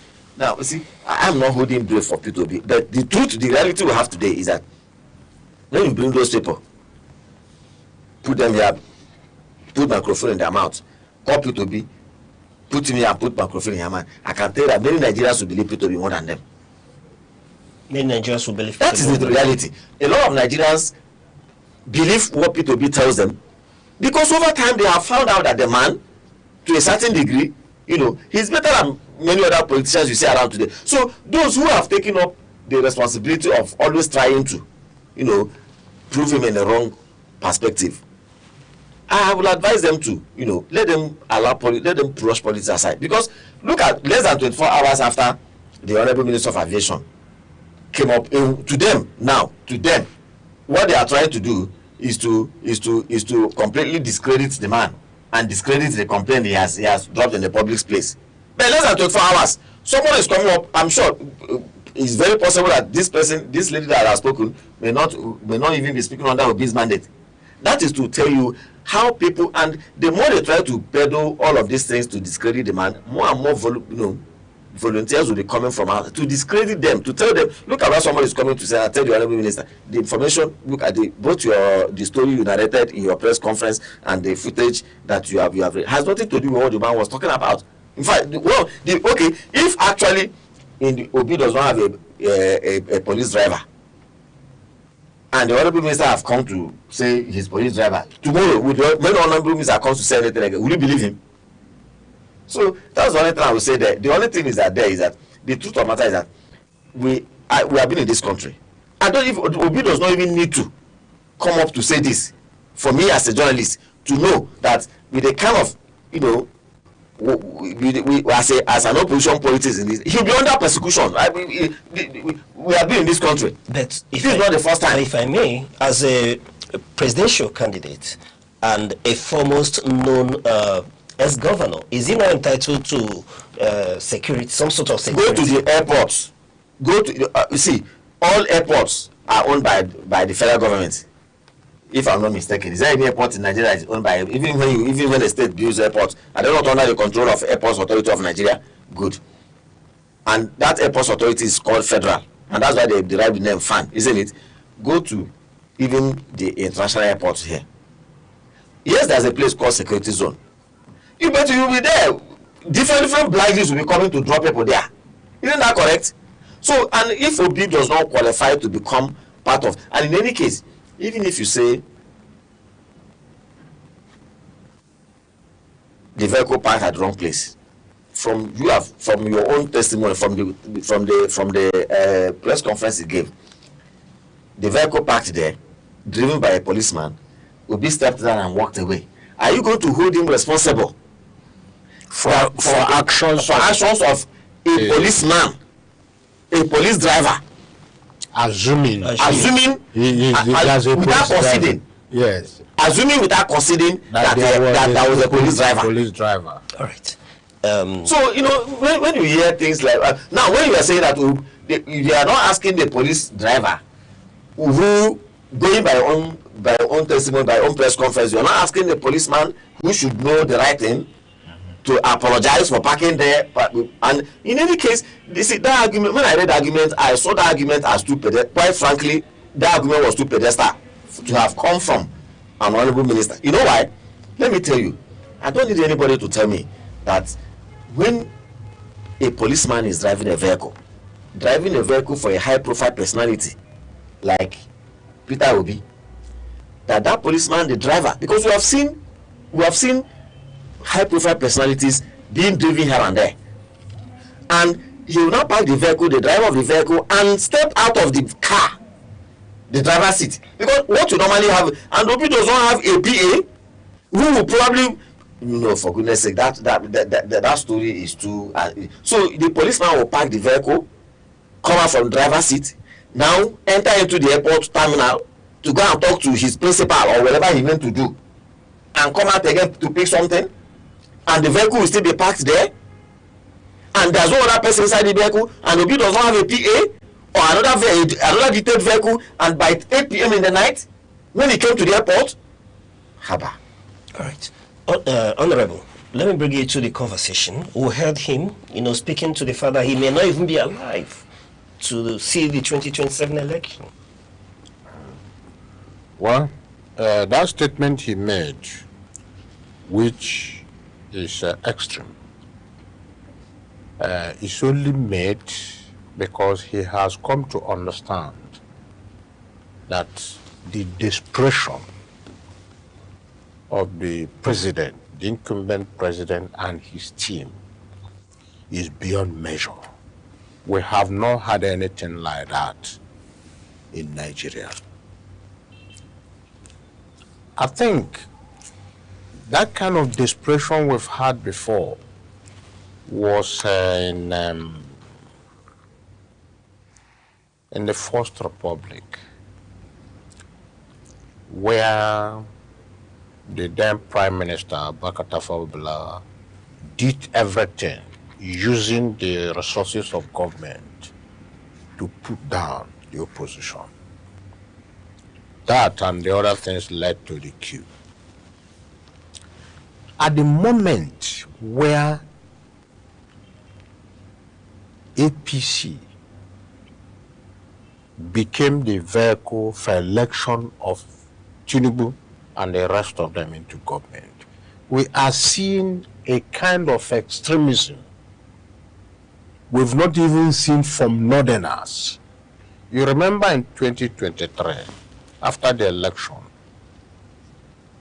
very huge punishment was inflicted on the Igbo in Lagos.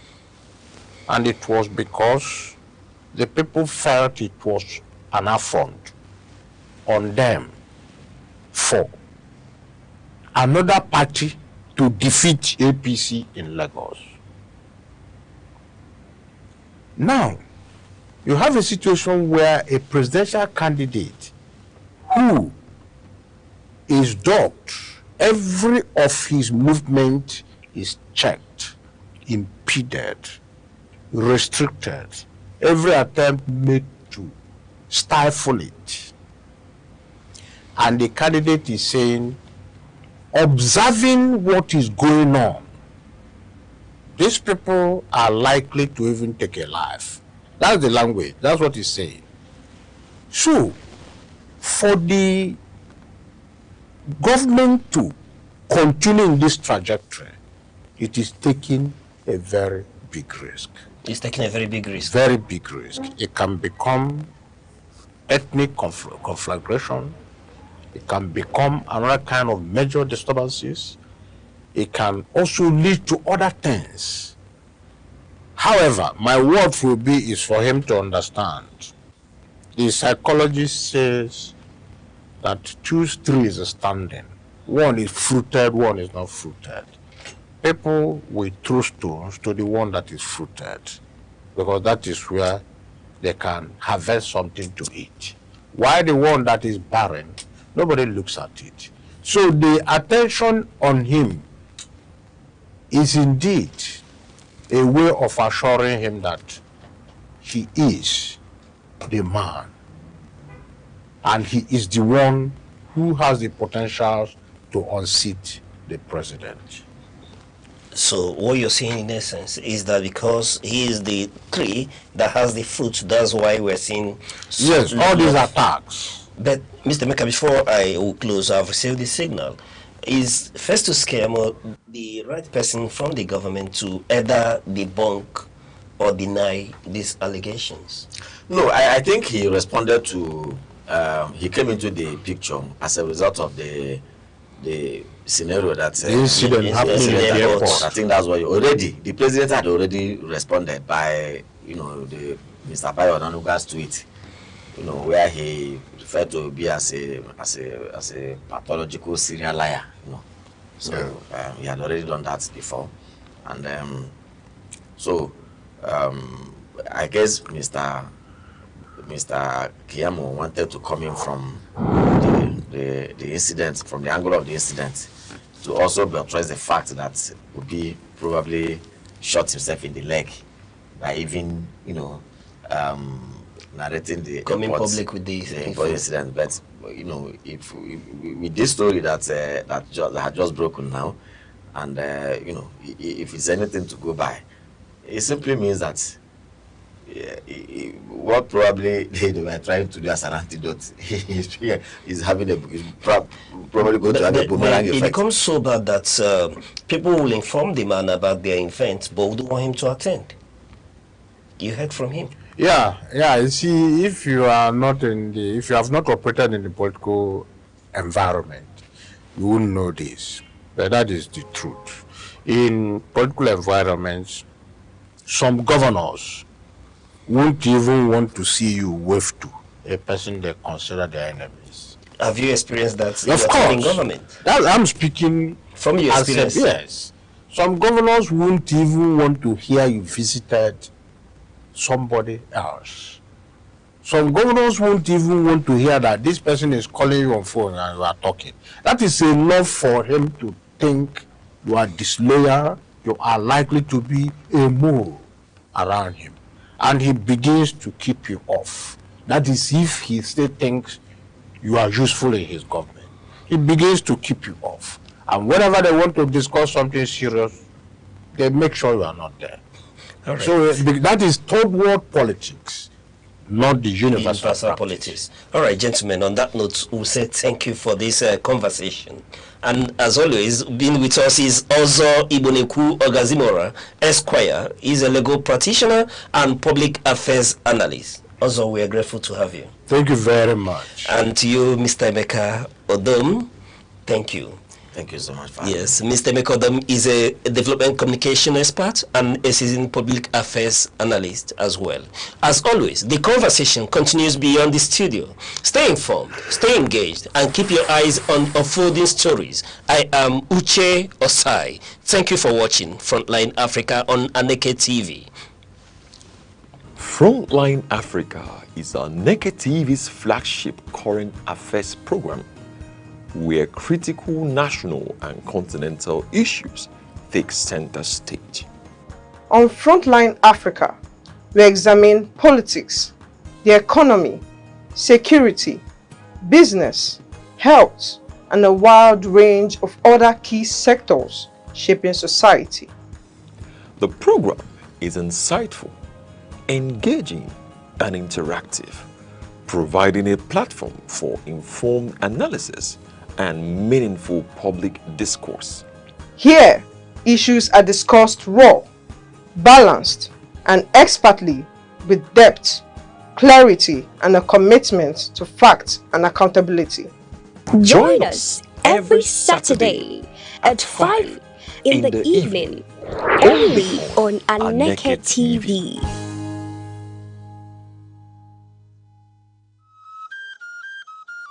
Chinua Achebe taught the world that African stories matter. Through Things Fall Apart, gave voice to the colonized and challenged stereotypes. His legacy is proof that the pen can shape perception and preserve identity. Town hall meetings remain a central instrument of participatory governance, strengthening accountability and rebuilding trust between leaders and citizens. In democratic theory, particularly deliberative democracy, habemas, and participatory democracy, Pateman, governance legitimacy is sustained not only through elections, but through continuous public dialogue. Globally, town halls have improved policy legitimacy and reduced governance distance. In the United States, they are used to directly test legislative accountability. In Brazil, participatory budgeting in Porto Alegre reshaped public spending priorities through citizen input, while Rwanda's structured community dialogue systems strengthen performance monitoring at local levels. In Nigeria, The practice has gained visible but uneven traction, with notable examples at both state and federal level government projects. These platforms have helped manage public expectations around large-scale infrastructure disruptions, while improving feedback loops on service delivery. In Enugu State, under Governor petermbah, town hall engagement has been embedded into a broader governance communication strategy tied to ongoing structural reforms. Public interaction sessions linked to transport modernization, smart school implementation, and healthcare expansion have helped reinforce citizen awareness of policy direction and state priorities. However, analysts argue that these engagements must move beyond presentation formats into structured accountability forums, where citizens can directly interrogate performance indicators and budget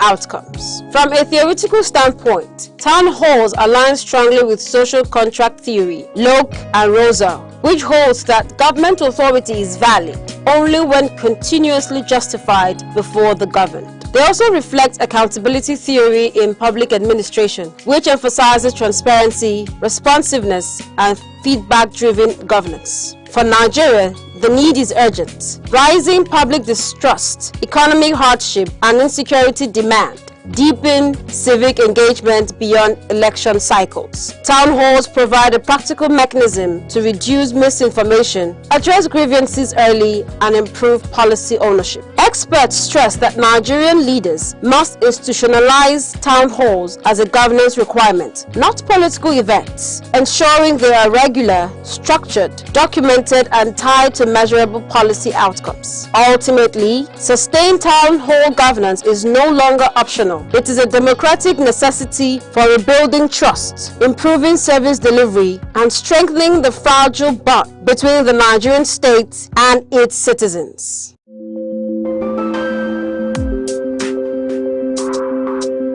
Across Nigeria's dynamic economy, enterprise is on the move. From the resilience of small businesses to the expanding reach of indigenous industries, commerce thrives on innovation, determination, and vision.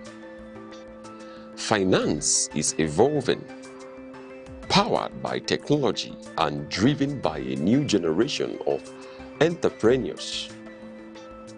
In a rapidly changing world, digital transformation is redefining how we save, invest, and grow wealth. From energy to agriculture, manufacturing to tech, Nigeria's economic landscape continues to diversify. Policies shift, markets respond, and opportunities emerge. Every figure tells a story. Every trend shapes the future. The question is, where is the next opportunity? On Aneke TV, we bring you clarity beyond the numbers. This is Business Outlook on Aneke TV, tracking the markets, analyzing the trends, and spotlighting the drivers of economic growth. Aneke TV, informing enterprise, shaping perspective.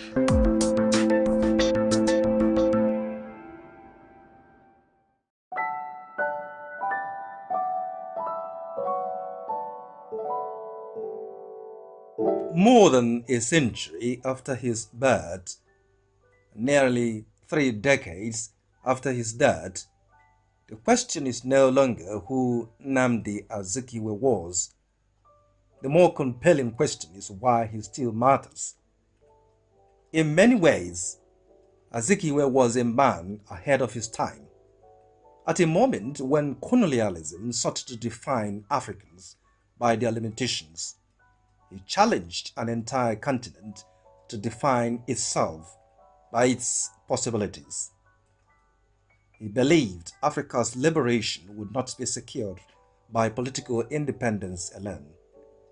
It would also be won in classrooms, libraries, newsrooms, and public institutions, places where ideas shape the future of nations. That belief became the foundation of Zikism, his enduring philosophy of nation building.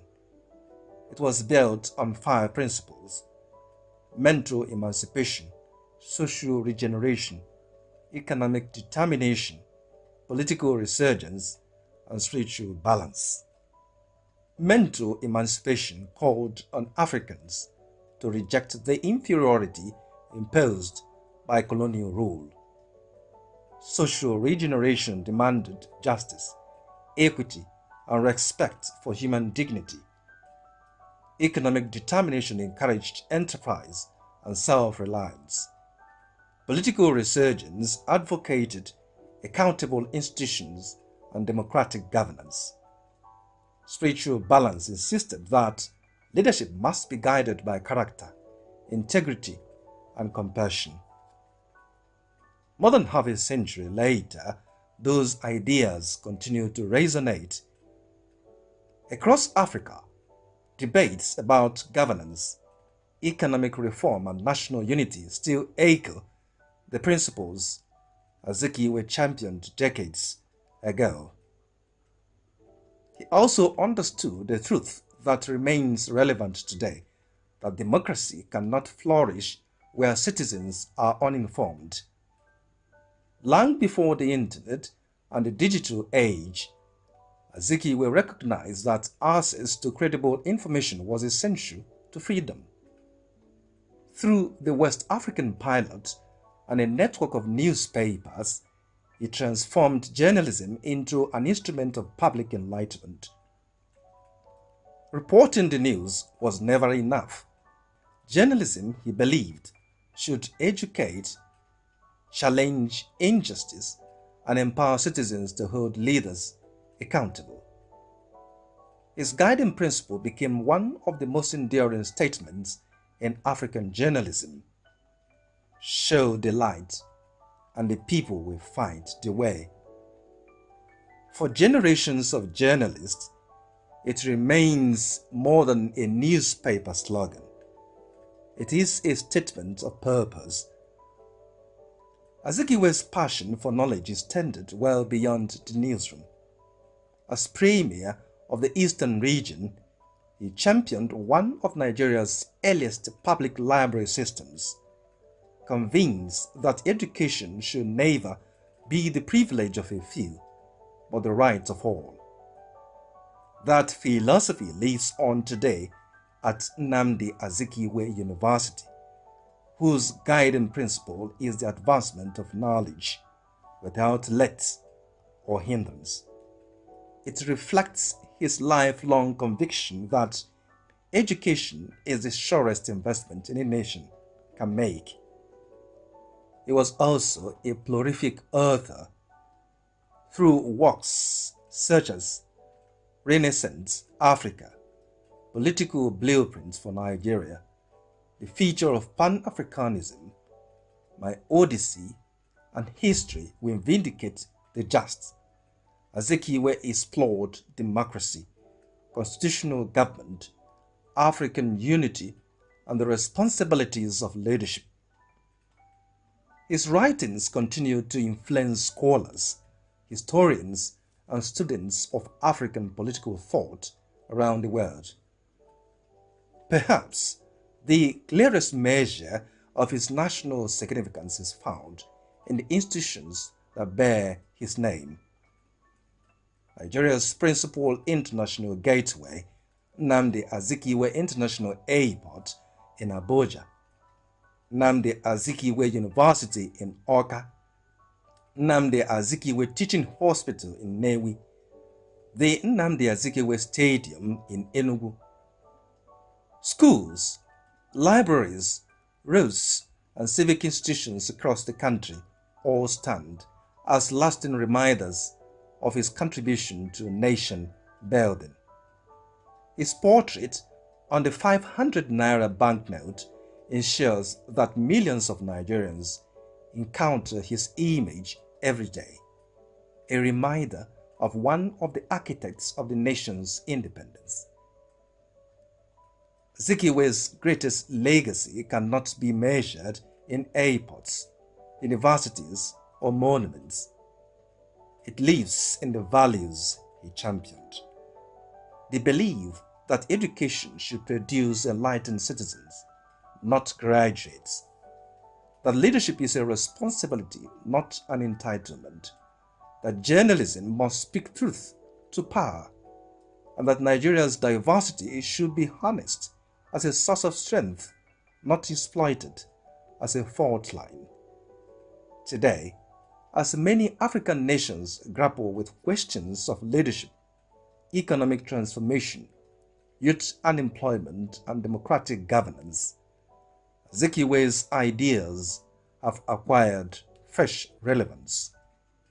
His call for informed citizenship, ethical leadership, investment in human capital, and confidence in Africa's own potential speaks as powerfully today as it did during the struggle for independence. That is why Nnamdi Azikiwe still matters, not simply because he became Nigeria's first president, not simply because he helped win independence, but because he challenged generations of Africans to believe that the true wealth of any nation lies not beneath its soil, but within the minds of his people. Leaders may pass, institutions may evolve, but ideas endure. More than a century after his birth, the ideas of Zik of Africa continue to illuminate the path towards a more united, enlightened, and prosperous Africa.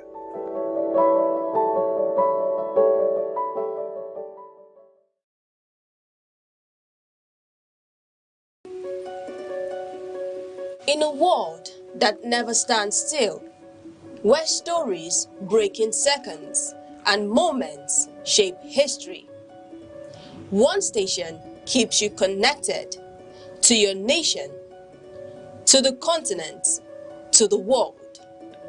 From breaking news to powerful stories, from business and politics to culture, lifestyle and entertainment, we inform, we inspire, we keep you ahead. This is more than television. This is your window to everywhere that matters. Aneke TV. Move with the world.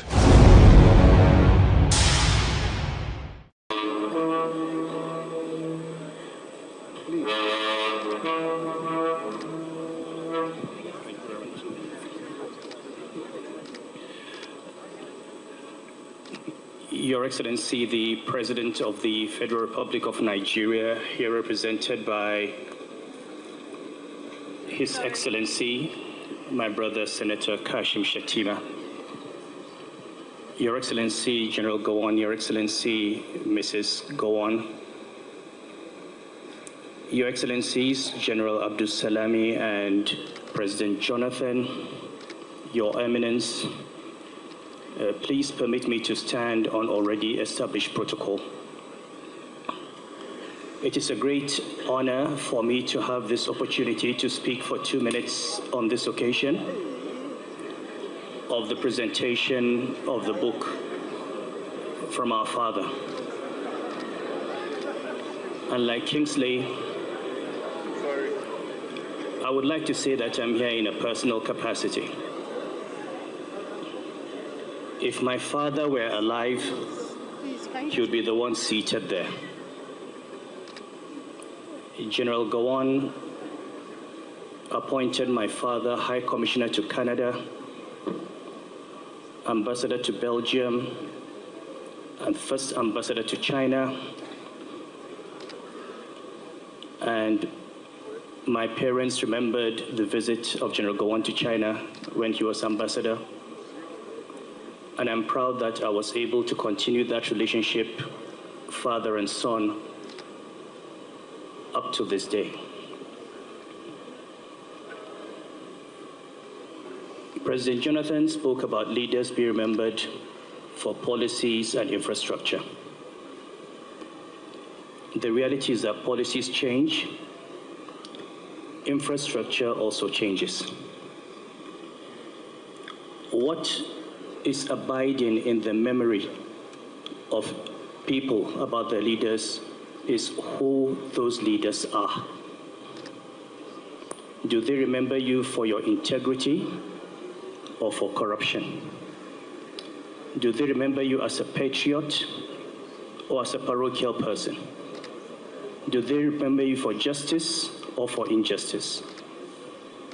And I think General Gowon represents for us and all subsequent generations an example of the values that should govern you in your life. And this is the most important thing.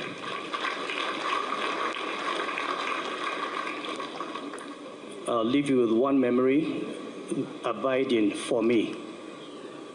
At the age of 8, I was sent to a Catholic school in Kaduna, St. Anne's. And I was classmates with a young man called Yusuf Opam, whose father, Colonel Pam, unfortunately was one of the victims of the 1966 coup. But what I remember at the age of 8 was that General Gowon, as head of state, would send a handwritten letter to Yusufu, signed Uncle Joe. That is a window into the person that you're dealing with, that as head of state, commander-in-chief, he would write a handwritten letter to the son of his dead friend so that the boy would continue to feel he had a father. That is our memory. Thank you for being a father. Thank you for being a role model. Thank you for being an example of what a true Christian or Muslim leader ought to be. Thank you.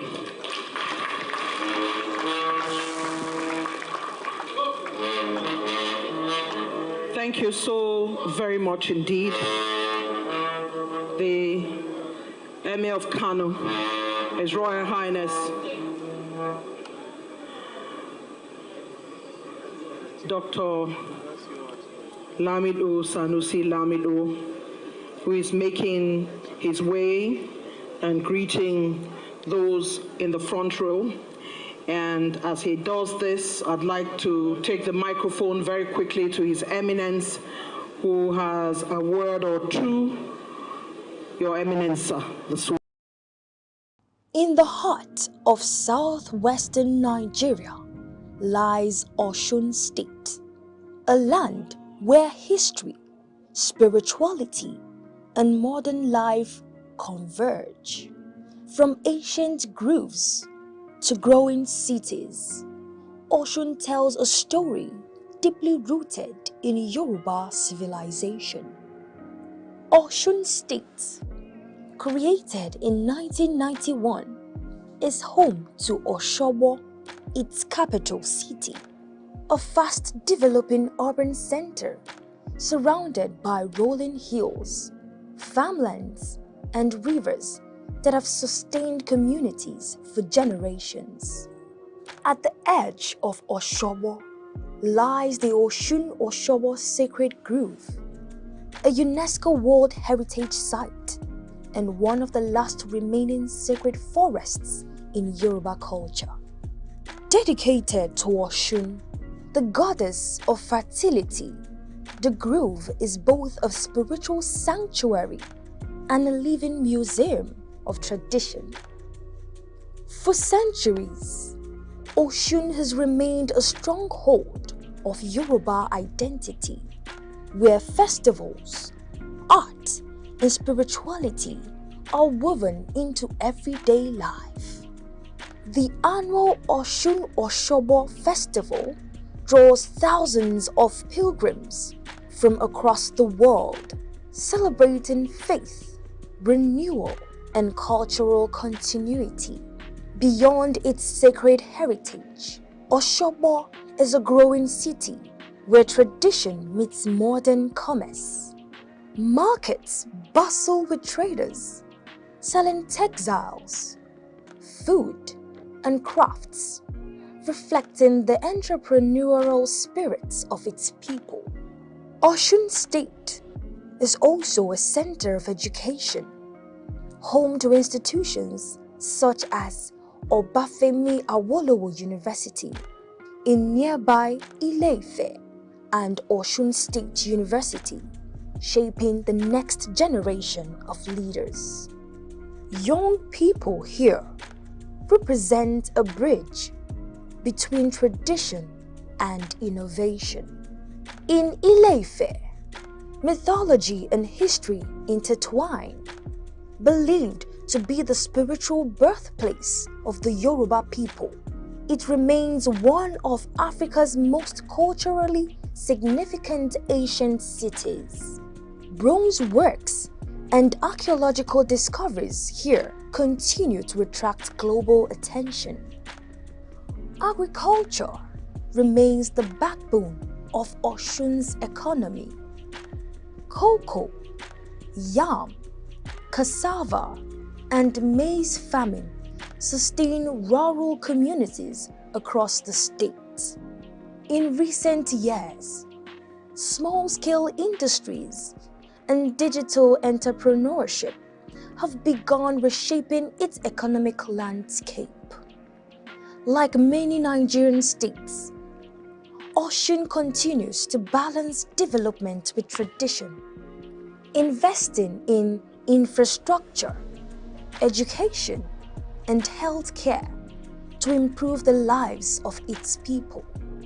From sacred groves to modern cities, Osun State remains a living testament to Nigeria's cultural depth and evolving future.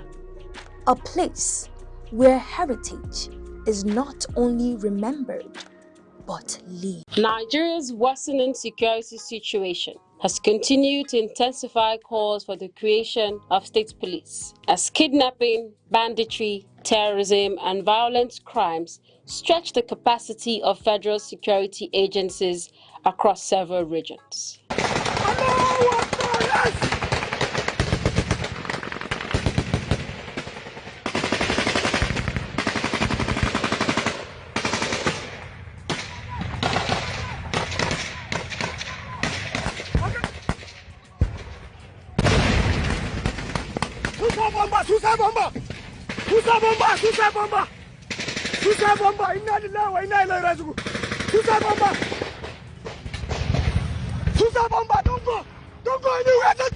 In recent years, Nigeria has witnessed repeated mass abductions of school children and civilians, including incidents in Kaduna, Niger, Zamfara, and Katsina states, where armed groups have targeted schools, highways, and rural communities. The Chibok schoolgirls' abduction in Borno State, the Kankara school attack in Katsina, and the recent wave of kidnappings along the Abuja-Kaduna Expressway remain defining examples of the scale of insecurity confronting the country.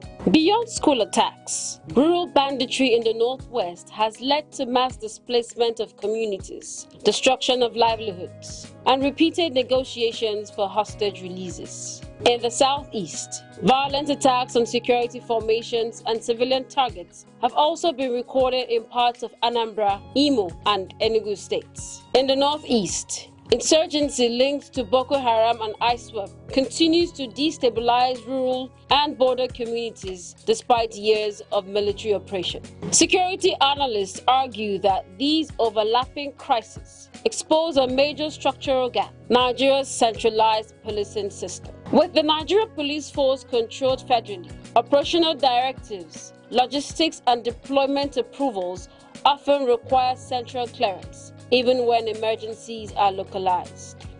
A key challenge often raised is the limited operational authority of state governors over commissioners of police. While governors are officially described as chief security officers of their states, in practice, commissioners of police in each state report directly to the Inspector General of Police in Abuja. This means governors cannot independently order arrests, deployments, or tactical operations without federal approval. There have been several public instances where governors requested urgent deployment or redeployment of police personnel during crisis, only for delays or bureaucratic procedures to slow response time. In fast-moving security emergencies such as kidnappings or communal clashes, these delays can prove critical. Supporters of state police argue that decentralization would allow states to respond faster, using officers recruited, trained, and deployed within local environments.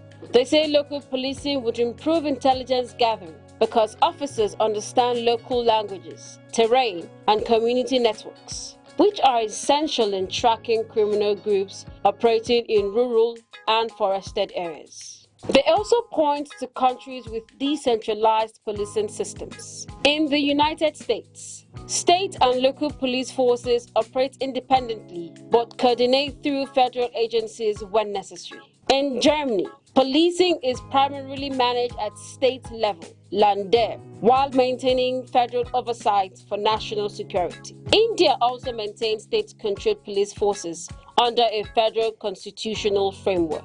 However, Nigeria's security experts caution that without strong oversight, state police could be vulnerable to political interference. There are concerns that governors could misuse security structures against political opponents, journalists, or dissenting voices, especially in states with weak institutional checks. Human rights advocates also warn that disparity in funding and training between states could create unequal policing standards across the country. Wealthier states may develop stronger forces, while poorer regions could struggle to maintain professional capacity, potentially widening security inequality. Despite these concerns, many analysts argue that the current centralized system is overstretched. With Nigeria's population exceeding 200 million and vast ungoverned rural spaces, federal police presence is often thin on the ground, creating operational vacuums exploited by armed groups. In several kidnapping cases along highways and remote communities, response times have been delayed due to distance, logistics, and command structure approvals. This has strengthened argument that localized policing would reduce response time and improve preventive intelligence rather than reactive operations. Proponents now suggest a hybrid model where state police operate under national standards with unified training, strict federal oversight, and shared intelligence systems. This, they argue, would balance local efficiency with national control and reduce the risk of abuse. Others propose phased implementation, beginning with strengthened community policing units upgraded into full state structures over time, allowing gradual reform without destabilizing existing security frameworks. Ultimately, the debate reflects a central national question: whether Nigeria's current security architecture can continue to carry the burden of rising insecurity, or whether decentralized policing is now a necessary step toward more effective protection of lives and property. What remains clear is that any reform must be guided by strong accountability, professional standards, constitutional safeguards, and political neutrality to ensure that security institutions serve citizens and not power structures.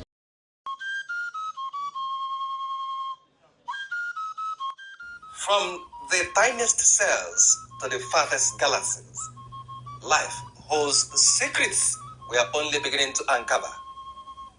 Why are we here? What connects us all?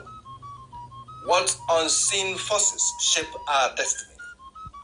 Join Professor Jude Udenta as he explores the wonders, the questions, and the revelations that define existence. Mysteries of life, where every answer sparks a new discovery. Watch now on Aneke TV every Monday.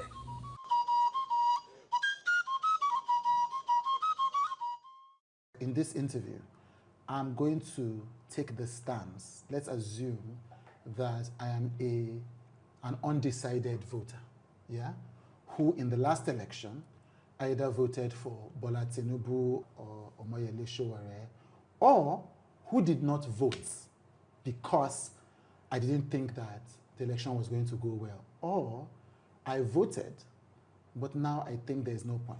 That's the position I'm going to take today. So my questions are going to flow from there.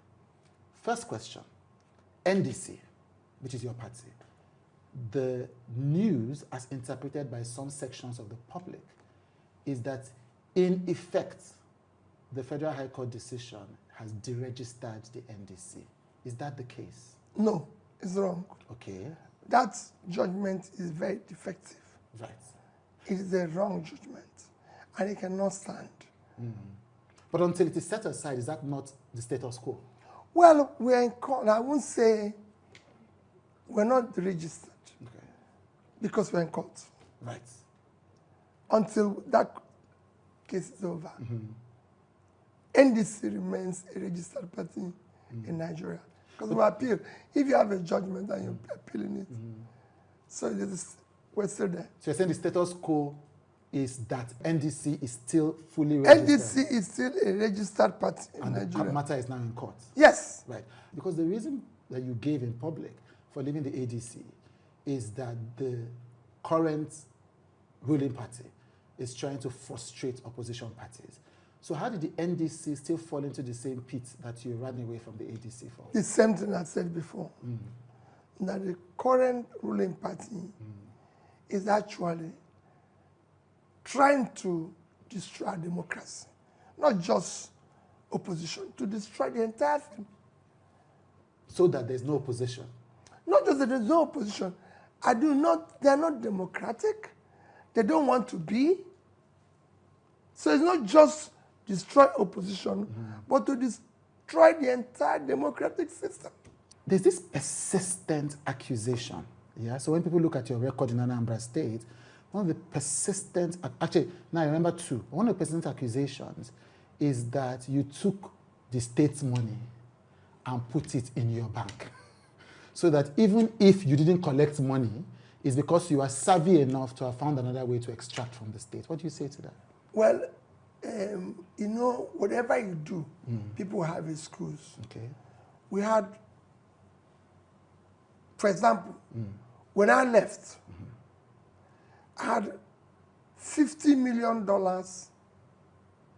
in Diamond Bank. Right. 12 billion naira. Right. Same bank. Right. Does Anambra State had the money in? Anambra State savings. Right. $50 million in Fidelity Bank, which is supposed to be the bank I'm involved. 12 billion naira. $50 million in Access Bank, 12 billion naira. Right. One, go to those banks. Let me start with the dollar. There are bonds. The rates are issued. Everybody knows the rate. Go to them and see if there's anyone who have benefited. Right. Children who have saved. Show me any other subnational state in this country where a governor have left with savings. One, and I'll stop running. Right, right. In dollars, I saved in dollars and naira. And the only excuse for saving is to normal thing in Nigeria, rather than give you prize, it's calling you name. When Ngozi Okonjo-Iweala, go and read Ngozi Okonjo-Iweala's book. Yes, she name checked you on that. Yes. On why we should save. Yeah. Page 61. Yes. The book. Fighting corruption is dangerous. Fighting corruption is dangerous, yes. Go and read it. I was the only governor who supported savings. And somebody said, oh, Peter, maybe you were trying to. I said, let me tell you. I have served as the chairman of a bank, director in banks in Nigeria. Go and ask any of the banks whether any of them bought me a car. Whenever they asked it, I said, no. Right. So it's not a question of whether you did this or you didn't do that. So you didn't do that. I signed off several thousands of CFOs in Anambra State. Land owned by the state. Should if you find one land, directly or indirectly belonging to me, I quit politics. Right. So it is not just, did I do that one because land was apportioned to me in Abuja. No. Right. So the question about putting money in a fidelity bank is irrelevant because it's a question about... Let the other person put it in his bank and save it for the state. As long as it is saved. As long as it's saved. Right. Or why didn't they keep the one that's saved? Or move it somewhere else? So what's your plan for security?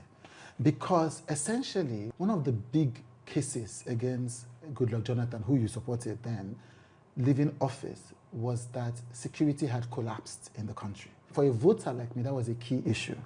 But it seems that 11 years after, 12 years after, we have returned... Far worse.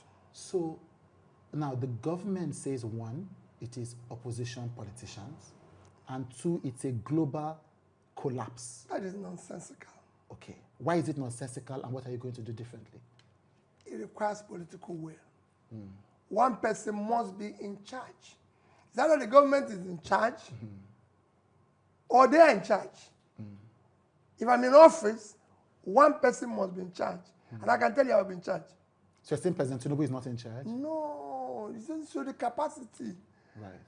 Truly, if I have, let me use Ibadan for example. Okay. If I have 40 children in the bush, I'll be in Ibadan. What difference would that make? Big difference. Okay. If I decide to move all the security apparatus to that place and deal with it decisively, it is a capacity thing. I'll move there. I've done it in Anambra State. Go and ask anybody. I wasn't delegating. This is the machinery. This is what people want to hear from government. I was in Ibadan over the weekend, and I was shocked. I said in my tweet. Yes, you said that the president has not called Governor Makinde, the governor of the state. It's unbelievable. Let me tell you. Today, forget security. I had an erosion in a place called Umuchiani in Ekulobia. By 2 a.m., my phone rang, and they said there's erosion, and a house had collapsed into it. I left my place in Oka and drove to that site 2 a.m. and called President Obasanjo. From there, I said, I'm in a village called Umuchiani. Erosion had just taken place there. A building had fallen into. He answered me 2 a.m. 2 a.m. And that has been the case. When I had one of the most critical robberies, I called President Yaradua. He was calling me daily until that situation was... Even though two of you were in different parties? Yes. 50 days. The war Nigeria was outraged that Jonathan did not call for 2 weeks. This is when the Chibok girls were kidnapped. Yes. Yeah. This is over 7 weeks. Right. Children, our children cannot be in the bush. And all of us politicians are preoccupied by next election. It is total lack of compassion. If I was president, I would by now convey all party meeting, all party leaders, and we'll decide how to tackle this situation. Among other things, not just this. There's other things we need to tackle. Part of the governance structure is communication. The people want to hear from you. People say that though he has been communicating. How? Through Bayo Ononuga, his presidential spokesperson. Did we vote Bayo Ononuga? But no. You see, we can't communicate. The Indian Prime Minister Modi is not communicating through spokespersons. No, we elected you. Even Trump. It's not always. You should be talking to us, tweeting. Is this the person we elected? But people say it's a matter of personal style. No. He's an institutional thinker, so he wants the people he hired to do their jobs. That's what his supporters will say. We hired you. Right. We hired the president. Yes. We now want to hear from the person we hired. We don't want to hear from his people. It is you who made the promise. It wasn't by Ononoga that said, I'll give you power. If I don't give you power, don't vote for me. No, if it is. Right. So we want the man who said it to come out and explain why. Don't bring another person to explain what you promised. Do you know what it means? You say to your child, if you graduate with a first class, I'm going to do this for you. I'm going to maybe help you to buy a home. Then when he graduates, you now start telling the mom to tell, no, you made the promise. This is even family. Right.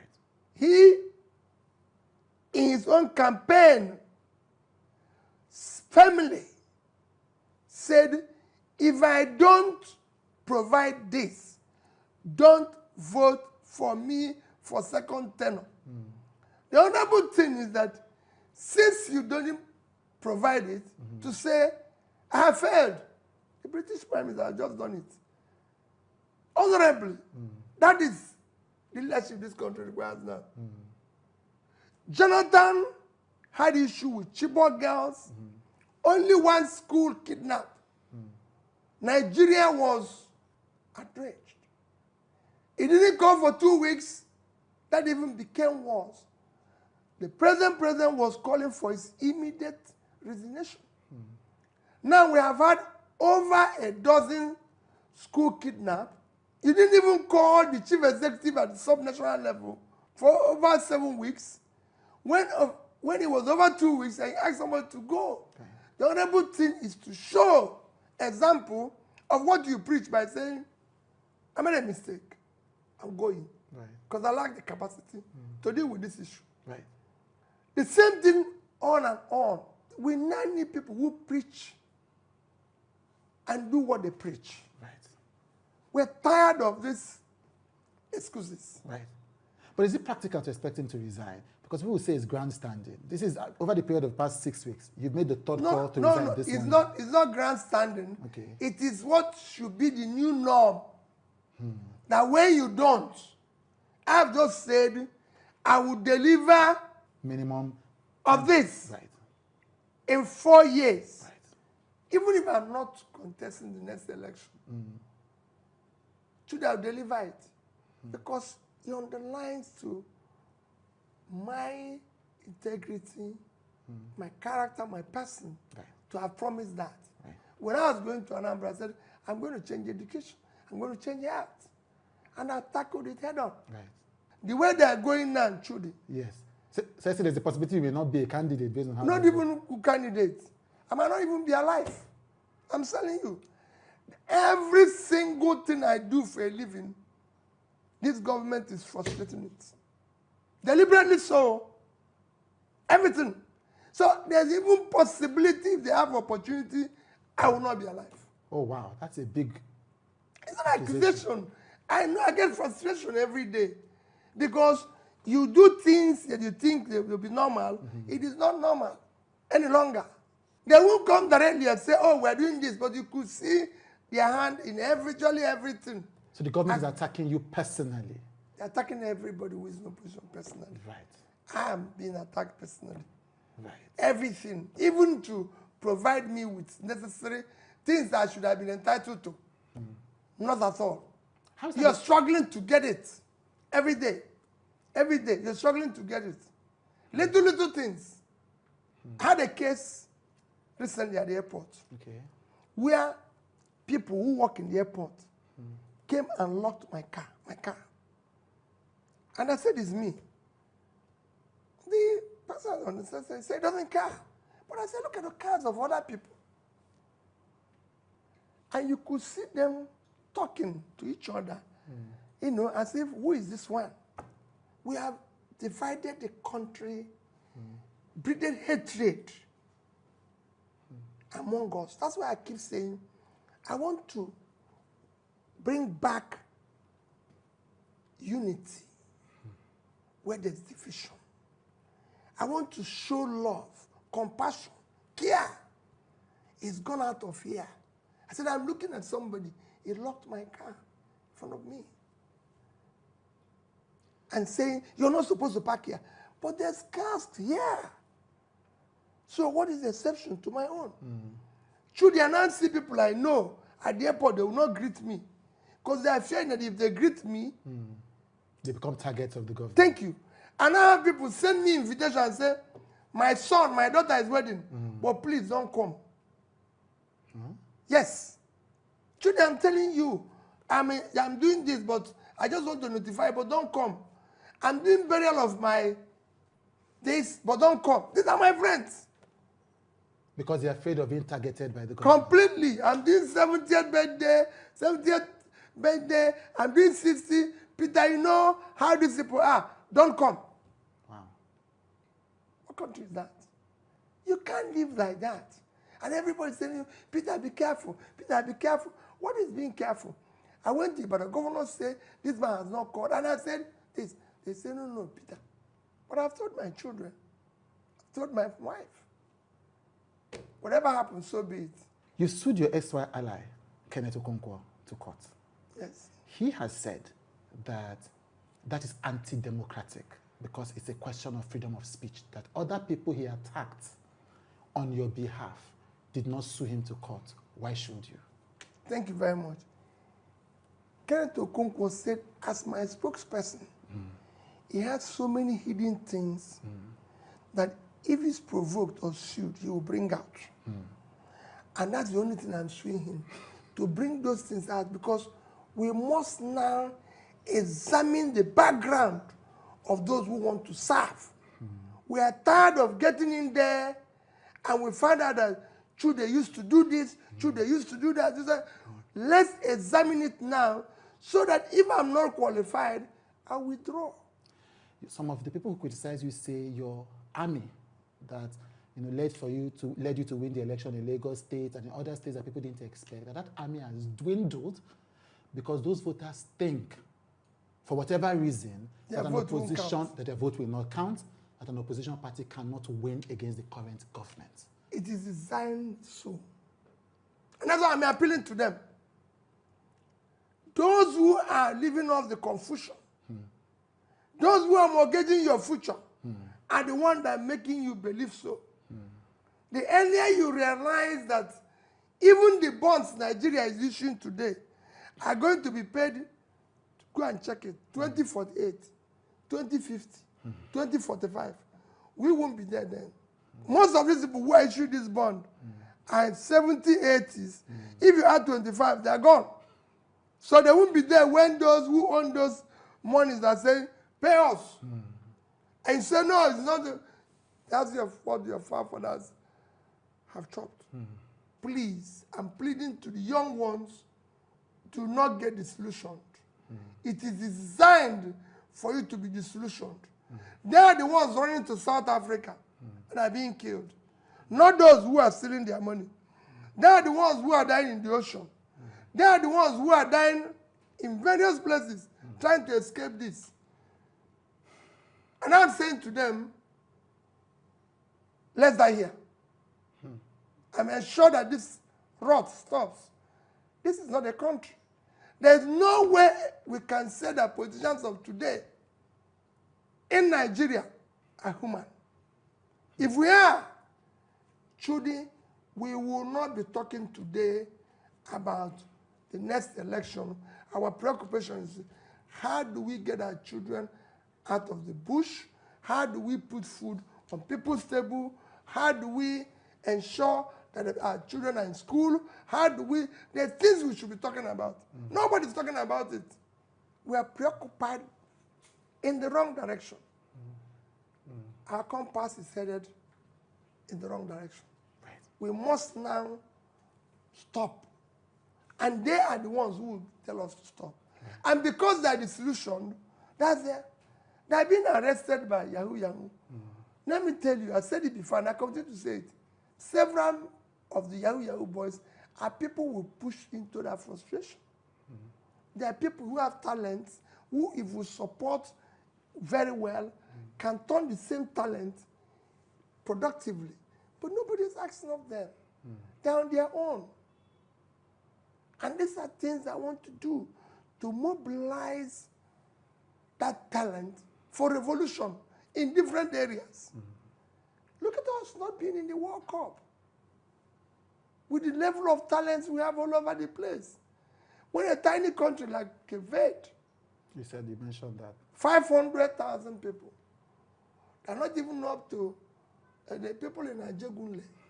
I've several times number of people who live in Cape Verde. And it's in Ajegunle that we had created all those talents that used to play. But nobody cares about them any longer. Look at the amount of money people are stealing in government. Money they don't need. Look at what you're seeing everywhere. Somebody owing 50, 70, 100 houses. How? They don't care. We're now rich where we're having agencies. So we're having ministries without anybody knowing it exists. Employing people, holding seminars abroad, collecting money and budget. On that case, though, we used to have the ghost workers. Because we didn't do anything. We have ghost agency. Soon you become ghost ministries. I'm sorry. Yes. Ghost governors and ghost presidents. Okay, final 3 questions. Last time we spoke in last election, you talked about, I asked you about structure, and you said the structures that these politicians have are structures of criminality. The structure of today's politics is structure of criminality, people now which must be dismantled. Right. But people say the reason why you selected Kwankwaso and abandoned Dati is because Kwankwaso has structure. Why is that not a structure of criminality? He's an entrenched Nigerian politician. Let me tell you, you don't know Kwankwaso. Okay. Kwankwaso is one politician that I can say it anywhere who cares for the interests of the poor. He believes in pulling people out of poverty. He believes in training a child of nobody to become somebody. And that, for me, aligns with my position. He believes in education. Truly, the biggest driver of development is education, human capital. It is not physical infrastructure. It's human infrastructure. That's what the Asian tigers did. That's what the Chinese did. That's what Malaysia, that's what everybody did. That's what we need to do. I have millions of out-of-school children which we want to tackle from day one. Go and read my tweet on the 1st of July. I said my 2 things I hit head on is education and health. Kwankwaso believes in education. So Kwankwaso is a different kind of politician. Completely. And that is why you aligned with him. That's it. People who even support you worry. Yes. That your support in 2023, it was the movement was hot. Yes. It was fresh. It was the first time you were running for president. Yes.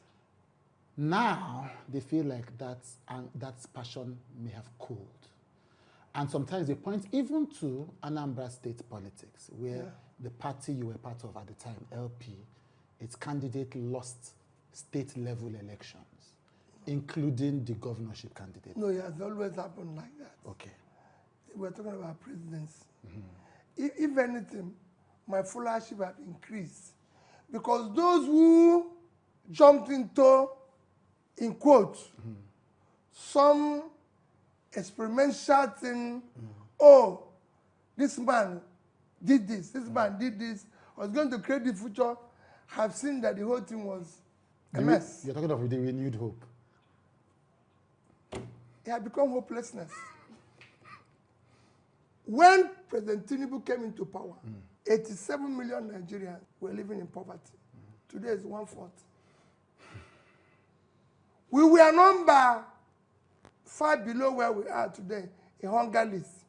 We've increased. Everything has gotten worse. Like I said before, we're no longer talking about ghost work around. You can see where we've gotten. So everything, insecurity, everything have gotten worse. Which hope are they going to renew again? You can't renew failure. And that's it. Right. So the only way to do now is to plead with them. There's a way you fail in school. They to leave the school. Sorry.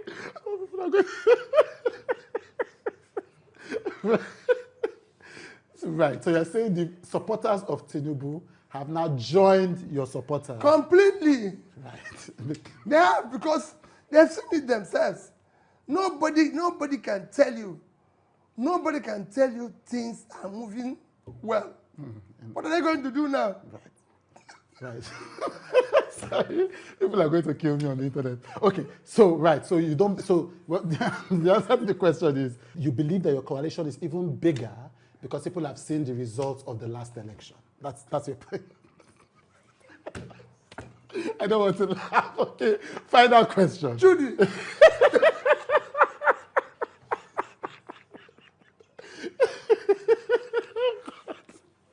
Right. Those who have business.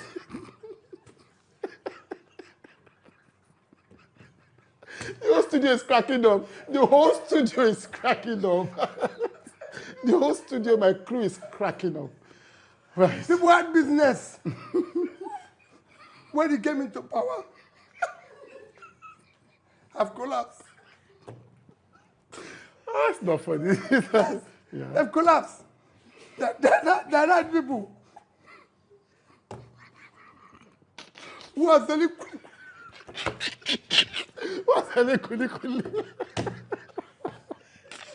Oh, no. I didn't expect it. There are people selling kuli who had business when he came. Oh, Akara. Yes, no. I said those who had business when he came. Right. I'm not become. Oh, Lord. Okay. Final question, sir. Why should... I'm crying from laughter. Final question. Why should people vote for you instead? So you made a case why people should not vote for President Tinubu. People are voting for an opposition candidate. Why should it be you? Why will I be voted? It's for you to look at my past and look at what I'm saying now. Right? Somebody asked me yesterday, said that Pastor Adeboye said Tinubu has tried his best and he's not happy. And I said, no, Pastor Adeboye remains a very, very, very revered, respected religious father, whom I believe in his genuineness and goodness, and that his prayers of people like him is what is actually keeping us now. Right. And that what he said was correct. Okay. He said he has tried his best. He's trying his best. That's it. It's the correct answer. Right. The question to ask, is his best good enough? In where we found ourselves today, that leads to the issue of capacity. When I talk about leadership, I say competence, capacity, compassion, commitment, character. These are the issues. Somebody today, President Tinubu is tired. I need to go home and rest. Thank you so much for joining me today, sir. Thank you. Thank you for speaking to me. You know how tough the schedule has been, but Yes. you said you were going to make time as usual for this interview, and I'm thankful. I wish you all the best in the Thank journey you. ahead. Thank you. Thank you very much. It's a wrap. That was a banger. That was a banger. I want to make a personal request to you. Many of you watch, like, comment, but you don't subscribe. Now, subscription matters as you subscribe and as you engage. So I am making... Every second, the world changes, markets rise, leaders speak, stories unfold. To keep up, you don't just need news. You need clarity. You need speed. You need perspective. That's why Aneke TV brings you the global pulse. Accurate, reliable, right when it matters most. Aneke TV. Move with the world.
Time, the silent witness to human courage, the keeper of memory, the archivist of greatness. Across the vast landscapes of Africa, from the savannas to the bustling cities, voices once rose, ideas once burned, and visions once dared to challenge the limits of their age. They were not merely individuals. They were epochs in human form. In literature, minds such as Chinua Achebe, Wole Soyinka, and Ngugi wa Thiong'o reclaimed the African narrative. Through ink and imagination, they dismantled distorted histories and restored the dignity of African identity. Their words were not just stories. They were mirrors, reflecting a people long misunderstood, and windows opening the world to the depths of African civilization.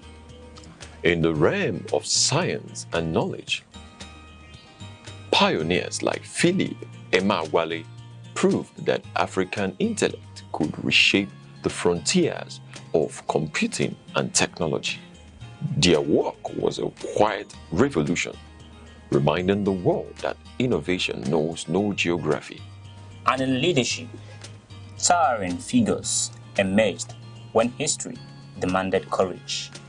Men like Nnamdi Azikiwe, Kwame Nkrumah, Nelson Mandela, and Julius Nyerere redefined freedom, not as a privilege bestowed, but as a right reclaimed.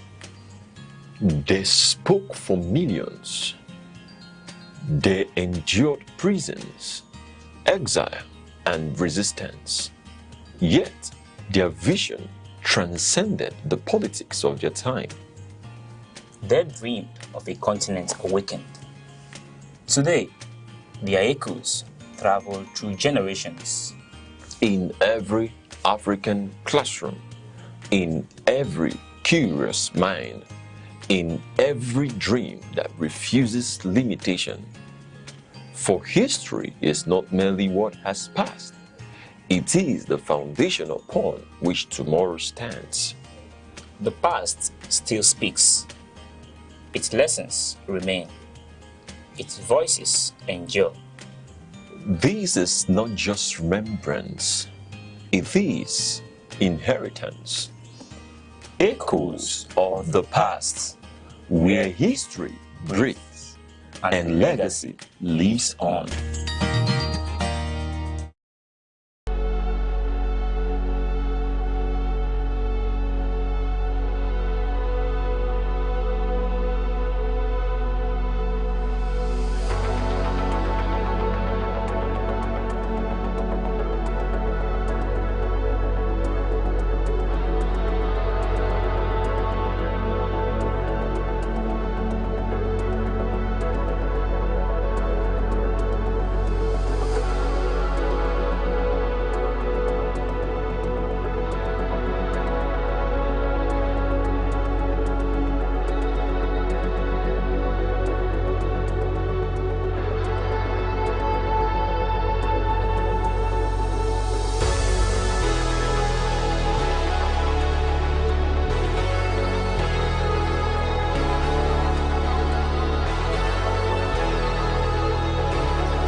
In a world that never stands still, where stories break in seconds and moments shape history, one station keeps you connected to your nation, to the continent, to the world.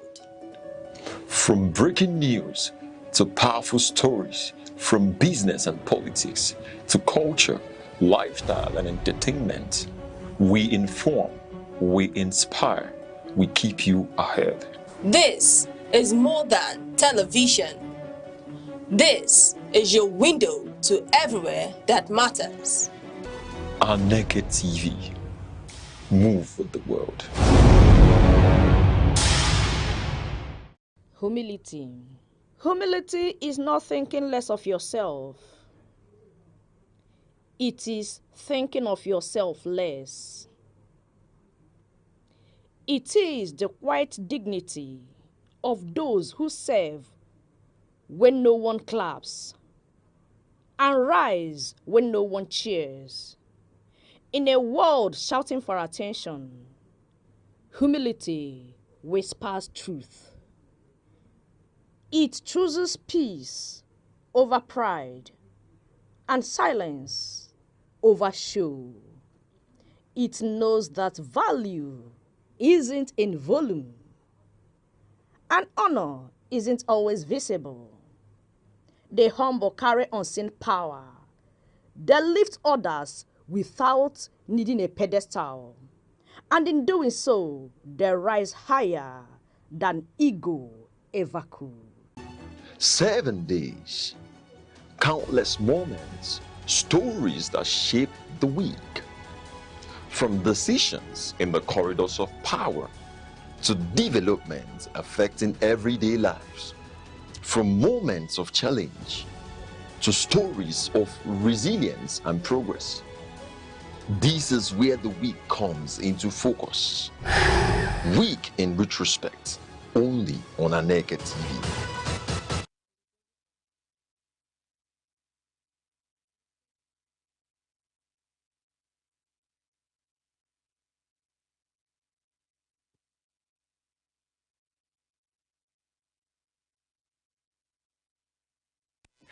A good morning to you. Welcome for joining this morning. This is Week in Retrospect. It's Saturday, the 11th day of July, and on this day, a whole lot of things is set to be happening. Today is the day we see all political parties upload their candidate, their presidential and governorship candidate list to the inec portal. Also today we see a good news, one that is making the rounds, making news across parts of Nigeria. But before we get into all of that, welcome to Week in Retrospect. I am Princess Kenochobo.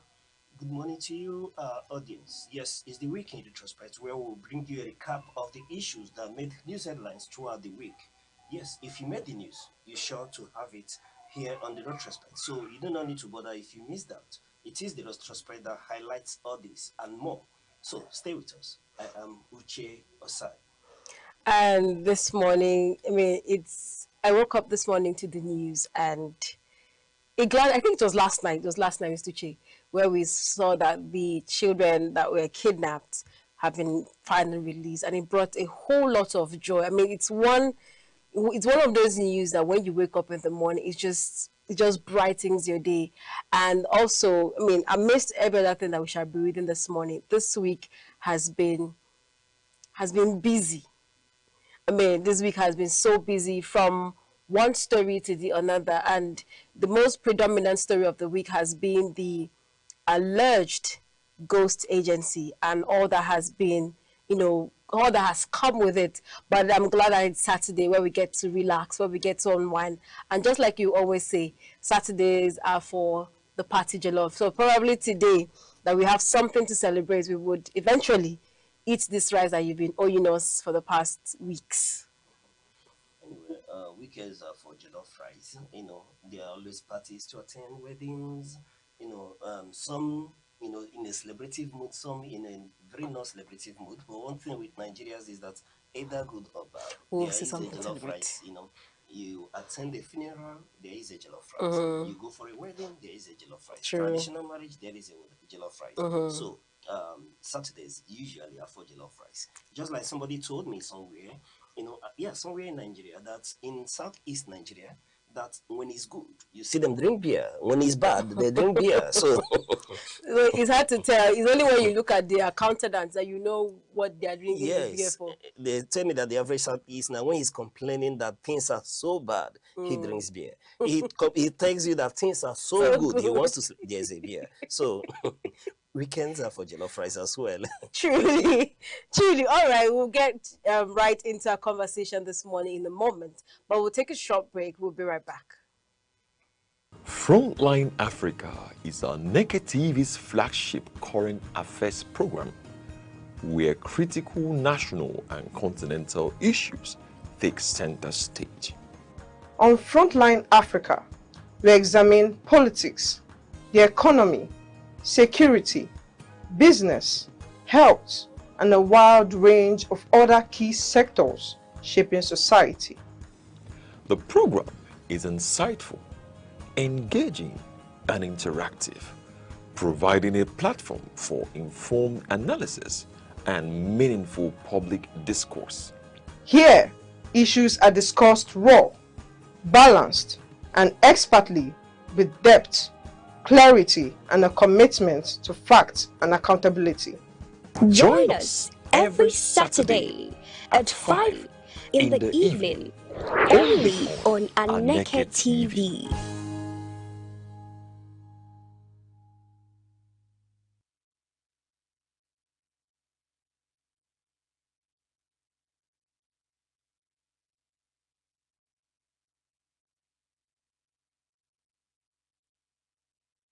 Welcome back. Now, before we get to, look at some stories from the papers in the course of the week, this morning we shall be starting off from the Punch headline. I mean, this is one story that, of course, like we mentioned at the beginning, is making round, and it's almost on all headlines of the paper this morning. But we shall be starting our conversation from the Punch. This is on Oyo abduction.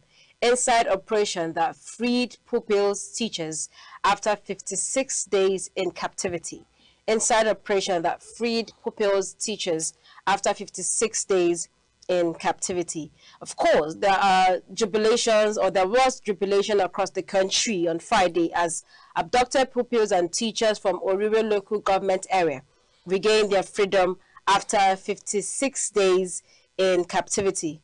This came as opposition parties, including the PDP, the APM, and the AAC, Showore welcomed the safe return. These are the people that welcomed the safe return of the victims and had called on the government to take decisive measures to prevent a recurrence and strengthen security agencies across the country. Now, they have come out to say that this rescue was carried out without any form of rescue paid or any concession made with the insurgents, that this was purely on intelligence gathering over the time.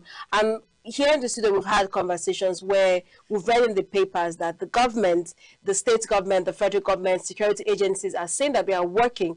And we've often said, since you have been saying that you're working, let us see these workings. And I'm glad that they have finally showed us workings. And the state government had earlier told us last month that no, they were not going to negotiate with terrorists. And this morning, they are affirming in the papers that no negotiations were made, no concessions were made, no ransoms were paid. And in some stories, we read that 8 persons were arrested in the course of these, rescue operations. So I must commend to a very large extent the efforts of the security agencies at all levels, right? But whether the federal level, whether the state level, the local government level, at all levels who have participated. We there are conversations surrounding this. How were they rescued? If no ransom was paid, what were the modus operandi? What were the agreements reached? Because these are people that we understand that have terrorized and traumatized these children and their teachers for 56 years. And to now find out that they were released on a platter.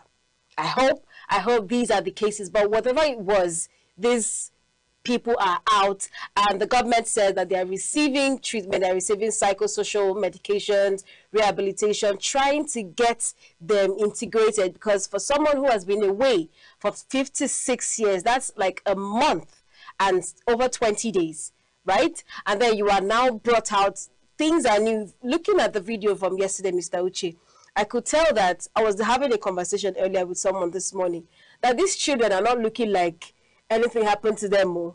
But then I realized that this is just them being fresh out of somewhere they have been enclosed. So they are bound to not understand what's going on. And I hope that these care that they're receiving would go a long way, because the thing about trauma, it doesn't hit you.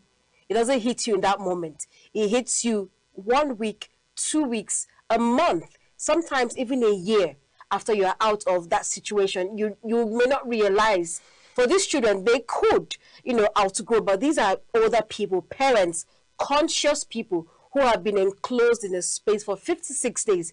But regardless of all of that, those things might come in as considerations. But on the primary and basic level, I am so glad that they are finally out. Yeah, everywhere, meaning Nigeria, should celebrate this release of these people and the teachers as well. And you headlined it quite well when you mentioned and brought to limelight the fact that the opposition political parties in Nigeria, including the ANC presidential candidate, in the last election, all came out to celebrate and welcome this development. In fact, as we talked yesterday, when the news filtered in, late evening about the release of these children, everyone, I suppose across the country, people that heard it celebrated that fact instantly, that yes, that these children were, released. In fact, in Oyo State, we are meant to understand that even motorists, people, stopped by the roadside and we are honking,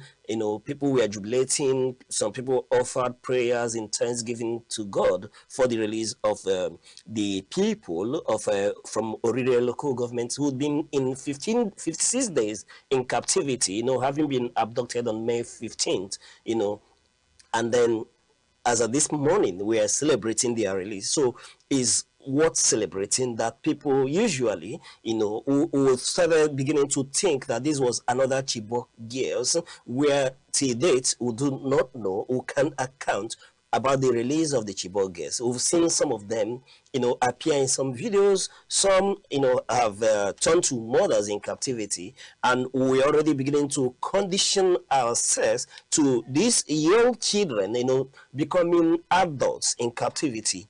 And some of them getting to age where they'll be married off, at 13 or something. But to God be the glory that finally, there is a sort of, relief from their coming back. And beyond being released from captivity, which we celebrate, and I thank the government. We have to thank them for every effort that has been put into place in making sure that they return home safely. I bet the ones that we lost, in the process before this hour, remember the beheading of the teacher yes. In that instance is quite unfortunate. But in all, we are celebrating the fact that they are home.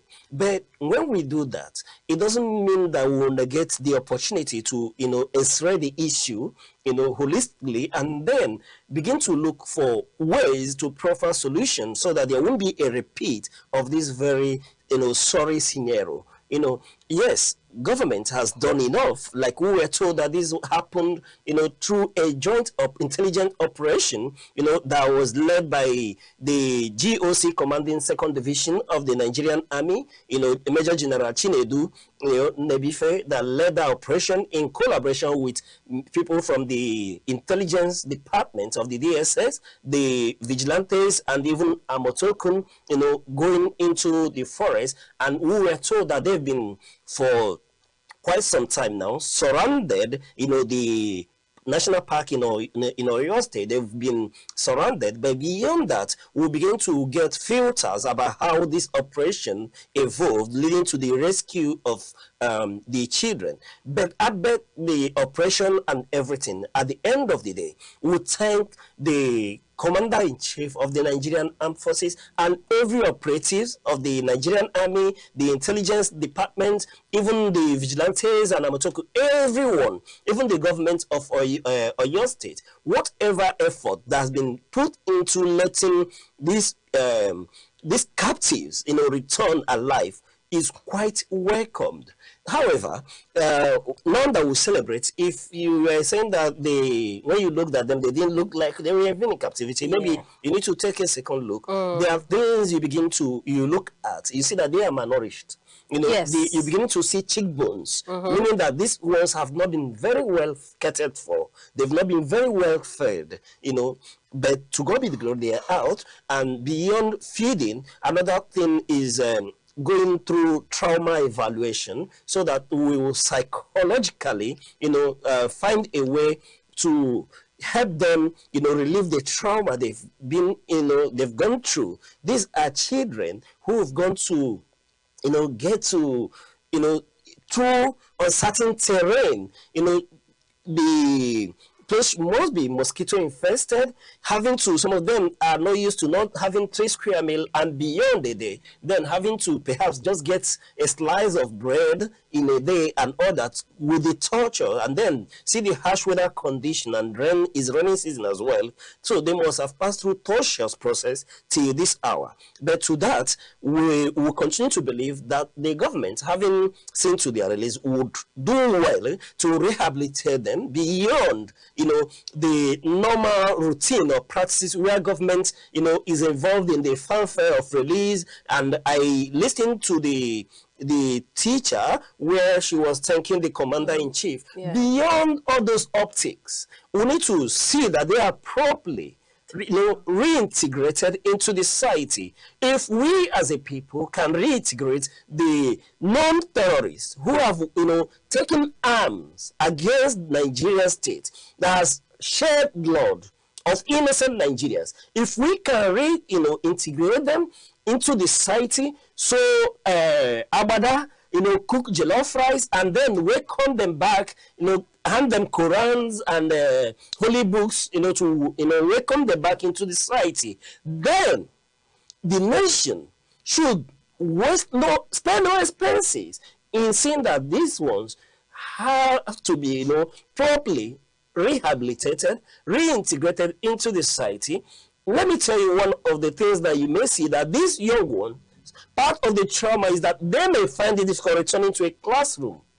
The very scene where this incident happened, it doesn't have to be the same classroom, but seeing a classroom or school mentioned could be a trauma on these children. So you need to see that they are properly evaluated, properly reintegrated, undergoing psychometric tests to see that they are well conditioned, to be able to return back to the society as if nothing ever happened. I know that this experience will live with them, that no matter what you do, it will live with them, but the Nigerian state owes them that duty of rehabilitation. Yes, now, because one may ask that the government has done everything and see that they are back. First of all, why were they kidnapped in the first place? It is a negligence of government in the first instance. So the buck stops on the table of government, and they should accept that responsibility to see that they are rehabilitated and reintegrated into the society. If we are spending millions to rehabilitate and reintegrate, the non-terrorists, then we should spend no expenses in seeing that these ones are well taken care of. Because from where I sit, it is the negligence of the Nigerian state that has led to this sorry situation. While we continue to celebrate, we have to highlight the state in which Nigeria is. And the government, I listened to Bayo Nanoga, where we are being told that 8 persons were arrested, while and we are not given the number of those, that were, neutralized in the operation. We were told that some people were neutralized, and then 8 are in DSS custody as we speak.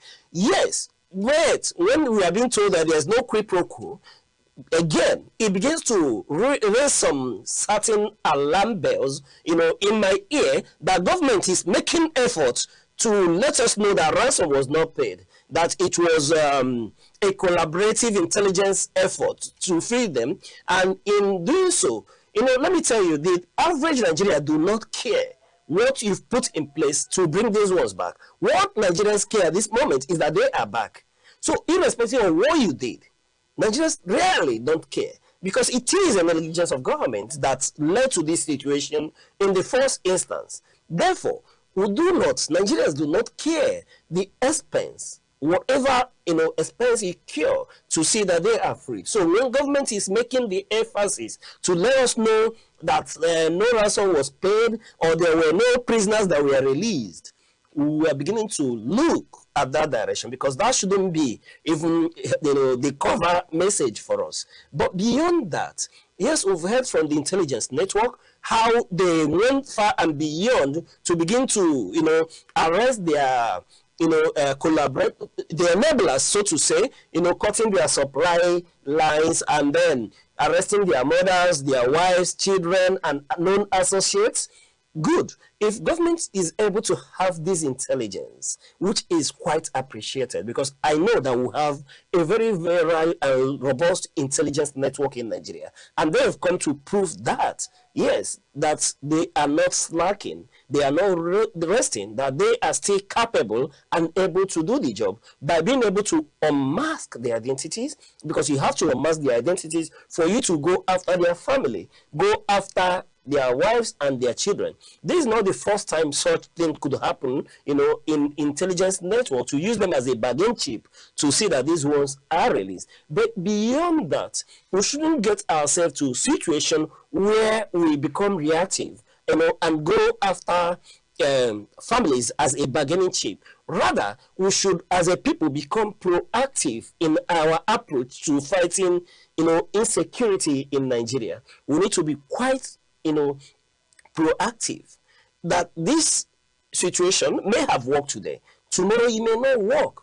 And let me tell you, one of the things, if you go back and study the operations of Boko Haram, when they started, and most of these insurgents, which unfortunately, without profiling any religion, you have a certain individuals of certain faiths, congregated much more in higher population in this operation. Talk about Boko Haram, talk about Lakroma and the rest of them.